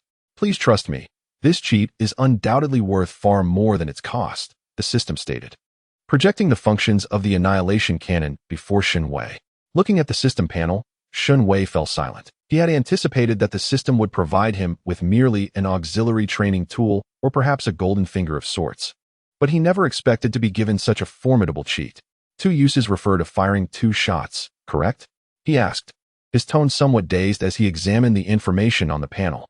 Indeed, host, the system confirmed. Shen Wei's mood immediately plummeted. I wanted to cheat to deal with the child of destiny, not to obliterate the entire planet and drag everyone down with me. Didn't you say my mission was to become a paragon? Is this a shift in my task, forcing me to become a world-destroying overlord instead? Or has the world consciousness assigned me the role of a world-ending antagonist? Shen Wei felt a surge of frustration. He simply wished for the system to discreetly assist him at the gaming table, yet it had flipped the entire table over. He aimed to protect his friends and family from the child of destiny, not to personally send them off. In response to Shen Wei's inquiries, the system asserted confidently, host. This is a cultivation world, and a highly integrated cultivation world at that, far more resilient than a technological one. Firing a few shots will not pose a problem. It can withstand it. So, how many shots can be fired? Shen Wei queried, intrigued by the system's statement. Based on calculations, this planet can endure a barrage of 12 shots. It is worth noting that in a scientific context, a planet could not withstand even one shot. Such firepower is intended solely for battling cultivators. Even during the tribulation phase, be it a celestial king or emperor, they would be reduced to nothing. As long as you demonstrate the power of a single shot, rest assured that no one will dare to provoke you, the system replied earnestly. Indeed, no one would dare to provoke him, but he had never witnessed using a nuclear weapon to swat a mosquito. Shen Wei touched his mask, took a deep breath, and asked, I just want to know, does the world consciousness know about this cheat you've given me? It must share a close relationship with you. Given everything it confides, aren't you afraid of it turning against you? The system remained silent. If it provided the cheat, the world consciousness was undoubtedly unaware. If it were to know, it likely wouldn't allow even a single shot to be fired. As for their relationship, a contractual arrangement could be considered a form of closeness. Perhaps. The system pondered for a moment. It believed the world consciousness wouldn't turn against it. This world had undergone significant integration 3 times. Each instance prompted by an excess of children of destiny, akin to nurturing goo insects and mutual strife, ultimately leading to the world's demise.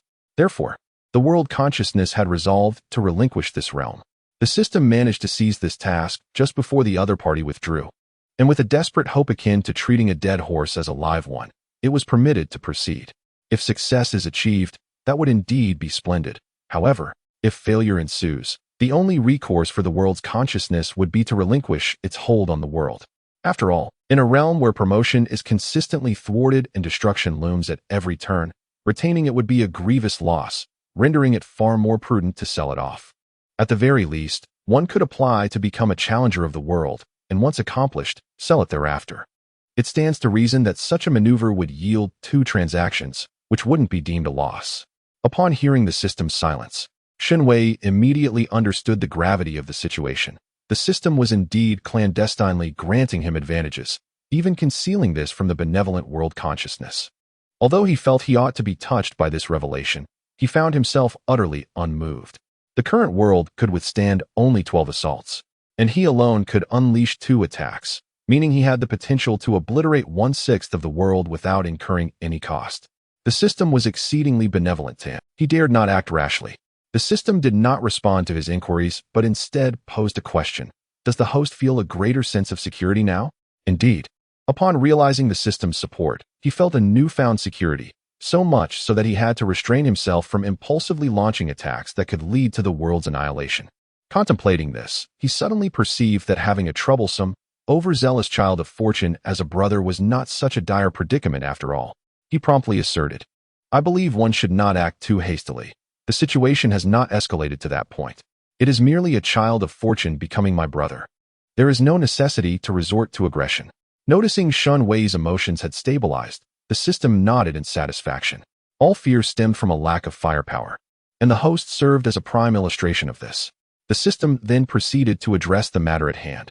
Host, I did not intervene when the world consciousness appointed the child of fortune as your brother because I deemed him quite useful. Useful? Shen Wei inquired, perplexed, as he had only perceived trouble from this arrangement. Indeed, the system affirmed, elaborating, he is a child of fortune destined for an upgrade through confrontation, which implies he will naturally attract animosity from others. Otherwise, he would not reach the point of confrontation. The world consciousness has also assigned him the role of a villain, indicating he will inherently draw the ire of other children of fortune. Thus, he serves as an innate magnet for other children of fortune, allowing you to merely guard him and await their arrival. The system's words sparked a glimmer of understanding in Shen Wei. Indeed, this strategy was far more convenient than seeking them out himself. The system continued, moreover, since this child of fortune is on the path of confrontation. He will level up as he faces challenges. Coupled with his villainous template, his talents will only increase. After all, a villain must possess strength. As long as he is sufficiently powerful, he will easily overpower other children of fortune, and you, host, merely need to be stronger than your future brother. This will create the perception among others that if they cannot surpass your brother, they certainly cannot surpass you. Upon grasping the system's scheme, Shen Wei experienced an epiphany. I understand now. Your intention is to elevate my yet-to-be-born brother, while I stand above him, correct? As long as he remains undefeated, I will reign supreme over all. Precisely. Host, the system confirmed. If that is the case, it is indeed an effortless and rewarding method to harvest fortune, both convenient and labor-saving. Especially with the assistance of dedicated substitutes, Shen Wei said with a gleam of joy in his eyes. His brother was a good sibling. He would strive to empower him, allowing him to feel the warmth of a brother's affection. Shen Wei eagerly rubbed his hands together, contemplating his next steps. Chapter 49. The fate line of the younger brother. Realizing that having the child of fortune as his brother was not a significant burden, Shen Wei felt considerably relieved. By the way, since he is the child of fortune, let me see his fate line so that I can tailor my approach accordingly. Shen Wei resolved to understand both himself and his brother, thereby enhancing his abilities to eventually keep the future brother in check. In response to Shen Wei's request, the system promptly transmitted the entire fate line belonging to his future brother. This transmission contained an overwhelming amount of information, causing Shen Wei to be momentarily dazed for 7 seconds before regaining his composure. However, upon returning to reality, a smile vanished from his face. He found it might be quite challenging to suppress this child of fortune. In his original fate line, this child of fortune was known as Xian Hong, but what name he would bear upon birth would depend on his parents' choice. Xian Hong was a transmigrator. Prior to his journey, he was merely an outer disciple of an ancient martial arts clan. After rescuing an injured elder, the elder imparted his profound skills to him. Xian Hong's strength subsequently, but this elevation incited jealousy among others, leading to constant troubles, though he always managed to evade their schemes. Later, due to a few exchanged words with a maiden favored by a young master, he became the target of the young master's jealousy, resulting in a vengeful frame-up that accused him of murder. With all evidence pointing towards him and lacking a means to defend himself, he was sentenced to death. Naturally, Xian Hong refused to accept this fate and fought back against the officials, ultimately succumbing to a hail of arrows.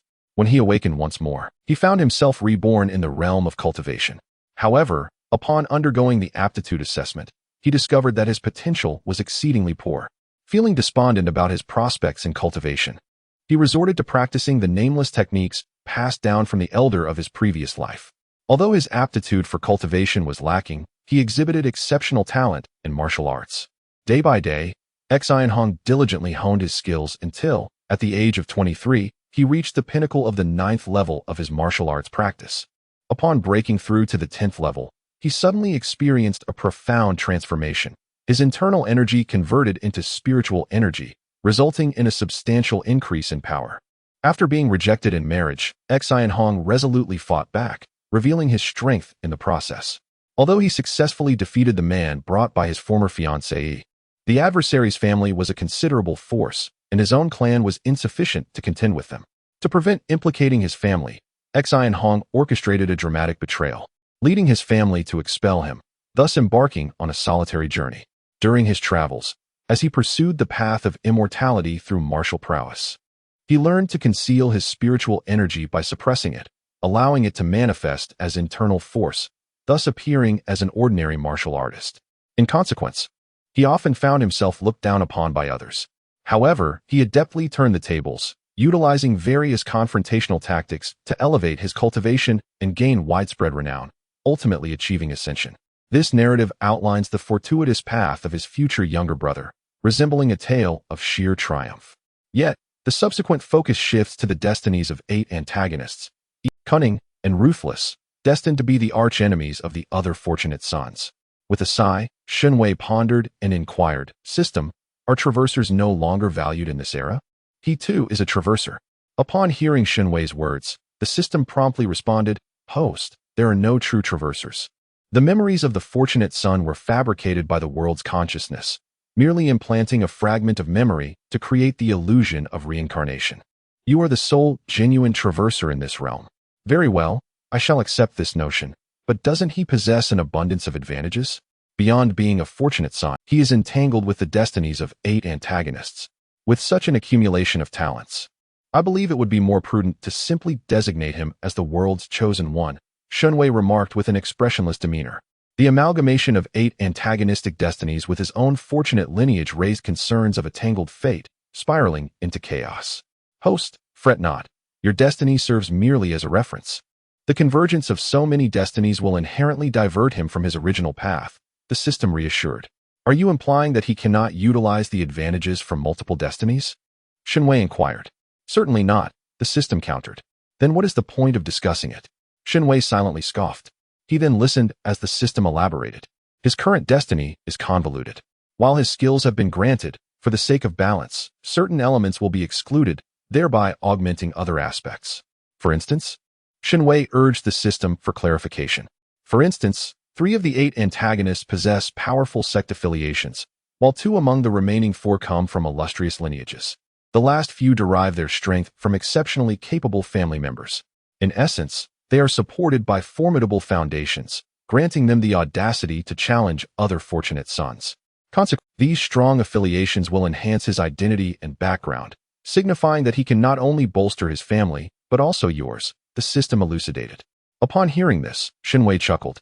Such crucial information should have been disclosed earlier. Truly, he is my younger brother, the fortunate son. I shall ensure he is well taken care of. Shen Wei proceeded to incorporate all potential skills of his future brother into his own learning agenda, determined to surpass him and demonstrate the weight of brotherly superiority. However, midway through this endeavor, Shen Wei grew displeased as the course load exceeded limits. Gazing at the overflowing schedule, he remarked darkly, "Why not, system, simply change his gender? If he were a sister, it wouldn't pose any issues, would it? Moreover, it would alleviate numerous complications." This included the myriad of women he had simultaneously humiliated and drawn into his harem. Throughout the trajectory of Xian Hong's fate, most of the troubles he encountered were instigated by women, leading to various heroic rescues, moments of glory, and ultimately, the formation of his harem. Shen Wei pondered that if his brother could transform into a sister, perhaps those troubles would diminish significantly. However, this notion was abruptly interrupted by the system, which reminded him, "Host, do not forget our objective. If your brother does not incite hatred, how can we leverage his influence to overpower other fortunate heirs?" The system, perceiving his anxiety, comforted him further. "Host, you need not worry about anything else. If we truly find ourselves at a disadvantage, we can always unleash a powerful strike to ensure there are no troubles." Shen Wei dismissed this notion, acknowledging that he simply lacked the desire to study. Yet, if neglecting his studies would lead to the destruction of the world, he might as well engage in learning. He reassured himself that the hardships he currently faced were merely temporary, destined to be transferred to others, such as his yet-to-be-born brother. Contemplating this, Shen Wei felt a significant weight lift from his heart. Chapter 50. Birthday time passed as Shen Wei navigated his life, marked by both struggle and survival. "System, I believe today you should enhance my luck," Shen Wei stated with solemnity. "Host, you must understand that I cannot alter the luck rates on the system's lottery interface. If you wish for me to intervene, you must first elevate your level. Once you reach level 10, I will have the authority to modify the rates, which can be adjusted freely by 5%. The higher your level, the greater the percentage I can manipulate," the system replied, exuding a sense of helplessness. Level 10. He was currently at level 3, and advancing to level 4 required 1 million points. Level 5 demanded 10 million. Level 6, 100 million. And the calculations for level 10 only deepened his despair. "Today is my birthday, and you have nothing to offer?" Shen Wei inquired, his expression tinged with hurt. "I have grown under your watchful eye. Though I was given to you as a form of debt repayment, I consider you the closest person in this world. Our souls are intertwined. Surely you could at least celebrate my birthday?" The system recognized that the lessons it had imparted had been thoroughly absorbed by the host, who had not only gained wisdom, but also developed a boldness in his demeanor. The art of language had been employed so effectively that the host now utilized the very teachings against it. Yet, it reminded itself that these insights were indeed its own teachings. Thus, the system cast aside the learning progress report it held and declared, "I certainly have prepared a gift. My present to you is a free usage right for one strike of the annihilation cannon. You now possess the authority to fire 3 shots. May you possess the fervor of the cannon's fire. Then, to annihilate the world? Shen Wei's expression dulled as he contemplated this. Thank you. Although this gift was not particularly desired, it was, nonetheless, a significant gamble. His progress towards world destruction had advanced a fraction further. He was now capable of obliterating a quarter of a world. Was the system truly guiding him to become a paragon among the celestial? Why does he feel that he is irreversibly on the path to the world's destruction? Shen Wei hesitated. Before he could ponder further, the system interjected, How wonderful. Host, you have a birthday, and everyone remembers it. Unlike me, as no one recalls my own birthday. It has passed, and to this day, I have yet to receive a birthday gift. Shen Wei knew that such gifts were not easily obtained. Indeed, the boomerang had returned. The system had presented him with a gift, and it would seem rather impolite not to reciprocate. Yet, what did the system desire? This question perplexed Shen Wei. Then, an idea struck him. He hurried to the learning space, studied computer operations, and subsequently created electronic fireworks, which he returned to the system space to showcase. The system remarked, Very good. No wonder we were unexpectedly bound together. Your thoughts are quite aligned. Do you like it? Shen Wei inquired, observing the electronic fireworks exploding in the system space. The system inexplicably sensed a weariness unique to humanity. Nevertheless, it was a gift from Shen Wei, and thus it replied, I like it. Upon hearing the system's response, Shen Wei immediately smiled. That's great. Next time, I shall create several varieties, so you can enjoy different fireworks each year. The system suspected that Shen Wei was being deliberately mischievous. Though lacking evidence, it saw no hindrance in returning the favor. It promptly stated, Thank you, host. In return, I shall grant you the right to use a Star Destroyer cannon each year, ensuring your peace of mind. Shen Wei admitted he was indeed intentional. Yet the system was equally so. Both parties fell into silence, tacitly agreeing to avoid the topic further. On Shen Wei's birthday, his master steadfastly gifted him a new sword manual along with a sword talisman, which he accepted with a smile. For some reason, his master always believed he had a profound affinity for swordsmanship, hence beyond regular gifts, he would present him with a sword manual each year, selecting ones of considerable caliber.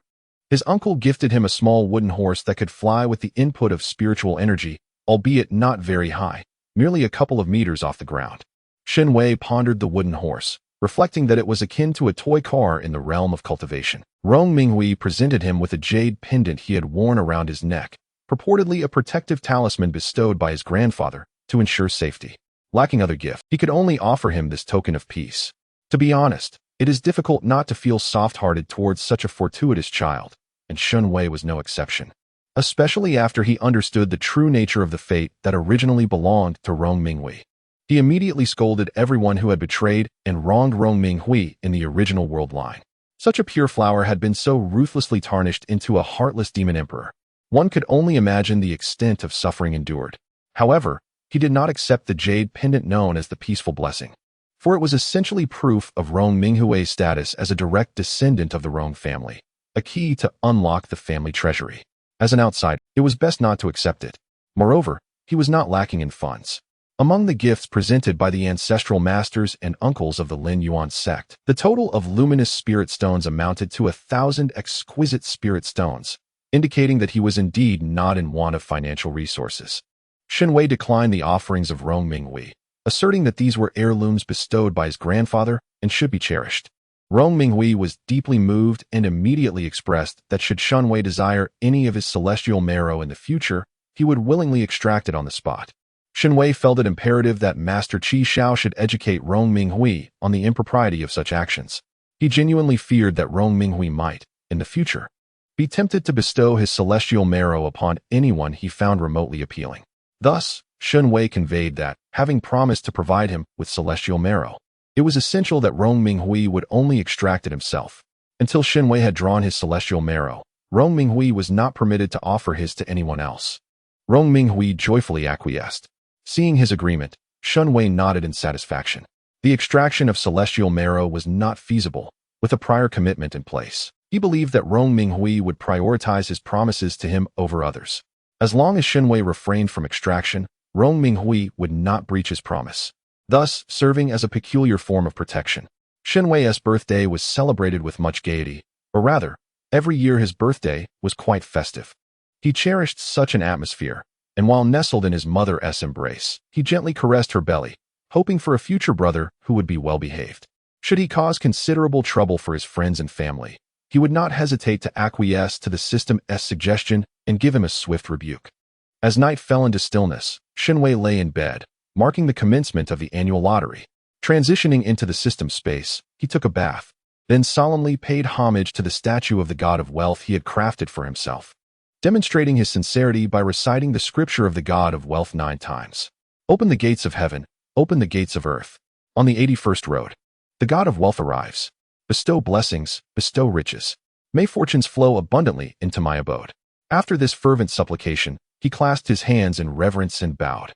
The observing system, having scanned the statue multiple times without noting any anomalies, found itself perplexed as to why Shen Wei would devote such earnestness to worshipping a mere clay idol devoid of any tangible power. If one sought luck for the lot, surely it would be more prudent to beseech the god of fortune or the goddess of luck, rather than the god of wealth. Upon concluding his worship, Shen Wei opened the lottery interface of the system. With over 6 million admiration points at his disposal, he felt capable of indulging in a 10 draw costing 100,000 points each. Taking a deep breath, he silently invoked the blessings of the god of wealth. With a swift motion, he activated the lottery interface, which began to swirl with vibrant energy. Ding! Congratulations, host, you have acquired the skill, Celestial Wind and Taoist Bone. Ding! Congratulations, host, you have obtained a set of magical potions, Secrets of the Sorceress. Ding! Congratulations, host, you have received the Pig Fairy Wand. Ding! Congratulations, host. You have gained 61,245 admiration points. Once the notification ceased, Shen Wei meticulously examined the items he had drawn from the lottery. Chapter 51. Lottery Celebration. A skill of ethereal elegance, a potion of set magic, an automatic treasure map, and an admiration value of 214. 325 points can be deemed a return of 2 lottery draws.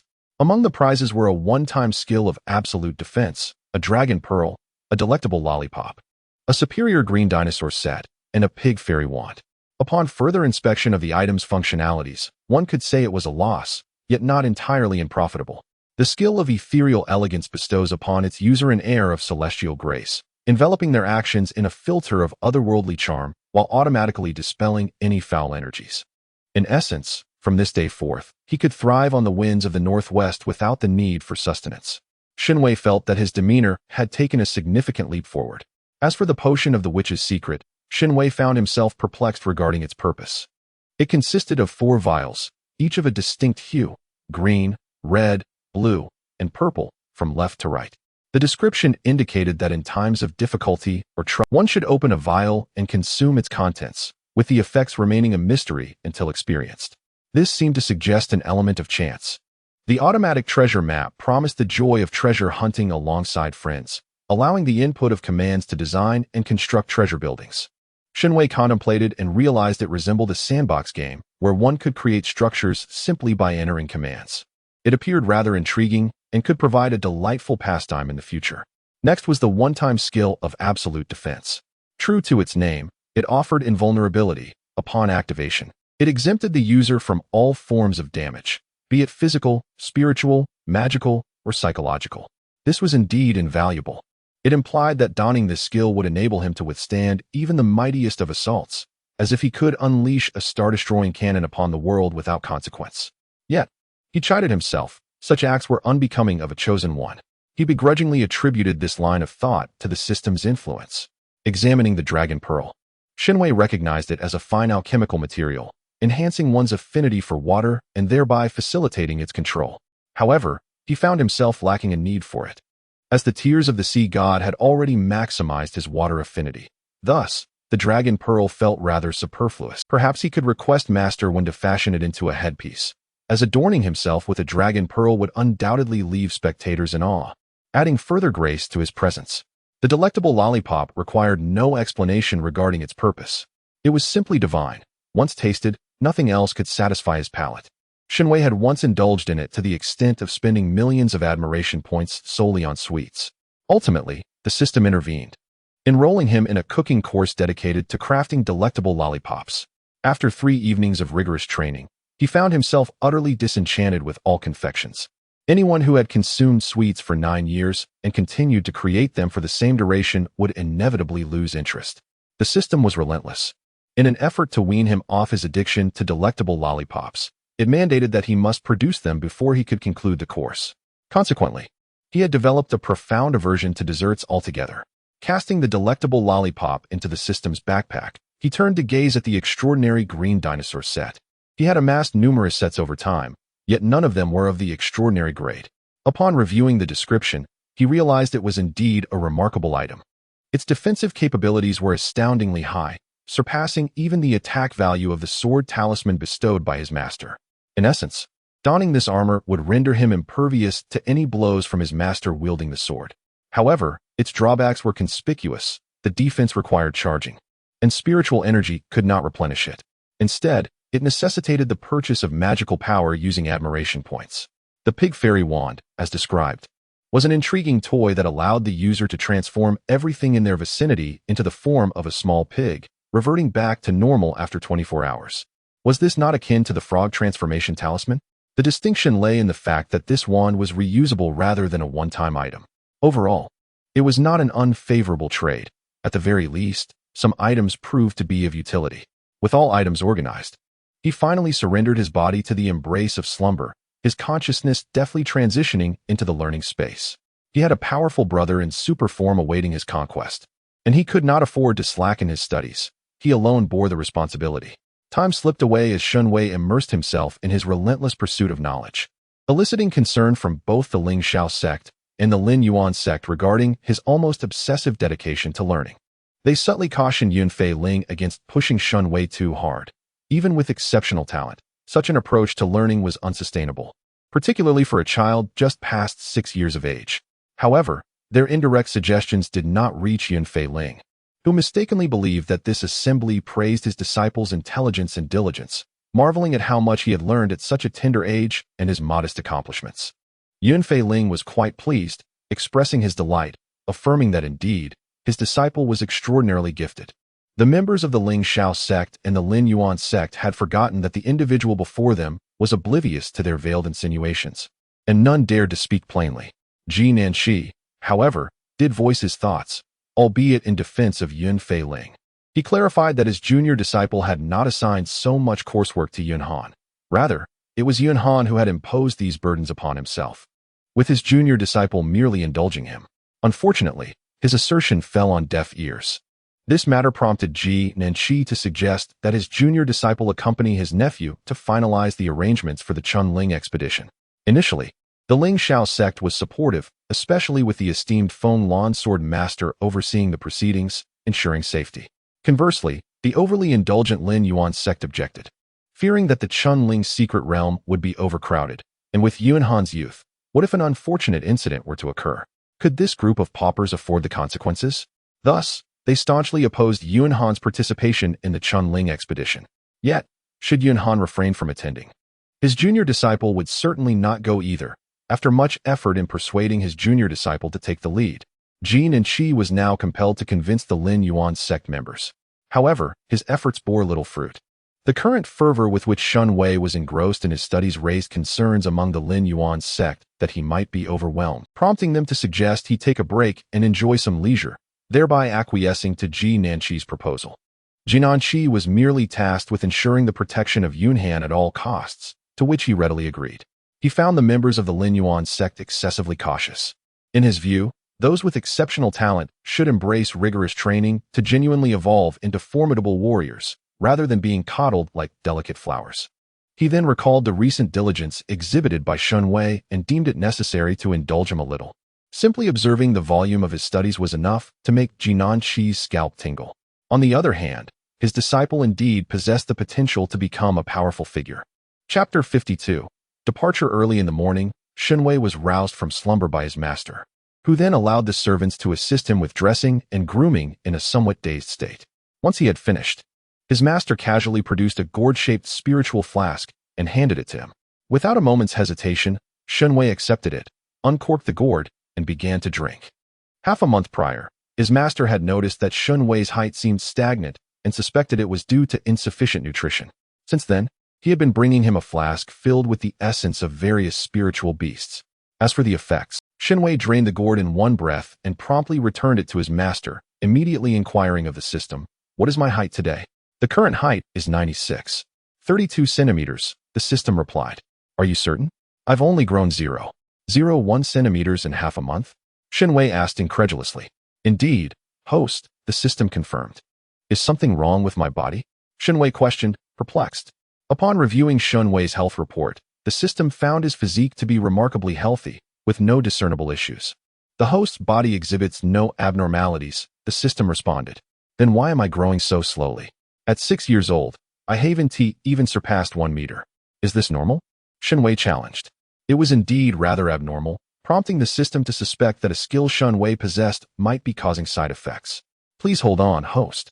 I will conduct a thorough examination. If this persists, the system shop offers height-enhancing potions for sale. Purchasing a few vials and consuming them will result in growth." The system reassured him. "Please check quickly.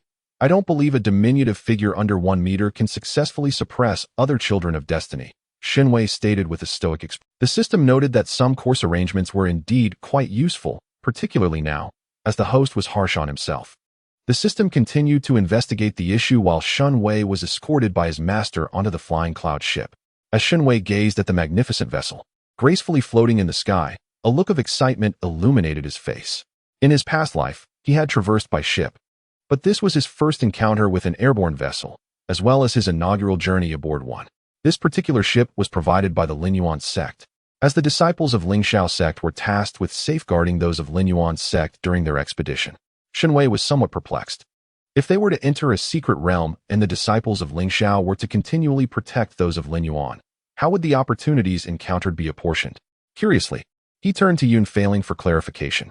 Confronted with Shen Wei's inquiry, Yun Failing found himself at a loss for words, as this was his inaugural task of such nature. Typically, he operated independently and was entirely oblivious to the collaboration between disciples of Ling Shao sect and Lin Yuan sect during their excursions. Although he lacked knowledge on the matter, it did not imply that others were equally uninformed. Thus, Yun Failing sought out a disciple from Ling Shao sect to elucidate Shen Wei's question. "Well, should a fortuitous opportunity arise, it naturally depends on each individual's prowess to seize it," remarked a disciple clad in black, a practitioner of the sword. "Is there a chance of conflict?" Shen Wei inquired. Perplexed, the sword disciple, taken aback by the question, queried in confusion, "Why would there be a fight? If they desire something, they would simply purchase it with spirit stones. Provided the price is reasonable, we would all acquiesce, especially since they cannot overpower us. What if the opportunity is exceedingly significant?" Shen Wei pressed on. "How significant?" the Ling Shao disciple asked. After some contemplation, Shen Wei estimated approximately 10,000 top-grade spirit stones. Upon hearing this, the Ling Shao disciple's breath caught momentarily, and after a blink, he remarked, "In that case, I may not be able to monopolize it. I would need to summon the elders and the sect leader. If the disciples of Lin Yuan sect truly desire it, they must be prepared to offer more than 10,000 top-grade spirit stones." This response was unexpected yet sensible. Selling an opportunity for 10,000 spirit stones at a price above that would yield profit, and not selling would be folly. He realized that using spirit stones to quantify fortune was inadequate, as it seemed the Ling Shao disciples had little resistance to the allure of spirit stones. Thus, he rephrased his inquiry. What if it were an exceptionally formidable sword manual? They likely would not seek it, the Ling Shao disciple pondered before responding. Shen Wei, taken aback, was about to question the reasoning when the individual before him continued. "The disciples of Lin Yuan sect are quite generous. Should they indeed encounter opportunities related to sword manuals or similar, they would willingly cede them to us." This revelation left Shen Wei astonished. Had the camaraderie between the disciples of Ling Shao sect and Lin Yuan sect reached such a level? They could relinquish opportunities? The sword disciple then added, "However, such opportunities are not given freely. The disciples of Lin Yuan sect do not wish to jeopardize the goodwill between the two sects. Hence they would propose that we purchase them with spirit stones, akin to how they would spend to acquire opportunities from us. If we lack spirit stones, they might tolerate us signing an IOU without interest. Of course, should we assist them in discovering a new opportunity of equivalent value, the spirit stones would no longer be necessary." He concluded with a heartfelt remark. The disciples of Lin Yuan sect are truly magnanimous. Hearing this, Shen Wei felt a sense of speechlessness. Did he not perceive the underlying discrepancies? He ceased his inquiries. now more curious about why the disciples of Lin Yuan's sect would consent to cede opportunities to the disciples of Ling Xiao's sect when both parties valued them highly. He was well aware that the disciples of Lin Yuan's sect were not financially constrained. Uncertain, he emulated his master's approach and sought out a disciple from Lin Yuan's sect for clarification. Informing Yun failing, Shen Wei stepped out of the room, easily distinguishing between the disciples of Ling Xiao's sect and those of Lin Yuan's sect with a casual glance. For instance, the disciples of Ling Xiao's sect are distinguished by their exceptionally streamlined and powerful attire, which is particularly suited for combat. Even the female disciples exhibit a style that is remarkably fitting for battle. In contrast, the disciples of Lin Yuan's sect are adorned in splendid garments, exuding an air of grace and elegance, which unmistakably reflects their affluence. Shen Wei approached a particularly opulent-looking disciple and called him. The disciples of Lin Yuan's sect were well acquainted with Shen Wei, who, while publicly recognized as a disciple of Fenglan Sword Master, was in fact regarded as one of their own by Lin Yuan's sect. "Young master, what assistance do you require from us?" inquired the well-dressed disciple with a warm and benevolent smile. Having grown accustomed to the demeanor of the Lin Yuan disciples, Shen Wei noted that, despite their outward haughtiness, they treated their own kind with considerable kindness, especially towards him. Without further ado, Shen Wei articulated his lingering doubts. The disciple, fanning himself with disdain, remarked, "Those impoverished souls from Ling Xiao's sect, if their strength is inadequate, how can they adequately safeguard us? The stronger they are, the greater the treasures we may acquire in the future." He continued with an air of superiority. "Elders and ancestors have long proclaimed that we must learn to strategize on a grand scale. Since Ling Xiao disciples prioritize, we can very well cultivate them as our enforcers. Coupled with the blessings of fortune, we can ensure they regard us as brothers. Once such debts of gratitude accumulate, they will find it impossible to repay them. When opportunities arise, they will think of us first. Our requests will be difficult for them to refuse. And in times of need, they will invariably side with us. As for the cost, we need only part with some extraneous possessions, and those wretched souls will be eternally grateful." Shen Wei felt at a loss for words, recognizing the prowess of both parties involved, one viewing the other as a lucrative benefactor. While the latter aspired to mold the former into their devoted subordinates, each side believed they were gaining from the arrangement, thus fostering a burgeoning camaraderie between the two sects, which, based on current trends, seemed destined to flourish further. Indeed, the entire eastern region perceived the alliance between Ling Xiao's sect and Lin Yuan's sect as unbreakable. In a certain light, their capabilities were quite formidable. As Chapter 53, The Unspoken Secrets of Lin Yuan's Sect, unfolds, the Lin Yuan disciple began to enlighten Shen Wei on the unwavering loyalty of Ling Xiao disciples. Ultimately, Shen Wei deduced that the key lay in monetary influence. Lavishing spirit stones, resources, and opportunities would ensure the allegiance of their brothers and sisters, as well as their descendants. Skeptical, Shen Wei questioned whether such judgments might be flawed. The disciple, fanning himself with pride, assured him that Lin Yuan's sect possessed a refined methodology for discerning character, one that had never led them astray. He offered to share their curriculum and teachings with Shen Wei, promising to clarify any uncertainties he might have. However, Shen Wei was entirely disinterested in such dubious teachings and legacies. Yet, contrary to his wishes, the disciple relayed their conversation to the elder leading this Lin Yuan delegation. The individual accompanying the disciples of the Lin Yuan sect is Xiao Ran, the eldest disciple of the third elder, and also the granduncle of Shen Wei, being the senior brother of Shen Wei's mother. Shen Wei harbors a fondness for this granduncle, as he is an exceptionally gentle soul, a rare paragon of kindness within the Lin Yuan sect. He had heard from his grandmaster that there are intentions to bequeath the position of sect leader to his granduncle, contingent upon the latter's ascension to the spirit division stage. Currently, his granduncle's cultivation remains at the initial stage of the nascent soul, and at this pace, it will take a few hundred years at most for the grandmaster to retire.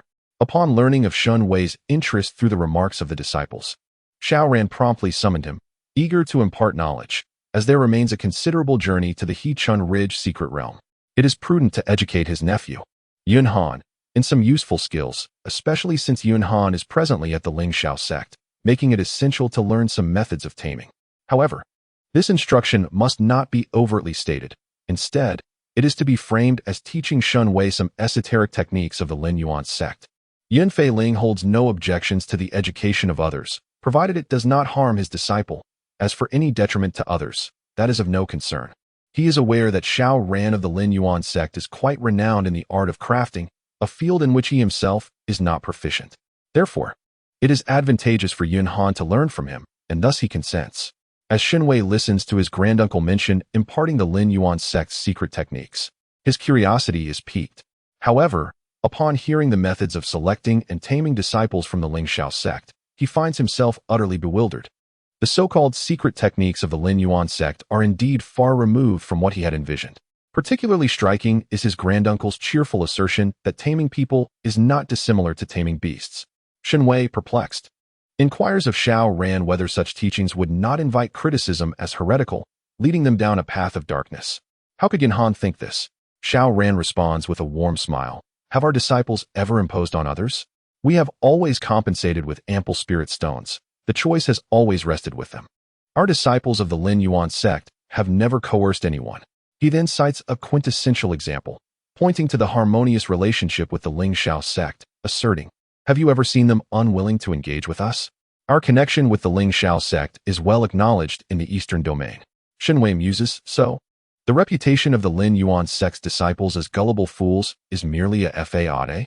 He returns with a countenance that speaks volumes, and despite the mask he dons, his master, Yun Fei Ling, discerns that something is amiss in Shen Wei's demeanor.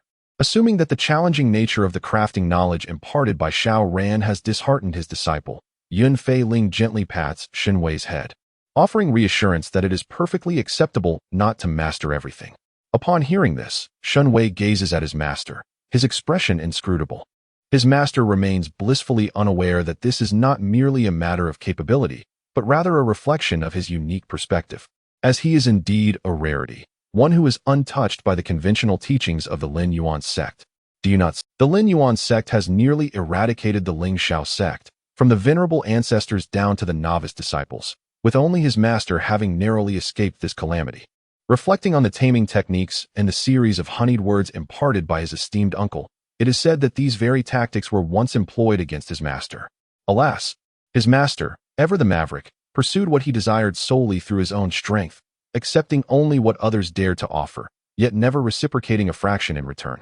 The disparaging remarks of the miserly barbarian, as critiqued by his uncle, still linger in his ears. In a certain light, his master possesses considerable prowess. Shen Wei sighed. Noticing Shen Wei's sudden exhalation, Yun Fei Ling furrowed his brow. His attempts at consolation seemed futile, and he found himself at a loss for words. After a moment's contemplation, an idea struck him, and he earnestly assured Shen Wei that he would procure a weaponsmith for him. Shen Wei? Wait a moment. What is this about kidnapping? Why is there a sudden inclination to abduct someone? Shen Wei promptly halted his master's impending act of brigandage, asserting his commitment to diligent study. Yun Fei Ling observed Shen Wei's fervent promise without uttering a word. The following day, as Shen Wei continued his lessons on taming the disciples of the Ling Shao sect under his uncle's tutelage, Yun Fei Ling entered with an expression devoid of emotion. Shen Wei, witnessing his uncle's rigid demeanor, thought to himself that trouble was imminent.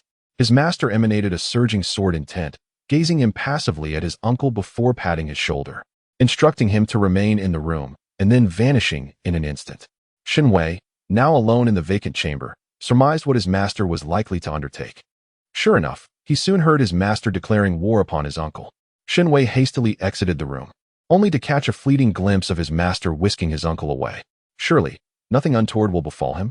After all, his uncle is his mother's senior disciple, thus a close relation. In truth, all was well. Xiao Ran and Yun Fei Ling returned shortly thereafter, neither bearing signs of a confrontation. Shen Wei even noted a deeper smile upon his uncle's face. To his astonishment, he discovered that his master had consented to allow his uncle to openly instruct him in this peculiar course. What on earth transpired? Shen Wei pondered. Yet neither of the involved parties offered him any clarity. The reason Xiao Ran succeeded in persuading Yun Fei Ling was entirely due to his assertion that he was merely teaching Shen Wei the art of command. Regardless of whether Shen Wei were to become the leader of the Shen family or shoulder the burdens of two sects, it was inevitable that he would attract a following. Therefore, the art of command became paramount. Xiao Ran informed Yun Fei Ling that the disciples of the Ling Shao sect were formidable. Should Yunhan manage to tame them successfully, he would acquire a cadre of powerful and loyal followers, a boon for his future. Moreover, should Yunhan indeed shoulder the responsibilities of two sects, the issue of honing the disciples from the Ling Shao sect would no longer be a concern. Yun Fei Ling possesses an exceptionally keen perception. He can discern when someone speaks the truth and genuinely wishes well for his disciple. Faced with matters that greatly benefit his apprentice, he is invariably supportive. Thus, he acquiesced to Xiao Ran's instruction of Shen Wei, but with one stipulation. He must not lead his disciple astray. Otherwise, his sword would show no mercy, even to Yunhan's esteemed master. Listening to Yun Failing's warning, Xiao Ran responded with an air of composure. Excellent.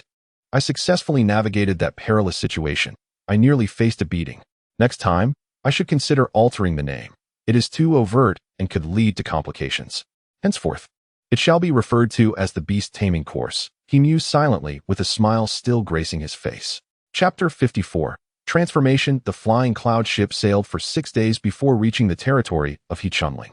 As the announcement of their imminent arrival echoed, Shen Wei could not help but feel a surge of joy. Ahem, we are almost there. Everyone knows what to do, right?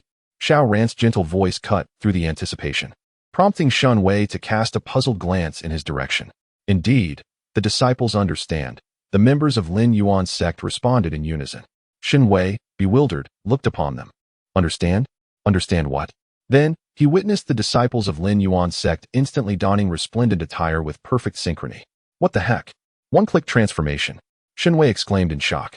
He quickly recollected that this was the realm of cultivation, where such transformations were rather commonplace. After all, even the celestial beings on television could accomplish it. However, the newly acquired garments were excessively extravagant. To illustrate, this group of disciples even adorned their hair with glimmering gold dust. Standing together, the disciples of Lin Yuan's sect transformed the scene into a dazzling spectacle. Shen Wei then glanced at the modestly attired disciples of Ling Xiao sect who stood quietly at the back. Their ordinary expressions suggested that such a display was likely a frequent occurrence. Almost forgot. Yunhan, come here. Xiao Ran shifted his gaze toward Shen Wei, who was trailing behind Yun Failing, and cheerfully beckoned him. Master Xiao, is there something you need? Shen Wei inquired. Nothing much. Merely to have someone assist you in changing clothes. Your garments have been prepared for quite some time. I simply neglected to provide them to you while you were occupied with lessons. Allow me to escort you to change. You are the pride of our Lin Yuan sect. Naturally deserving of the finest presentation, Xiao Ran explained, lifting Shen Wei and carrying him indoors. Shen Wei. He did not wish to resist the change of attire. However, the disciple's obsession with fashion left him feeling quite overwhelmed. He could guarantee that once he entered the room, he would not emerge for at least an hour. While he understood the importance of maintaining a certain elegance, the persona of a wealthy heir draped in gold dust and finery had never crossed his mind. He aspired to embody understated luxury, for subtlety was the true path to sophistication. Yet, he could not reject Master Zhao's goodwill, so he turned his gaze toward his mentor, hoping for a reprieve. Wait, Yun Failing interjected suddenly. Upon hearing his voice, Shen Wei's eyes lit up with hope. He then saw his master take a wooden box from the mustard seed space and hand it to Xiao Ran, saying, use this to style Yunhan's hair. Upon receiving the box, Xiao Ran opened it to reveal a hairpin, the color of which matched that of his young disciple. The design was a traditional dual dragon playing with a pearl, though the central aquamarine bead was the size of an egg. Xiao Ran regarded the hairpin with a hint of disdain, finding its style somewhat outdated. However, the bead was indeed a precious item. If he was not mistaken, it was a demon core from a dragon fish, specifically one from a demon fish in the nascent soul stage. The core had clearly undergone refinement, glimmering with faint runes. And it was evident even to Xiao Ran that this was a protective charm bestowed upon Yunhan by the esteemed sword master Feng Lan. Smiling, Xiao Ran nodded and entered the house carrying the hairpin and Shen Wei. Shen Wei cast a resentful glance at his master, but his master remained oblivious. When Shen Wei finally emerged, an hour had passed. He was now dressed in a long robe adorned with golden edges and intricate silver patterns that sparkled under the sunlight. Additionally, a gemstone belt cinched his waist, and 2 golden spiritual pearls adorned the cuffs. He wore a dual-colored black and white Wuji jade pendant at his waist, a jeweled crown atop his head, and his platinum hair was elegantly styled, complemented by a silver wolf mask that made him appear extraordinarily regal, as if he were radiating light. Shen Wei had no desire to speak. This ensemble was the culmination of countless adjustments made by his master uncle. In his efforts to ensure Shen Wei shone brilliantly, his master uncle had even sprinkled a layer of firefly powder on him, which was akin to a luminescent powder used in the cultivation world. In essence, he was literally glowing. The reason for his lengthy preparation was that his master uncle had curated around 20 outfits for him as backups for convenient changes. Shen Wei wanted to refuse, finding the process of coordinating attire cumbersome, but his master uncle cheerfully taught him a finger gesture that, when combined with the flow of spiritual energy, allowed him to switch outfits with a single motion. He explained that this was a unique ability bestowed upon disciples of the Lin Yuan sect, a feat accomplished after considerable effort by the sect's ancestors to develop this technique. Sometimes, Shen Wei mused that the Lin Yuan sect was quite industrious. Upon stepping outside, Shen Wei realized he was not alone in his wardrobe change. Disciples of the Ling Shao sect had also donned new attire. According to his master uncle, this privilege was exclusive to the Lin Yuan sect. In his words, the Ling Shao sect was a close ally, and since they were employed by them even as guards, it was essential to showcase the Lin Yuan sect's grandeur. This represented an invisible rivalry between the sects. The relationship between the Ling Shao sect and the Lin Yuan sect had been firmly established by the Eastern Domain. Should the Ling Shao sect suffer embarrassment, the Lin Yuan sect would inevitably share in that disgrace. The Lin Yuan sect would never allow such a scenario to unfold. Thus, the Ling Shao sect members also had to present themselves splendidly, though it was the Lin Yuan sect that would take center stage, ensuring the Ling Shao sect did not overshadow them. Therefore, for every major event, the Lin Yuan sect ensures that the disciples of the Ling Shao sect are provided with 2 sets of attire for their convenience in changing. Shen Wei, perplexed and astonished, questioned why they did not consider a merger. Wouldn't a union be more advantageous? After all, the Lin Yuan sect possesses considerable wealth, and he believed that if they could afford it, the Ling Shao sect would likely acquiesce. Upon voicing his doubts, he turned to find that his master's warm smile had vanished. He solemnly informed Shen Wei that the Ling Shao sect merely appeared impoverished. Their funds were entirely devoted to the maintenance of their weapons. The swords in Jian Valley, Dao Cave, and Sword Pavilion were no ordinary blades, and the upkeep of these weapons constituted a significant expense, which elucidated the Ling Shao sect's financial struggles. Should a merger occur, it was likely that the Lin Yuan sect would find itself in a similar plight as the Ling Shao sect. Unlike the present situation, where the Lin Yuan sect stands as the most affluent sect in the eastern region, able to command anyone with their spiritual stones. Moreover, in a certain sense, the Ling Shao sect currently operates under the auspices of the Lin Yuan sect, rendering the acquisition of the Ling Shao sect unnecessary. Thus, it appeared that the Lin Yuan sect had indeed contemplated purchasing the Ling Shao sect, but deemed it an unwise investment. The Feiyun ship continued its journey for a while longer until it finally reached its destination. Shen Wei had anticipated that Heechun Ridge would be a remote and secluded area, as secret realms in novels are often depicted to be hidden deep in the mountains. However, upon arrival, he discovered that Heechun Ridge was bustling with activity. It boasted a large city named Heechun City, with the secret realm nestled within the mountains just outside the city. Heechun City was vast and thriving, so much so that it had a dock for the Feiyun ships. Upon reaching the dock, Shen Wei was met with a spectacle of various flying ships and shuttles, all neatly lined up, awaiting registration to enter the city. Chapter 55. Arrival. The expansive dock welcomed a colossal Feiyun ship as it gracefully descended. Though this occurrence was not uncommon, this particular vessel was extraordinary. Those with discerning eyes could immediately identify that it was crafted from golden silk black ironwood. Such a material would typically be cherished by ordinary folk, who would either preserve it meticulously or forge it into a defensive artifact. Yet, here it was, utilized to construct a Feiyun ship, standing 5 stories tall. The sails and curtains adorning the ship were no ordinary fabric either. Upon closer inspection, it was evident that the canvas was made from the skin of the blazing shark, a creature found solely in the western region's Wuwang Sea, known for its rare ability to ignite flames. Thus, its hide not only repelled water but also enhanced fire properties. Furthermore, as these sharks dwell in the depths of the Wuwang Sea and are social creatures, capturing them proved an arduous task. The sheer size of the sails on this Feiyun ship attested to their rarity. Additionally, the delicate gauze adorning the windows and doors was crafted from the silk of the merfolk, a material that could only be woven by them. The merfolk, despite their beauty, are formidable beings, and their strength is the reason they are regarded as the sovereigns of the sea. As for the dragon race, they do not qualify as rulers. They are the monarchs of the ocean. The entire Feiyun ship exuded an aura of magnificence and opulence. If one were to assess it, the only fitting expression would be a lamentation for squandering such treasures. Whose vessel could this be? It seems excessively lavish, someone inquired in astonishment. The insignia on the ship's hull reveals all. This is the vessel of the Lin Yuan sect, came the reply. Ah, the Lin Yuan sect, then it is hardly surprising. Upon learning it was the Feiyun ship of the Lin Yuan sect, the crowd's astonishment faded. After all, it is well known that the Lin Yuan sect is the wealthiest sect in the Eastern domain. To what extent are they affluent? For instance, in other sects, newly admitted disciples, excluding direct apprentices, receive merely 10 low-grade spirit stones per month, along with a month's supply of spirit-gathering pills, while all other necessities must be earned through sect duties. The resources afforded to inner disciples merely double those of outer disciples, which is considered generous in other sections. However, the Lin Yuan sect is unique. Upon admission, new disciples are gifted 100 low-grade spirit stones as a celebratory offering.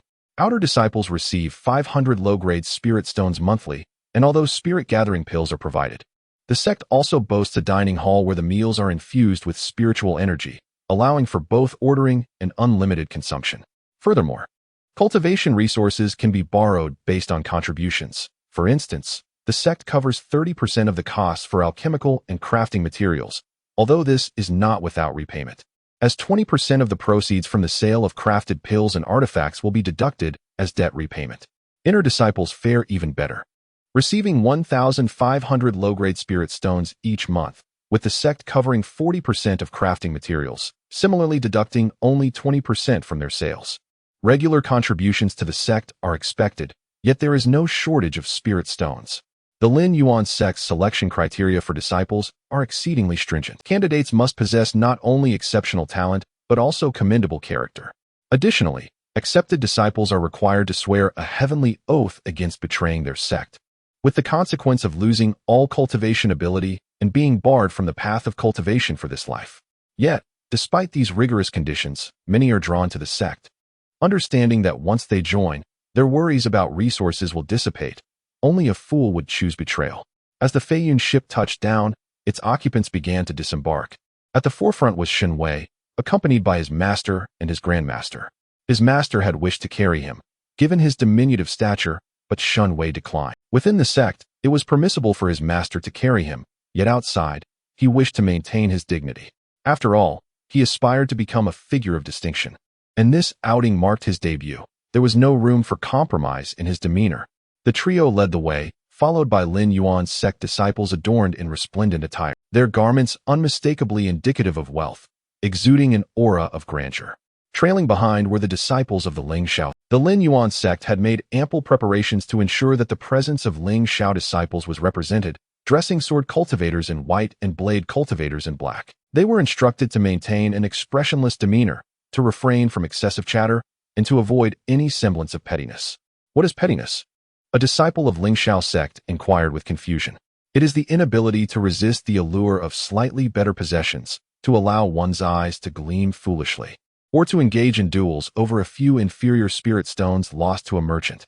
It is also unacceptable to throw oneself into a rigged match simply due to enticing odds, or to seek out brothels for the sake of complimentary meals and lodging while profiting from spirit stones, not even as a bodyguard or enforcer. All of the above is absolutely forbidden. Furthermore, any action taken must be reported to them, as must any desires for particular items. It is imperative that they do not venture out without informing them, as this concerns the reputation of the sect. The sword and knife practitioners of Ling Shao sect were somewhat perplexed by the connection, yet the elders and ancestors had stated that while outside, they were to heed the words of the disciples from Lin Yuan's sect, who had already provided spirit stones, thereby establishing themselves as employers whose directives must be followed. Moreover, the disciples of Lin Yuan's sect were quite generous. The attire they donned was worth numerous spirit stones, and in addition, they had promised that if they complied during this secret realm expedition, they would provide a year's worth of maintenance materials for their swords and knives upon their return. A year. Maintenance materials for a whole year. Wasn't that merely a matter of reporting regularly? They could manage that. This entourage descended with such grandeur that they transformed the entire dock into a scene of opulence. Truly, the disciples of Lin Yuan's sect were impressive, someone remarked with admiration. Indeed, they are quite affluent. Even the group of sword and knife practitioners from Ling Shao sect basked in their reflected glory, observing the garments they wore. Someone commented with a hint of envy. After all, they had supported one another for several millennia, so it was only natural to share in the prosperity. Another person sighed in agreement. Whispers of discussion flowed continuously as Shen Wei followed his master uncle into the tea house at the dock. with many entering the city. The disciples of Lin Yuan's sect and Lingxiao sect awaited their turn together after receiving their waiting tokens. It was rather considerate. Observing the orderly queue, Shen Wei remarked. The crowd by the dock consisted entirely of those awaiting their calls, particularly in the tea house, where patrons were even more numerous. Their group comprised a total of 27 individuals. From the outside, the tea house appeared rather small, but upon entry, one would discover an expansive interior, reminiscent of an airport waiting lounge from a previous life. They were warmly greeted by the attentive staff. The disciples of Lin Yuan's sect requested a private room, yet the server hesitated and declined. Esteemed ones, it's not that I am unwilling to accommodate you, but due to the impending opening of the secret realm at Chunling, we are currently inundated with guests, and there are no private rooms available. However, there is a hall suitable for over 30 individuals in Hall 8. Would you consider sitting there for a while? The server explained with a smile. Yet, his response left the disciples who sought a private room somewhat dissatisfied. Under normal circumstances, they might have squeezed into the common area. But the situation was different now. The area was filled with individuals from other sects, and their every action represented the integrity of their own sect. Outside the parlor, such a scenario is surely untenable. It might lead others to speculate that the Lin Yuan sect is financially depleted, unable to afford private chambers, potentially jeopardizing their business. Chapter 56. Approachable. How many spirit stones do you require for your private chamber? I shall offer you double, inquired the disciple of the Lin Yuan sect. Employing his usual tactics, the waiter, somewhat tempted, recalled the words of the manager and quickly suppressed his inclination, responding, Esteemed one, this is not merely a matter of spirit stones. Triple, countered the disciple from the Lin Yuan sect. The waiter felt a surge of desire but feared breaching the established protocols could cost him his position, compelling him to resolutely decline. Fourfold, interrupted the disciple, persisting with his offer. At this point, the waiter was utterly captivated. A quadruple price was indeed substantial. He resolved to consult the manager regarding this proposition, and if approval was granted, he would escort them upstairs. Esteemed one, please hold on. I shall inquire with the manager, the waiter respectfully stated. Promptly retreating to a corner to retrieve a communication jade slip to seek the manager's opinion. Before long, the waiter returned, his expression laden with regret and apology. I sincerely apologize, esteemed ones. Our tea house prioritizes harmony and hospitality. The previous guests have already taken their seats, and as proprietors, we cannot dismiss them for the sake of more generous patrons. Our manager insists on maintaining integrity in business, the waiter explained apologetically. The Lin Yuan sect disciple, whose monetary offer had been thwarted, furrowed his brow momentarily before relaxing it, continuing to address the waiter. What if you were to inquire with your private chamber's guests to see if they would be amenable to our offering of quadruple the price? Esteemed one, that would be somewhat against the regulations, the waiter refused. Why must you be so obstinate? Your tea house does not sell private chambers. Simply ask your guests if they are willing to sell. The disciple from the Lin Yuan sect expressed his dissatisfaction. Their dispute caught the attention of Xiao Ran. What seems to be the issue? He inquired as he approached. The negotiating disciple promptly expressed his grievances to Xiao Ran, recounting the entire situation. Xiao Ran chuckled lightly, patting the disciple's shoulder in a mock reprimand. How many times must I remind you? When outside, one must maintain civility. Our Lin Yuan sect disciples are known for their amiability. Such behavior could tarnish our reputation, so please be more gracious. Hearing Xiao Ran's admonishment, the previously overbearing disciple from the Lin Yuan sect lowered his head like a defeated rooster, turning to apologize to the waiter. This act left the waiter astonished and, simultaneously, improved his perception of them significantly. Once the negotiations concluded, the disciple positioned himself behind Xiao Ran. Satisfied, Xiao Ran nodded and then smiled at the waiter, saying, My disciple was rash. I hope for your understanding. Since there are no private chambers available, might I kindly request you contact your manager? We have pressing matters to discuss with him. The innkeeper held a rather favorable impression of Xiao Ran, especially considering that this was the wealthiest sect in the eastern region. He immediately agreed and dashed to the back to consult with the manager. The manager, seated on the third floor, promptly descended upon hearing that a disciple from the Lin Yuan sect sought to discuss matters with him. This group was affluent. Any consultation with him surely indicated a lucrative opportunity. The manager moved swiftly, inquiring with a beaming smile about the nature of Xiao Ran's business. Xiao Ran chuckled softly and replied that he merely wished to ascertain if the manager was indeed the proprietor of the tea house. If so, he was interested in purchasing it.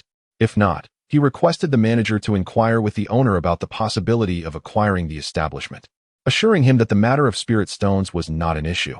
As his words fell, the bustling tea house suddenly fell into a profound silence. Shen Wei was taken aback, exclaiming, "What a fellow! Is this the affable demeanor of a Lin Yuan sect disciple, as described by my master uncle? Surely, this is an exaggeration." He was perplexed. Everything seemed perfectly fine within the Lin Yuan sect, yet upon facing outsiders, they exhibited such a disposition of naivety. Turning to observe the expressions of the disciples from the Lin Yuan sect and the Ling Shao sect, he noticed the former's dawning realization and the latter's blank faces. Seemingly unfazed, upon closer inspection, he discerned a hint of bewilderment in the eyes of the Ling Shao disciples. Realizing they were simply taken aback, he chided himself for having overestimated the situation. The manager, having never encountered such a straightforward proposition, was somewhat taken aback. However, upon recalling the identity of the individual before him, a disciple of the Lin Yuan sect, he reassured himself that such audacity was indeed within their character. In truth, the manager was not the actual owner of the tea house. After contacting the true proprietor, the response was delicately conveyed. The tea house was not for sale. When inquired about Xiao Ran's intentions behind this acquisition, even the owner, who possessed a modest fortune, fell silent. The disciples of the Lin Yuan sect were, as rumored, indeed quite wealthy. Subsequently, the owner enthusiastically declared, "Isn't it merely a private room? You may use my exclusive chamber, considering it a gesture of friendship." Xiao Ran naturally acquiesced. Recognizing that forging connections was invaluable, the owner likely possessed some assets as well. Should their relationship deepen, the Lin Yuan sect might find opportunities to collaborate. And it was indeed prudent to cultivate wealthy acquaintances. There was no need for impoverished associations. One Ling Shao sect disciple sufficed. In the brief span of a single incense sticks burning, Shen Wei successfully obtained exclusive access to the tea house owner's private chamber without having to part with a single spirit stone. Furthermore, the owner instructed the manager to extend a warm welcome, resulting in the manager declaring that all delicacies and spirit teas were at their disposal, entirely complimentary. Shen Wei found himself in a state of astonishment. He initially thought his master uncle was acting the fool, only to discover that not only had he befriended the tea house's proprietor, but he had also secured a premium private room and complimentary refreshments.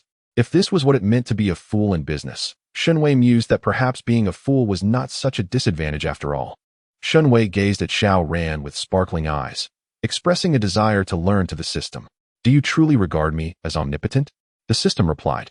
"I suggest you consult your esteemed master for guidance," it continued, responding to her inquiry. Upon hearing this, Shen Wei understood that this particular skill was beyond the system's teaching capabilities. As she departed, those witnessing the scene below immediately began to engage in animated discussion, gaining a newfound perspective on the affluent Lin Yuan sect. The exclusive private room of the tea house owner was subtly luxurious, albeit somewhat cramped. While it could comfortably accommodate a dozen guests, the gathering of over 20 felt a bit constrained. "Esteemed guests, please wait a moment," said the innkeeper, who had escorted them upstairs. With practiced ease, he adjusted the compass mounted on the wall of the private room.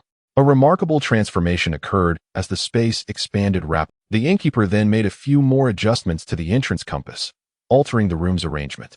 Within moments, the previously modest area metamorphosed into an elegant reception hall of approximately 100 square meters, adorned with understated opulence that pleased the disciples of the Lin Yuan sect.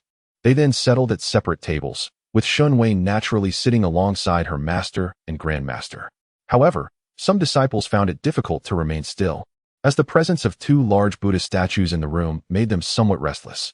Fortunately, the tea house offered various performances, which helped to ease their discomfort. Shen Wei, captivated by the spectacle below, felt her interest piqued. The performers were demonstrating a story through their techniques, with intricately arranged figurines and scenes. Nevertheless, the puppeteer's portrayal of techniques and actions against the antagonist seemed lacking, as the opposing puppets were merely battling the air. If only the puppets had some special effects, it would be much more captivating, Shen Wei mused. The system, holding a detection sheet, glanced at her and then at the external scene before pausing to remark, "Is it possible that special effects have already been added, but you cannot perceive them?" Shen Wei was bewildered. "Why?" she inquired with wide eyes. Without needing further explanation, she quickly connected the dots. "I understand now. It's the eye of true insight, I assent it?" "Indeed," the system confirmed, continuing. Although its ability to perceive has been diminished, it is merely a reduction. Its essential functions remain intact. Just as you can easily visualize the internal distribution of those around you with a bit of focus. It paused momentarily, then flipped the detection sheet in hand, offering reassurance. On the bright side, you will not be deceived by illusions. The illusory formations of the cultivation realm hold little sway over you. If confronted with a stronger illusion, simply remove the mask and nothing will escape your gaze. The system's comforting words indeed had a soothing effect on Shen Wei. She then pressed the system to grant her a visual perspective. If her own eyes were insufficient, could she not view through the system interface? The system, somewhat exasperated by her persistence, glanced at the detection sheet again, sighed, and eventually acquiesced, presenting Shen Wei with the system interface. He contemplated whether to eliminate certain courses. Although it was essential for the host to remain vigilant, the other party had thickened their skin considerably.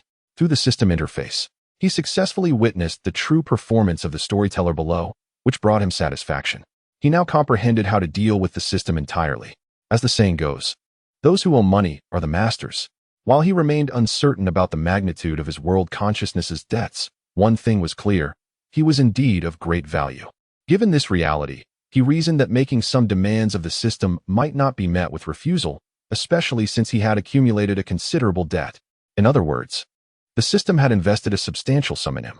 Following the conventional logic of purchasing, regardless of the item, if it is exceedingly costly, the buyer would never lightly damage it until the principal is recouped. Moreover, the system, which prioritizes profit above all, would certainly adhere to this principle. How could he discern this?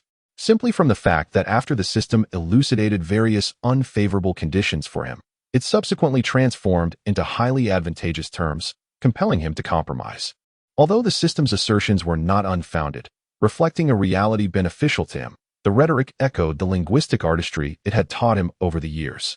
After so many years of study, if he could not deduce this, he would be a fool. However, one truth remained: the system was genuinely devoted to nurturing his growth. Otherwise, it would not have expended such effort to enhance his abilities. This realization enabled Shen Wei to act freely before the system, testing its limits. As for the outcome of his probing, it appeared that the system exhibited considerable tolerance, even encouraging him to unleash his potential upon the world. The system's high level of forbearance further indicated his significant worth. With a clear understanding of his position, Shen Wei felt empowered to act as he pleased. As the system's teaching suggested, when one invests more effort and passion into something deemed worthless, that very object becomes paramount. What Shen Wei needed to do now was to apply the knowledge imparted by the system. As a university student, he understood that practice is the sole criterion for testing truth. While he was engrossed in the storyteller's performance, the disciples who had queued to register for entry returned, beginning to distribute identity tokens for city access. Only those possessing these tokens could freely enter and exit the city's protective barrier at any hour. Otherwise, they would have to wait for the guard's working hours to gain passage. As Shen Wei gazed at the two identity tokens being handed to him, he fell silent. One was issued by a disciple of the Lin Yuan sect, and the other by a disciple of the Ling Xiao sect. Although he was uncertain why two tokens could be issued, he felt as though he stood at the center of a battlefield. Yunhan, being the son of the sixth senior sister of the Lin Yuan sect's medicine peak, naturally ought to use the identity token of the Lin Yuan sect. The disciples of the Lin Yuan sect, clutching their identity tokens, cast unfriendly glances at the disciples of the Ling Xiao sect, who were similarly presenting their tokens. One of them spoke up, asserting, "But Master Yunhan is a disciple of the Wind Wave Sword Master." A disciple clad in a flowing white robe explained earnestly, "Yunhan grew up in our Lin Yuan sect. Naturally, he should use our identity token," came the rebuttal from the Ling Yuan disciple. "Yet Master Yunhan is a disciple of the Wind Wave Sword Master," the swordsman persisted. "Yunhan's home is with the Ling Yuan sect. Therefore, he should utilize our identity token." The temper of the Ling Yuan disciple began to flare. "But Master Yunhan is a disciple of the Wind Wave Sword Master," the serious-faced swordsman reiterated. The Ling Yuan disciple finally exploded with fury. "Is that all you can say?" "Of course not," the swordsman replied earnestly. Hearing this, the anger of the Ling Yuan disciple surged further. "You are here to provoke us, aren't you?" "I am not. Master Yunhan is indeed a disciple of the Wind Wave Sword Master." The swordsman blinked, somewhat bewildered, defending himself. He was perplexed as to why the other party was so enraged. The flustered Ling Yuan disciple, now at a loss for words, drew his magical artifact, ready to strike. In the midst of this brewing chaos, Shen Wei sighed, then stood on tiptoe and tugged at the sleeves of both individuals, pulling them apart. The tension between them dissipated instantly as they turned to look at Shen Wei. Before they could inquire, Shen Wei extended a hand to each of them and said, "Hand them over to me. If one is lost, another can serve as a substitute." The conflict thus settled into a profound calm. "Master Yunhan certainly embodies the demeanor of a future sect leader," remarked Xiao Ran, who had quietly observed the entire scene, stroking his chin with a smile. Yin Feiling, somewhat puzzled, glanced at Xiao Ran. Though he did not grasp the reason behind the comment, he believed his disciple was undoubtedly the best, thus nodding in agreement. With their identity tokens secured, the group commenced their preparations to enter the city. Upon entering, they found carriages awaiting them, marked unmistakably as belonging to the Lingyuan sect. 5 carriages had arrived in total, one of which was the most opulent, reserved for Shen Wei and his master, as well as his senior disciple. Shen Wei gazed at the design of the carriage, his eyes momentarily dazzled. The carriage's compartment resembled a miniature palace, topped with silvery, glazed tiles, and its walls appeared to be crafted from white jade. The several columns at the front were clearly made from the same exquisite material, adorned with relief carvings of dragons coiling around the pillars, each of the 4 columns depicting a unique dragon form. Furthermore, the outer edges of the carriage were embellished with a ring of multicolored spirit stones, and even the wheels were not overlooked. The horses pulling the carriage were anything but ordinary. 3 immaculate white steeds, devoid of any blemish, their hooves also pure white, with their eyes resembling silvery orbs. They were tall and majestic, their coats shimmering in the sunlight like silk, and their reins were embedded with various spirit stones. Once aboard the carriage, Shen Wei realized that the external scenery was rather modest in comparison to the interior, which was even more splendid, the entirety adorned in gold, dazzling his eyes. The vast expanse of golden hue shimmered with radiant light, interspersed with various sparkling gems as embellishments, prompting Shen Wei to involuntarily close his eyes. The disparity between the exterior and the interior was indeed striking. This carriage belonged to the Grand Elder, who, knowing that Yunhan was embarking on his first journey, had graciously lent us this magnificent vehicle. Xiao Ran, clearly taken aback by the scene within, squinted as he surveyed his surroundings. He swiftly formed a series of intricate hand seals, and as the spell completed, the blinding brightness within the carriage diminished significantly, rendering it manageable enough to open one's eyes. The Grand Elder, possessing dragon lineage, had a penchant for all things luminous, Xiao Ran explained.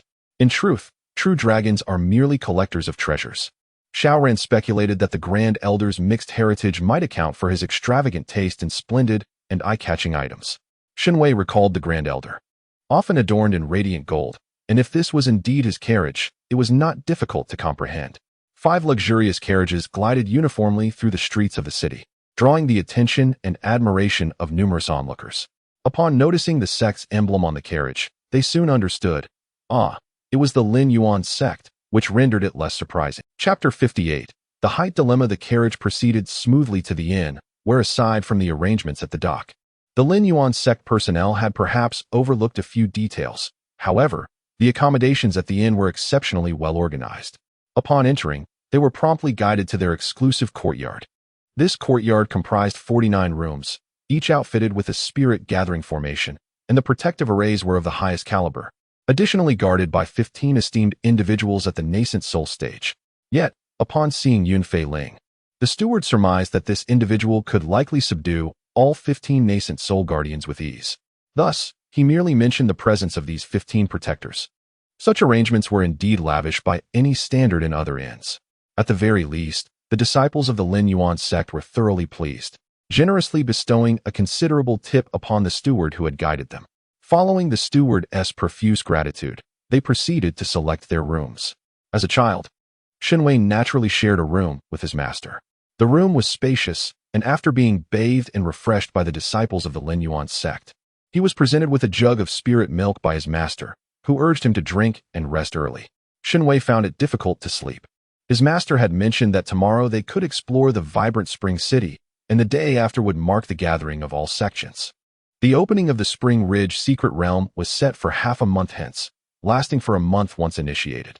This was Shen Wei's first collective journey away from home, and he felt a surge of excitement, lying in bed wide awake. Yin Feiling noticed Shen Wei's exuberance and furrowed his brow. Over the past few months, he had suddenly realized that his disciple had not grown at all. Other children at 6 years old had already surpassed him in waist size, while Yunhan currently stood below his thigh.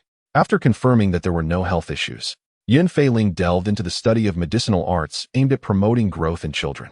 Curiously, it appeared that the realm of cultivation had no established research on how to help children grow taller.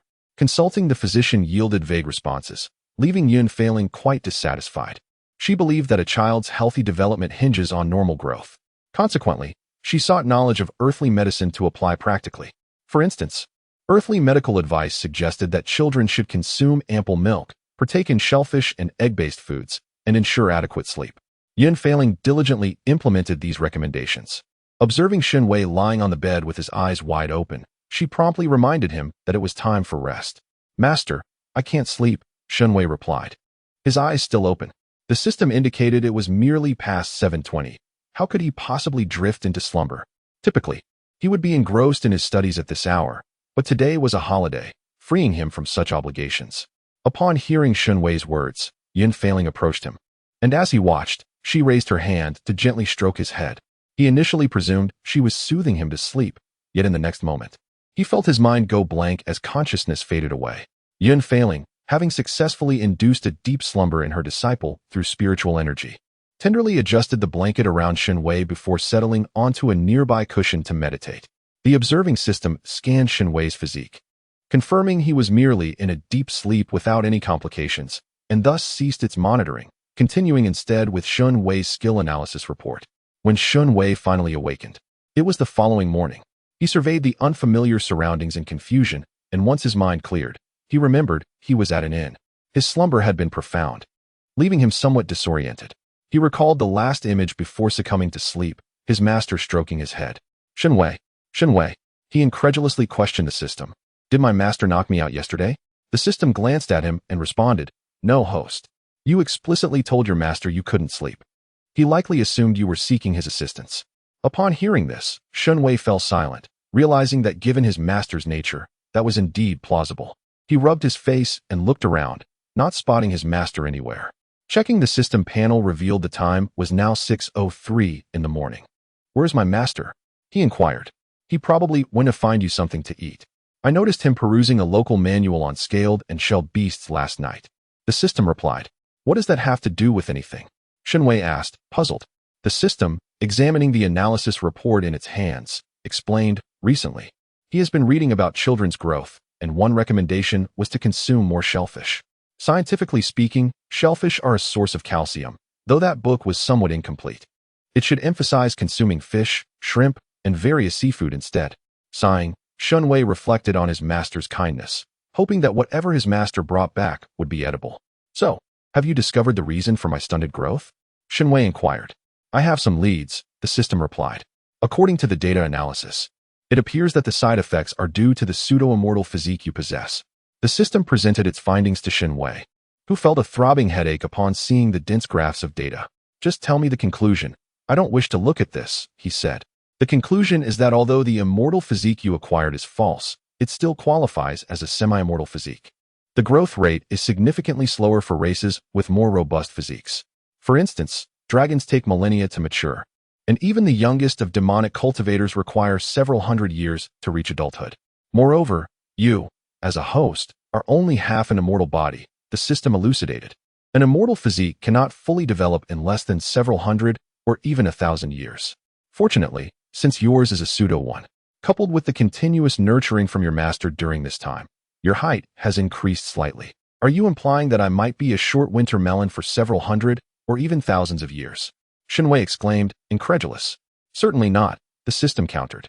"As a pseudo-immortal physique, you need not wait a millennium. At most, it would take around 300 years. However, there is an alternative method, energy supplementation. The slow growth of your immortal physique is entirely due to insufficient energy. If you adequately fill the energy requirements, growth will naturally follow." Pondering the system's words, Shen Wei inquired, "Can I use energy storage orbs for this purpose?" "You can, but they will only replenish the spiritual energy required by your immortal physique. Certain aspects, such as cellular enhancement capabilities, cannot be fulfilled by spiritual energy alone," the system responded. If the host wishes to expedite growth to the appropriate height for your age, I recommend purchasing body enhancement and evolution potions, preferably of a higher tier. Otherwise, the efficacy may be insufficient. What about potions that can increase height? Shen Wei pressed further. Given your physique, the potion may not be able to meet your bodily demands, the system replied. So, if I buy it, will I grow taller quickly? Shen Wei continued to question. At the very least, an increase of 1 to 2 centimeters is assured, the system stated. Shen Wei immediately checked the prices of the high-tier body enhancement and evolution potions before closing the marketplace. The combined cost of these two potions amounts to nearly 1.2 million admiration points. Spending that much for an extra 2 centimeters? I might as well buy a height-increasing pad. It's far more economical. The system, seeing through Shen Wei's frugality, sighed. Host, although the price of these two potions may seem steep for you at present, they offer considerable benefits. They will swiftly replenish the energy your body requires and enhance your physique. Do not forget, you still possess 2 pieces of immortal bones, which will also contribute to your growth. I find it unnecessary. So what if I'm a bit shorter? My strength suffices. If anyone dares to mock my height, I shall simply sever their legs. Shen Wei declared darkly. Faced with Shen Wei's newfound miserly attitude, the system found itself at a loss for words. Then, host, strive diligently in your cultivation. When you reach the nascent soul stage, an opportunity to reshape your body will present itself. Although this process may take longer than consuming potions, I believe that with your dedication, achieving this within 200 years is absolutely feasible, perhaps even within a century. The system provided a new suggestion. Shen Wei found himself in agreement with this new advice. However, the thought of being a child for 1 or 2 centuries caused him some inner turmoil. After much contemplation, he ultimately decided to set aside these thoughts for now, prioritizing the accumulation of admiration points. Currently, he possessed a little over 5 million admiration points, which, even when fully invested in height, would barely elevate him to just over a meter tall. It seemed more prudent to earn sufficient admiration points before considering the future. As for how to acquire these points, the opportunity lay within the secret realm of Chunling. He had heard from his master uncle that the scenes within the secret realm would be unveiled to the public, allowing everyone to witness the happenings inside. This realm was accessible only to cultivators below the golden core stage, and with his own cultivation at the 4th layer of Qi refinement, he would certainly be permitted entry. The prospect of danger seemed negligible. If there were any risks, they would likely pertain to others rather than himself. Not to mention, he carried his Master's sword talisman, and the 3 cannon shots provided by the system could easily overwhelm the entire world. Coupled with his 5 million admiration points and a series of skills, Shen Wei felt confident in his ability to survive within the secret realm. However, he needed to devise a plan to sneak into the realm. Given his current cultivation level, neither his master nor his master uncle would allow him entry. Shen Wei glanced at the admiration points displayed on the system panel. Convinced that this challenge would not deter him, he followed the disciples of the Lin Yuan sect and the Ling Shao sect along the main road, ostensibly to compress the route, but in reality, they were raiding shops. Shen Wei once again declined the enthusiastic offer from a Lin Yuan sect disciple to carry him, gaining a fresh perspective on the wealth of the Lin Yuan sect. Upon entering a shop, he purchased anything that caught his eye, and after accompanying them for a morning, he filled his storage bag to the brim with gifts. Had he not possessed the system's spatial storage, he would have struggled to accommodate all his acquisitions. He also began to understand why the Ling Shao sect tolerated the Lin Yuan sect's various transgressions. It was simply because they were exceptionally affluent. The disciples of the Ling Shao sect trailing behind them also benefited from this wealth, receiving gifts from the Lin Yuan sect disciples. However, it was not entirely accurate to describe it as merely gifts. For instance, when the disciples of the Ling Shao sect entered a spiritual weapon shop, their eyes lit up with fervor at the sight of the displayed scabbards and sheaths, almost as if they wished to press their faces against them. The Lin Yuan sect disciples, feeling disdainful yet concerned about losing face, begrudgingly bought the captivating scabbards and sheaths to present to them, subsequently advising them to maintain a respectable image. Similarly, while perusing an alchemy shop, they listened attentively as the shopkeeper elaborated on the effects of the high-grade elixirs, showcasing various potions. The Lin Yuan sect disciples huddled together, discussing the techniques and timing required for potion making. In contrast, the disciples of the Ling Shao sect gazed at the elixirs with longing, occasionally nodding in agreement. Observing their naive enthusiasm, the Lin Yuan sect disciples felt a surge of frustration, wondering how such ignorant bumpkins could act in such a manner. The disciples of the Lin Yuan sect are indeed adept in the arts of alchemy and crafting, boasting a plethora of master-level alchemists and herbalists within their ranks. They have generously bestowed pills upon the disciples of the Ling Shao sect, yet here they are, exhibiting such ignorance. Frustrated, a Lin Yuan disciple glared at a disciple from the Ling Shao sect, then promptly shoved a heap of superior quality pills into their hands, exclaiming that if they lacked knowledge, they ought to broaden their horizons. With that, they made their way to a nearby apothecary, purchasing a substantial array of herbal materials for alchemy, striding away with an air of indifference. Shen Wei could only remark that while the Lin Yuan sect harbored a distinct disdain for the Ling Shao sect, as the Ling Shao disciple had noted, their generosity was indeed remarkable. Thus, it is entirely understandable that the two sects have coexisted amicably for several millennia. After a morning of exploration, the Lin Yuan disciples led their group into the nearest tavern to take a respite. Shen Wei settled upon a stool, methodically recounting his possessions. His master and grandmaster had not accompanied him today, as they were the leaders representing both sections. Since they had arrived in the city late yesterday, they needed to attend to certain matters at the Lord's manor of Chun City today. Though his master had intended to bring him along, his grandmaster objected, asserting that his master was overly protective. Furthermore, the Lord's manor would be dreadfully dull. It would be far better for the disciples to take him out to explore the streets, as a group of over 20 could surely safeguard him. Shen Wei, eager to wander through Chun City, readily agreed when his master sought his opinion. Thus, it came to pass that Lin Yuan disciples escorted him and the Ling Shao disciples on a delightful jaunt through the bustling streets. Having swiftly accounted for his belongings, he glanced over at the Lin Yuan disciples, who were once again embroiled in a heated altercation with the Ling Shao disciples, seemingly on the brink of conflict. Resigned, Shen Wei stepped forward to separate them, expertly fetching water to diffuse the situation. He suspected that his grandmaster's intention in allowing him to remain was not merely for amusement, but rather to serve as a mediator between the two sects, preventing any actual confrontation. Brother Chun, trouble. A hurried figure burst through the door, exclaiming in distress. It was one of the disciples who had gone downstairs to place their orders. What has happened? Inquired the young man in the blue robe, addressed as Brother Chun. Immediately, the Lin Yuan disciple, visibly incensed, recounted, while we were ordering, a commotion erupted in the hall.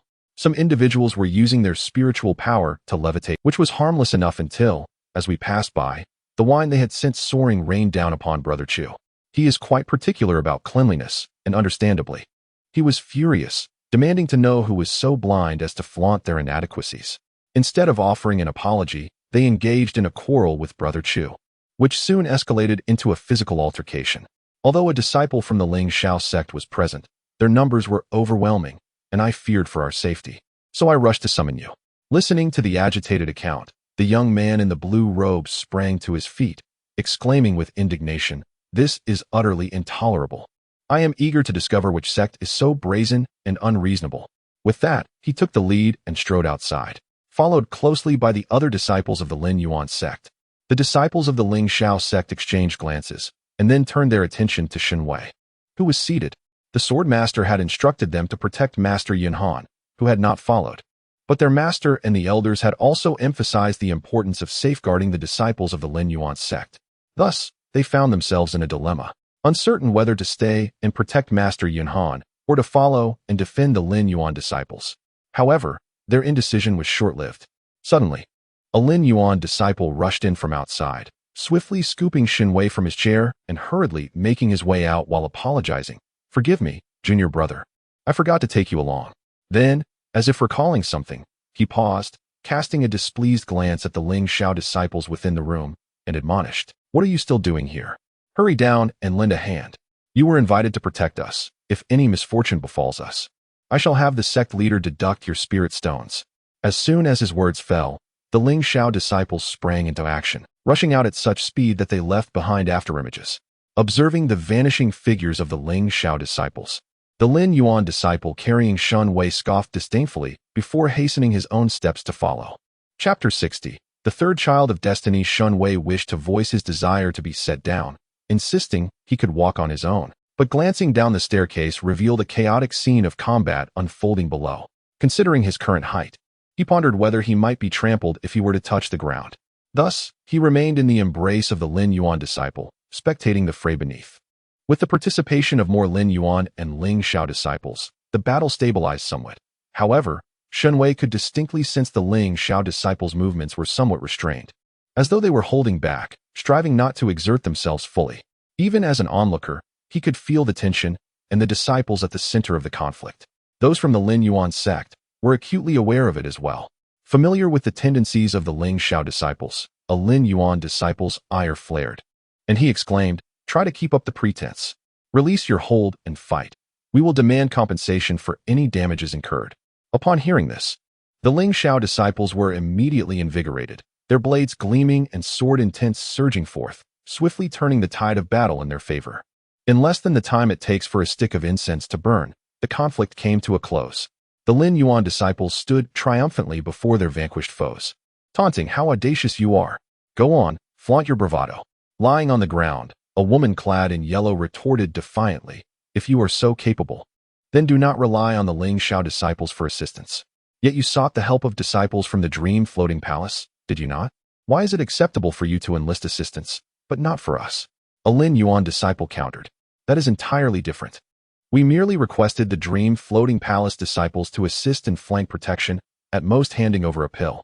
If you possess the ability, confront us directly.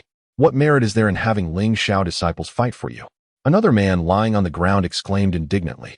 Upon hearing the man's words, the Lin Yuan disciples did not feel shame. Instead, they wore expressions of pride and disdain, responding, "Oh, how can that not be considered ability? We have the disciples of Ling Xiao sect fight on our behalf. This is our capability." Turning to the disciples of Ling Xiao sect, I raised my chin and haughtily inquired, "Do you not agree?" The disciples of Ling Xiao sect nodded in unison. Satisfied, the disciple from Lin Yuan sect turned back to the individuals on the ground, looking down upon them, and declared, "Do you see? Even they themselves believe it to be true. If you possess any ability, let the disciples of Mengfu Palace fight for you." On the ground, Shen Wei lay there, unable to see, yet from his vantage point, he perceived clearly that the disciples of Ling Xiao sect stood behind those of Lin Yuan sect. The one who had posed the question was none other than Brother Chun, who had come to request their presence. When questioning the disciples of Ling Xiao sect, the Lin Yuan sect disciples positioned in front discreetly revealed a mid-grade spirit stone from behind their backs, swiftly handing it to the disciples of Ling Xiao sect behind them. This was the truth collectively acknowledged by the disciples of Ling Xiao sect. No wonder the disciples of Ling Xiao sect habitually stood behind those of Lin Yuan sect in all matters. I had thought it was merely their professional decorum, but it seems they frequently engaged in clandestine transactions. Upon hearing this, the group lying on the ground fell silent, turning their disdainful gazes towards the disciples of Ling Xiao sect behind Lin Yuan sect, remarking, "You disciples of Ling Xiao sect truly deserve to be called the lapdogs of Lin Yuan sect. Why bother maintaining a separate sect? You might as well merge and let the disciples of Ling Xiao sect guard the gates of Lin Yuan sect." In the face of this provocation from those on the ground, a disciple of Lin Yuan sect clad in indigo garments scoffed, his gaze menacing as he addressed the man. "Such foul language suggests you no longer wish to live. Let me fulfill that wish for you." Hearing his words, the man gazed at him in terror, stammering, "I am a disciple of Shuanghai's sect. If you dare to kill me, our Shuanghai sect will not let this matter rest." "Not let it rest? What of it?" The young man in indigo robes chuckled derisively. Then, with a congenial smile, he continued, "Rest assured, even if I were to kill you, it would not be by my hand. After all, we of Lin Yuan sect are known for our amiable nature." He then unfurled the folding fan at his waist, and the other disciples of Lin Yuan sect retreated to stand beside those of Ling Xiao sect. In the puzzled gazes of the Ling Xiao sect disciples, he formed a binding gesture and a silence incantation, immobilizing the disciples of Ling Xiao sect in place. What is the meaning of this? Shen Wei wondered. The next moment, he heard the young man in indigo proclaim, "I, Su Shi of Lin Yuan sect, hereby issue a bounty to all present. Should anyone manage to kill him and provide conclusive proof of his demise to me, they shall be rewarded with 200 high-grade spirit stones." As his words echoed through the hall, a wave of astonishment rippled through the crowd. The bound disciples of Ling Xiao sect radiated a palpable aura of menace. Good heavens! Truly remarkable, Shen Wei marveled. No wonder the disciples of Lin Yuan sect had seamlessly restrained those of Ling Xiao sect. Had they not been bound, they might have charged forth and slain the man on the spot. The one who had spoken so disrespectfully was now thoroughly panicking.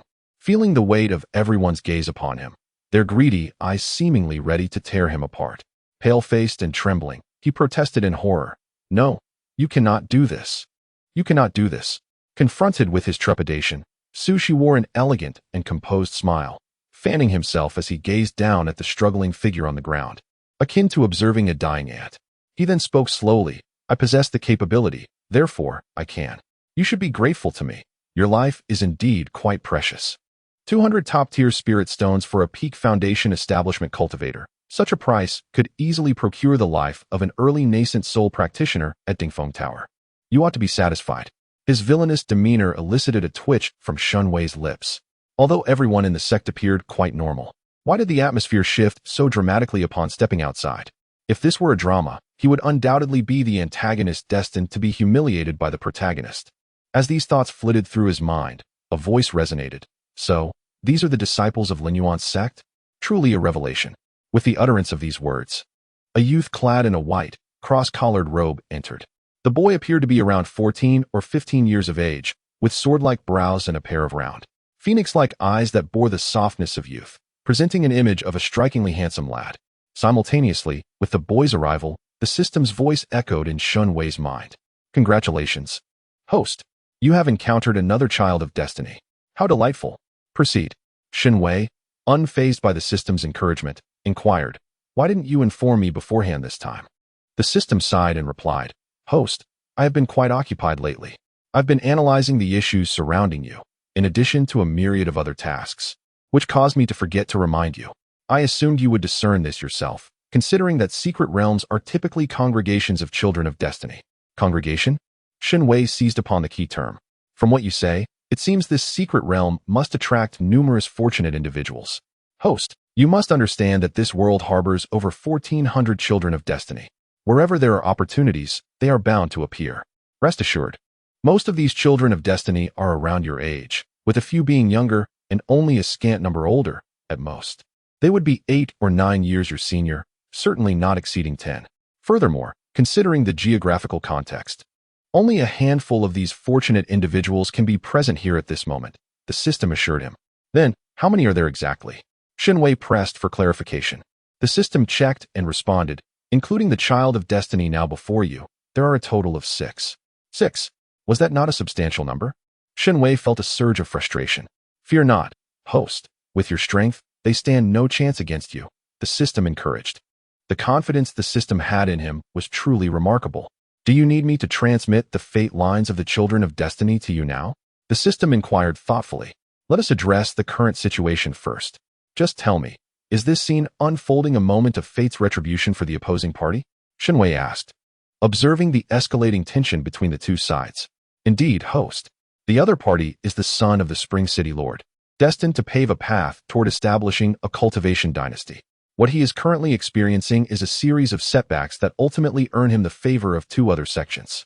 While under the pressure of your own sect, he continuously strengthens himself, ultimately uniting with other sects to engulf yours, the system elucidated. Shen Wei pondered. This thread of fate seems profoundly amiss. Is he truly unaware of the status and strength of the Lin Yuan sect and the Ling Shao sect in the eastern region? If he were to forge alliances, should it not be with the Lin Yuan sect?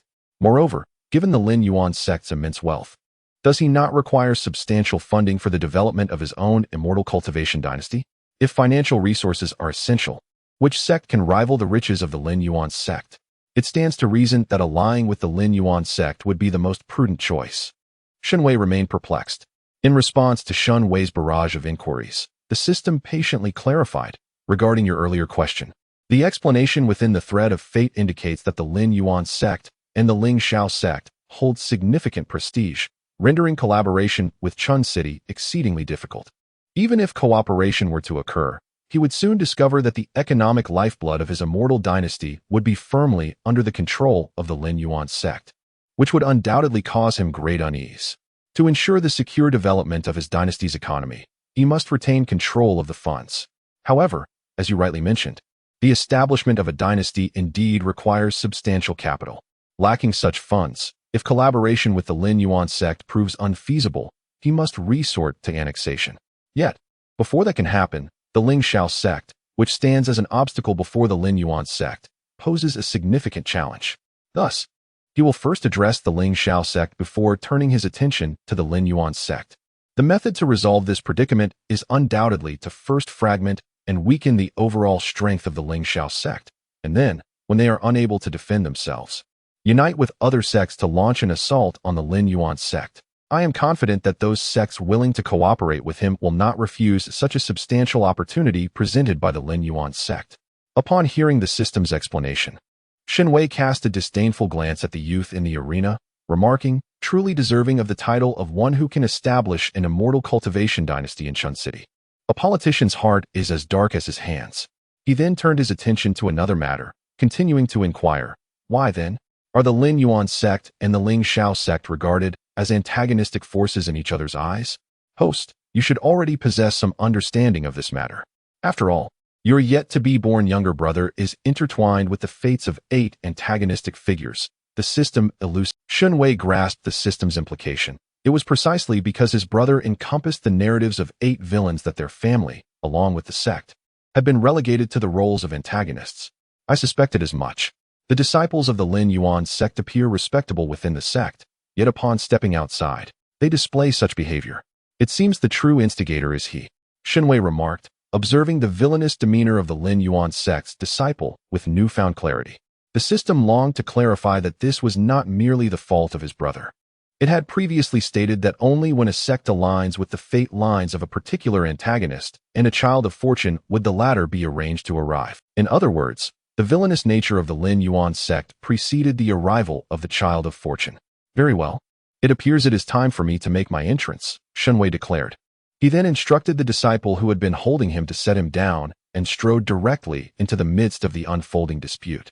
The chosen child of fortune had already introduced himself and was now condemning Su Shi's actions, escalating the matter to one concerning the Lin Yuan sect. The disciples of the Lin Yuan sect have always been high-spirited and proud, taking great pride in their sect. Naturally, they were unwilling to accept the reproach from the Son of Destiny, and their defiance was marked by an air of arrogance. This behavior caused the onlookers to furrow their brows at the disciples of Lin Yuan's sect. Shen Wei immediately stepped forward and addressed the Son of Destiny, questioning whether the young city lord was truly so unreasonable. Had he inquired about what had transpired? What could possibly justify their decision to place a bounty on him? How could he claim to uphold justice when he was so uninformed? Was this notion of justice determined by him? Shen Wei's inquiries drew the attention of all present, focusing their gazes upon him. Xing Changhao regarded the small child before him, barely reaching his knees, adorned in a white robe with blue trim, featuring a silver-embroidered soaring qilin on his chest. The child wore a crown of qilin beads and a silver-white mask of a malicious wolf, beneath which lay a delicate, youthful face. Silver lines adorned his cheeks, shimmering intermittently with silver light, vanishing into the collar of his garment. The child appeared to be merely 4 or 5 years old, yet he exuded an extraordinary aura. Moreover, Sheng Changhao was unable to discern the child's cultivation level, which made him increasingly cautious. In the realm of cultivation, there were many peculiar individuals. The child's obscured power could signify one of 2 scenarios. Either he was equipped with a treasure that masked his aura, or his cultivation surpassed Sheng Changhao's. The former seemed unlikely, as it was improbable that a child of such tender years would possess a concealing artifact. He likely had yet to even begin channeling qi. If the latter were true, it would imply that the child was a cunning old monster in disguise. After all, at the age of 14, Sheng Changhao himself had attained the 2nd level of qi refinement and was on the verge of breaking through to the 3rd level. Given his aptitude, he was already considered exceptionally gifted in the cultivation world. It was inconceivable for a child so young to surpass him unless he were not human at all. Sheng Changhao surveyed the crowd, then clasped his hands in a respectful gesture, inquiring whether he had acted rashly in his presumption. He sought to understand what the child had done to warrant such a desire for his demise. The disciples of Lin Yuan's sect were initially reluctant to respond, but given the young city lord's status and his respectful apology, they felt it would be overly aggressive to press further. Moreover, he was inquiring about the situation. So a woman in a flowing purple gown beside them recounted the events in full. Upon hearing the sequence of events, Sheng Changhao quickly realized he had misjudged the situation. It was indeed the group on the ground who had instigated the trouble, and they were rightly punished. However, while their actions had been wrong, it did not merit a death sentence. Sheng Changhao urged caution. Upon hearing his words, Shen Wei clicked his tongue in realization that the young lord would not allow the child to come to harm.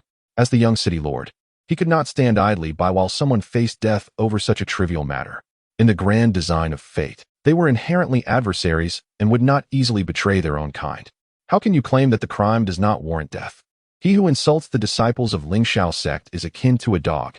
If he were to insult the family of the young city lord, would the young city lord easily forgive him? Shen Wei retorted. Without waiting for a response, he continued. Even if the young city lord were benevolent enough to disregard the slander against his parents, I am not the young city lord. I cannot do so. My master is the esteemed Fenglan sword master, and I shall not allow anyone to insult him. After uttering such derogatory words, he must have considered that his life might be forfeit. As Shen Wei revealed Yun Failing's identity, a collective gasp echoed through the assembly. Chapter 62. Open Deceit. Who is the Fenglan sword master? It can be said that his name is known far and wide among those present. He is acknowledged as the foremost figure in the eastern region, having achieved remarkable feats that have earned him universal respect. To put it plainly, every notable individual and faction in the eastern region has felt the impact of his prowess. Not only has he engaged in combat, but he has also triumphed, solidifying his reputation as the undisputed leader in the region. Moreover, his temperament is notoriously volatile. The concepts of etiquette and morality are foreign to him, and he behaves with a recklessness that surpasses even that of demonic cultivators. Just moments ago, they had heard that a disciple of the Shuanghai sect had insulted the disciples of Lingxiao sect as dogs, prompting the Lin Yuan sect to issue a bounty on his life. Under the young city lord's words, they initially felt that such an offense did not warrant death. However, it suddenly dawned on them that the Lingxiao sect consisted of more than just the disciples present in the hall. The elders, ancestors, and the revered Fenglan sword master were also among them. Such words clearly set the Shuanghai sect and Lingxiao sect at odds. If the Shuanghai sect wished to avoid offending Lingxiao sect, the disciple in question was left with no escape. In light of this, it would be wiser for them to accept the Lin Yuan sect's bounty, thereby resolving one matter for the Shuanghai sect, while also earning 200 high-grade spirit stones. It was evident that what others could deduce, the disciples of Shuanghai sect could also comprehend. In an instant, the disciple's face turned ashen, and the gazes of the other Shuanghai disciples toward him turned increasingly hostile. At this moment, Sheng Changhao found himself at a loss for words. Not due to the identity of Yun Failing, but because the young boy's arguments were grounded in a sense of righteousness. The disciple from Shuanghai sect had insulted his master and sect, clearly violating the principles of filial piety and loyalty. Failing to punish him would render Sheng Changhao disloyal and unfilial. It was evident that the boy's life was in jeopardy, and thus he could not offer protection. To do so would be to betray his own principles. The youth cast a deep glance at Shen Wei, then clasped his hands together at chest level and bowed deeply towards Shen Wei, the disciples of Lin Yuan sect, and those of Lingxiao sect. Rising, he spoke with an expression of regret. I was young and reckless, presuming to act as a champion of justice. Little did I know that my ignorance of the circumstances led me to take sides in a situation that was inherently unjust. I acknowledge my error and humbly seek your forgiveness. With that, he bowed once more toward Shen Wei and the others. Sheng Changhao's actions instantly garnered the favor of those present, yet Shen Wei regarded him with a steady gaze. System. Does this behavior align with the notion in the emperor's heart that a leader gains others' favor by admitting their mistakes?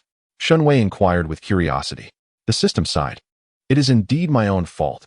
Others may rejoice in it, but a ruler must acknowledge their mistakes to gain the trust of the people. This does not mean what you suggest.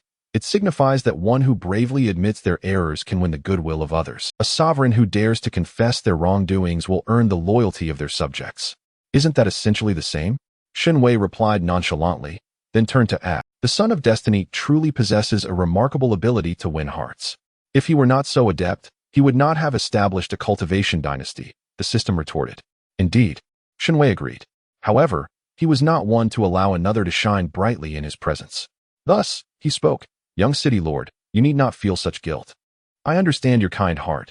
You even apologized to us to spare the life of a disciple from the Frosty sect, disregarding any offense to our Lingxiao sect. Your sincere intentions move me deeply. Hearing Shen Wei's words, Sheng Changhao stared at him in disbelief. Wait a moment. How does his apology equate to saving the Frost Sea disciple? He was clearly expressing his stance. Shen Wei, noticing the astonishment on his face, smiled beneath his mask and continued. Why do you look at me in such a manner, young city lord? Though I am but 6 years old, my mother has taught me that kind-hearted individuals should be reciprocated. Only then can we uphold their benevolence. You have previously stated that despite the disrespectful words of the disciple from the Frosty sect, His life should not be the cost of such insolence. Even if I were to invoke the elders of the Lingxiao sect, you would still be willing to bow an apology and acknowledge the injustice to save this disciple. Your fearlessness in the face of authority truly reveals your benevolent nature. Since you have expressed such intentions, we cannot remain unfeeling. Would this arrangement suffice? My senior brother has just spent 200 high-grade spirit stones to procure the life of this disciple from the Frosty sect. The promise has already been made and cannot be retracted without appearing deceitful. If the young city lord truly wishes to save him, then let us settle with 200 high-grade spirit stones as compensation to the Lingxiao sect. However, as this disciple has insulted my sect, we cannot simply let them go. Therefore, the bounty proposed by the Lingyuan sect remains valid, albeit with a time constraint. If this disciple can endure for 3 days, we shall withdraw the bounty. What do you think of this arrangement, young city lord? What do I think? Sheng Changhao was far from pleased. Was he to foolishly offer 200 high-grade spirit stones as a bounty for someone he wanted to save? He felt like a simpleton. Yet, refusing was not an option, as he was already elevated to a position of moral high ground, kind-hearted and unafraid of power. This mantle of virtue was impossible to shed.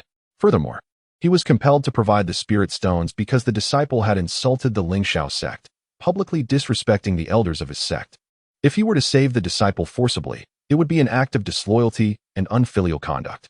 Now that the other party was willing to compromise, he could extricate himself from this dilemma of loyalty, but only if no ill-intentioned parties brought it up. It was indeed a blatant scheme. On the contrary, the other party not only possesses a reputation for being understanding and magnanimous, but if they were to be accused of treachery or unfilial conduct, they could easily extricate themselves from such a predicament, even at the tender age of 6. How astute! Sheng Changhao closed his eyes, subtly adjusting his breathing. All he sought was to enhance his reputation. How did he end up entangled in such a situation? He regretted venturing outside today. While he pondered this, he found himself compelled to heed the other party's words. Should anyone seize upon this slight, he could readily justify his actions by claiming he was merely saving a life. What did it matter if he appeared disloyal or unfilial? Could a reputation possibly outweigh a human life? Furthermore, this would serve to cultivate goodwill with the Frost Sea sect and foster a connection with them. In addition, he could resolve the conflicts between the Lingxiao sect and the Linyuan sect, as the method proposed by the other party was indeed the most advantageous. Having swiftly devised a plan for addressing the aftermath and discerning its benefits, Sheng Changhao opened his eyes. He raised his head and spoke, expressing his gratitude for their understanding, assuring them that he would arrange for the delivery of spirit stones, and noting that it was getting late, and he must return to the city lord's manor. He then glanced around and cheerfully announced that he would host a banquet at the Lucien Tower the following day as an apology for his earlier indiscretion, inviting everyone to join without hesitation. Given that the other party was both offering gifts and extending apologies, and considering their association with the young lord of Spring City, they naturally had no intention of declining. However, such matters required consultation with their leader. They promptly indicated that they would relay this to their leader, and would proceed if the leader granted approval.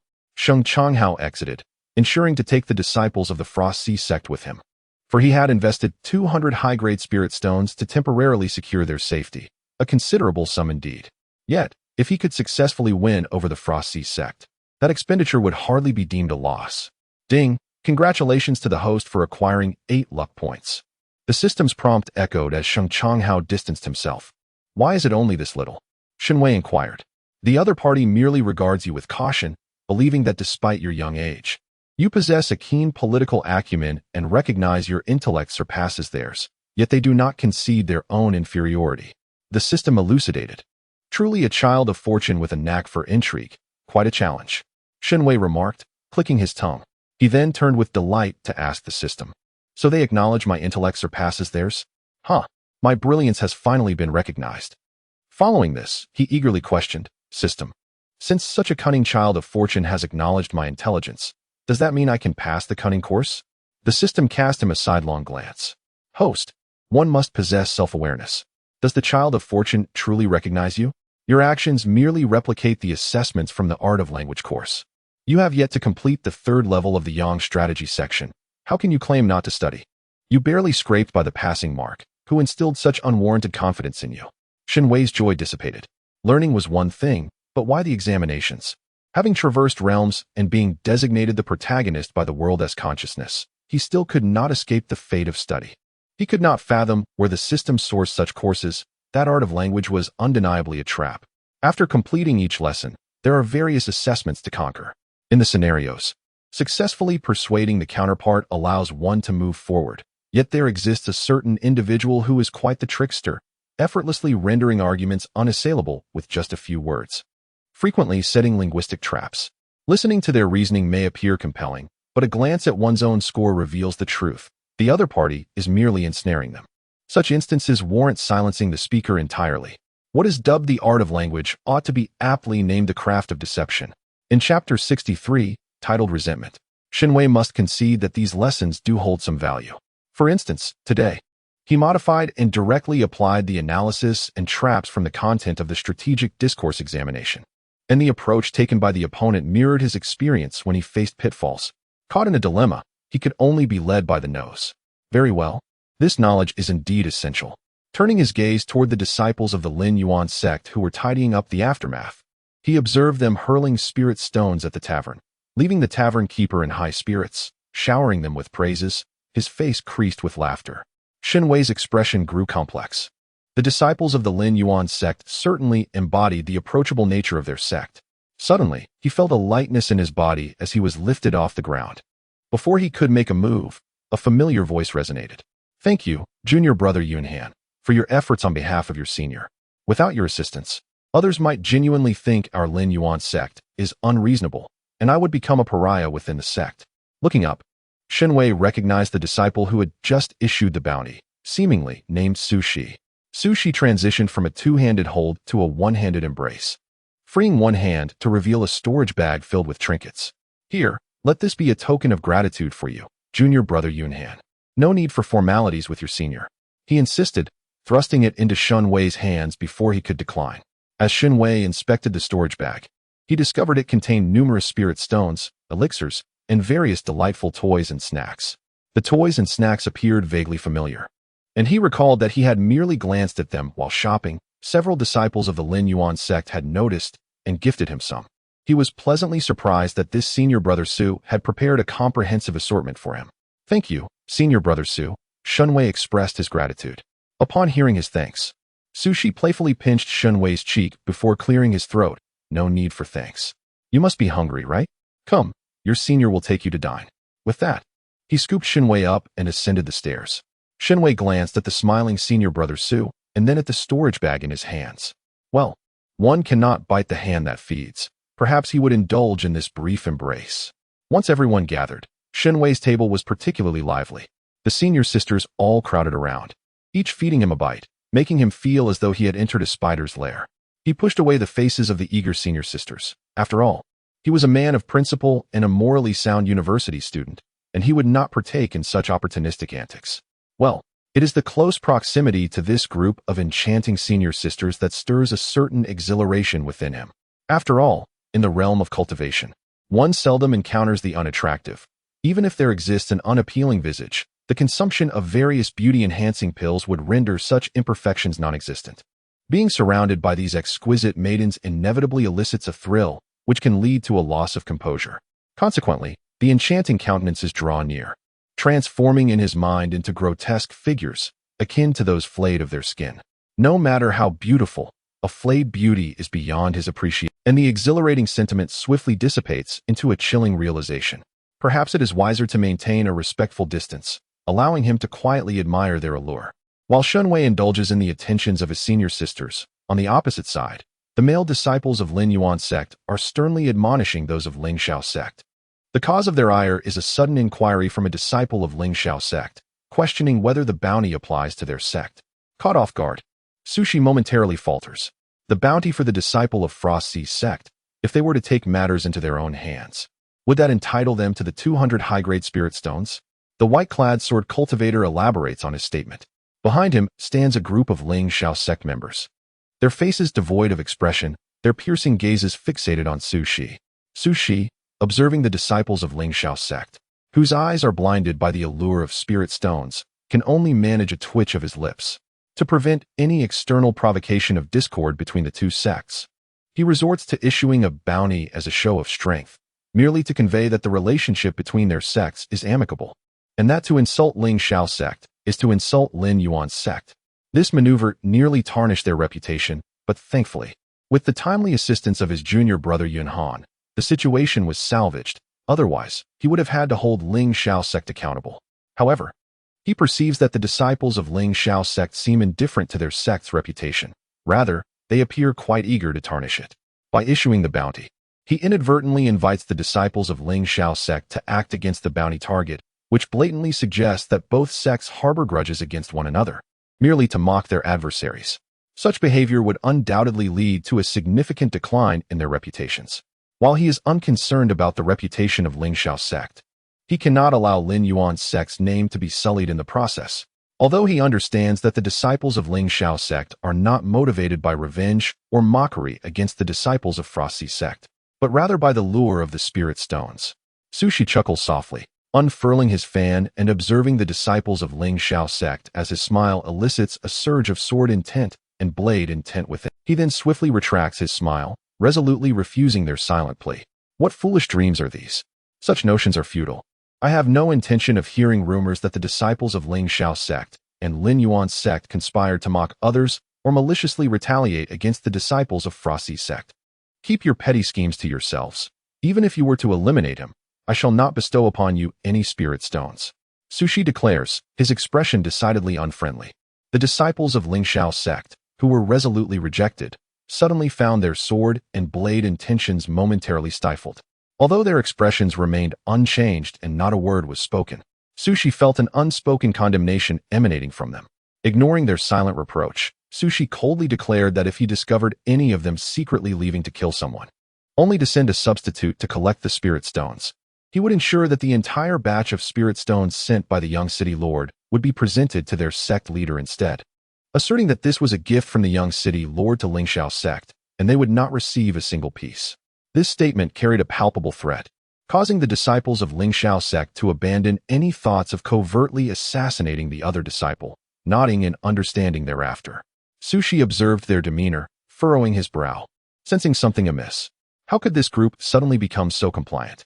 Typically, they would engage in duels over a mere 2 or 3 low-grade spirit stones, yet now, faced with 200 high-grade spirit stones, they relinquished their ambitions, which seemed uncharacteristic. Suddenly, a spark of realization ignited in his mind. He narrowed his eyes and continued, moreover, do not entertain the notion of being hired to assassinate that disciple of Frosty's sect. Let me reiterate, should you take action, I will not part with a single spirit stone, nor will I have any dealings with you. Upon uttering these words, Sushi sensed a deep resentment brewing among the Ling Xiao sect disciples. He knew that this group could never be so straightforward.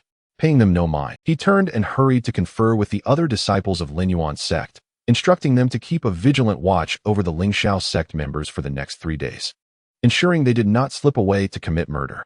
While they may disregard their reputation, Lin Yuan's sect still held theirs in high regard. Following Su Shi's reminder, the disciples of Lin Yuan's sect kept a close watch, and to avert any unforeseen incidents, they decided to return to the inn. Shen Wei had no objections.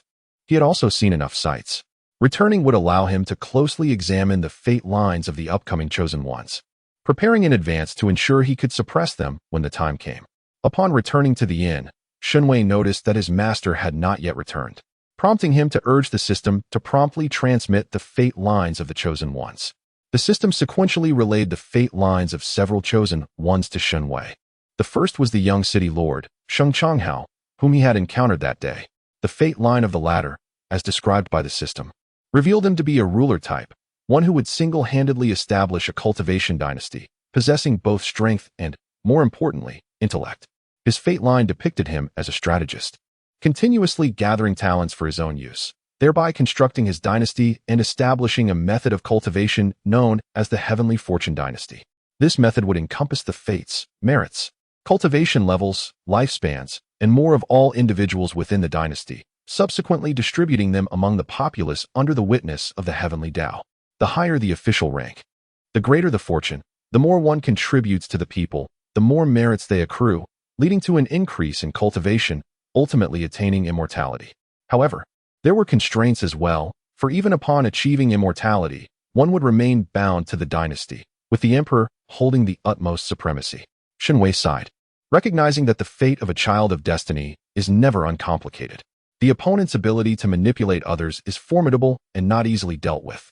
The second child of destiny hails from a minor sect, the daughter of the sect leader of the Luo Hong sect, Li Yunxiu.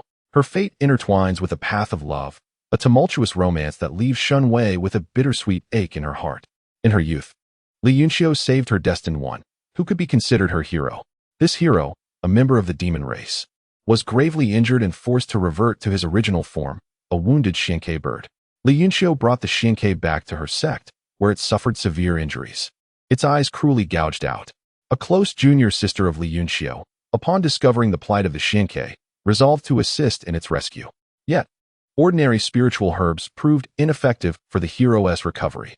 Initially, he intended to heal gradually, but one day, sensing the approach of enemies, he viewed the members of Luo Hong's sect as mere prey to sustain his recovery.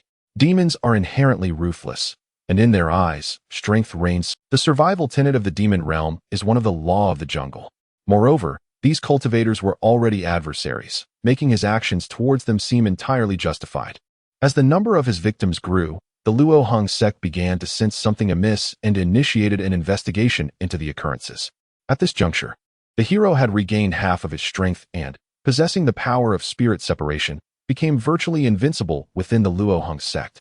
Having established contact with his subordinates, he felt emboldened. Once he sensed their arrival, he no longer concealed himself, brazenly revealing his presence to the Luo Hong sect, resulting in a massacre. Only Li Yunxiu and her junior sister remained, for they had once aided the hero. Li Yunxiu vowed to take revenge, which intrigued the hero, who then took them both to his demonic palace. Upon arriving in the demon realm, Li Yunxiu was startled to find that her junior sister had lost her memory. She could not recall anything, yet harbored a peculiar attachment to the very adversary who had obliterated their sect. Li Yunxiu longed to divulge the entire truth to her junior sister, but realized she could not do so. Thus, she offered her compliance as leverage, hoping the hero would treat her junior sister kindly. The hero acquiesced, and Li Yunxiu commenced various training regimens. As time passed, Li Yunxiu noticed her junior sister blossoming under the hero's care, becoming particularly innocent and lively. However, as they matured, Li Yunxiu discovered that her junior sister had developed feelings for their nemesis. Despite Li Yunxiu's desperate attempts to thwart this, her junior sister sought a conversation. It was then that Li Yunxiu learned her junior sister had been feigning amnesia all along. Driven by a desire for revenge, yet lacking strength, she resolved to transform herself into a weapon of vengeance, plunging deeply into the heart of their enemy. She was moved by all that Li Yunxiu had done for her, but insisted that her sister refrain from interfering. Her love would serve as the perfect disguise until she could exact her vengeance upon their foe. Li Yunxiu was taken aback, yet, upon witnessing the hatred in her junior sister's eyes, she fell silent. In order to prevent Li Yunxiu from undermining her plans and to ensure her future removal, the junior sister orchestrated a performance that portrayed Li Yunxiu as a rival in love, leading the male protagonist's subordinates to understand the junior sister's disdain for Li Yunxiu. Subsequently, she endeavored to cultivate goodwill with the male protagonist. However, Li Yunxiu was aware that this so-called affection was merely the junior sister's covert scheme against their adversary. The poisons employed were all minuscule and exceedingly inconspicuous. In her quest to administer these toxins, the junior sister took it upon herself to study medicine, justifying her pursuit with the noble intention of protecting her master and aiding in healing should he sustain injuries. The maiden's innocent demeanor aroused no suspicion regarding her true intentions, thus granting her a legitimate source for her concoctions. Later, while accompanying the male protagonist on an outing, he fell into an ambush. Due to the junior sister's long-term administration of poison, the male protagonist's health deteriorated, and the assailants seized the opportunity to inflict severe injuries upon him, subsequently capturing Li Yunxiu and demanding the male protagonist's surrender. He feigned indifference, and in a moment of surprise, tore apart the teleportation talisman with Li Yunxiu, facilitating their escape. Once they had evaded danger, the male protagonist collapsed unconscious. Although Li Yunxiu contemplated ending his life, she refrained, recalling that he had just saved hers. When the male protagonist regained consciousness, he found himself afflicted by insidious toxins and grievous wounds, compelling him to seek refuge for recuperation. Isolated in the desolate, the lone man and woman gradually developed mutual affection. They inadvertently stumbled into a secret realm, where they experienced the simplicity of a married life. Upon their return from the secret realm, they finally confronted their feelings. Upon returning to the demon palace, the junior sister was ecstatic bombarding the male protagonist with various concerns. Li Yunxiu felt a disquieting discomfort at the sight, soon reminded of the junior sister's ulterior motives. The enmity and affection within her heart became a tumultuous dilemma until she discovered her pregnancy, swiftly tipping the scales in her heart. She began to urge the junior sister to relinquish her hatred, only to be met with a barrage of probing questions that left her retreating. From these inquiries, she realized the junior sister had orchestrated far more than she had initially perceived. For instance, in her quest to eliminate the male protagonist, the junior sister had seduced his brother, inciting discord between him and his loyal companions. Furthermore, their previous ambush was not a mere attack by enemies, but rather the junior sister's meticulous manipulation of several factions. The various assassination attempts they encountered upon their return were the result of the junior sister rallying her subordinates to act. Alas, what a fortuitous chance it was that they survived. Truly, fate was generous. Clad in white, the junior sister lamented, "Sister, do you see the sacrifices I have made? Now you suddenly ask me to relent? How could I? 261 lives lost within the Luoheng sect. My master, my brothers, your father, and your elder brother, all perished at his hands. And yet you ask me to forgive? Not only that, but you have fallen in love with our enemy and are even bearing his child. How utterly absurd." The junior sister's laughter morphed into tears as she spoke. Taking a deep breath, she wiped away her tears with an impassive expression, then revealed an innocent and pure smile. She gently embraced Li Yunxiu, resting her head on her shoulder, and softly whispered in her ear, "Senior sister, you may choose not to seek revenge, and you may choose to keep this wretched off, but you cannot obstruct me, do you understand? Otherwise, I shall have no choice but to expel you from our sect." From that moment on, Li Yunxiu found herself openly ostracized by her junior sister, who brazenly drugged the male protagonist in front of her. After several attempts, his condition indeed deteriorated considerably. Ultimately, when the demonic physician diagnosed that the male protagonist had little time left, Li Yunxiu rushed in and knocked over the medicine brought by her junior sister, revealing that it was poisoned. However, upon investigation, it was discovered that the potion contained no poison. On the contrary, it was infused with the junior sister's essence blood, intended to aid the male protagonist's recovery. Consequently, the junior sister turned her full attention against Li Yunxiu, and the romantic entanglement between Li Yunxiu and the male protagonist faced significant turmoil. The junior sister subsequently emerged as the malicious female antagonist, a stumbling block between Li Yunxiu and the male protagonist.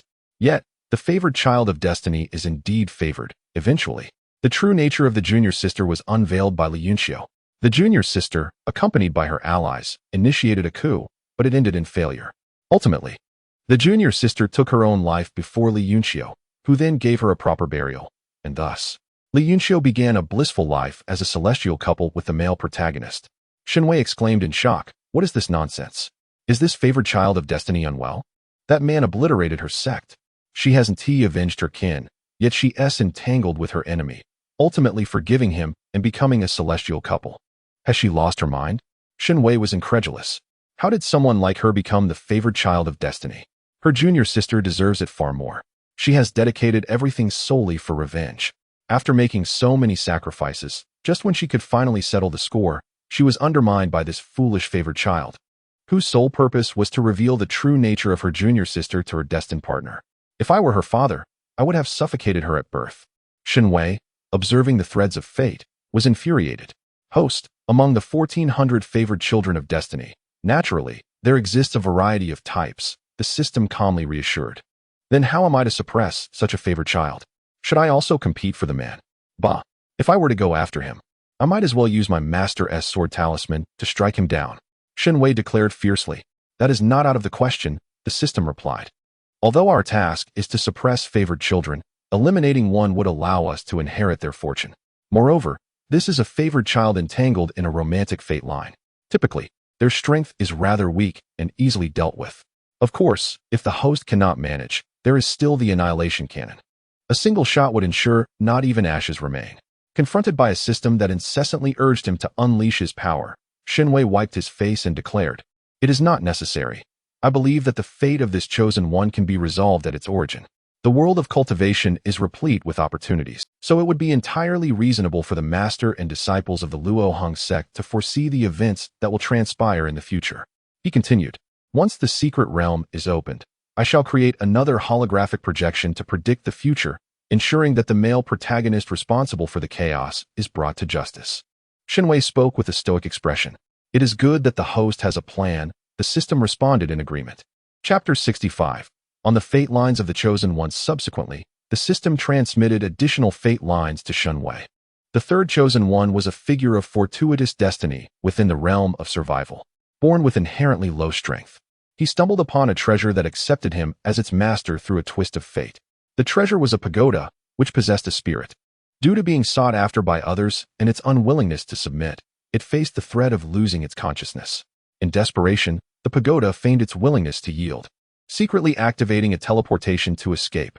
The consequence of this act left it gravely injured, necessitating the binding of a master through a contractual bond to heal itself within the depths of the master's consciousness. Thus, this third Chosen One, named Wang Chong, was fortuitously struck on the head by the pagoda, causing him to bleed. The pagoda spirit seized the opportunity, completing the contract through the blood, and subsequently entered Wang Chong's consciousness. As a disciple of the outer sect of the Rancase sect, Wang Chong soon discovered that his innate qualities were woefully inadequate. He possessed 5 spiritual roots, each exceedingly thin.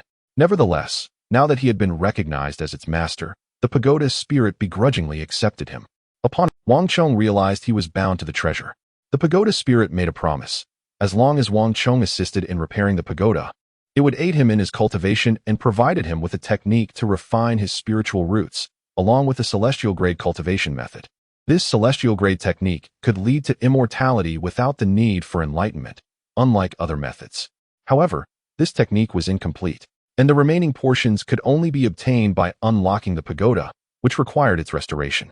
To achieve this, one had to invest spiritual stones, rare flowers, precious treasures, spiritual fruits, and herbs into the pagoda, allowing the spirit to transform them into pure celestial spiritual energy for the repairs. During the restoration process, Wang Chong would also benefit, as the pagoda would allocate a portion of the celestial energy for his cultivation. This pure celestial energy was exponentially more refined than ordinary spiritual energy, resulting in pronounced enhancements. After a single attempt, Wang Chong successfully thickened his spiritual roots slightly, significantly boosting his cultivation level.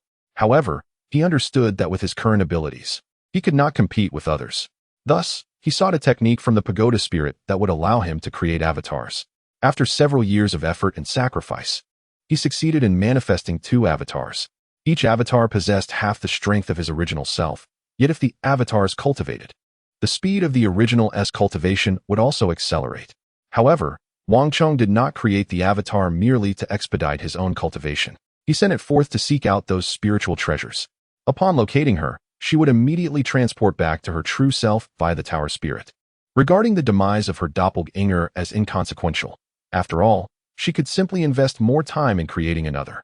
With such a strategy, her manifestations thrived in various realms, ultimately leading Wang Chong to ascend to immortality.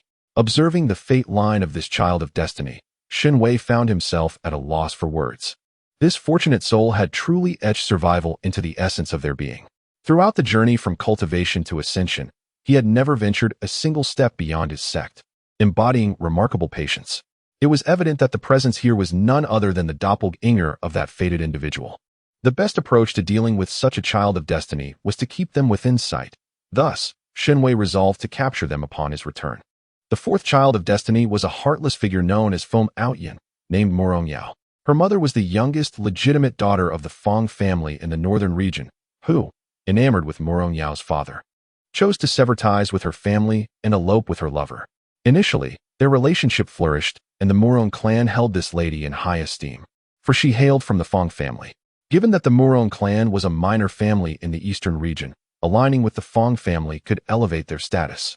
However, to their astonishment, the Feng family openly declared that they had no connection with the Murong clan. At first, the Murong clan was incredulous, as their current matron was still a member of the Feng family.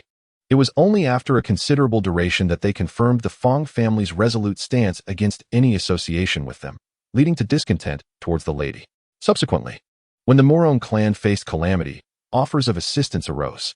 However, a young lady from another family had taken a liking to Murong Yao's father and insisted that he marry her in exchange for aid to support their family. The clan members united in persuading Murong Yao's father, who ultimately acquiesced. Murong Yao's mother, having learned of her husband's remarriage only after giving birth, disregarded her own injuries and stormed into the wedding hall, intent on slaying Murong Qing amidst the gaze of the assembled guests, but was thwarted. In a moment of desperation, she shattered a jade talisman she had carried, summoning her guardian, whose peak divine pressure instilled fear in those present. With a swift stroke, Murong Yao's mother pierced through Murong Qing, then accepted a handkerchief from her guardian, wiped her hands, and discarded the cloth. She declared her departure, initially wishing to take her child with her. However, considering the punishment of 50 years that awaited the Fong family disciples upon their return, coupled with the Murong clan's prohibition against her taking the child, she resolved to leave her offspring behind, intending to return for her once her own sentence was served. Thus, Murong Yao remained behind. The offspring of cultivators faced considerable challenges, and with her mother having returned, no one could predict when she would come back. Moreover, Murong Yao's father harbored guilt for having driven her mother away, which allowed her to enjoy a relatively good life during her childhood. That was until her stepmother bore a pair of twins, after which Murong Yao's circumstances visibly deteriorated. Yet, it was only a slight decline. Her innate talent as a top-tier single attribute fire spirit root promised a bright path ahead, as she matured into her potential. Such straightforwardness faded away by the age of 7 when she was forcibly grafted onto her brother by her stepmother, who, despite being imprisoned by the clan, had irrevocably ruined her. How could one devoid of spiritual roots aspire to ascend to immortality? Moreover, the stepmother's lineage was not to be trifled with. Although the Murong family wished to impose appropriate measures, they were deterred by threats from her maternal relatives and were compelled to release her. By the age of 7, Murong Yao had become perceptive. Upon witnessing her stepmother's lack of punishment, her heart turned cold. No matter how much compensation her father offered, it could not alter the grim reality that the true perpetrator faced no consequences. Disheartened, she began to perceive the truth, and soon her stepmother began to torment her. While the clan's disciples mocked the once promising prodigy, her father remained perpetually feeble. At the age of 10, her stepmother could no longer tolerate her existence. Seizing the opportunity when Murong Qing was absent, she took her own children along with Murong Yao under the pretense of a spring outing. Subsequently, she ordered her servants to bind Murong Yao and have her killed. The tasked servant, obeying the command, rendered Murong Yao unconscious, encased her in a burlap sack, and subsequently stabbed through the fabric several times with a dagger before casting her, bag and all, over the cliff. Contrary to expectation, Murong Yao did not perish. Not only did she survive, but her innate abilities also awakened. She fell onto a rocky ledge, blood streaming down to pool beneath a set of ancient bones. In a flash of light, a remnant soul stirred to life. The newly awakened elder began to assist Murong Yao, helping her to regenerate her spiritual roots and teaching her the ways of cultivation, with the condition that she would assist him in reconstructing his body. Murong Yao agreed, embarking on a series of adventures to enhance her cultivation. After much deliberation, she chose the path of emotional detachment, determined to retaliate against her tormentors, sever familial ties, and transcend the cycle of cause and effect, ultimately achieving ascension. Currently, the counterpart's abilities had successfully manifested, and they were preparing the necessary materials for the rebirth of spiritual roots, indicating that this secret realm would undoubtedly attract their presence. Shen Wei sighed, recognizing the tragic nature of this tale, wherein gratitude and vengeance intertwined, love and hatred were distinctly delineated. Thus, he resolved to accept her as a disciple. The Lin Yuan sect was not lacking in resources. He could also aid her in restoring her spiritual roots, as this kind of face-slapping phoenix would undoubtedly attract challenges. Much like his future brother. Of course, the arrangement of her disciple's identity would require careful consideration. Chapter 66. The Fateful Lines of the Children of Destiny, as Shen Wei gazed upon the fifth child of Destiny's fate line. He could not help but feel sorrow for their plight. Not only had they suffered greatly, but their existence was also marked by profound misfortune. This must be one of those tales of stepmotherly cruelty, featuring a child of destiny. The fifth child of Destiny was born half-demon. Her mother had been abducted by a demon, and when found, she was already rendered senseless. Her parents retrieved her, only to discover shortly thereafter that she was with child. By the time the day's girl gave birth, her life had slipped away, leaving behind a creature that was half human and half snake. The child bore the upper body of a plump infant, yet her lower half was a serpentine tail, adorned with scales the size of a fingernail and green, slit-like pupils. Unmistakably a monster. Subsequently, the foolish girl's parents placed him in a bag and cast him into the water in an attempt to drown him. However, unbeknownst to them. This fortunate child was a hybrid of human and serpent demon, possessing the innate ability to navigate water like a true dragon. Being half-demon, he was indeed well acquainted with the element. Miraculously, he survived in the river until the age of 3, when he was discovered and captured. His original parents recognized him, and under the cover of night, they daringly rescued him, raising him in their home and naming him Yao Debeo as a consolation for the loss of their daughter. Yet, this blissful existence was short-lived. Yao Debeo was forbidden from venturing outside. At the age of 5, he seized the opportunity to sneak out while his grandparents were away, only to be caught again. This time, the villagers planned to execute him once they had gathered in numbers. Upon learning of this fate, his grandparents rushed to his side, shielding him with their bodies, pleading with the villagers for mercy, asserting that he was their beloved grandson and had committed no wrong. They implored the villagers to spare him, promising to keep a watchful eye on him due to his tender age. However, the villagers, believing they had been bewitched by the demon, refused to relent, forcefully separating the elderly couple from Yao Debeo and declaring their intent to slay the demon. During the execution, the old man broke free from his captors and intercepted the blade aimed at Yao Debeo, instantly gasping for breath. Even in that dire moment, he continued to plead with the villagers for his grandson's life. The old woman also managed to free herself, embracing her grandson and husband, recounting their plight to the assembled crowd. Despite the faint traces of truth in their words, the villagers remained resolute, viewing them as accomplices to the demon. They were determined to eliminate them all.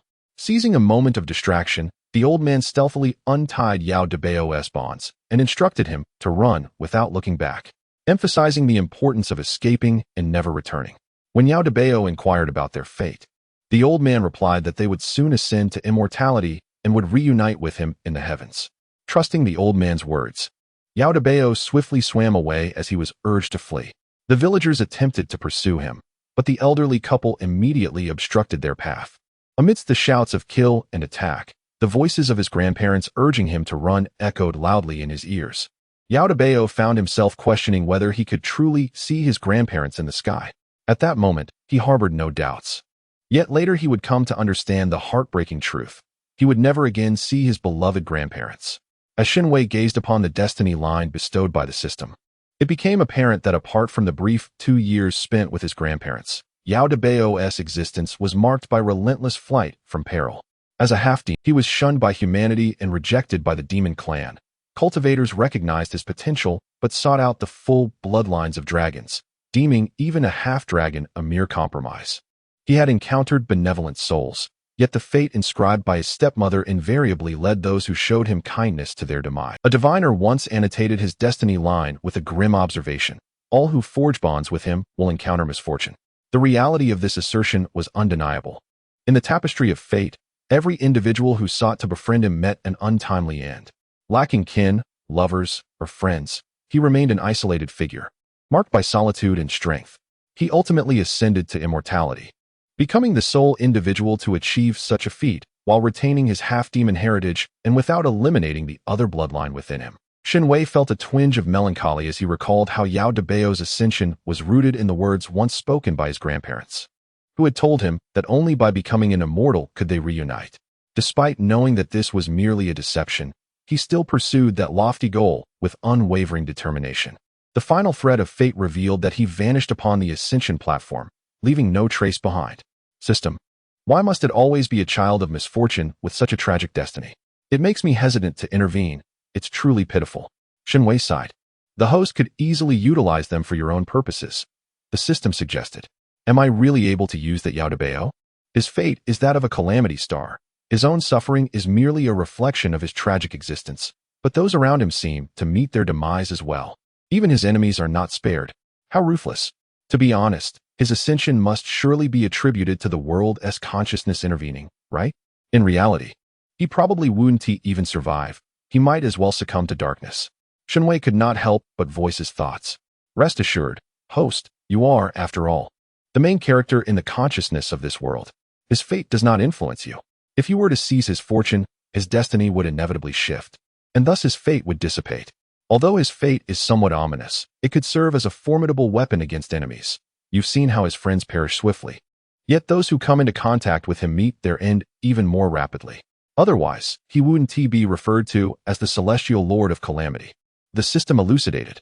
That sounds appealing, but even if he doesn't affect me, he will certainly impact others. If I were to bring him back, it would be my companions who bear the brunt of the misfortune. Shen Wei declined. The system marketplace offers talismans for fortune suppression and disaster relief. Additionally, you could purchase a talisman for suppressing evil and an inviolable aura. The former can diminish the potency of his fate, while the latter can render his fate temporarily ineffective. The system presented 2 talisman descriptions to Shen Wei. What is the distinction? Shen Wei inquired, examining the details. The former can weaken his fate, transforming a certain death scenario into a mere stumble, while the latter, if you are in proximity to him, can nullify the effects of his fate. However, there is a limit to this proximity, approximately a radius of 176 meters centered around you. Beyond that range, it would be ineffective. The system explained. Shen Wei nodded, indicating his understanding, then exited the description page to view the prices. Upon seeing one priced at 150,000 and the other at 180,000, his eyes widened in disbelief, and he promptly closed the system marketplace. Farewell. Such exorbitance. Are you robbing me? This amount could make me grow 6 centimeters taller. The system cast a glance at him before responding. Host. Yao Debao is currently 11 years old and a half-demon. His total length from head to tail is 131.6 centimeters. He cannot possibly stand with the tip of his tail elevated, so his height from ground to crown is at most 84.7 centimeters. The growth cycle of half-demons is notably prolonged. Suddenly, Shen Wei grasped the system's implication. It seemed to suggest finding a companion of shorter stature, right? Spending millions of admiration points to have a short companion. Does he truly need such a thing? How long is the growth cycle of a half-demon? Shen Wei inquired. And he needed to know. How could he possibly refuse such a temptation, being a shorter individual compared to someone several years his senior? The system, aware of his predicament, understood that he could not resist such an allure in times of indecision. The growth cycle is approximately 200 years until full maturity, the system responded. I'll buy it. Shen Wei promptly acquired the halo of invincibility. As the system indicated, should he draw this child of fortune to his side, he could later dispatch the individual to the enemy's ranks, forging connections regardless of the opponent's consent, leading them to inevitable doom. Next, Shen Wei instructed the system to continue transmitting. The fate line of the next child of fortune swiftly materialized in Shen Wei's mind. Then, he was taken aback. If Morong Yao represented the script of a grand heroine and Yao Daba represented a tragic strongman, then this individual undoubtedly embodied the script of a destined one. Goodness. This individual's potential surpassed even his own. At 14, they would establish their foundation. At 38, attain the golden core. At 70, reach the nascent soul. At 93, achieve the out-of-body stage. At 134, split the spirit. At 182, attain the harmonization stage. At 238, reach great ascension. At 374, undergo tribulation. And at 597, ascend to immortality, thereafter embarking on a journey to claim dominion in the celestial realm. Post-ascension, there exists a hierarchy, classified into various tiers such as human immortal, earth immortal, heaven immortal, true immortal, profound immortal, golden immortal, immortal monarch, immortal sovereign, and immortal emperor, with the breakthrough to immortal emperor leading to divinity. The ultimate aspiration of this child of fortune is to become a god. This potential is astonishing. Could it be that this individual is the most significant among all these children of fortune? Shen Wei queried, his expression darkening. Host, if the potential were not immense, how could they be chosen by the world's consciousness as material for world supplementation? The system, privy to the true circumstances, elucidated. Supplementary material for the world? This concept touched upon Shen Wei's areas of ignorance. Realizing Shen Wei's lack of understanding, the system continued. The existence of world children is predicated on the necessity of their ascension, with fate lines serving as the scripts for this advancement, typically pinned by the world's consciousness. The development of a world varies, yet generally trends toward 2 primary pathways, one technological and the other fantastical. Both paths pose considerable challenges, should the host be interested. I can arrange further information on this matter later.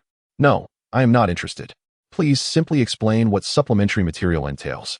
Shen Wei promptly rejected the system's proposal for additional lessons. Seeing that Shen Wei was not interested, the system had no choice but to get to the crux of the matter. The essence of the story was that when a world was on the verge of ascension, it encountered certain issues. To avoid jeopardizing its own future elevation, it thus crafted a new narrative. In this narrative, the child of the world would be exceptionally formidable, akin to an unparalleled genius in a tale of triumph, devoid of any humiliation or setbacks, always maintaining an aura of strength.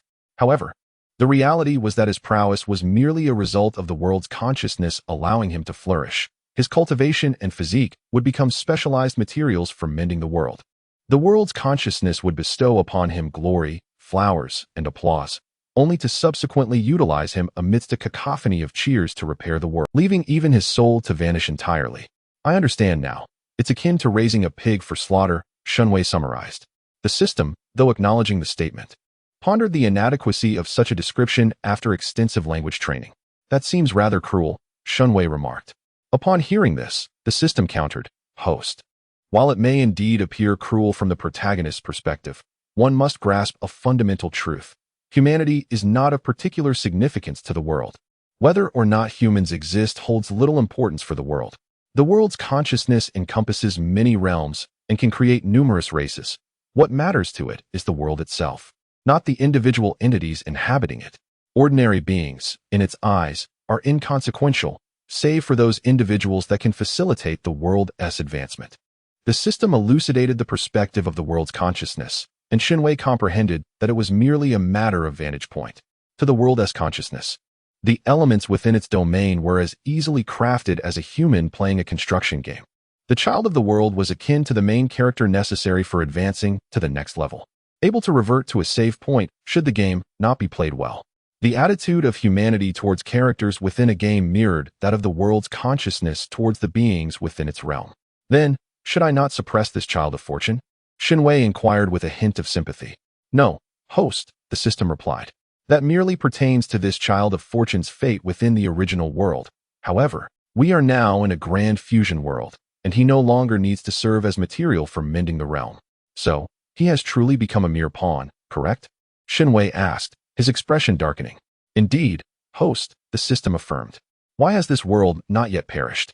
It should hurry and meet its end. Shen Wei cursed. Host, you are the savior, the system reminded him. Bah, savior? What savior only retains the title while possessing nothing else? The world's consciousness has quite the high regard for me. Other children of fortune are equipped with myriad advantages, while I, the so-called savior, have not. Shen Wei expressed his discontent. Host, you have me, the system immediately asserted, considering itself Shen Wei's greatest asset. If that proves insufficient, I can grant you additional privileges. Of course, if you find the world's consciousness particularly displeasing. We could wait until the task concludes and launch 12 celebratory fireworks at this world, the system continued to propose. Shen Wei longed to inquire of the system whether it still recalled its recent reminder regarding the identity of the savior. He had ceased his lamentations. For if he continued to dwell in such bitterness, he would soon be incited by the system to embark upon a path of destruction. Taking a deep breath, he recited quietly to himself, I am the savior, in order to continually affirm his identity. He then wiped his face, reflecting that, upon careful consideration, the system was indeed his most significant concern. As long as his admiration value was sufficiently high, he could effortlessly transcend into a state of enlightenment. However, to suppress the fortune's favored child, he must first establish his foundation before the other party. As Shen Wei gazed upon the height value displayed on the system panel, he resolved to wait until he had entered the secret realm and successfully garnered a substantial amount of admiration value before allocating points to increase his height and pursuing further cultivation. Standing at less than a meter tall, he feared that he might one day resort to drastic measures, such as sawing off others' legs. At the very least, he deemed it essential to surpass the height of 1 meter. Suddenly, an idea struck him. System, if I were to establish my foundation at my current age, could I utilize advanced evolution potions and advanced body enhancement potions to increase my height? This question momentarily stumped the system. Host, please hold on while I analyze this. The system commenced computations regarding this potential scenario. Shortly thereafter, it arrived at a conclusion, informing Shen Wei that such an enhancement was indeed feasible.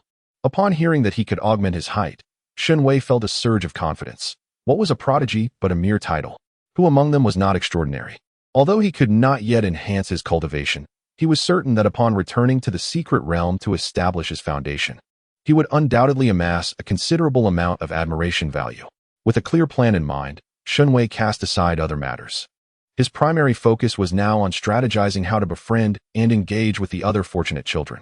Ideally, he would make a memorable impression upon their initial encounter. Just as Shen Wei was diligently crafting his plans, Yunhan returned from the city lord's residence, not only bearing news, but also presenting Shen Wei with a bowl of meat porridge, claiming it to be a medicinal dish that would aid in his growth. In light of his master's kindness, Shen Wei took a spoonful, noting the peculiar taste. It was rather unpalatable. Yet, acknowledging that it was a medicinal dish, he understood it was not meant to be delightful, especially since it was prepared by his master's own hands. He felt compelled to consume it. After finishing the bowl, he could not help but remark on the abundant spiritual energy infused within the medicinal dish, which coursed through his body, leaving him comfortably dry. His cultivation visibly advanced as a result. Shen Wei praised Yunhan, eliciting a softening of the latter's aura. Subsequently, Yunhan led Shen Wei to the bathing, though it was more accurate to say that Yunhan prepared for a soak, while Shen Wei utilized a basin. For his stature was too diminutive to access the adult bathing pool. The child-sized basin was unsuitable for Yunhan, while Shen Wei could not reach the bottom of the adult pool. Thus, a basin was placed beside the larger pool. Shen Wei gazed at the basin with reluctance. While he was capable of swimming, Yunhan deemed it unsafe. The spiritual hot springs contained two active vents, one expelling water outward, the other drawing it inward. He feared that Shen Wei, in a moment of inattention, might be ensnared by the suction of the latter vent. Adult cultivators possessed a robust physical constitution, and even if caught, they would remain unharmed. However, the same could not be said for a child. Although he could maintain vigilance, he worried that his apprentice might inadvertently sustain injuries. Merely gazing at Shen Wei's dejected expression, Yunhan had no choice but to place him in the water, subsequently positioning himself above the constantly siphoning mouth of the pool. Once successfully submerged, Shen Wei swam a lap, only to find himself perpetually drawn towards his master. He understood that this was due to his small size and light weight, which rendered him susceptible to the pool's pull. With a hint of resentment, Shen Wei was suddenly lifted and flung across to the far side of the bathing pool by his master. "Shen Wei, play freely, my dear disciple. I shall assist you," Yunhan stated with utmost seriousness. Observing his master's earnest demeanor, Shen Wei strangely comprehended the underlying message. His master was assuring him that he could enjoy himself, and should he be drawn back, he would be tossed away again. A flicker of gratitude stirred within Shen Wei, but this sentiment quickly evaporated after being hurled 7 or 8 times. Upon being thrown once more, Shen Wei lost all desire to indulge in the bathing pool. Emotionless, he climbed out and settled into the basin placed beside the pool. This bathing pool was not an absolute necessity. Being still young, he could wait until he matured to enjoy an adult's bath. Chapter 68. Seeking accountability concerning his imminent attendance at a banquet, his master remained as open-minded as ever, expressing that he could choose to go or stay.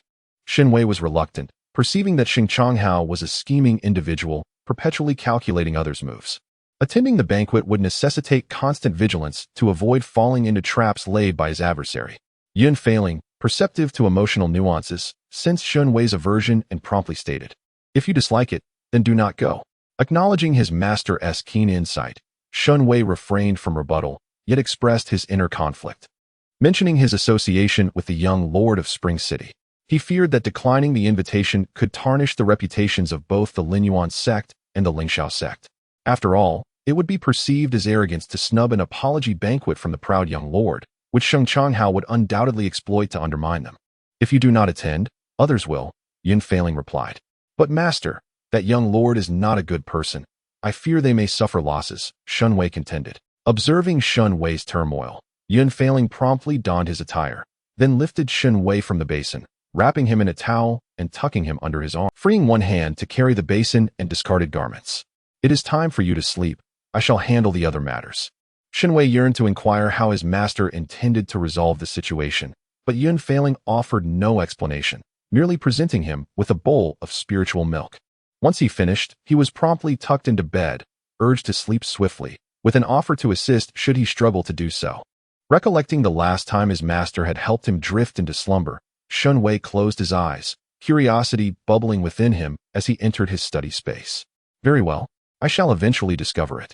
By the following day, he indeed learned what his master had orchestrated.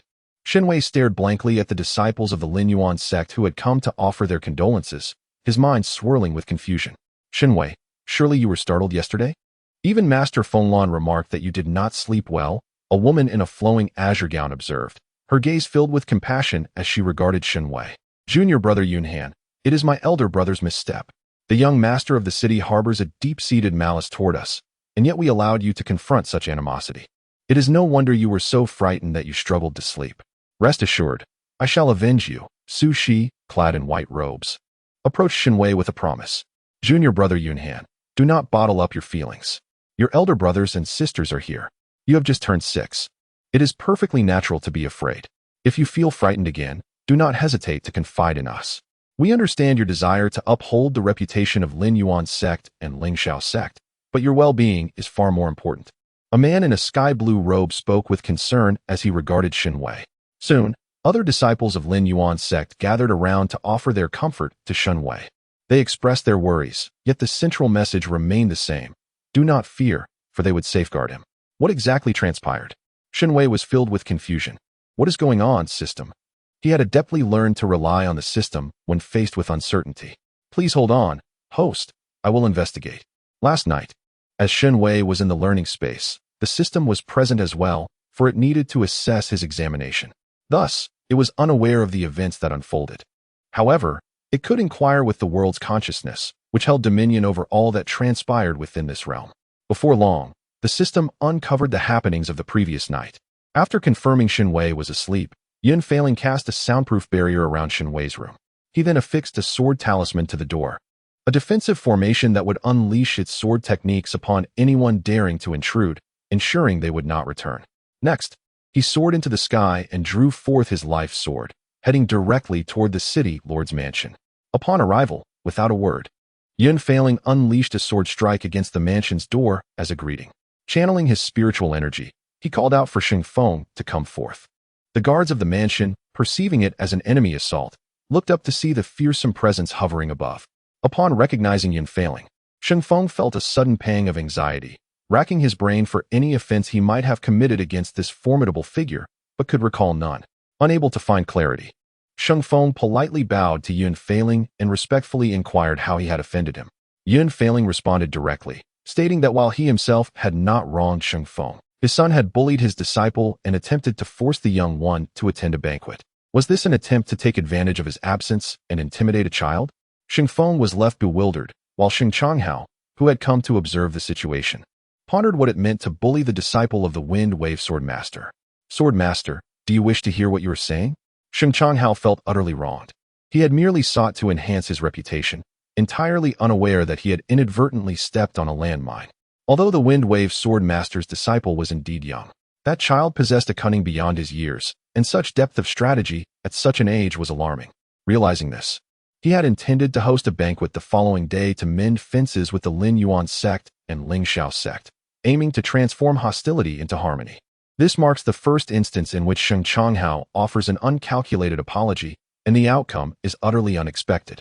That child, not only malicious but also cunning, has caused him to part with 200 high-grade spirit stones, and upon returning, he even reported him to the esteemed Fenglan Sword Master. Sheng Changhao has come to understand the mindset of those he has previously manipulated. The frustration and fury that cannot be expressed are indeed infuriating. Today, Sheng Feng is preoccupied with negotiations among various sects, entirely unaware that his son has dispatched 200 high-grade spirit stones to the Lingxiao sect. He has not inquired further, for he is well aware of his son's crafty nature and tactics. His son is only ever the one to cause others to suffer, consistently digging pits for them, which brings him a measure of reassurance regarding his son's actions. Now, when Fenglan Sword Master arrives to accuse his son of bullying his disciple, Sheng Feng harbors no doubts. He feels a mixture of helplessness and delight. Helplessness arises from his son's entanglement with an inappropriate adversary, while delight stems from the opportunity to impart a valuable lesson. In the formidable realm of cultivation, mere cunning and stratagems are fleeting. Conspiracies hold no sway against overwhelming strength. The powerful are never bound by the rules of the weak. His son, endowed with a naturally astute mind, possesses an exceptional intellect, allowing him to easily manipulate others to obtain his desires, relying heavily on his wits while not overly valuing his own strength. Sheng Feng believes that with the confrontation from Fenglan Sword Master today, his son will come to appreciate the importance of power. Thus, Sheng Feng promptly urges Sheng Changhao to extend his apologies to Fenglan Sword Master. Sheng Changhao grits his teeth. Having been intelligent since childhood, he understands his father's intentions. He admits that his past actions were indeed deliberate, but today he is the one at a disadvantage. He then begins to analyze the current situation, acknowledging the accusation of bullying Fenglan Sword Master's disciple is the most prudent course of action. He is uncertain of what that deceitful child conveyed to Fenglan Sword Master upon returning.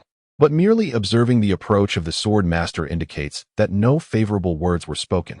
Perhaps only a portion of the truth was shared, potentially twisting the narrative just as he has done in the past, such as spending 200 high-grade spirit stones to humiliate a disciple of the Lingxiao sect to bring back to Shuanghai sect, possibly aiming to coerce a reconciliation between Lingxiao sect and Lin Yuan sect under the guise of the Lesser Lord.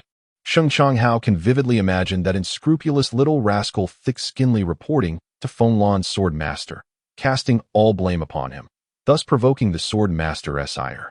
Taking a deep breath, Sheng Changhao concedes defeat today. He has never suffered such a substantial loss throughout his life. He accepts the gamble and the consequences. But it is Fenglan's Sword Master's disciple, indeed. He will remember this. Sheng Changhao sincerely apologizes to Yun Failing, pledging to make amends personally, only to be categorically rejected by Yun Failing. Yun Failing recalls the rare feelings of annoyance he sensed from his disciple earlier, indicating that this individual is not favored by his apprentice. Consequently, he decides that the less this man appears before his disciple, the better. Yun Failing is not one to mince words. He bluntly states that Shen Wei dislikes him, and his presence disrupts his disciple's peace, warning Sheng Changhao not to appear before his apprentice again, lest he face dire consequences. Sheng Changhao clenched his teeth once more. Chapter 69, Fortune Value and Hatred Value. The system relayed all the events to Shen Wei and displayed the 20 points of fortune value contributed by Sheng Changhao the previous night. Shen Wei found himself at a loss for words. After a mere night's rest, his master had resolved all matters for him and inadvertently accrued a portion of fortune value. Although he remained uncertain about the origins of this fortune value, it was evident that his master was indeed the best. What does this have to do with the disciples of the Lin Yuan sect showing concern for me? Shen Wei inquired, perplexed. In response to his question, the system spoke. Last night, your master went to confront the city lord's mansion, causing quite a stir that the entire Hechuan city became aware of. Your master accused Sheng Changhao of bullying you, and during your confrontation at the tavern, there were indeed onlookers. However, the crux of the matter lies in the fact that Sheng Changhao has offended many, and those unable to confront him directly have seized upon your situation. Given your young age, they depicted Sheng Changhao as a bully taking advantage of a child, claiming he frightened you to tears.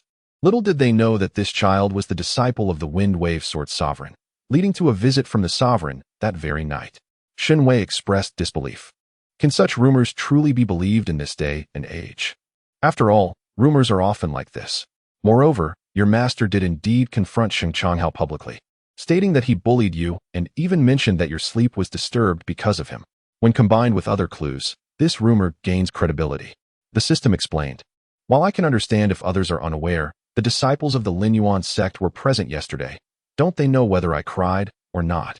Shen Wei said, somewhat dissatisfied. They are aware, but they remain oblivious to whether you wept in front of your master afterward. Given the commotion your master caused last night, they speculate that you must have cried, and thus they are currently offering you comfort. The system replied. Then, as if recalling something, it continued. Oh, by the way, congratulations to the host on having your wishes fulfilled. Your master has resolved all your issues, and the city lord's mansion has sent over a batch of spirit stones and elixirs as an apology. The banquet you were worried about attending yesterday is no longer necessary. Furthermore, Sheng Changhao now regards you as a rival. Although your master has warned him not to appear before you, lest he face dire consequences, it seems he has come to recognize the significance of strength and is diligently cultivating in seclusion, aiming to catch up to you in power. If all goes as expected, his dream of establishing a cultivation dynasty may very well be thwarted. Huh? Is there a connection between his seclusion for cultivation and the establishment of a cultivation dynasty? Shen Wei asked, perplexed. Host, have you forgotten? It was during his aimless wandering that he was transported to another secret realm when the Hechuan Ridge secret realm opened, leading him to discover the method for establishing a cultivation dynasty. Now that he has entered seclusion, are you not aware of how long a cultivator's retreat can last? If he doesn't venture out, he naturally cannot obtain the means to establish his dynasty. The system responded. Shen Wei scratched the back of his head, genuinely having forgotten. After receiving numerous fate lines from the children of fortune yesterday, he had a general understanding of their paths and experiences. Following an extensive study of spatial theory, he awoke to find himself facing the perplexed disciples of the Lin Yuan sect. How could he possibly remember how Shen Changhao had acquired his golden finger? Yet now, with the system's prompt, he began to recollect. Does this imply that his fate line has been severed? Shen Wei inquired with a sudden gleam in his eyes. Indeed, it has been severed. As the host, you need not concern yourself with the endeavor of creating a cultivation dynasty to compete with him. However, as a child of fortune, he has not obtained his rightful golden finger, which means his fortune remains unshared, becoming even more robust and stable. The silver lining is that he has now fixated on you, the host. Henceforth, you need only contend with him alone and suppress him to accrue fortune points, which considerably lightens your burden. The system responded. Shen Wei was bewildered. Why has he focused on me? What does it have to do with me? He questioned, recollecting the inexplicable fortune points contributed by the other party. Wait, could it be that he thinks his current notoriety is my doing? Shen Wei pondered, uncertainty gnawing at him. Not quite. His contribution of fortune points stems entirely from his belief that you are the first person to have ensnared him. And after taking reparations and reporting him, he finds you far more cunning than himself. Thus, he concedes this round and bestows upon you those fortune points, simultaneously designating you as a formal rival. The system elucidated. Upon hearing the system's explanation, Shen Wei felt as though he was suffering an unwarranted calamity. Ding! Congratulations to the host for acquiring 5 fortune points. A sudden electronic voice rang out. What is this about? Shen Wei queried, perplexed. The system examined the source of the fortune points and replied, the host can now affirm the previous inquiry. What? Shen Wei did not comprehend. Shen Changhao has become aware of the rumors circulating outside. The system cautioned. Shen Wei understood. This meant that the fortune points granted were indeed related to the notoriety he had previously mentioned. He felt that the accumulation of these fortune points resembled a measure of Shen Changhao's animosity towards him. With clarity on the situation, Shen Wei began to relish the most attentive service from the disciples of the Lin Yuan sect. He then received a generous gift.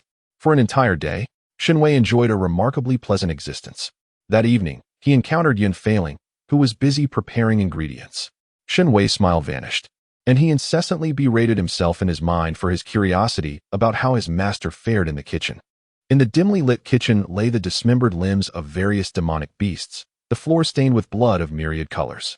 His master was currently wielding a sword, striking again and again at the lifeless bodies of the beasts.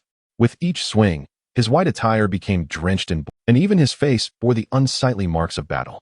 The cold-faced sword cultivator, seemingly sensing something, paused momentarily and turned his gaze towards Shen Wei.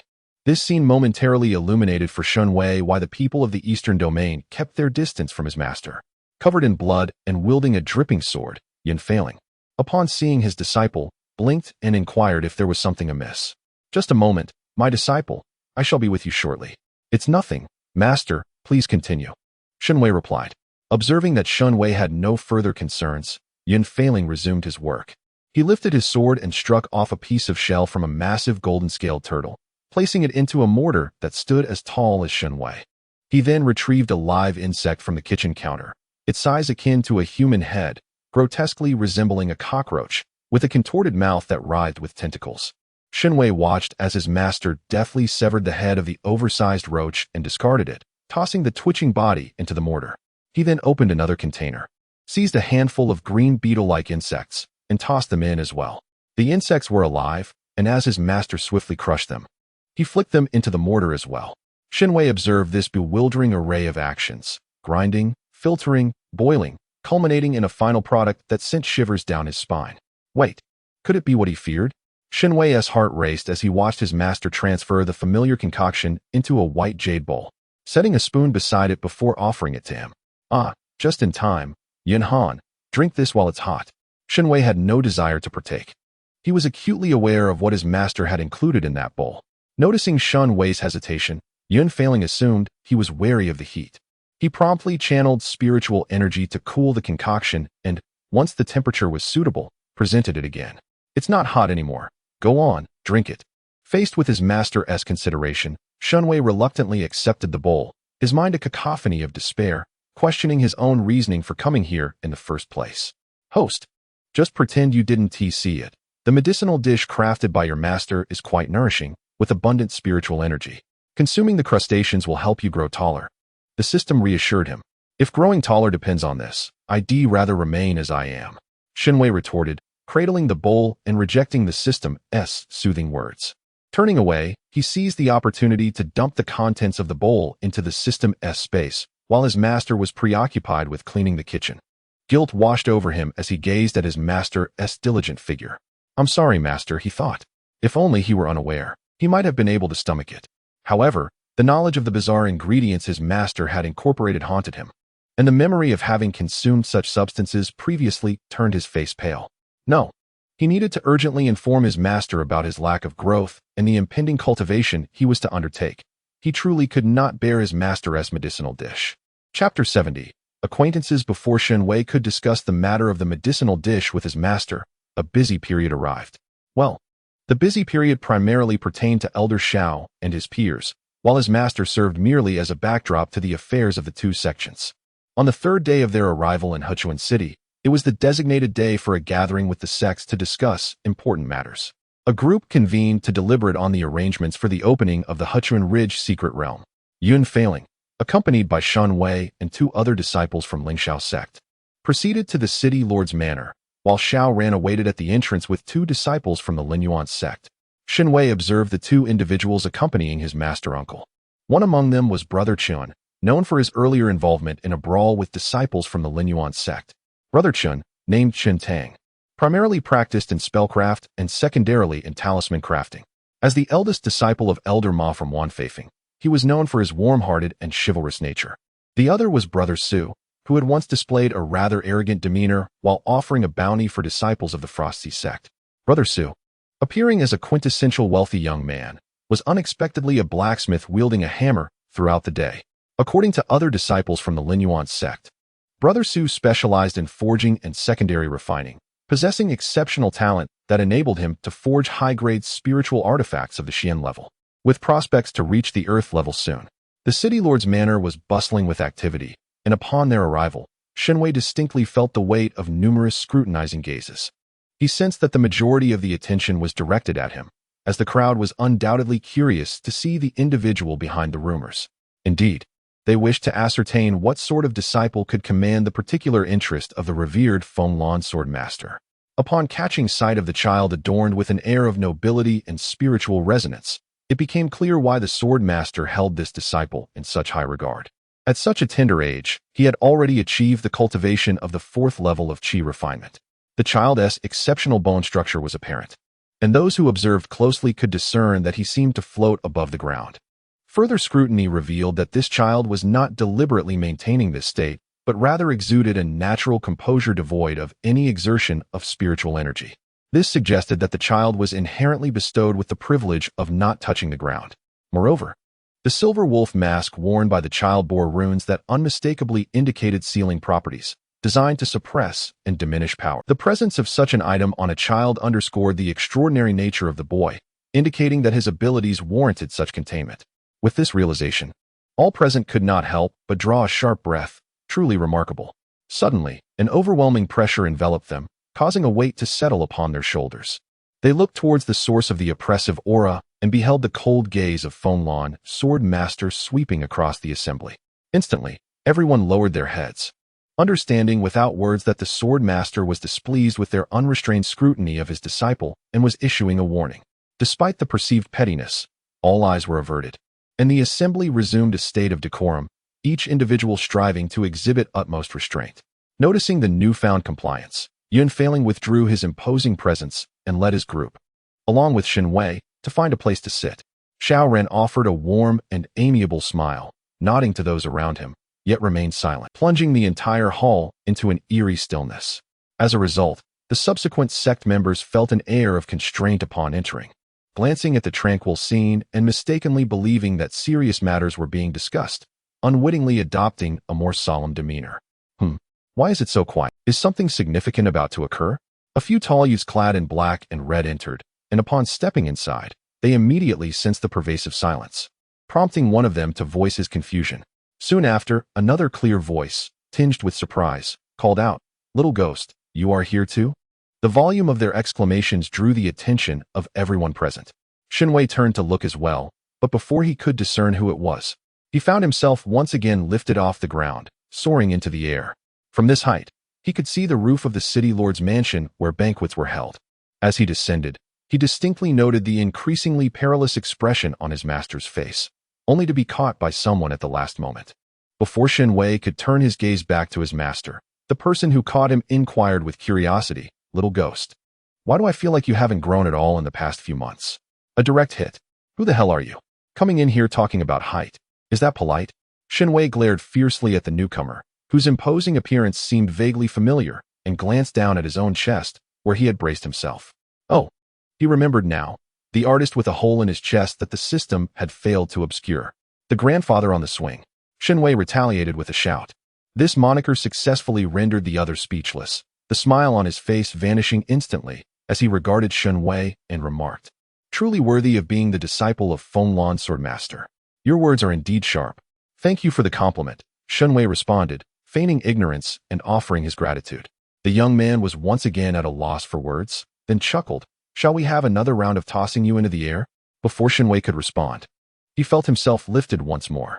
How childish, he thought disdainfully, gazing down at the young man from his elevated position.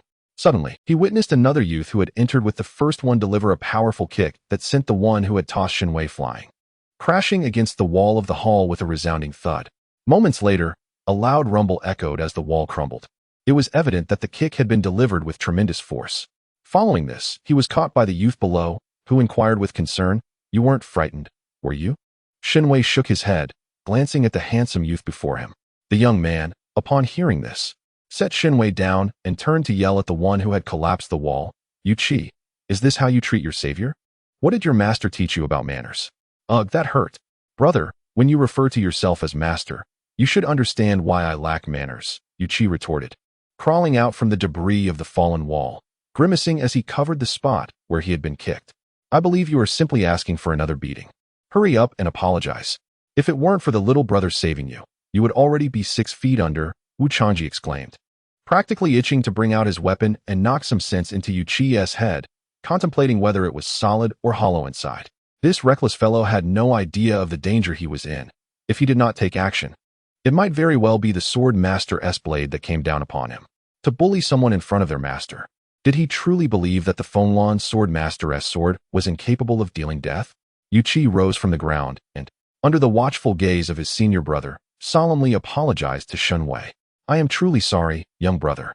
I cannot express enough gratitude for your assistance in saving my junior disciple. Should you ever require anything, do not hesitate to ask. My junior brother and I will certainly be at your service. By the way, please accept this as a token of our gratitude." Wu Changji retrieved a palm-sized black shield from his storage pouch and handed it to Shen Wei. Having previously studied the art of weapon refinement, Shen Wei recognized that the object in Wu's possession was a high-quality Earth-grade spirit weapon, discernible from the runes inscribed upon it, indicating its primary function as a defensive treasure. Shen Wei did not decline the offering, understanding it was a gift of apology. Although his initial motive was to earn admiration, he had indeed expended a considerable sum of admiration points, approximately 100,000, to save the individual. This amount could have easily purchased him a superior defensive barrier, far more valuable than this token of thanks. Seeing Shen Wei accept the gift, Wu Changji felt a sense of relief. While the young lad had undoubtedly saved his junior brother, the true savior was the esteemed sword master Feng Lan. The debt of gratitude owed was not easily balanced. The former merely required assistance from Wu and his junior brother, while the latter's favor could potentially extend to their sect. Consequently, Wu Changji began to inquire about the relationship between the sword master and his disciple. Upon confirming that the sword master held his disciple in high regard, he decided to attribute the credit to the junior disciple. At present, it appeared that the sword master had no objections. Yun Failing naturally had no qualms either, as it was indeed Yunhan who had saved the other's junior disciple, and thus, it was only fitting for them to reciprocate. However, she found the gesture somewhat lacking. An earth-grade black iron shield could hardly withstand even a single strike from her sword, rendering it of little use. Perhaps it would be better to incorporate it into her sword techniques and transform it into a sword talisman, she mused critically. Chapter 71. The opening of the secret realm. Before long, the Lord of Spring City arrived. Shen Wei listened as they engaged in a heated debate over the arrangements for personnel entering the secret realm and the measures to ensure safety within. They also discussed how to safeguard the disciples in the event that the realm was targeted by demonic cultivators or malicious rogue practitioners. Following this, they deliberated on the division of responsibilities. Naturally, the secret realm in Spring City would require a share of the proceeds, leading to negotiations over the tax percentages, a matter that could only be resolved through intense bargaining between the Lord and the sect. Shen Wei observed as the leaders of various sects became increasingly animated, their faces flushed as they argued to the point of physical altercation. A wry smile tugged at his lips. It was no wonder they required a month of advance notice. Such contentious attitudes necessitated extensive discussion. The bickering persisted for 4 or 5 days without resolution, and Shen Wei grew weary of the cacophony emanating from the Lord's residence. He had no desire to accompany them further, and Yunhan chose to stay with him, instructing the disciples of Lingxiao sect to ensure Shen Wei's safety while she returned to the Lord's mansion as mere background. Though reluctant to join the fray, he felt obligated to uphold the promise made to his senior brother. Thus, Yunhan resolved to endure a few more days, should no outcome emerge. She would not hesitate to take matters into her own hands and compel them to reach a conclusion. Shen Wei commenced his own strategic planning, recalling the system's assertion that a secret realm possesses more than a singular entrance. Once the realm is activated, the surrounding space becomes chaotic, and one might inadvertently find themselves transported into the realm. Should 2 secret realms be in close proximity, a spatial tempest may ensue, rendering the surrounding space even more unstable and resulting in multiple portals. Shen Wei's objective was to seamlessly enter one of these portals without his master's interference. His master kept a vigilant watch over him, and he was convinced that should he carelessly enter the secret realm, his master would go to great lengths, even defying the realm's constraints, to extract him. After all, he remained a fragile fledgling in his master's eyes. It was indeed a sweet dilemma, Shen Wei mused. Days passed, and the tug-of-war between the sects reached a resolution under the formidable pressure of Yunfan's sword radiance. The task arrangements fell into place, each detail aligning harmoniously under Yunfan's authoritative presence. Matters that could only be tentatively arranged prior to the opening of the secret realm were now being facilitated with ease. Within a few days, everything was organized, and there was even time to remind his disciples of the precautions to take within the realm. Sheng Feng, observing such remarkable efficiency, immediately directed his admiring gaze towards Yunhan, realizing that only in the face of greater threats would everyone unite in purpose. The Wind Wave Sword Master proved to be quite formidable. Concurrently, Shen Wei completed his preparations. With the system's assistance, he comprehended all the points of spatial turbulence. Although the nearest entrance to the secret realm was somewhat distant, it posed no challenge for him. He ingeniously established a temporary fixed-point teleportation portal nearby. Using a teleportation formation or talismans would surely raise suspicion. Thus, he opted to purchase a discrete fixed-point teleportation portal from the system's marketplace, ensuring peace of mind. To preemptively thwart his master from forcibly entering the secret realm to retrieve him, Shen Wei cleverly transported his master to another secret, fortuitously enhancing his master's strength in the process. With all preparations complete, Shen Wei now focused on stockpiling supplies. Currently in the qi refining phase and yet to commence fasting, he was aware of his culinary skills but acknowledged his inherent laziness. Necessities for sustenance were imperative. If he could enhance his experience, why not strive for a better one?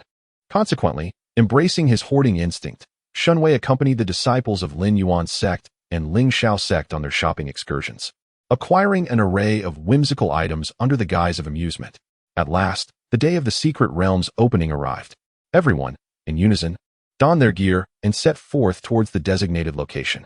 Shen Wei had envisioned the secret realm to be a secluded forest. And while it indeed lay deep in the mountains, it was far from a mere forest. The secret realm, akin to that of Chunling, was nestled within a valley, which had been transformed into a vast square. Standing beside Yunhan, Shen Wei gazed upward in awe at the valley, marveling at the spectacle. The mountains flanking the valley had been hollowed out, constructed with various edifices, which Shen Wei surmised were intended for the guardians of the secret realm, the maintainers of its integrity, and those emerging from within. Moreover, there exists a quaint commercial street here, bustling with various delicacies and more, yet distinct from Hechuan City. The vendors here are all cultivators of considerable prowess. As the crowd thickens, Shen Wei feels a twinge of discontent. His modest height renders him surrounded by a sea of legs. Suddenly, his body is lifted effortlessly into a familiar embrace, his master. Faced with the overwhelming throng, Yunhan cradles Shen Wei, who, having narrowly avoided collisions several times due to his stature, finds himself being carried along. Observing his newfound perspective, Shen Wei does not resist. However, once they reach the designated gathering area, he gently requests his master to set him down. He swiftly scans the surroundings for the Sons of Destiny from his sect, noting that the assembly is organized by the size of the sects, with the larger ones at the forefront and the smaller ones trailing behind, while affiliated sects stand beside their primary counterparts. Merely glancing at the sect insignias reveals that over 200 sects are participating in the Huchuan Ridge secret realm. The atmosphere is vibrant. The Lin Yuan sect and Ling Shao sect have sent a total of 27 individuals, although only 22 will enter the secret realm. Shen Wei is among the extras, while Yun Failing and Xiao Ran lead the group, with the remainder from Lin Yuan and Ling Shao lending a hand. After all, the opening of the Huchuan City's secret realm necessitates some effort from the other sects. Otherwise, the tax on the secret realm's resources could rise significantly. Seizing the opportunity amidst the crowd, Shen Wei discreetly begins to orchestrate his plans, preparing for implementation. Finally, the moment of the secret realm's opening arrives. In a designated area, a vast space begins to ripple like the surface of a lake. The surrounding space warps, and a brilliant white light radiates outward from the center, expanding rapidly as the wind picks up momentum. Observing the escalating winds, Shen Wei's gaze sharpens. This is the moment. He promptly purchases a disposable hurricane spell from the system store and releases it towards the open area. In the next instant, everyone notices the previously mild breeze intensifying into a small tornado at the realm's entrance. What is happening? Why is there such a strong wind at the secret realm? The crowd is abuzz with speculation, wondering if an unexpected incident has occurred. As the wind grows fiercer, surrounding objects are drawn inward. Shen Wei, being small, nearly gets swept away by the emerging tornado, only to be firmly grasped by Yun Failing, who swiftly performs a hand gesture to counter the gale. While he wishes to draw his sword and cleave the tornado, it has already begun merging with the entrance of the secret realm. Any attempt to strike it could potentially damage the portal. Thus, he remains steadfast, casting a protective spell against the wind. Noticing how securely Yun Failing holds him, Shen Wei realizes the challenge ahead. Quietly, he places a teleportation portal behind his master and activates it. Yun Failing instinctively senses something amiss behind him, but the speed of the portal is overwhelming. He only has time to hurl Shen Wei away before the latter vanishes from sight. Cast out, Shen Wei was immediately swept into the secret realm by a fierce whirlwind, vanishing from sight. This unexpected turn of events left the disciples of Lin Yuan's sect and Ling Shao's sect utterly astonished. Yunhan, Junior Brother Yunhan, Uncle Master Yunhan. Witnessing Shen Wei being engulfed by the secret realm, the disciples of both sects rushed in without hesitation. Xiao Ren desired to follow. Yet the secret realm only permitted entry to cultivators of the nascent soul stage and below, thereby barring his passage. Damn it! Enraged, Xiao Ran drew forth the precious artifact. Wind Thunder Child, capable of injuring those at the integration stage, intending to hurl it. However, a throng of individuals swiftly intervened. Calm down, Brother Xiao. Remain composed. If you destroy the entrance to the secret realm, the disciples within will suffer. They urged in unison. Brother Xiao, do not panic. We will ensure that the other sects keep a vigilant eye on that child. He will surely be safe. Amidst the clamor of voices, Xiao Ran was persuaded to relent. He glared at the entrance to the secret realm, pocketing his artifact, and, after regaining his composure, spoke softly. I apologize for my outburst. Should anyone safeguard my nephew, Yunhan, I, Xiao Ran, am willing to offer 10,000 high-grade spirit stones, a 9-star holy origin pill, and furthermore, our Lin Yuan sect will provide a solemn promise. Upon the conclusion of his declaration, an eerie silence enveloped the crowd, which was soon followed by unanimous affirmations of their commitment to protect young Master Yunhan. For 10,000 high-grade spirit stones alone, and especially the 9-star holy origin pill, an elixir only the esteemed Elder Yunya of Lin Yuan's sect could concoct, rumored to revive even the deceased, this was of immeasurable worth. Enhanced by the promise of one of the Eastern Domain's wealthiest sections. While the secret realm indeed held numerous opportunities, the greater fortune lay in the Golden Child. In an instant, the throng surged boldly into the secret realm. Chapter 72. Human offspring and their distinctions. Having successfully entered the secret realm, Shen Wei surveyed his surroundings. He found himself beside a serene lake, its waters of brilliant azure, shimmering and reflecting the scenic beauty around it, resembling a colossal sapphire. Encircled by a tranquil, golden rays of sunlight filtered through the leaves, casting dappled patterns on the ground, creating a scene both peaceful and enchanting. Is this truly the secret realm? The scenery is quite splendid, Shen Wei mused aloud, raising his gaze to the enchanting vista. Host, I believe it would be prudent to remain vigilant. The system interjected suddenly. What is it? Shen Wei inquired, puzzled. Do you not find it excessively silent? The system replied. Upon hearing this, Shen Wei immediately sensed something amiss. In such a tranquil and picturesque setting, there was not even a chirp from the birds or the hum of insects. Instinctively, he began to scrutinize his surroundings with caution. Host, look at the lake, the system promptly indicated, detecting an anomaly. Shen Wei activated the defensive barrier he had purchased, his gaze fixated warily on the lake's surface. Suddenly, a massive splash erupted, sending water cascading outward. Instinctively, Shen Wei maneuvered to evade the deluge. An eerie gurgling sound echoed as Shen Wei looked up, only to behold an enormous beast emerging from the lake. He could only see the portion of the creature that broke the water's surface, a head resembling that of a crocodile. A neck as elongated as that of a serpent, and a body akin to a fish, adorned with scales. Having perused the illustrations of beasts from the Spring Ridge, he recognized this formidable creature as a long-necked crocodile dolphin, known for its ferocious temperament and powerful bite. Its flesh was tough and unpalatable, yet its bile possessed the ability to neutralize the venom of the viper. Given the beast's substantial size, its cultivation level was surely formidable. In the next moment, the system relayed precise information. Host, its cultivation level is at the peak of foundation establishment. Data analysis indicates that you can easily subdue it. The methods are as follows. Either invoke your Master's sword talisman to cleave it or eliminate it with a blast from the annihilation cannon. Shen Wei responded, System, have you forgotten the purpose of our visit? Should I choose either of those options, the existence of this secret realm would be in jeopardy. I select the third option, peaceful communication. He dismissed the system's suggestions and devised a new option for himself. It was not mere whimsy. He had just comprehended the beast's utterance. At that moment, he recalled the aura of the forest princess that enveloped him, granting animals an innate affinity towards him. Typically, small creatures possessed simplistic thoughts. For instance, the fish in the pond merely expressed hunger, while those with a touch of intelligence conveyed a broader range of desires. This was reminiscent of a bald bird in his yard that incessantly remarked upon his master's stature, calling him a big oaf, denigrating his master as a fierce ice block, and labeling him as a short bean. Shen Wei had once seized the opportunity to shave the bird's head whenever it called him short bean, even feigning to defend it from rival birds during its courtship displays, all because it failed to remember its place. Returning to the present, Shen Wei gazed at the magnificent beast before him and calmly greeted, Hello. The long-necked crocodile dolphin lowered its head to scrutinize Shen Wei, its initial ire over the invasion of its territory dissipating upon recognizing him. Human? It pondered, acknowledging Shen Wei's identity before continuing. You are rather small. Are you a juvenile? How did you arrive here? Somewhat taken aback by the creature's approach, Shen Wei instinctively stepped back a couple of paces and replied, I accidentally got swept in and found myself here upon entry. The long-necked crocodile dolphin expressed surprise. You can understand me? Indeed, Shen Wei affirmed. Upon hearing this, the beast bent closer, though its size necessitated a tilt of its head to peer at him more closely. What a remarkable human juvenile you are. You seek my protection, do you not?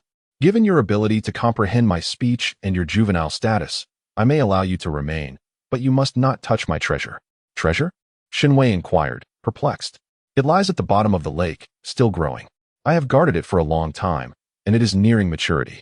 Perhaps sensing Shen Wei's diminutive size and inherent friendliness, the long-necked crocodile dolphin displayed no wariness, divulging its secret to him. Shen Wei was astounded. Are all beasts of such intelligence? Did it just share that with me? Host, do not underestimate the power of the aura, the system cautioned. Shen Wei gazed at the active halo and could not help but exclaim, How remarkable! Surely, it must possess a diminishing effect on intelligence. Otherwise, the beast would not be so candid. Naturally, if you are eager to witness it, I could certainly show you. The long-necked crocodile dolphin continued its discourse. Upon hearing its words, Shen Wei glanced once more at the forest princess halo on his system panel, pondering whether its effects were rather too extraordinary. He held a slight interest in the treasures, yet the overly amicable demeanor of the long-necked crocodile dolphin made him apprehensive. He feared that should he take a liking to its possessions, he might find it awkward to seize them. He promptly declined, saying, "Thank you, but I must be on my way. I am merely passing through." The long-necked crocodile dolphin, turning its body, peered at Shen Wei with its other eye and stated, "You are too small. The outside world is perilous. It would be wiser for you to remain within my territory.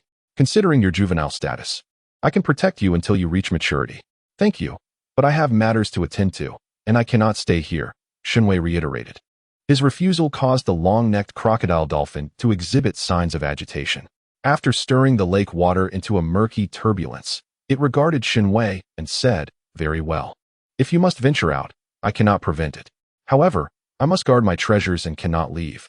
Take this scale, it bears my essence, and any beast weaker than I shall not approach you while you possess it."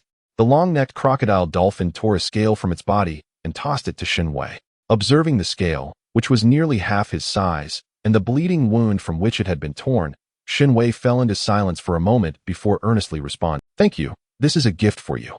He retrieved a vial of elixir from his storage ring and placed it by the lakeside, then waved his hand to secure the scale within his storage ring, bidding farewell to the long-necked crocodile dolphin as he departed without looking back. He felt compelled to leave. The long-necked crocodile dolphin's excessive friendliness made it difficult for him to pursue the treasures of the beasts.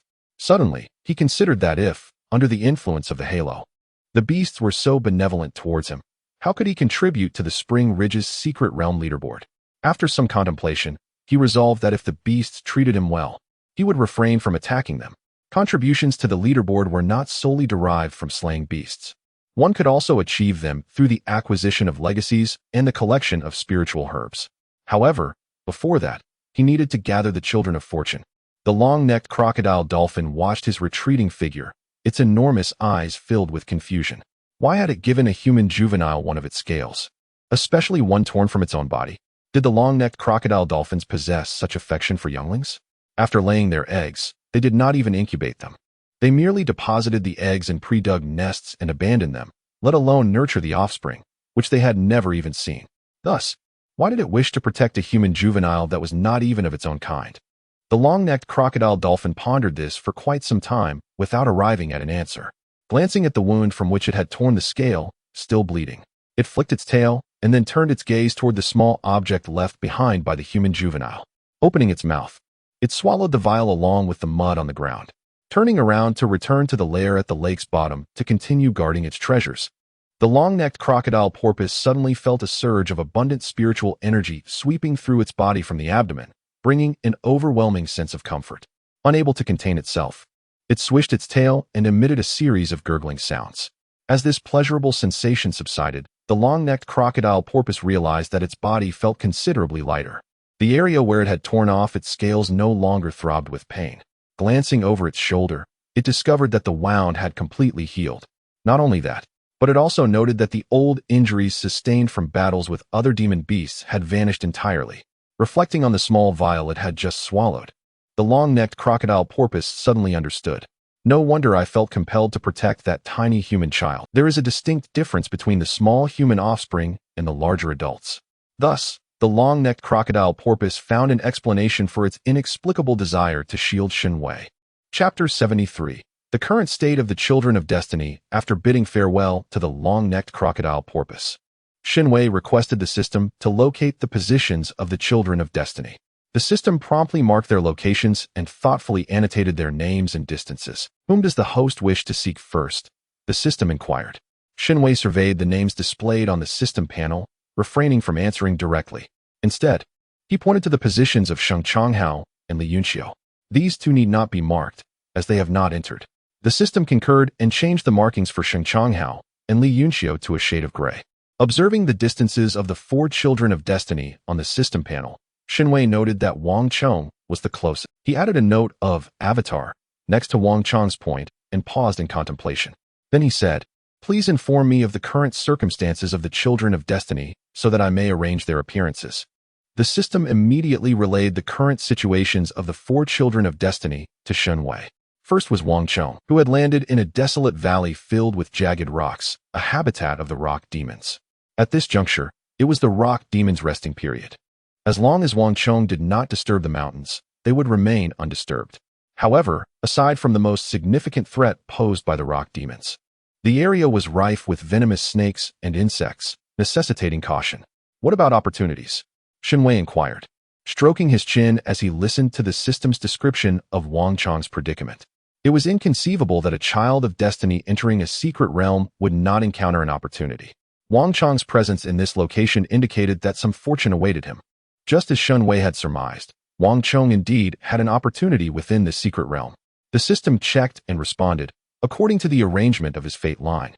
He will be pursued by a fire lizard, subsequently encounter a rock serpent, and ultimately fall into a subterranean cavern beneath the watchful eyes of a group of slumbering rock demons, where he will steal the strange fire they guard. This will awaken the rock demons, leading to a frantic chase until the teleportation array connecting to the treasure tower is set up, allowing the strange fire to be successfully transported, although his avatar will be crushed by the rock demons. An avatar? Shen Wei exclaimed, envious of such a strategy, where the main body could remain safe at home while the avatar roamed to gather resources. How secure and splendid. The system, noticing his covetousness for another's abilities, continued dutifully to report on the situations of the other children of destiny. For instance, the one closest to Shen Wei after him was Yao Daba, who had inadvertently stumbled into this situation. During a fierce battle with other demonic beasts, he found himself overmatched and was compelled to flee. In his escape, he accidentally collided with the spatial turbulence unleashed by the opening of the secret realm. The demonic beasts in pursuit were obliterated by the ensuing spatial storm, while he himself fell into the secret realm, battered and bruised. Unfortunately, his misfortune continued as he landed directly atop a thunder griffin, which, due to the impact, plummeted onto the ground, right onto a black ape that was stealthily attempting to pilfer spiritual herbs.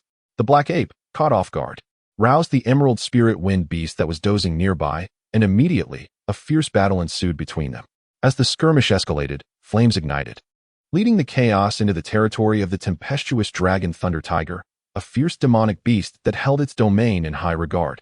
Naturally, it could not overlook two intruding beasts, and thus, a tumultuous melee unfolded among the three. Presently, Yao Daba lay unconscious.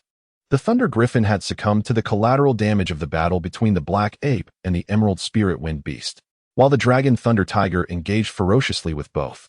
It appeared that at least two of the three beasts would not survive this confrontation. Truly, Shen Wei deserved the title of the lonely celestial sovereign revered throughout the cultivation realm. Such a fate was indeed merciless. Thus, his fortuitous encounter is that spiritual herb, is it not? Shen Wei inquired. The system clarified that the lines of fate provided were mere glimpses into the future paths of those favored by fortune. And with over 1,000 such individuals, their destinies inevitably intersected. Who could ascertain what opportunities might arise amongst them? Upon hearing Shen Wei's question, the system responded, indeed, however, this is merely one of Yao Daba's opportunities. His true fortune lies in being drawn to the aroma emitted by the ripening spiritual herb. After consuming it, he caught the attention of the three battling beasts. The Emerald Spirit Wind beast was enraged, while the Black Ape, having failed in its thievery and received blows, was equally indignant. Thus, the two beasts resolved to devour Yao Daba. The Dragon Thunder Tiger, having been unwittingly disturbed and struck, was unwilling to let its adversaries flee, and so pursued them. During this chase, it detected the lingering scent of the spiritual herb on Yao Daba and sought to consume him as well. In the midst of his frantic escape, Yao Daba inadvertently stumbled upon the altar within the secret realm. Had Yao Daba been alone, his demise would have been inevitable. However, with him were three demonic beasts of significantly higher cultivation. The altar itself served as a fortuitous turning point. The higher the cultivation, the sooner they were offered as sacrifices. The spiritual energy and essence extracted from the sacrifices would be bestowed upon the weakest among them. As the three beasts were sacrificed, Yao Daba, lacking any cultivation, unexpectedly transitioned from 0 to the 8th level of qi refinement. His physical constitution improved markedly, and his bloodline was also refined. The system meticulously elucidated Yao Daba's fortune to Shen Wei. Taking a deep breath, Shen Wei hesitantly asked the system, "Are you certain that the aura of the 10,000 forbidden eye purchased can truly restrain him?" Rest assured, host, the products from the system's marketplace are of exceptional quality. The system assured him. Even though the system made solemn assurances, Shen Wei still felt a twinge of insecurity. Immediately, he purchased a stack of cleansing talismans and dispelling charms from the system's marketplace, and finding that these measures were still inadequate, he acquired a handful of peace talismans as well. Subsequently, he meticulously folded them into small triangles and retrieved a red string from his storage bracelet, threading all the talismans together and fastening them to his waist. Observing the long string of charms adorning his waist, Shen Wei felt a considerable sense of reassurance. He patted the assembled charms and declared, "All right, on to the next." The system, which had witnessed the entire process, let out a sigh and resignedly began to inform Shen Wei about the next child of fortune.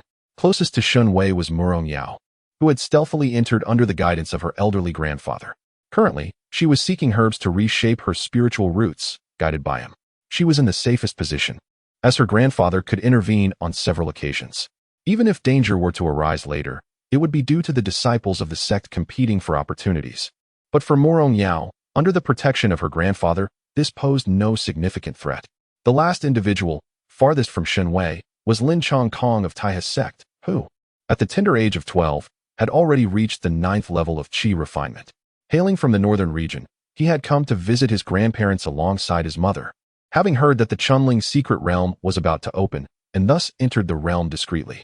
His journey was concealed from outsiders, and to ensure his safety, his grandfather arranged for 6 bodyguards, 4 of whom were at the Golden Core stage and 2 at the Foundation establishment stage. Although higher-rank protectors were considered, the Chunling secret realm only permitted cultivators below the nascent soul stage to enter. There were also thoughts of arranging more personnel, but Lin Chongkong's grandfather feared that an increased number would attract unwanted attention, risking the exposure of his grandson. He wished to avoid casting a shadow over Lin Chongkong's experience while maintaining a low profile, yet ensuring a degree of strength. According to the system's insights, Lin Chongkong was destined for smooth sailing. Barring any unforeseen circumstances, he was likely to stumble upon a legacy and subsequently inherit its power. It was precisely this inheritance that would enable him to successfully establish his foundation at the age of 14, making him the youngest foundation establishment cultivator in history. Listening to the system's recounting, Shen Wei stroked his chin and made a decision. He would first seek out Yao Debao, then, while Yao Debao was being pursued, he would emerge to rescue him and subsequently lead him to Lin Chongkong. He had no ulterior motives. He merely wished to witness the scene when the fortunate Lin Chongkong encountered Yao Debao.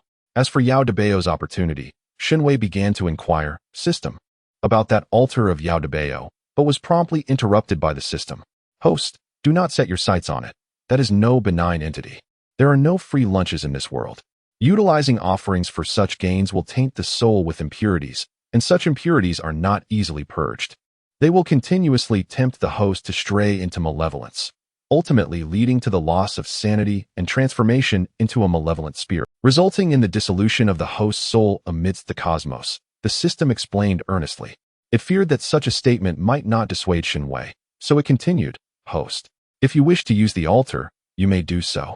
The system mall also offers items that can expel the impurities of the soul. However, the prerequisite is that only by upgrading the system to level 6 can such soul-related items be purchased.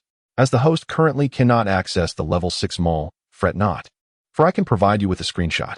The system, utilizing its back-end privileges, displayed the level 6 system mall items related to purging soul impurities to Shen Wei. As Shen Wei gazed at the array of zeros on the items sent by the system, he fell into silence. He had no intention of using the altar. He merely sought to inquire about its purpose.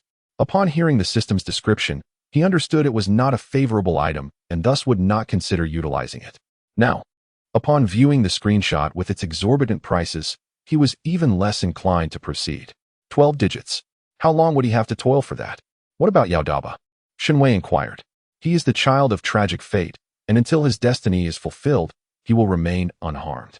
However, once his fate is complete, the world's consciousness will terminate him, subsequently severing the tainted parts and reintegrating him into the cycle to nourish his soul. The merits that aid the world's ascension will also be consumed in the process. The system elaborated on how the world's consciousness treats outdated children of fate. The world's consciousness is truly heartless. This approach suddenly reminded Shen Wei of his own world's consciousness, which had sold him off to repay debts, igniting a sense of indignation within him.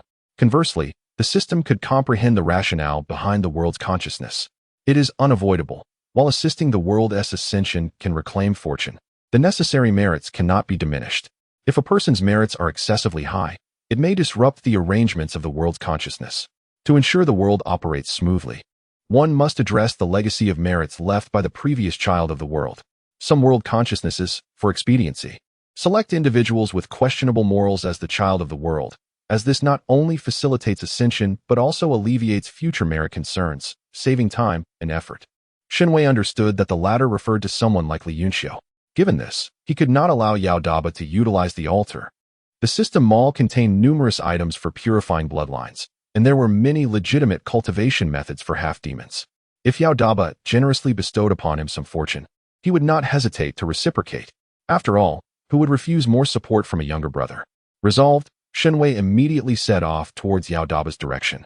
Knowing he had to act swiftly, the three demon beasts were already engaged in battle. He feared that if he delayed until the ritual, it would be too late. Meanwhile, Yao Daba was racked with pain. Hearing the distant sounds of explosions and roars, he clearly recognized them as signs of combat. Lying on the ground, he felt the earth tremble with each boom, realizing the magnitude of the attacks. He attempted to move, but the sharp pain surged through him, causing an involuntary groan to escape his lips. This is bad. Yao Daba quickly covered his mouth, his emerald eyes narrowing into a thin line. Cautious by nature, he had always been aware of the consequences of making noise in perilous situations. The thunderous roars continued to echo, the ground trembled incessantly. At that moment, Yao Daba realized that the combatants were oblivious to his presence. This was fortuitous. He cautiously propped himself up, enduring the excruciating pain coursing through his body as he surveyed his surroundings. His gaze first fell upon a colossal thunder eagle not far from him. Its size several times that of his own. Its body was severely injured, drenched in blood, some of which had trickled beneath him, leaving him unable to discern whether the blood was his or that of the thunder eagle. Next, he directed his attention to the source of the greatest commotion. With the keen vision characteristic of a half-demon, he could clearly discern three demonic beasts embroiled in a fierce struggle in the distance. A massive black gorilla clashed with a blue-striped tiger adorned with white horns, while nearby, a peculiar creature resembling a fox with a bird-like body and a lion's tail. Its wings equipped with claws, darted in to ambush the gorilla and tiger intermittently. Recognizing the opportunity to flee, Yao Daba disregarded his wounds and carefully crawled toward a nearby thicket, mindful not to attract the attention of the three beasts with any sudden movements. Suddenly, an enticing aroma wafted through the air, intensifying his hunger, which had long since been stoked into a ravenous desire.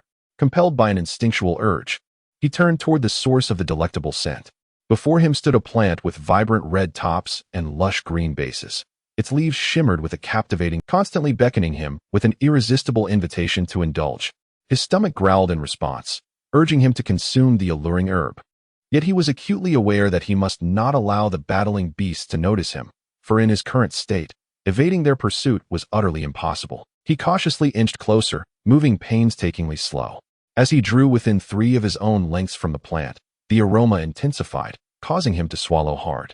His emerald eyes fixated on the enticing flora with increasing fervor. At that moment, a pair of immaculate white boots entered his line of sight. He discerned that these stunningly pristine boots hovered just above the ground, suspended in midair. The appearance of the boots bewildered him, swiftly followed by a surge of wariness. He abruptly lifted his gaze to the owner of the boots, revealing a child clad in radiant white, roughly his size, with half of their face obscured by a mask. A human. Instinctively, Yao Daba recoiled, then straightened himself, arms spread wide, emitting a threatening growl, while his battered tail flared, the scales erupting in a defensive display. In that moment, he resembled not a hybrid of serpent and human, but rather a cat in peril, puffing up to intimidate its. Shen Wei gazed at the battered and cautious Yao Daba, then turned his attention to the medicinal herb beside him. Realizing that he might have arrived too early, Yao Daba was positioned a fair distance away, and after rushing for a considerable time, Shen Wei discerned that reaching Yao Daba before the altar would indeed prove challenging.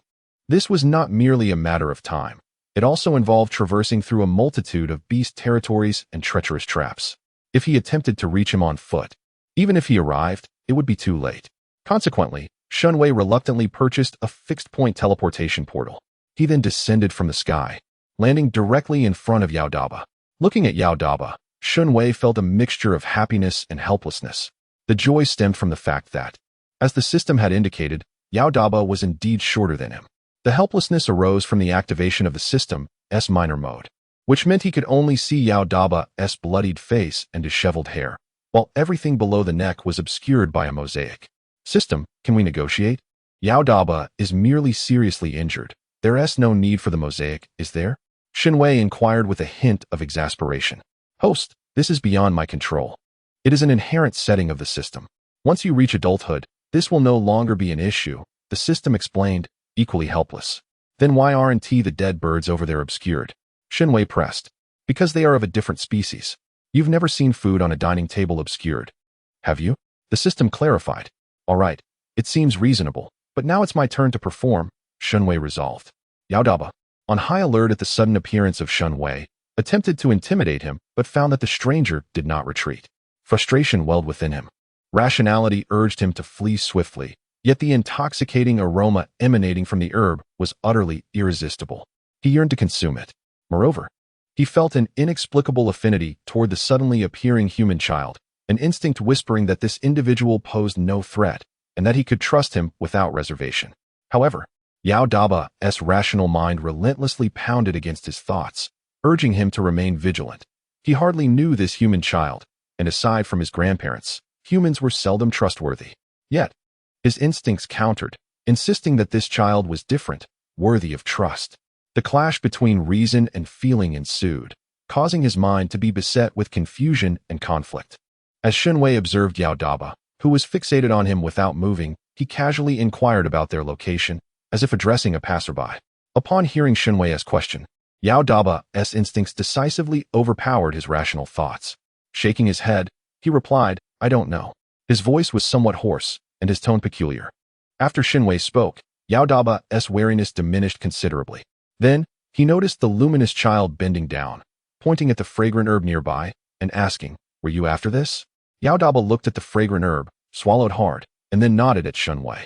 Upon seeing the nod, Shen Wei promptly pulled the medicinal plant from the ground and extended it towards him. Yao Daba gazed at the herb being offered, then glanced at Shen Wei. At that moment, he felt an increased sense of warmth from the other, cautiously inching forward until he gingerly took the herb from Shen Wei's hand. Seeing no resistance from Shen Wei, he immediately felt a wave of relief wash over him. He considered himself a decent human being. After all, such a delightful herb had been gifted to him, making him feel slightly better than his grandparents. The atmosphere here was amiable, in stark contrast to the fierce battle occurring nearby among three ferocious beasts. As the three beasts fought passionately, the Emerald Wind Spirit Beast suddenly sensed something amiss. Its attacks faltered momentarily before it flapped its wings and swiftly ascended into the air, darting back towards its territory. The Black Ape and the Dragon Thunder Tiger were not pleased with the Emerald Wind Spirit Beast's retreat. The battle had yet to yield a victor, and they were not about to let it escape mid-fight. Without hesitation, they ceased their skirmish and turned to pursue the fleeing spirit beast. The Emerald Wind Spirit Beast's speed was remarkable. Upon sensing that the sacred herb it guarded had been pilfered, it surged forward with unparalleled swiftness. The sight of the three beasts charging towards them caused Yao Daba to abruptly turn his head, his pupils narrowing into slits. In a swift motion, he grasped Shen Wei's hand and fled rapidly. The sudden force caught Shen Wei off guard, and by the time he registered what was happening, he found himself being dragged along the ground by Yao Daba. Awareness of his current position left Shen Wei in silence. He suddenly realized that his seemingly useless skill of gliding just above the ground had its merits, since he did not make contact with the earth. As Yao Daba dragged him along like a serpent, he floated half reclined, appearing as if he were simply being towed. Yao Daba ran with all his might, and due to their face-to-face positioning, Shen Wei found himself lying on his back, being pulled along. Observing the frenzied beasts in pursuit, he couldn't help but question the system. Has my forest princess Aura failed? Of course not, the system replied. If it had, those beasts would be attacking you while chasing. Instead, they are merely trailing behind. This logic seemed sound to Shen Wei, who sighed. His intention had been to prevent Yao Daba from approaching the altar, but if they continued fleeing, they would truly be caught in a fate akin to that foretold in the lines of destiny. With this thought in mind, Shen Wei forcefully pushed off the ground to stand upright, then abruptly yanked Yao Daba to a stop. The sudden resistance caused Yao Daba's upper body to be pulled back, his tail swinging around as he halted, leaving him momentarily bewildered. Coupled with his injuries, he felt a wave of darkness wash over him, threatening to collapse. Shen Wei watched as someone was about to collapse to the ground, and immediately reached out to support them, realizing that the figure before him must be gravely injured. The spiritual medicine he had just given remained clasped in his hand, untouched. Without hesitation, he retrieved a healing pill from his storage ring and placed it into Yao Daba's mouth. The medicinal items within his ring were primarily gifts from the disciples and ancestors of the Lin Yuan sect, all of considerable quality. As soon as the pill entered Yao Deboz's mouth, it transformed into pure medicinal power, which he swiftly absorbed. Within mere moments, the haze obscuring Shen Wei's vision dissipated entirely, allowing him to see Yao Debez clearly. At that moment, Yao Debez appeared to be no more than 4 or 5 years old, completely bare, with a jet-black serpentine tail extending from his waist down. His body was smeared with blood, and he looked exceedingly emaciated, with each rib clearly visible beneath his bare torso. The swift action of feeding him the medicine led Yao Debez to feel a sense of relief from his pain, and he instinctively regarded this luminous child as a good person. As the pursuing beast drew nearer, Yao Debez instinctively tugged at Shen Wei to flee. Shen Wei stood firm, unyielding to the pull. Frustrated, Yao Debez called out several times in a flustered manner, but his incoherent utterances were lost on Shen Wei.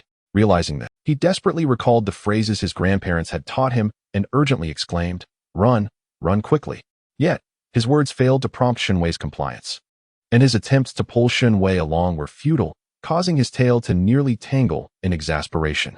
Observing Yao Debez's distress, Shen Wei pointed towards the 3 approaching beasts and assured him, "Do not worry, I can defeat them."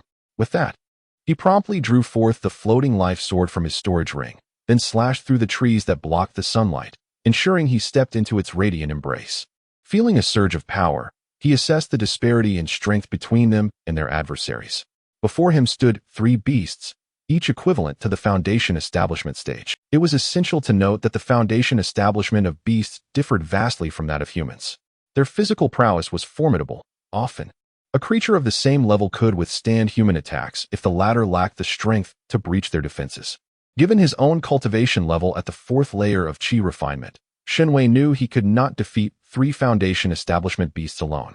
However, with the fortunate child by his side, he had to find a way, even if it seemed impossible. Shen Wei exchanged for a powerful strike lasting 10 seconds, charging in with an additional 30,000 points of admiration to enhance his attack's potency. Coupled with the amplification of sunlight, his sword intent and momentum surged as he raised his gaze towards the oncoming beasts, gathering his strength for a decisive blow. Alas, in his current state of desperation, he had to be frugal. This technique was learned from the disciples of Lingxiao sect, who were known to stretch their resources, always maximizing their efficiency. With a swift motion, he unleashed his sword strike, which transformed into a brilliant arc of light, surging forth with tremendous force towards the 3 beasts. The swift assault of the sword's radiance inflicted a piercing sensation upon the foremost cooling wind spirit beast, which immediately sensed the potential severity of its impending injury. It realized it could not endure this blow. With a rapid flap of its wings, the cooling wind spirit beast halted and ascended, inadvertently exposing the pursuing black ape and dragon thunder tiger behind it. The black ape, perplexed by the sudden change in the cooling wind spirit beast's flight path, felt its fur bristle as a sharp, slicing sensation approached. Danger! Instinctively, the black ape summoned its innate magical abilities. Its muscles tensed, channeling spiritual energy throughout its body, igniting a crimson aura within its veins. The thunderous strike of the sword's radiance collided with the black ape, producing a dull thud akin to metal being cleaved, propelling the black ape backward. Unaware of the impending attack, the dragon thunder tiger, in pursuit of the black ape, was caught off guard and crashed to the ground alongside the black ape. Chapter 76. The Enigma of Beast's Days. The dragon thunder tiger forcefully shoved the black ape aside and let out a furious roar. The black ape, having withstood the blow, felt the sword's radiance slice through its ribcage, the sharp pain signaling fractured bones as the sword's intent ravaged the wound. Although it remained capable of movement, the realization that the attack was originally intended for the cooling wind spirit beast, resulting in it becoming a shield for the foolish cat behind, stirred feelings of inequity with, why should it be the one to suffer injury when 3 beasts were in pursuit? Infuriatingly, it had shielded the foolish cat, yet instead of gratitude, it faced scorn. In a fit of rage, the black ape retaliated against the dragon thunder tiger with a resounding slap. The dragon thunder tiger, unwilling to accept this affront, immediately struck back at the black ape. Meanwhile, the cooling wind spirit beast observed the escalating conflict between the 2 beasts with a disdainful glance, then cautiously regarded the diminutive figure in the distance. It could not allow these 2 imbeciles to fight. The preceding strike from that small creature had the potential to severely wound it, should the 2 fools become embroiled in a brawl. It was likely all three of them would perish here today. As for fleeing, the cooling wind spirit beast was unwilling to retreat. It had toiled to guard the maturity of its treasure, and it could not swallow the indignation of having its prize stolen by the fleshworm before it. Resolutely, the cooling wind spirit beast soared over and delivered a winged strike to both the black ape and the dragon thunder tiger, successfully redirecting their enmity. As they turned to retaliate, it began to howl, drawing their attention to the present peril. What are you fighting for? Stop at once.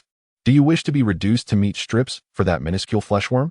The cooling wind spirit beast's words effectively halted the conflict, redirecting their gaze toward Shen Wei and his companions. At that moment, Yao Daba was astounded, staring at Shen Wei in disbelief. He had never anticipated that this white-clad human child could inflict harm upon the three formidable beasts, nor could he fathom that they would be deterred from pursuit. Having spent years traversing various beast territories, Yao Daba couldn't help but regard Shen Wei with admiration. The system's notification chimed. Congratulations, host. You have acquired 15 fortune points. Shen Wei, observing the generous allocation, felt a significant relief wash over him. Host, be advised, someone is approaching, the system suddenly alerted. Is someone coming to take advantage? Shen Wei inquired. Approximately, their strength is at the mid-stage of Foundation establishment, the system disclosed, simultaneously revealing the individual's location on Shen Wei's interface. A small yellow dot rapidly approached him on the display, indicating that the arrival was imminent. Unfazed, Shen Wei was well equipped with both defensive and offensive artifacts. Not to mention, he possessed his master's sword talisman, a formidable weapon designed to activate automatically upon sensing danger. Due to the low activation threshold, he refrained from storing it in his spatial bracelet, opting instead for the safety of the system's space. Nonetheless, it was a scene where he, with his chi refining cultivation, would confront three Foundation establishment beasts. With an audience present, he could disseminate his prowess through their accounts, thereby gathering a fresh wave of admiration. Shen Wei promptly adjusted his stance. The lessons from the spatial form class were not in vain, and he understood how to position himself for maximum visual impact. He pulled Yao Dabeo behind him, then performed a series of hand seals, causing a 1-meter diameter circle to manifest around Yao Dabeo. A transparent air shield enveloped him securely. This was a disposable, powerful defensive barrier Shen Wei had purchased, capable of withstanding a full-force strike from a golden core cultivator. The three Foundation establishment beasts would have no chance of breaching this defense. As for the hand seals, they were merely improvised. His master had recently prohibited him from practicing, so he had not been taught such advanced defensive techniques. Moreover, the three beasts did not comprehend human spells, and Yao Dabeo was not a cultivator. The only cultivator, Shen Wei himself, was yet to arrive. Stepping outside the circle, Shen Wei cautioned Yao Dabeo, stay inside, do not emerge. As long as you remain here, no one can harm you. He then raised his sword and gazed at the three beasts observing him from a distance, an aura of battle intent radiating from him, as if inviting them to engage. In response to Shen Wei's challenge, the injured black ape charged forward. However, in the next moment, its leg was unexpectedly attacked, causing it to stumble and crash to the ground. The impact aggravated its freshly inflicted wound, eliciting pained groans. As the black ape lay on the ground, it turned to confront its assailant. There sat Long Tingu, nonchalantly licking its claws, as if it had not just struck. Roar! What are you doing? The black ape bellowed menacingly at Long Tingu. In response to the black ape's outburst, Long Tingu stood and cast a glance at it, followed by a low growl. I find that the shimmering human infant is quite delightful, and I wish to nurture him, thus you must not harm him. The black ape, perplexed, began to question whether Long Tingu's mind had been inadvertently damaged during their recent skirmish. Is this the kind of notion that a beast should possess? Setting aside whether wanting to raise a human child is a sign of madness, one must consider that this particular child, with such frail strength that it could easily be injured by a mere strike, hardly warrants your guardianship. At that moment, the emerald spirit beast let out a wail, expressing its own admiration for the white infant, noting its impressive strength, radiant beauty, and charm that far surpassed that of the dark serpent that had pilfered its The black ape, bewildered, struggled to comprehend the sudden shift in sentiment. Just moments ago, they had been cautioned about the human infant, yet now they were advocating for its care. What merits could this human child possibly possess? The black ape could not restrain itself from bellowing at the emerald spirit beast, urging it to regain its senses. Wake up! That white human infant is allied with the dark serpent. They conspired together to steal your treasures. The emerald spirit beast retorted. The treasure was taken by the serpent. The white human did not partake in the thievery. Thus, we can eliminate the serpent and reclaim the human infant to raise in our nest. The black ape was left to ponder. Either the two companions had sustained brain injuries during the recent conflict, or the white human possessed some beguiling charm akin to the peculiar flowers in the eastern marshlands. Otherwise, how could it have eluded the emerald spirit beast's grasp while the two infants had already succeeded in their thievery, all while contemplating the acquisition of one of them for nurturing? It seemed utterly nonsensical, a sentiment echoed by Shen Wei. He overheard the exchange among the three beasts beneath the influence of the forest princess aura. Comprehending the reason why the horned blue-striped tiger and the oddly formed wolf-headed bird sought to adopt him, it was merely a consequence of the aura's effect. However, he was astounded by the extent of this aura's influence. Yet, it appeared that the black ape was unaffected. Observing the black ape in its heated exchange with Long Tingu and the emerald spirit beast, he remarked, if the master had not struck it with a sword, it too would be swayed by the aura. The system responded, elucidating, the aura fosters an innate fondness in beasts towards you, the host. Naturally, any harm you inflict upon them will diminish that fondness. Since you have wounded the black ape, its fondness towards you is currently non-existent. However, the aura still exerts some influence. Otherwise, it would not be arguing with the other two beasts, but would have already rushed to confront you. Upon hearing the system's explanation, Shen Wei concluded that the forest princess aura should perhaps be renamed the All-Beast Enchantment. Chapter 77. A diminished moral compass. Shen Wei observed the trio of beasts engaged in their vocal confrontation. Glancing at the system panel that displayed a small yellow dot lurking nearby, he sensed it was time to accrue some admiration points. He promptly charged for 5 seconds of powerful strikes, wielding his sword with his innate strength to signal his presence to the beasts before him. This greeting, learned from his master, exudes a remarkable presence. Indeed, his salutation has captivated the attention of 3 formidable beasts. Observing the gaze of the 3 creatures, Shen Wei expressionlessly brandished his sword, ready to engage in battle. A young man in black, lurking at a distance with a magical artifact, wore a look of astonishment. Truly, he is worthy of being the disciple of the sword master Feng Lan, daring to provoke beasts of foundational strength despite being merely at the 4th level of Qi refinement. To challenge not 1, but 3, what audacity! This is no longer the fearless bravado of a fledgling. This is akin to a newborn calf daring to confront a tiger. Is this how the sword master Feng Lan instructs his students? Sumu felt a twinge of helplessness. His presence here was prompted by a significant disturbance he sensed. Possessing an inconspicuous concealment technique, he could merge his aura with the surrounding environment, rendering himself undetectable. Upon sensing the commotion, he contemplated the potential of his technique and decided to investigate, perhaps even seize an opportunity.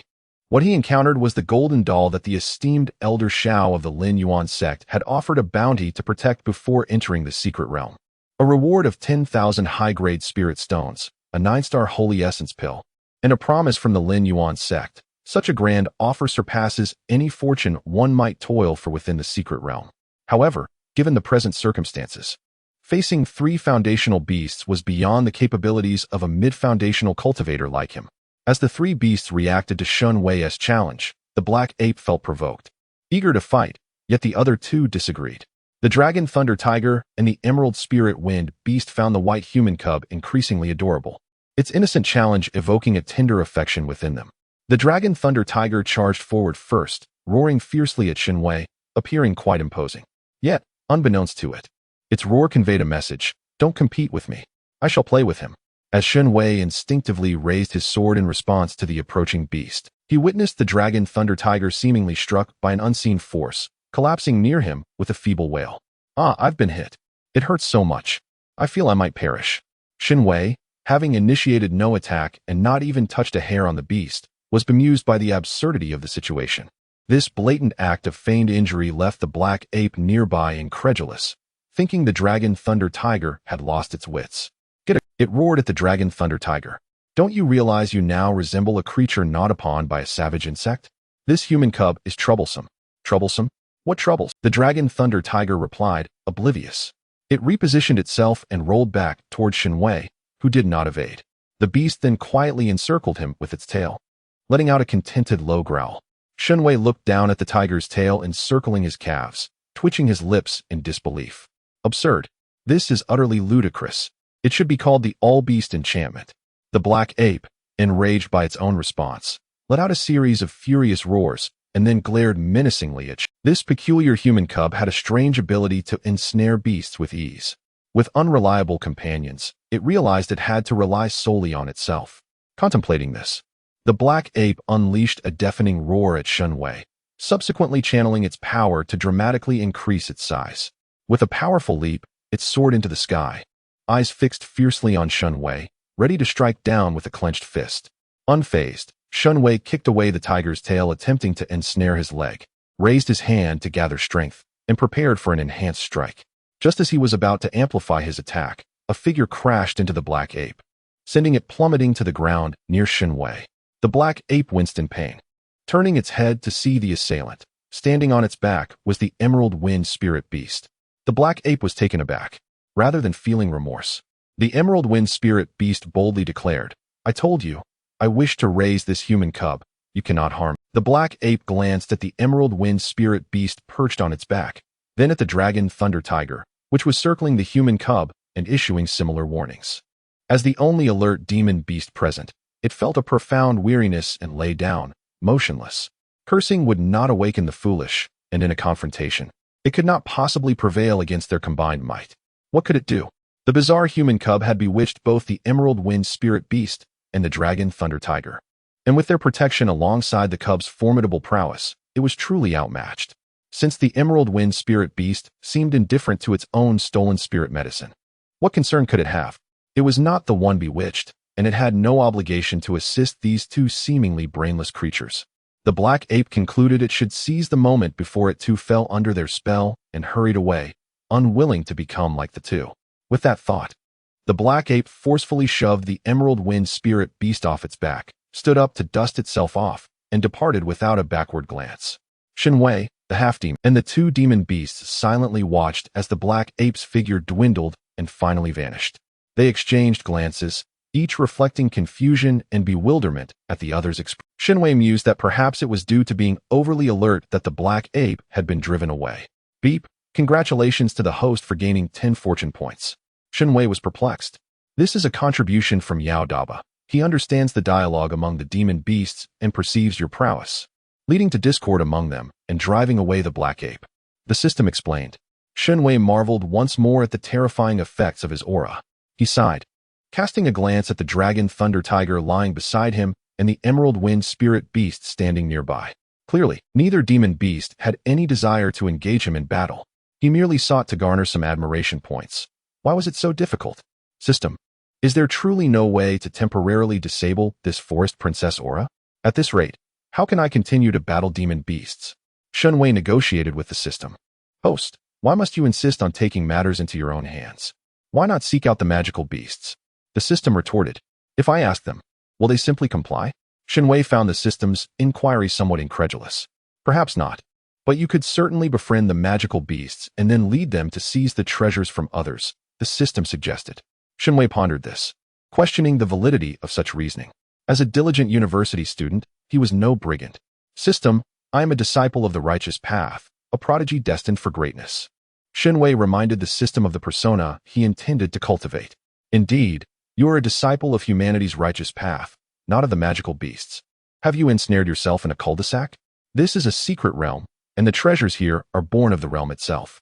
Do you expect the magical beasts to cultivate them? They possess no moral compass. Their existence is predicated on strength. If they are powerful enough to vanquish their opponents, the spoils are theirs. The law of survival is one of the strong prevailing over the weak, the system lamented. It then proceeded to impart additional lessons to Shen Wei, recognizing that his ethical standards were still somewhat elevated. The system deemed it necessary for the host to lower his moral threshold. If they were truly to be bound together in the future, a lofty moral standard would complicate their tasks. Chapter 78. Why am I involved in this argument? There was a certain logic to the system's words. Everyone was competing for resources, so why should he refrain? Yet, a moment's reflection brought him back to reality. When had he become so conscientious? This was the realm of cultivation, where one could not afford to be overly virtuous. System, please conduct an assessment. I feel somewhat unwell. It seems I've contracted a savior complex, Shen Wei remarked, deciding it prudent to consult the system. The system paused, then heard Shen Wei continue.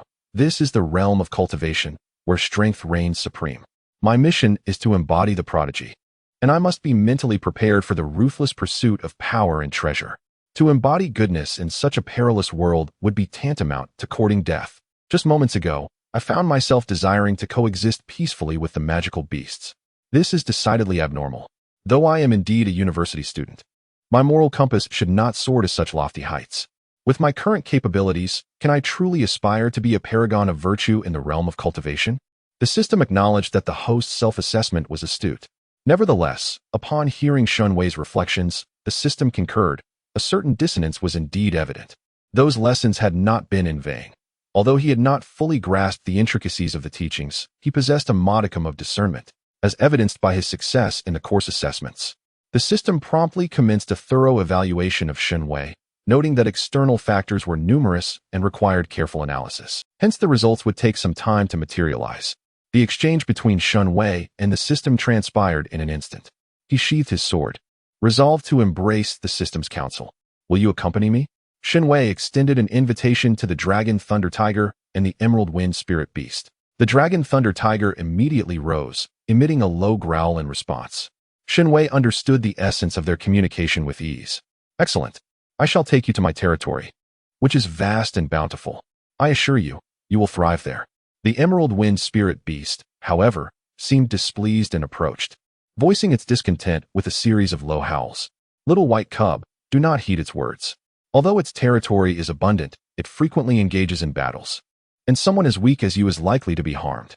I am different. My territory is not only rich in resources, but I also refrain from constant fighting. I can accompany you and play. If you choose to walk with me, I will not pursue that black snake cub who stole my spiritual elixir, provided it returns what it has taken." Upon hearing the words of the Azure Spirit Wind Beast, Long Tingu's temper flared, and he roared in response. "What is wrong with fighting? How can I prove my strength without it? Would my territory be so vast otherwise? With such a large domain, I enjoy great freedom. Unlike you, with your meager space. How can you even consider raising cubs? Once they mature, how much territory can you provide for them?" The Azure Spirit Wind Beast retorted. "What good is a large territory if you are constantly embroiled in conflict with other beasts? With so many enemies, raising cubs is perilous. You are as mindless as those hairless human cultivators." "Shen Wei?" Long Tingu exclaimed. "How does battling for territory resemble the plight of those hairless cultivators? Which powerful beast lacks a domain commensurate with its strength? Unlike you, who cowers at the first sign of trouble, wallowing in cowardice like a two-legged cultivator." "Shen Wei?" The Azure Spirit Wind Beast shot back. "You are the cowardly, two-legged cultivator. When your opponent is stronger and you confront them directly, that is true cowardice. Dying is the real defeat. Even the cunning, hairless cultivators know their limits. Unlike you, who is worse than those shameless, despicable fleshworms." "Shen Wei? Wait. Why are you dragging him into your insults? In your eyes, the human race is merely a term of derision, yet you choose to raise one. How truly affectionate. However, on another note," Shen Wei mused, "the forest princess's aura of the beast monarch was indeed impressive." Suddenly, Shen Wei noticed movement from a small yellow dot on the system panel, which had been lurking at a distance. The approaching figure was headed in his direction, indicating that he was the target. Swiftly, Shen Wei evaded the impending attack. Su Mu, who had been hiding and preparing to flee with Shen Wei, was taken aback. He had never anticipated that his stealth would be detected. He then sensed two intense killing intents directed at him and hastily sought refuge. In the next moment, he witnessed a claw and a wind blade strike the exact spot he had just vacated. Long Tingu and the Azure Spirit Wind Beast were enraged. How dare a hairless human cultivator launch an attack on the cub they had set their sights on? The audacity was intolerable. Realizing their initial strike had failed, the two beasts coordinated their assault on the intruding hairless human. Observing the impending attack from the two foundational beasts, Su Mu decisively chose to flee. His earlier decision to engage had stemmed from the internal conflict among the three beasts, which had forced one to retreat. The other, Long Tingu, appeared gravely injured by a disciple of the Wind Wave Sword Master, who seemed to struggle to maintain his composure after inflicting such damage, ultimately resigned to sheathing his sword. As a result, the two beasts had evidently turned against each other, providing him with the perfect opportunity to rescue the disciple of the Wind Lawn Sword Master. However, to his astonishment, the disciple had sensed his approach and evaded capture. Consequently, he found himself exposed before the two beasts, feeling a tinge of regret at this juncture. It seemed impossible to save the disciple of the Wind-Lawn Sword Master. If it were just one beast, he might have dared to confront it, but two were beyond his capabilities. The golden doll was not worth his life, yet he could sell this information to others. With this thought, he quickened his pace, prompting Long Tinggu and Chui Lingfeng, the spirit beasts, to pursue him immediately. As Shen Wei observed the receding figures of the individual and the two beasts, he let out a sigh of relief. The cultivation world is truly perilous. Had I not been vigilant about that person's location, I would have surely fallen into their trap. He lamented to the system. The master must remain cautious at all times, the system replied while engrossed in data analysis. I understand, but I must wait for those two beasts. I believe that, under the influence of the aura, I might persuade them to accompany me. Imagine the spectacle of parading through the secret realm with a host of spirit beasts, Shen Wei mused. The system, hearing his words, responded with a nonchalant acknowledgement. Shen Wei approached Yao Daba, deactivating the protective shield. He then retrieved a set of tables from his storage ring, setting them up in the clearing. After inviting Yao Daba to sit, he produced some food and placed it on the table. The system indicated that it was already past 1 in the afternoon. A suitable time for a meal, for one cannot grow tall without nourishment. Yao Daba gazed longingly at the delectable food spread before him, yet refrained from reaching for it. Instead, he cautiously observed Shen Wei, then extended the spiritual herb he had been clutching tightly. Do you not want it? Shen Wei inquired, puzzled by the herb being offered. For you, Yao Daba stammered. Why do you want to give it to me? Shen Wei recalled the yearning look Yao Daba had cast upon the herb earlier. Upon hearing Shen Wei's question, Yao Daba, with a peculiar intonation, stuttered, well for you. Though Shen Wei did not comprehend the rationale behind Yao Daba's words, he had a translator. Without hesitation, he requested the system to act as his interpreter. The system paused its data checks, letting out a sigh of resignation as it multitasked, continuing to analyze data while scanning Yao Daba's micro-expressions and gestures. Through data analysis, it deduced the intended meaning and conveyed it to Shen Wei. Chapter 79. The demise with the system as a translator, communication between Shen Wei and Yao Daba flowed effortlessly. Shen Wei regarded the spiritual herb being offered and replied, I do not require this. You should keep it for yourself. Upon hearing this, Yao Daba's tail involuntarily curled, and he moved the herb closer to Shen Wei while stammering, This is good, fragrant, very useful. Eating it is beneficial. Shen Wei, listening to the series of stutters, would have understood nothing without the system's translation. Essentially, Yao Daba was expressing that the herb was indeed a precious item, exceedingly aromatic and beneficial for consumption. Shen Wei observed the stubborn demeanor of the other individual, realizing that further refusals would be impolite. He promptly accepted the item, expressed his gratitude, and placed it within an exquisite jade box, which he subsequently stowed away in his storage ring. Citing the gift as a reason, he invited Yao Dabeo to share a meal, and after exchanging names, he casually proposed a friendship.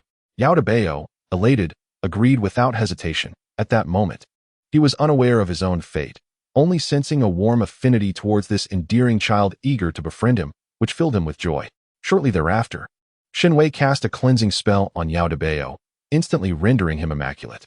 He then produced a hair crown and performed a binding technique taught by Master Shao, revealing Yao Dabeo's face in its entirety. It was then that Shen Wei truly comprehended Yao Dabeo's appearance. The child across from him appeared quite frail, with large eyes that seemed somewhat unnerving against his gaunt visage. His cheeks bore black scales, roughly the size of fingernails, symmetrically adorning both sides.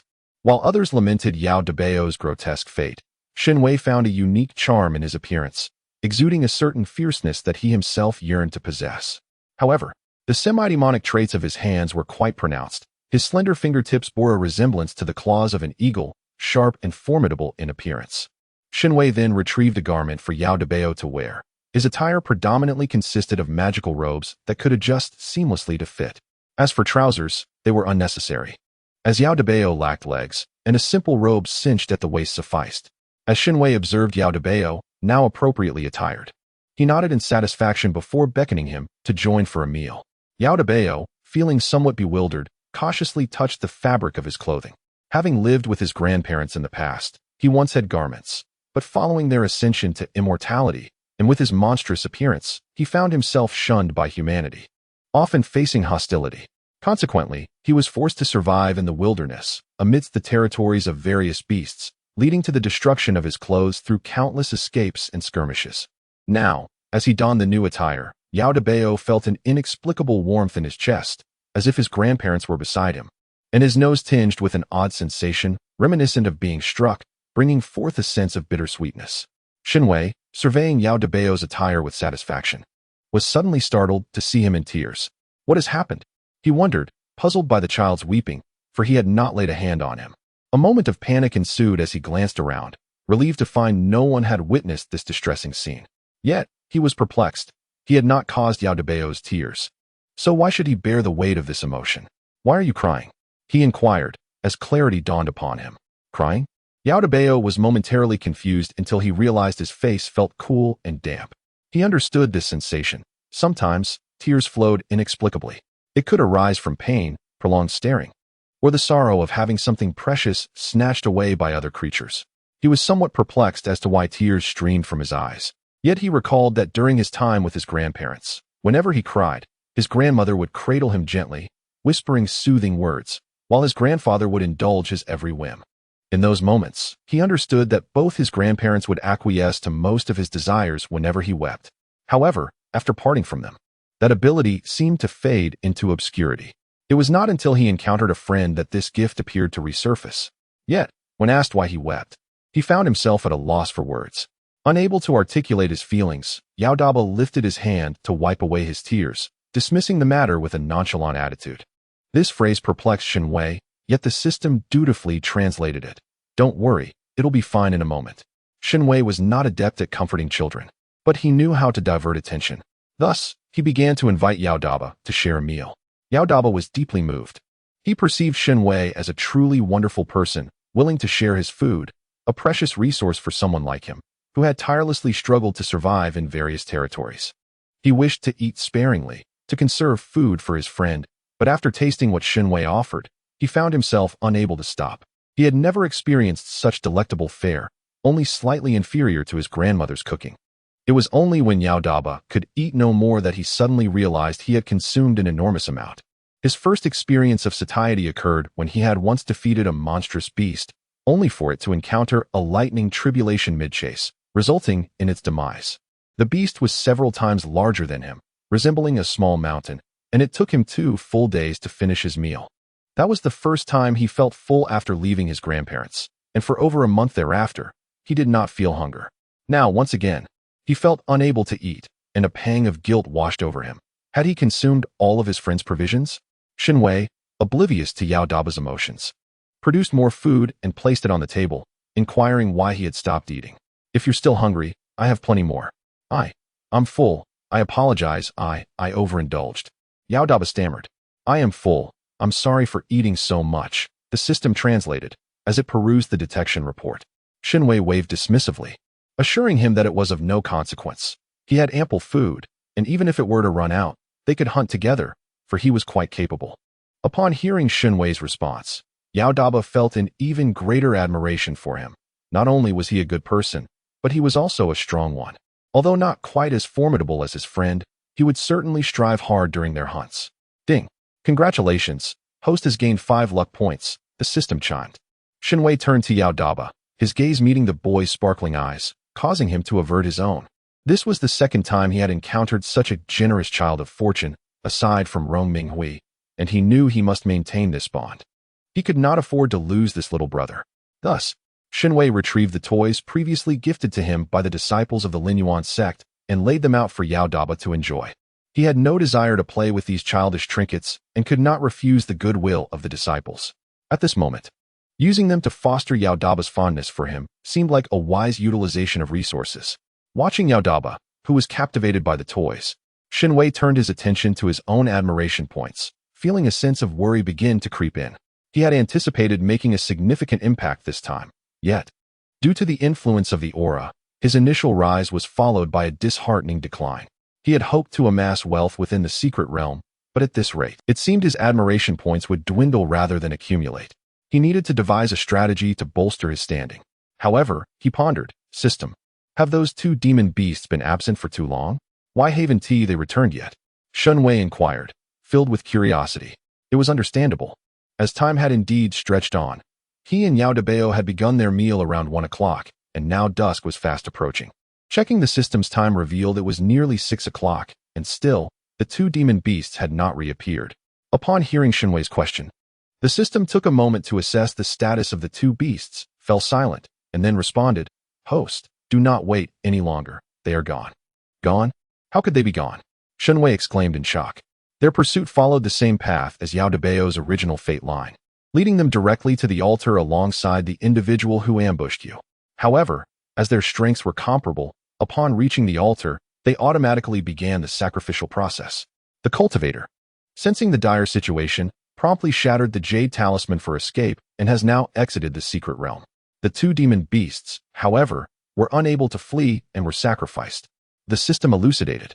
Shen Wei had intended to rely on those two demon beasts to gradually rally other creatures in the secret realm, only to have them vanish in such a manner. System, could it be that Yao Debao's fate influenced mine? Otherwise, how could I suffer such a significant loss? Shen Wei cast a resentful glance at Yao Debao, who was enjoying himself. The system looked back at Shen Wei and replied slowly, "Why wouldn't it be Yao Debao's fate that led to the demise of those two demon beasts? They had previously hunted him." This reasoning struck Shen Wei as quite plausible. Perhaps the fate of the solitary star truly was detrimental to them. Should I perhaps acquire more protective talismans? I still feel a lingering sense of insecurity. Shen Wei scrolled through the system panel, eyeing the safety talismans displayed. Host, Yao Debao cannot affect you. The aura from the system shop is undoubtedly effective in terms of potency. The system assured him confidently. Shen Wei remained silent, neither affirming nor denying the system's claim.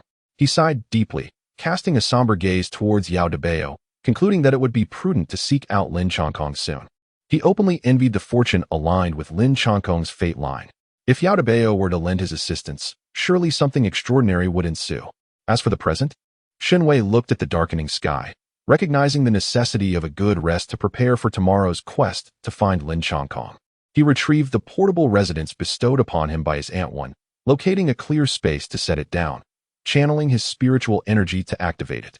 In an instant, a luxurious residence complete with a garden expanded from the small model to a size befitting a normal estate.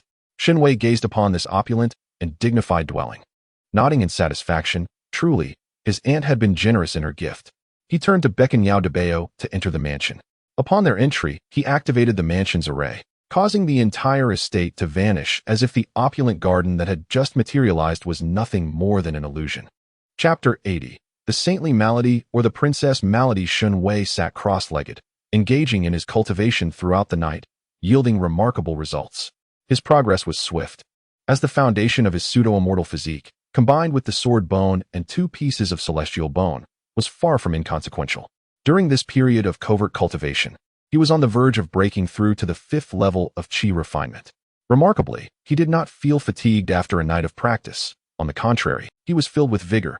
Host, your medical examination results have arrived, the system announced as Shen Wei concluded his training. What medical examination? Shen Wei queried, puzzled. Before recalling what he had instructed the system to do the previous day, he promptly inquired, what are the results? At that moment, he felt no concern. After all, having a saintly mindset could lead to some occasional whimsical thoughts, which he dismissed as mere eccentricity. Reflecting on, he realized that his request for a comprehensive examination was perhaps a bit excessive. However, the system's subsequent commentary made him realize that he was not being unreasonable. Rather, his intuition had proven remarkably accurate.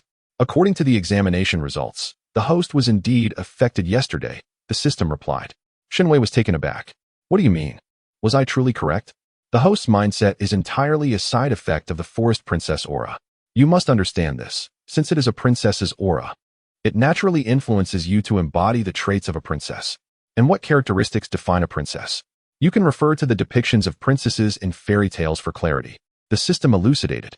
Shen Wei was familiar with the archetype of a fairy tale princess. Kind, innocent, beautiful, with the most significant trait being their inherent goodness. Thus, he had not merely succumbed to a saintly malady. Rather, he had fallen prey to a princess malady, correct? The system continued upon examination. The side effect of this aura is that the more you foster goodwill among animals, the more benevolent you become. Conversely, as your heart grows kinder, the animals will reciprocate with increasing affection towards you. Shen Wei understood. He might genuinely become the princess of the beasts in the future. So, what you're implying is that to avert this situation, I should slay more beasts, Is that right? Shen Wei inquired. Essentially, as long as you act swiftly, your conscience will not catch up with you, the system responded. Shen Wei scoffed at the notion of conscience lagging behind. Taking a deep breath, he then posed a question. I have one inquiry. Please proceed, the system replied. I simply wish to know, where exactly do you source the items within your system? How can they be so utterly unreliable? He was grateful to have discerned this in advance. Had he unwittingly led a horde of beasts through the secret realm, he feared he would have truly become a princess. The system did not respond directly but instead asked, Host, would you say that the abilities of these items are effective? Are they powerful? Are they convenient to use? Found himself unable to refute the statement, for the item in question was undeniably effective. Otherwise, he would not have referred to the Forest Princess Aura as the All-Beast enchantment. The abilities are indeed commendable, yet the side effects are strikingly evident. He remarked with a hint of sarcasm. The system did not contest his remarks but instead responded, Host, what do you expect from a lottery pool with 100,000 draws? The quality of items varies with the pool. The adage you get what you pay for holds true. Left speechless, found no grounds to counter such logic. The system then reassured him, Do not worry, dear host. Even if your altruistic tendencies flare up, it will only be temporary. Just distance yourself from the animals you are fond of. This clarity is mutual.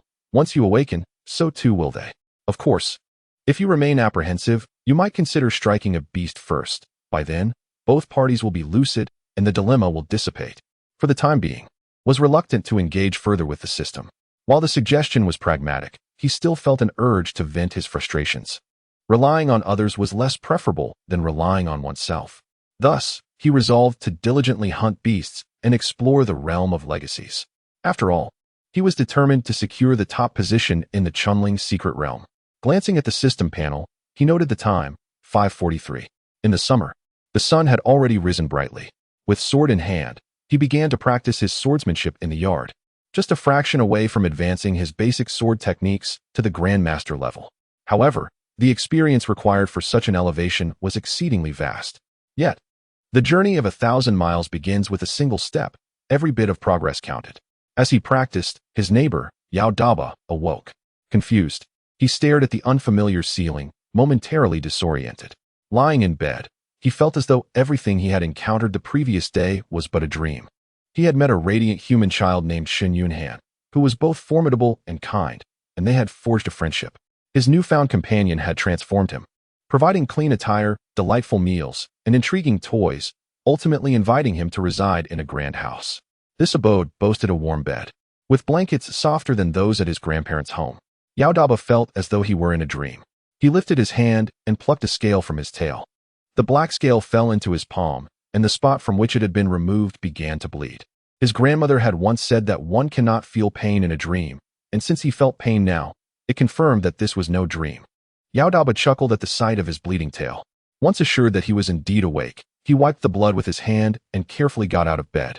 The bed was pristine, and he was determined not to stain it with blood. He chose to wait until the wound ceased bleeding before donning his clothes, ensuring that his new garments remained unblemished. Fortunately, the half-demon's self-healing abilities were quite robust. The wound from the scale's removal had already stopped bleeding, and it seemed that within a few days, it would heal completely. As for the regrowth of the scale, that would likely take several more days. Confirming that his wound no longer bled, Yao Daba finally dressed himself. His grandmother had once taught him how to dress, yet after all these years, the clothes had vanished, rendering them unnecessary. However, the present moment was different. Years had passed, and he believed he would forget, but it proved that the wisdom imparted by his grandmother remained firmly etched in his memory. Dressed, Yao Daba opened the door to find his dear friend practicing swordplay. He once possessed a small wooden sword, crafted by his grandfather from kitchen firewood, but after parting ways with his grandparents, it was lost to him forever. Yao Daba had attempted to sneak back, but upon his return, he could not find his grandparents. Their whereabouts were a mystery. The house, once filled with their presence, was now reduced to mere walls, void of all else. Reluctantly, he left, recalling his grandparents' words. If he became an immortal, he would reunite with them. Yet, Yao Daba was uncertain how to achieve immortality, for no one had enlightened him on the path. As he observed his friend wielding the sword in the courtyard, a spark of inspiration ignited within him. He believed his friend, with such prowess, must possess knowledge of how to become an immortal. With that thought, Yao Daba dashed towards the courtyard, Choosing not to interrupt but to stand quietly aside, his gaze fixed intently upon his companion. Shen Wei, engrossed in his sword practice, noticed Yao Daba had awakened but continued his routine, unwilling to pause until the current form was complete. However, feeling the intensity of Yao Daba's gaze, he found it increasingly difficult to concentrate. Once he finished the movement, he ceased, turning to face Yao Daba, who bore an exceptionally bright expression in his eyes. "Are you hungry?" Shen Wei inquired, puzzled. "No, not at all." Yao Daba quickly waved his hands. He felt quite full, having eaten sufficiently the previous day. He could easily forego meals for a month. It had only been one night, and he was not the slightest bit hungry. Shen Wei sensed that Yao Daba was merely being polite and beckoned him to the stone table in the courtyard. With a flourish of his hand, he retrieved an assortment of food from his storage ring. Before entering the secret realm, he had discreetly stocked up on provisions, as the realm could last a month, and one could never be certain if the food within would be safe to consume. Better to be cautious. As Shen Wei ate, he also produced some high-quality milk powder from his system space, which he had hoarded and never utilized.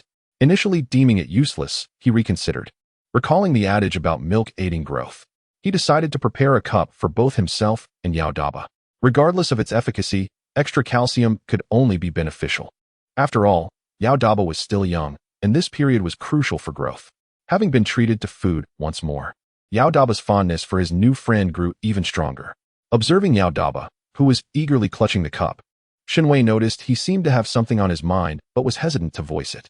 Having spent considerable time with Yunfailing, Shen Wei had become more forthright and directly asked Yao Daba, "Is there something you wish to say to me?"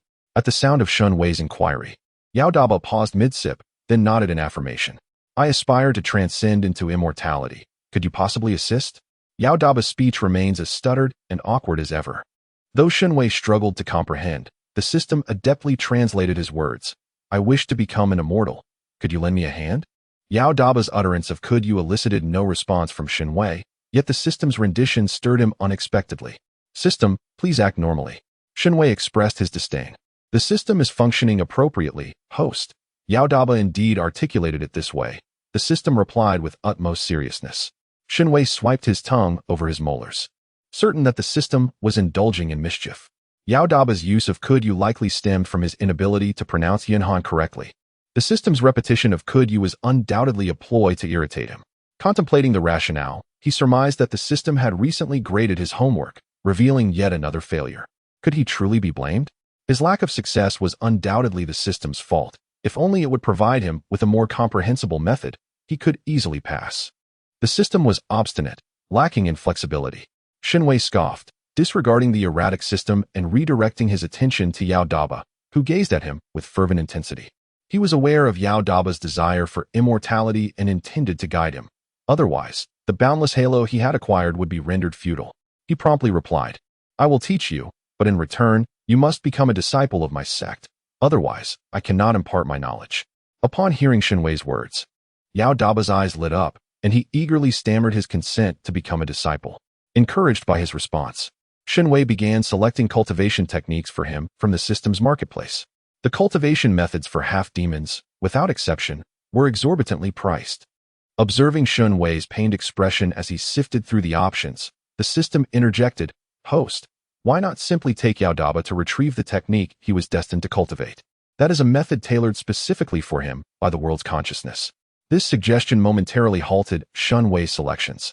It is a valid proposition, however. The world's consciousness appears to be rather unkind to Yao Daba. I am concerned that the technique may harbor complications. After all, he is my very first officially recognized disciple. I cannot afford to lose him so easily. You need not worry, host. Yao Daba is indeed a child of destiny. Despite the challenges he faces, he is destined to attain immortality, so the technique will not pose any issues, the system assured him. With the system's guarantee, Shen Wei felt a measure of reassurance and promptly requested the system to reveal the opportunity through which Yao Daba would acquire the technique, preparing himself for the eventual retrieval. The system readily complied, and as Shen Wei gazed at the distant opportunity, he blinked and suddenly proposed, "System, why not simply procure it for me? Given your rapport with the world's consciousness, acquiring a mere technique should not be met with stinginess. Moreover, we have enlisted the world's consciousness for assistance. I am now the chosen child of the world, tasked with suppressing other fortunate souls. While I may not be granted a golden finger," Surely some conveniences regarding techniques can be afforded to me? As Shen Wei conversed, he increasingly found his words to be imbued with reason. He continued, why not engage in a dialogue with the world's consciousness? Simply inform it that, in the absence of a golden finger, it should replicate the techniques of all the fated individuals for me. Let us not quibble over trivial matters. Assisting me is tantamount to aiding itself. What could the system reply? It could only affirm that the courses had not been futile, as the host had indeed mastered the art of transcending conventional thinking in pursuit of the most efficient shortcuts. This was a commendable development, indicating a trend towards alignment with the primary system's objectives. Please hold on, host. I shall return shortly, the system expressed, filled with satisfaction, before departing to converse with the world's consciousness. With the system gone, Shen Wei temporarily set aside the matter of his techniques. Before the system's return, he could teach Yao Dabao the fundamental skills of sensing and absorbing spiritual energy. With this thought in mind, Shen Wei began to elucidate the principles of spiritual perception to Yao Dabao. However, the results were less than satisfactory, as Yao Dabao was illiterate and struggled to comprehend certain concepts. Shen Wei nearly overlooked the fact that Yao Dabao was already over 60 years old at the onset of his formal cultivation, relying solely on the instilled knowledge of the 8th layer of qi refining and the peculiar fate that vanquished his enemies. It was not until later that he encountered his first teacher, who genuinely accepted him. Yao Dabao, being a half-demon, experienced a slow maturation at 60. He bore a striking resemblance to a child of 11 or 12. After narrowly escaping a ferocious pursuit by demonic beasts, he found refuge beneath a haystack at a farmer's abode, succumbing to unconsciousness due to severe injuries.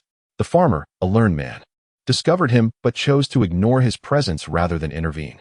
With dogs on the premises, Yao Dabao, too fearful to venture out for food, resorted to pilfering dog food. Upon learning of this, the teacher, without uttering a word, began to supplement the dog's meals with additional rations. One fateful day, the teacher fell ill with a chill that lingered. In response, Yao Dabao ventured into the mountains to gather some low-grade spiritual herbs to offer him. The herbs proved remarkably effective, and upon consuming them, the teacher began to take Yao Dabao seriously. He brought him from the haystack into a tidy storeroom, provided him with old garments, and commenced teaching him to read and write, treating him as a regular student. When Yao Dabao struggled, the teacher employed a ruler to tap his palm. Although the tap was painless for Yao Dabao, he was inexplicably terrified of inciting the teacher's ire, believing that the teacher's anger surpassed even the ferocity of the great demons in the mountains. Under the teacher's guidance, Yao Dabao learned immensely. His innate talent was so exceptional that the teacher often regarded him with a sense of regret. Yet, when the demonic beasts descended from the mountains to wreak havoc, Yao Dabao found himself in combat with one. Despite having reached the 8th layer of qi refining, he faced an adversary at the 11th layer. He nearly perished at its hands, but at the critical moment, the teacher shot the beast in the eye with an arrow, allowing Yao Dabao to narrowly evade a fatal blow. However, this act of valor enraged the beast, which retaliated by viciously attacking the teacher. Even when Yao Dabao exerted himself to assault the demon beast, demanding it to release the teacher and drive it away, he was unable to save his mentor. He sorrowfully wept beside the teacher's lifeless body, yet the arriving villagers mistook him for the murderer and sought to take his life. Faced with their furious shouts, Yao Dabao had no choice but to flee. It was only after the villagers buried the teacher that he dared to return under the cover of night, bowing before the grave and swearing vengeance. In due course, he fulfilled his vow. After slaying the demon beast, he placed its carcass before the teacher's tomb as an offering. Reflecting upon Yao Dabao's tragic fate, Shen Wei could not suppress a sigh. Yao Dabao's plight was indeed pitiful, and the world's consciousness had dealt him a cruel hand. Out of sympathy, Shen Wei guided him towards Lin Chongkong, while simultaneously beginning to teach him characters. Chapter 82. Entering the inheritance realm, Shen Wei did not approach Lin Chongkong directly, but instead sought the location of the inheritance opportunity that Lin Chongkong was destined to encounter. Lying in wait, he had not forgotten that Lin Chongkong was accompanied by 4 Golden Core cultivators and 2 Foundation Establishment cultivators for protection. Any rash attempt to approach would surely be met with failure. It was more prudent to wait at the site of the inheritance. This place had been stumbled upon by Lin Chongkong, and due to this serendipitous misstep, he had become separated from his protectors, rendering this the most opportune moment for Shen Wei to draw near. With this thought in mind, Shen Wei secured his residence and began to lead Yao Dabao towards the inheritance site. In any gathering of people, conflict is inevitable, especially in a secret realm. To avoid unnecessary trouble, Shen Wei utilized the system's navigation map, skillfully evading all individuals and demon beasts along the way. Though he yearned to display his prowess, the time for Lin Qiankong's approach to the inheritance realm was drawing near, and he could not afford to waste time en route. Otherwise, he would miss his chance, which would be problematic. He also hoped to enhance his fortune value in front of Lin Qiankong at the inheritance site. As for utilizing a teleportation portal for travel, even with several million admiration points, that was not how one accrued such esteem. He would need to remain in the secret realm for a month. Thus far, he had not had the opportunity to showcase his abilities, spending each day in a state of outward mobility without making any inward progress, which was quite challenging for him. Every bit saved would count. Guided by the system's map, Shen Wei and Yao Dabayat traveled swiftly and safely for 2 days, eventually reaching the inheritance site. By this time, Yao Dabayat had learned to write his own name. Observing the small dot representing Lin Qiankong on the system panel, Shen Wei noted that they were merely a few hundred meters apart. After contemplating, he decided to take Yao Dabayat into the inheritance realm to wait. However, before doing so, Shen Wei felt it necessary to speak with Yao Dabayat. Shortly, we will enter an inheritance realm, and it is possible that we may become separated. If that happens, do not panic. I will come to find you, Shen Wei earnestly instructed Yao Dabayat. Upon hearing Shen Wei's words, Yao Dabayat felt a reluctance to enter. Shen Wei was the kindest person to him after his grandparents, and Yao Dabayat wished to remain by his side. However, he understood that the opportunities within the heritage grounds could enhance his strength, and he did not wish to hinder his friend's progress. Thus, he nodded in agreement. Considering that Yao Dabayat possessed little cultivation and relied solely on his physical prowess, Shen Wei began selecting protective gear for him. Since Yao Dabayat had yet to cultivate spiritual energy, he could not utilize magical artifacts. Therefore, Shen Wei equipped him with a protective shield and an energy gun. Following that, he provided a variety of peculiar charms and elixirs. Shen Wei meticulously explained the functions of each item and then bestowed upon Yao Dabayat a storage pouch. For added safety, he also gifted him a suit of the strongest defensive attire. In truth, Shen Wei had wished to give him a green dinosaur costume or a teddy bear outfit, but those were one-piece suits that would not accommodate Yao Dabayat's tail. Consequently, Shen Wei had no choice but to hand over the majority of his own defensive items that did not require the activation of spiritual energy. As for weapons, after surveying his own collection, which all depended on spiritual energy, he finally retrieved a sword and the pig fairy wand that he had kept in his system backpack. The former could inflict damage, while the latter could serve as a magical weapon. Shen Wei informed Yao Dabayat of the wand's capabilities, instructing him to transform any source of danger into a pig in the event of peril. He doubted anyone could wield a weapon effectively in the form of a pig's trotter. If they could, then the weapon itself could be turned into a pig. Who knew what chaos might ensue? Shen Wei's concern was not unfounded. Although Yao Dabayat was the child of destiny and would not perish before his luck ran out, Shen Wei perceived that the current children of destiny were far too numerous, their fates so intertwined that they were nearly impossible to decipher. While a child of destiny posed no threat to an ordinary person, they were soon to encounter another child of destiny. Who could predict the outcome of such a meeting? Shen Wei had glimpsed the tragic fate that awaited Yao Dabayat. The convergence of two children of destiny could yield unpredictable supernatural repercussions. As Yao Dabayat was someone Shen Wei held in high regard, he did not wish for him to meet an untimely end. If he did, Shen Wei would be left standing at the lowest rung. In these times, it was rare to find a companion who could share in his own shortcomings. Thus it was prudent to proceed with caution. Once Shen Wei had fully equipped Yao Dabayat, he led him into the heritage grounds. As anticipated, the moment they entered, they were immediately separated. Upon touching down, Shen Wei beheld a most peculiar scene. Before him lay a small medicinal field, with a quaint cottage in the distance. Within this expansive field stood 3 strikingly beautiful women, motionless at the edge of the medicinal plot, their bodies entwined with vines, yet entirely oblivious to their predicament. Examining their attire, Shen Wei discerned the sect insignia. These were disciples of the Sacred Garment sect. He smirked slightly, recalling the introduction given by a disciple of the Lin Yuan sect regarding the Sacred Garment sect. The disciple had warned him to keenly observe their true gender, for it was a sect notorious for its members donning women's attire. As for the peculiar sect known as the Sacred Garment sect, its origins trace back to the time of its establishment. Initially founded by 2 male elders masquerading as women, it is said that they resorted to this disguise due to the abundance of enemies they faced. Over time, both believed the other to be a woman. leading to an unspoken understanding of their true identities.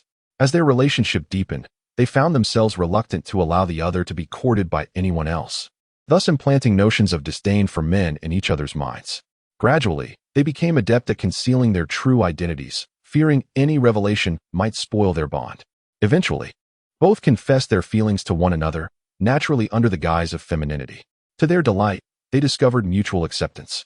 Planning to clarify their identities after the completion of their marital contract, confident that by then, they would have already pledged their vows. How could one retract such a commitment?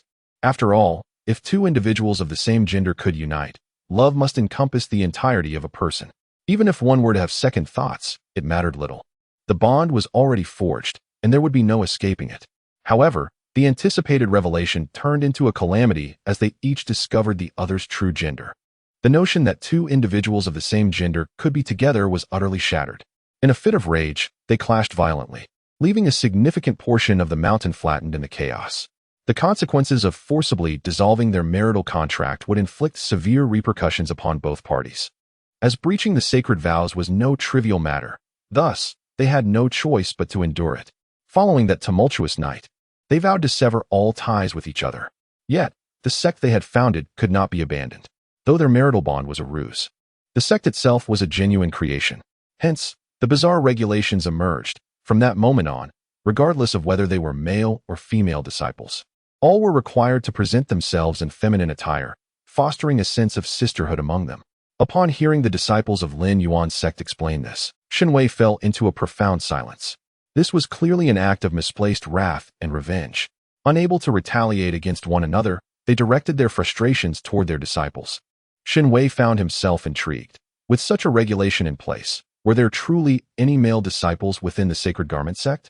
The disciples of Lin Yuan's sect responded with indignation, vehemently denouncing the idea. Shen Wei pondered, was such animosity truly warranted, even in the guise of femininity? His confusion was soon clarified by a disciple from Ling Xiao's sect. The Sacred Garment sect was indeed one of the peculiar sects of the Eastern Domain, where the trials for their disciples involved winning the affections of men. Each disciple was required to secure the unwavering devotion of at least one male. Quantified by a rather specific standard, the man must spend 10 high-grade spirit stones on them to be deemed successful. While emotions cannot be measured, spirit stones can. Wealth delineates the affluent from the impoverished. If one cannot even part with 10 high-grade spirit stones for someone they profess to love, how could they ever claim to be in love?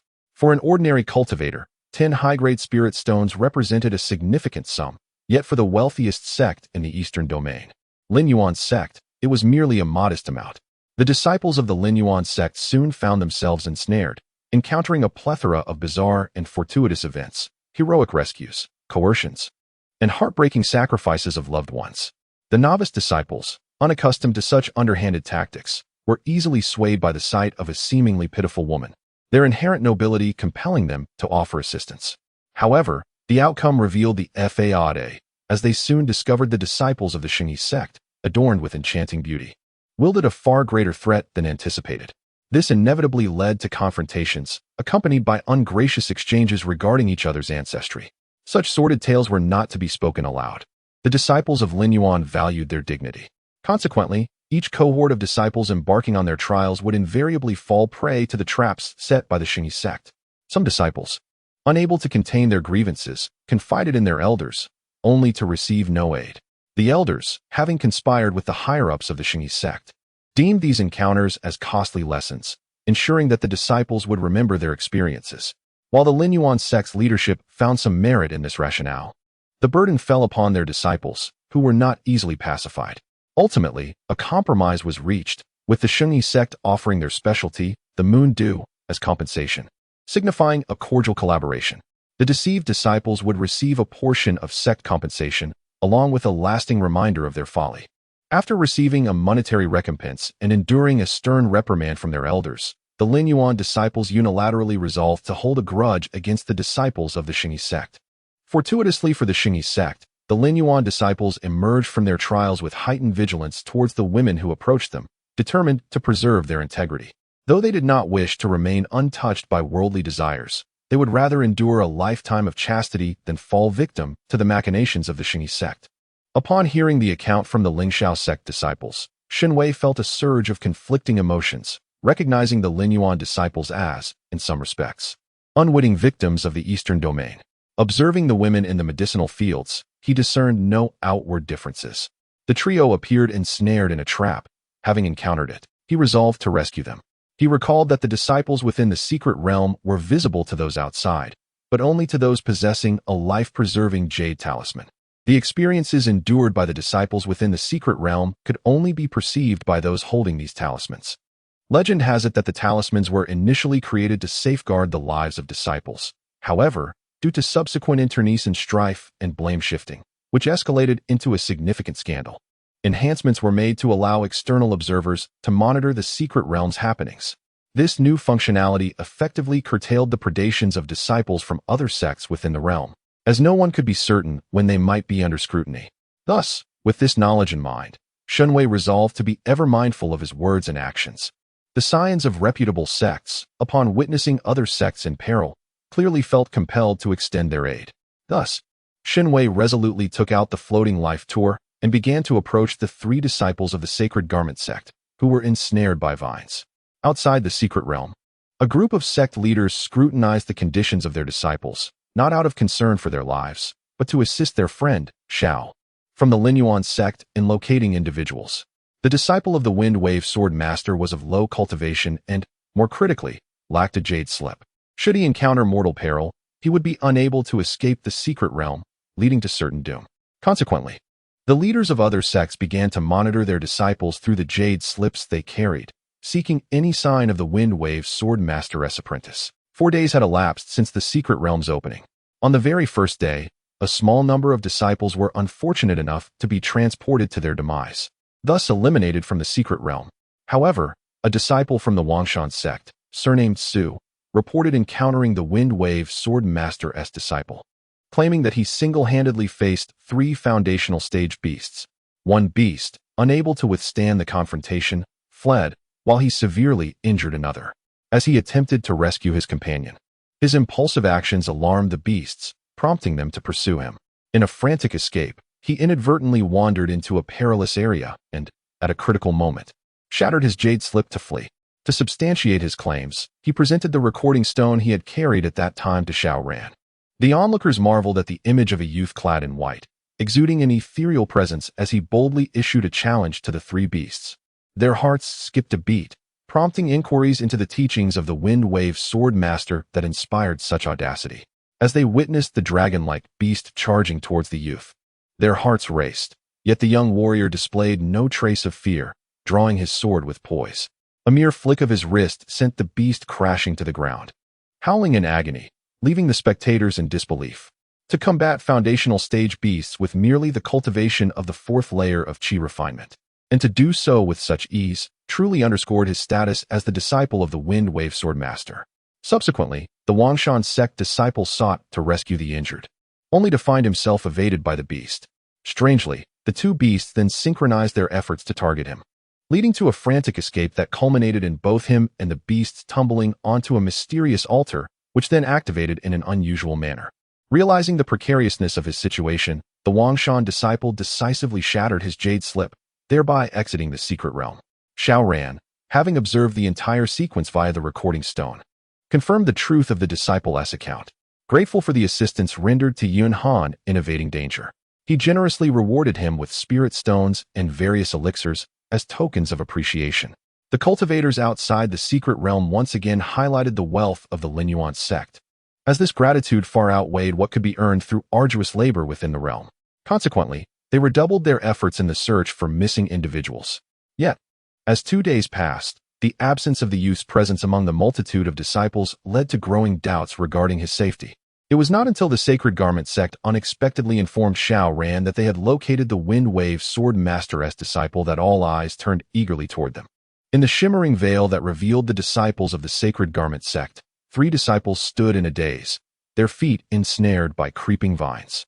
From the watery, it was evident that the tendrils had burrowed deep into their flesh, yet the trio remained oblivious, their gazes vacant and unfocused. Suddenly, a boy clad in white emerged within the spectral display, observing the afflicted disciples with intent. He drew forth a small blade and began to stride toward them. clearly intent on liberating them from their entrapment. Witnessing this scene, the onlookers could not help but furrow their brows. If I am not mistaken, those must be the vines of the bewitching heart flower, one individual remarked, recognizing the tendrils entwined around the sacred garment disciples. Indeed, it is the bewitching heart. Observe the crimson markings on the leaves and vines. This particular specimen must be at least 1,200 years old, a confident alchemist asserted. Upon hearing the alchemist's affirmation, gasps of astonishment rippled through the crowd.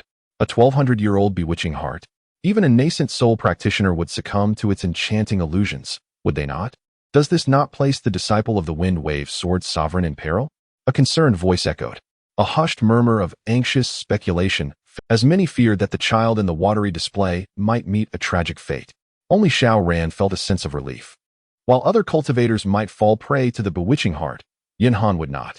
Previously, when the Wind Wave Sword Sovereign had taken Yunhan to Nanshan Temple for Master Wu Chun to investigate, they discovered that the child possessed the ability to perceive the essence of the world, a power beyond his control.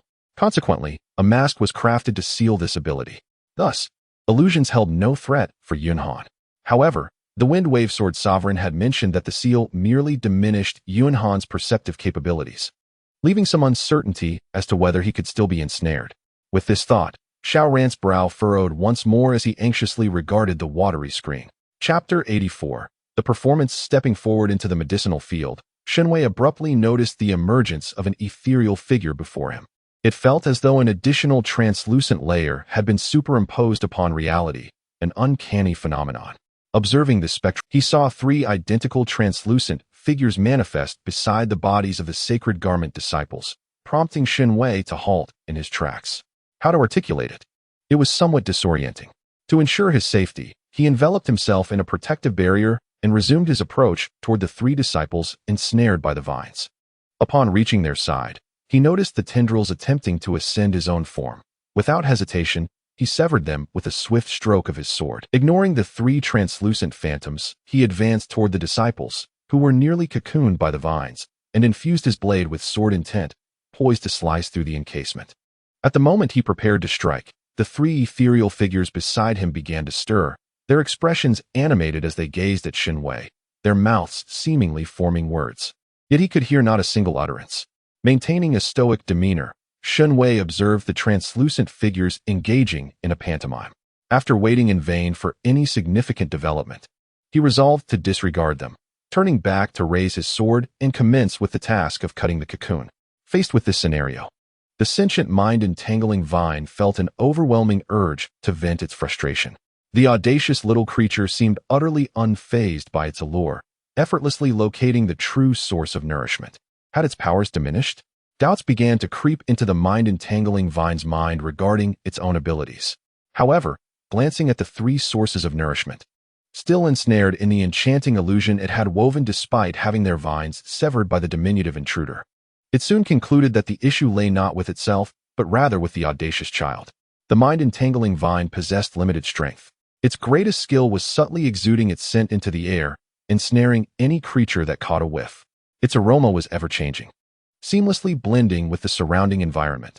If flowers were nearby, it exuded a floral fragrance. If grass was present, it emitted an earthy scent.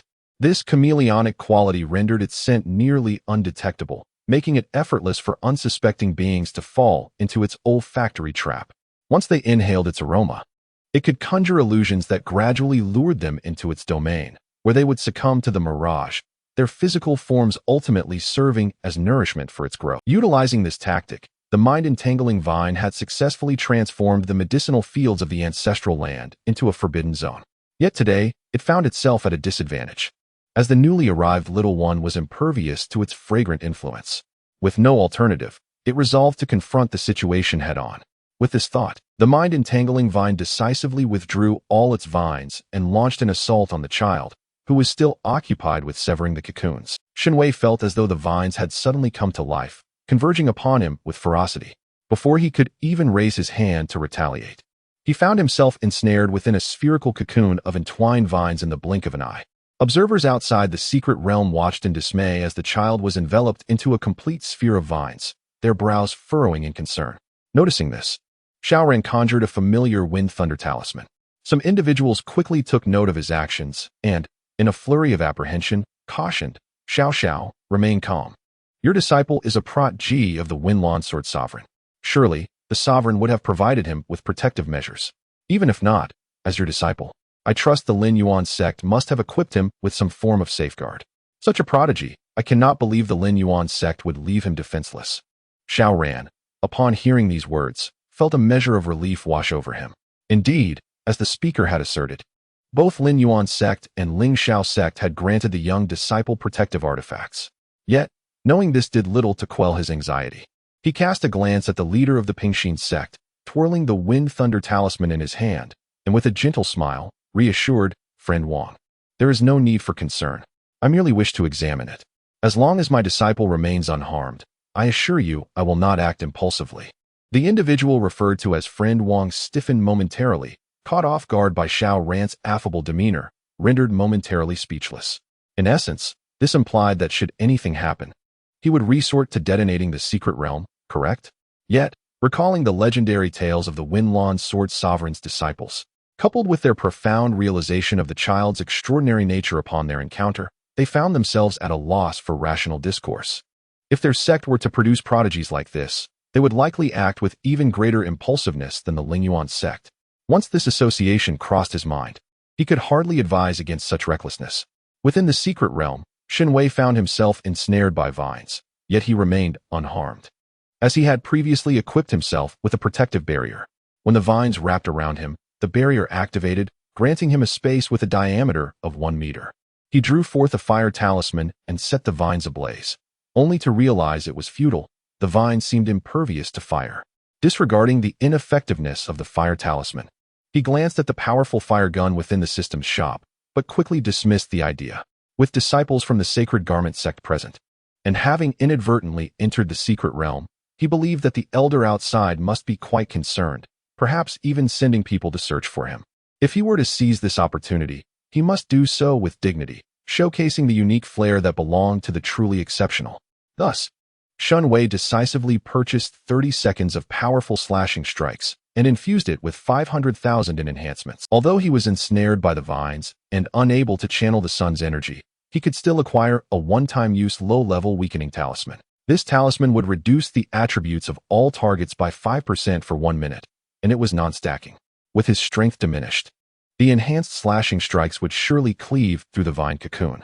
He then retrieved an energy storage orb and began to infuse his sword technique with spiritual energy for approximately 10 seconds before officially activating the powerful slashing strike.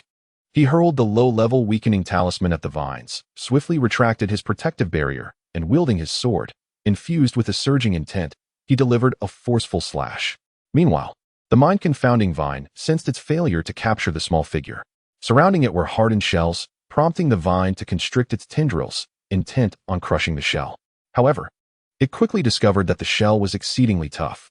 Nevertheless, it reassured itself that it had already ensnared its prey, even if it could not grasp the small figure immediately. Time would eventually yield success. The mind-confounding vine contemplated burying the cocoon underground, intending to exhaust its prey slowly. However, before it could drag the cocoon away, an inexplicable sense of weakness washed over it, realizing its strength had diminished unexpectedly. Confused and disoriented, it prepared to examine itself when a sudden wave of panic. To its astonishment, the hardened shell encasing the small figure disintegrated, accompanied by a sharp, intense pain. Outside the secret realm, a group of onlookers anxiously observed the child ensnared by the mind-confounding vine. Their concern had scarcely deepened when the entire vine-formed spherical cocoon split apart, unleashing an invisible shockwave that rippled through the air, distorting the water curtain. This shockwave penetrated the cocoon, striking the ground and carving a deep ravine. Subsequently, the cocoon shattered into fragments, revealing a child clad in white, adorned with a silver wolf-shaped mask. A child with platinum blonde hair, elegantly tied up, stood with pristine white boots lightly touching the ground. In hand, he wielded a short sword perfectly proportionate to his petite stature. His attire remained impeccably arranged, and his demeanor exuded a calm composure that elicited admiration. He was undoubtedly a prodigy, extraordinary since birth. At such a tender age, to possess such formidable prowess clearly indicated that this young talent was genuinely exceptional, rather than a mere product of superficial praise from the Linyuan sect. And it was hard to imagine that the irascible Fenlon sword sovereign would ever endorse such embellishment. As they gazed once more at the luminous child within the water screen, a solemnity descended upon them. They were witnessing a momentous occasion, the growth of a true prodigy. Chapter 85. Concerns from all directions. Shen Wei beheld the rapidly ascending admiration points on his system panel, a surge that filled him with exhilaration. Such a significant fluctuation in recognition signified that his earlier actions had not gone unnoticed by those beyond the secret realm. Realizing that he was being observed, Shen Wei promptly adjusted his posture for the camera. Having severed the tendrils of the enchanting heart vine, it lashed out in fury, extending even more vines towards Shen Wei. Yet, he remained unperturbed, one hand grasping the sword while effortlessly manipulating the water in the air. Accompanied by the force of his sword, he conjured a vivid water dragon that coiled majestically around him, exuding an aura of dominance.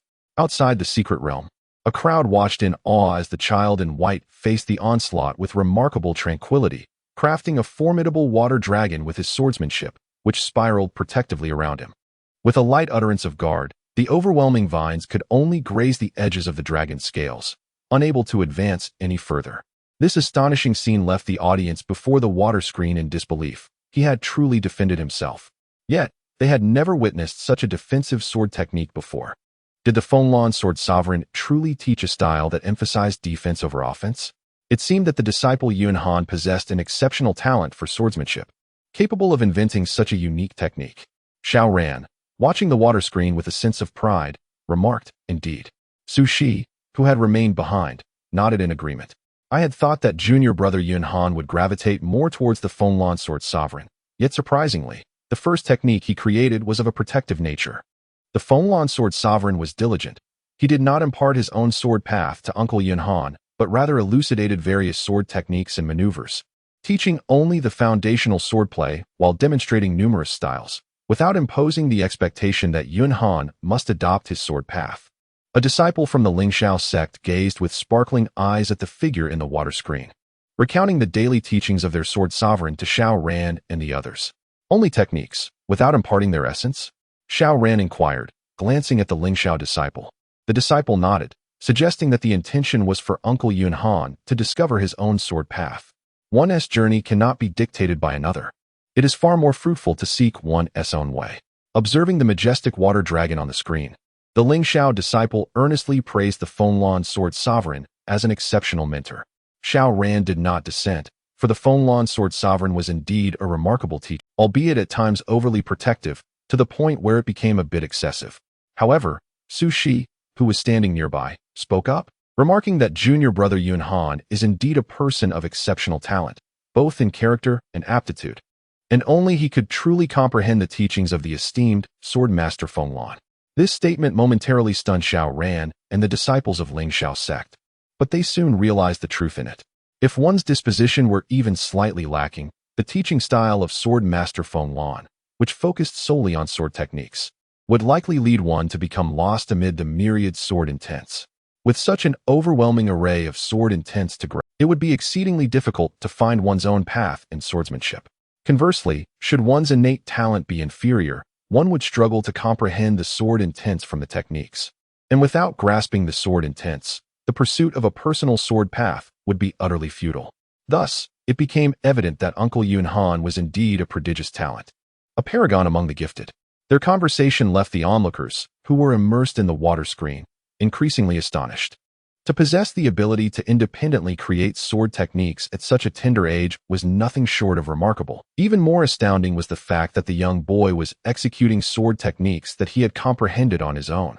Upon hearing this and gazing at the diminutive yet remarkably composed figure within the water screen, a wave of bittersweet emotion washed over them. How could such an extraordinary child not belong to their sect? It was no wonder that Sword Master Fenlon had once ventured to Ling Yuan's sect to seize him. Had they foreseen that he would evolve into such a disciple, they would have risked their lives to claim him 6 years prior. Alas, it was futile to contemplate such a scenario, for not only would the people of Ling Yuan's sect be enraged enough to eliminate them, but the very presence of Sword Master Fenlon in the mix rendered their chances laughably slim. Instead, they resolved to witness the growth of this destined prodigy, which would provide ample material for future discussions with their own disciples and successors. They could proudly say they had observed the rise of Shen Yunhan, this celestial talent. Reflecting on this was sufficient to occupy them for a lifetime.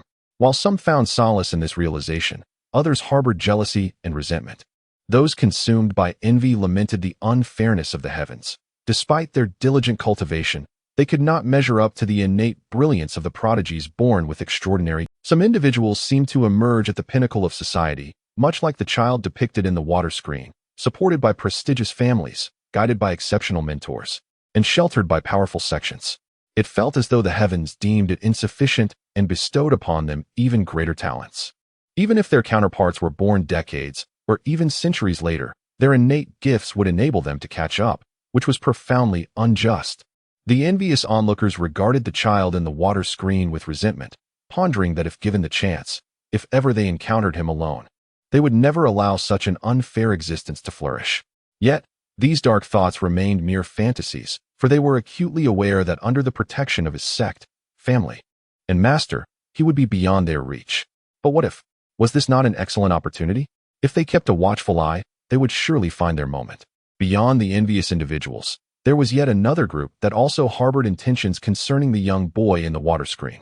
They harbored no resentment, but rather an admiration for each other's talents and innate abilities. The world of cultivation was not lacking in methods to seize the qualifications and essence of others, and there even existed techniques for exchanging destinies. The extraordinary aptitude of the child within the water curtain made them covetous, akin to a pack of hyenas lurking in the shadows, insidious and greedy. Yet, they understood that once they took action, discretion was paramount. Should their intentions be discovered, they would face catastrophic consequences. The esteemed sects of Lin Yuan and Ling Xiao were not merely formidable by reputation. Moreover, the child was backed by the universally acknowledged strongest figure in the Eastern domain, the sword master Feng Lan. Thus, they needed to devise a careful strategy. Certain prizes could not be claimed without the assurance of one's own safety and existence. Those who wished to obtain talent and qualifications gazed intently at the child within the water curtain, their eyes ablaze with fervor, which they swiftly suppressed. They could not afford to reveal any vulnerabilities or attract attention. Otherwise, they risked exposure in the future. The water curtain continued to display the child's remarkable feats, while beneath it, all present concealed their ulterior motives. Within the secret realm, Shen Wei observed the system panel.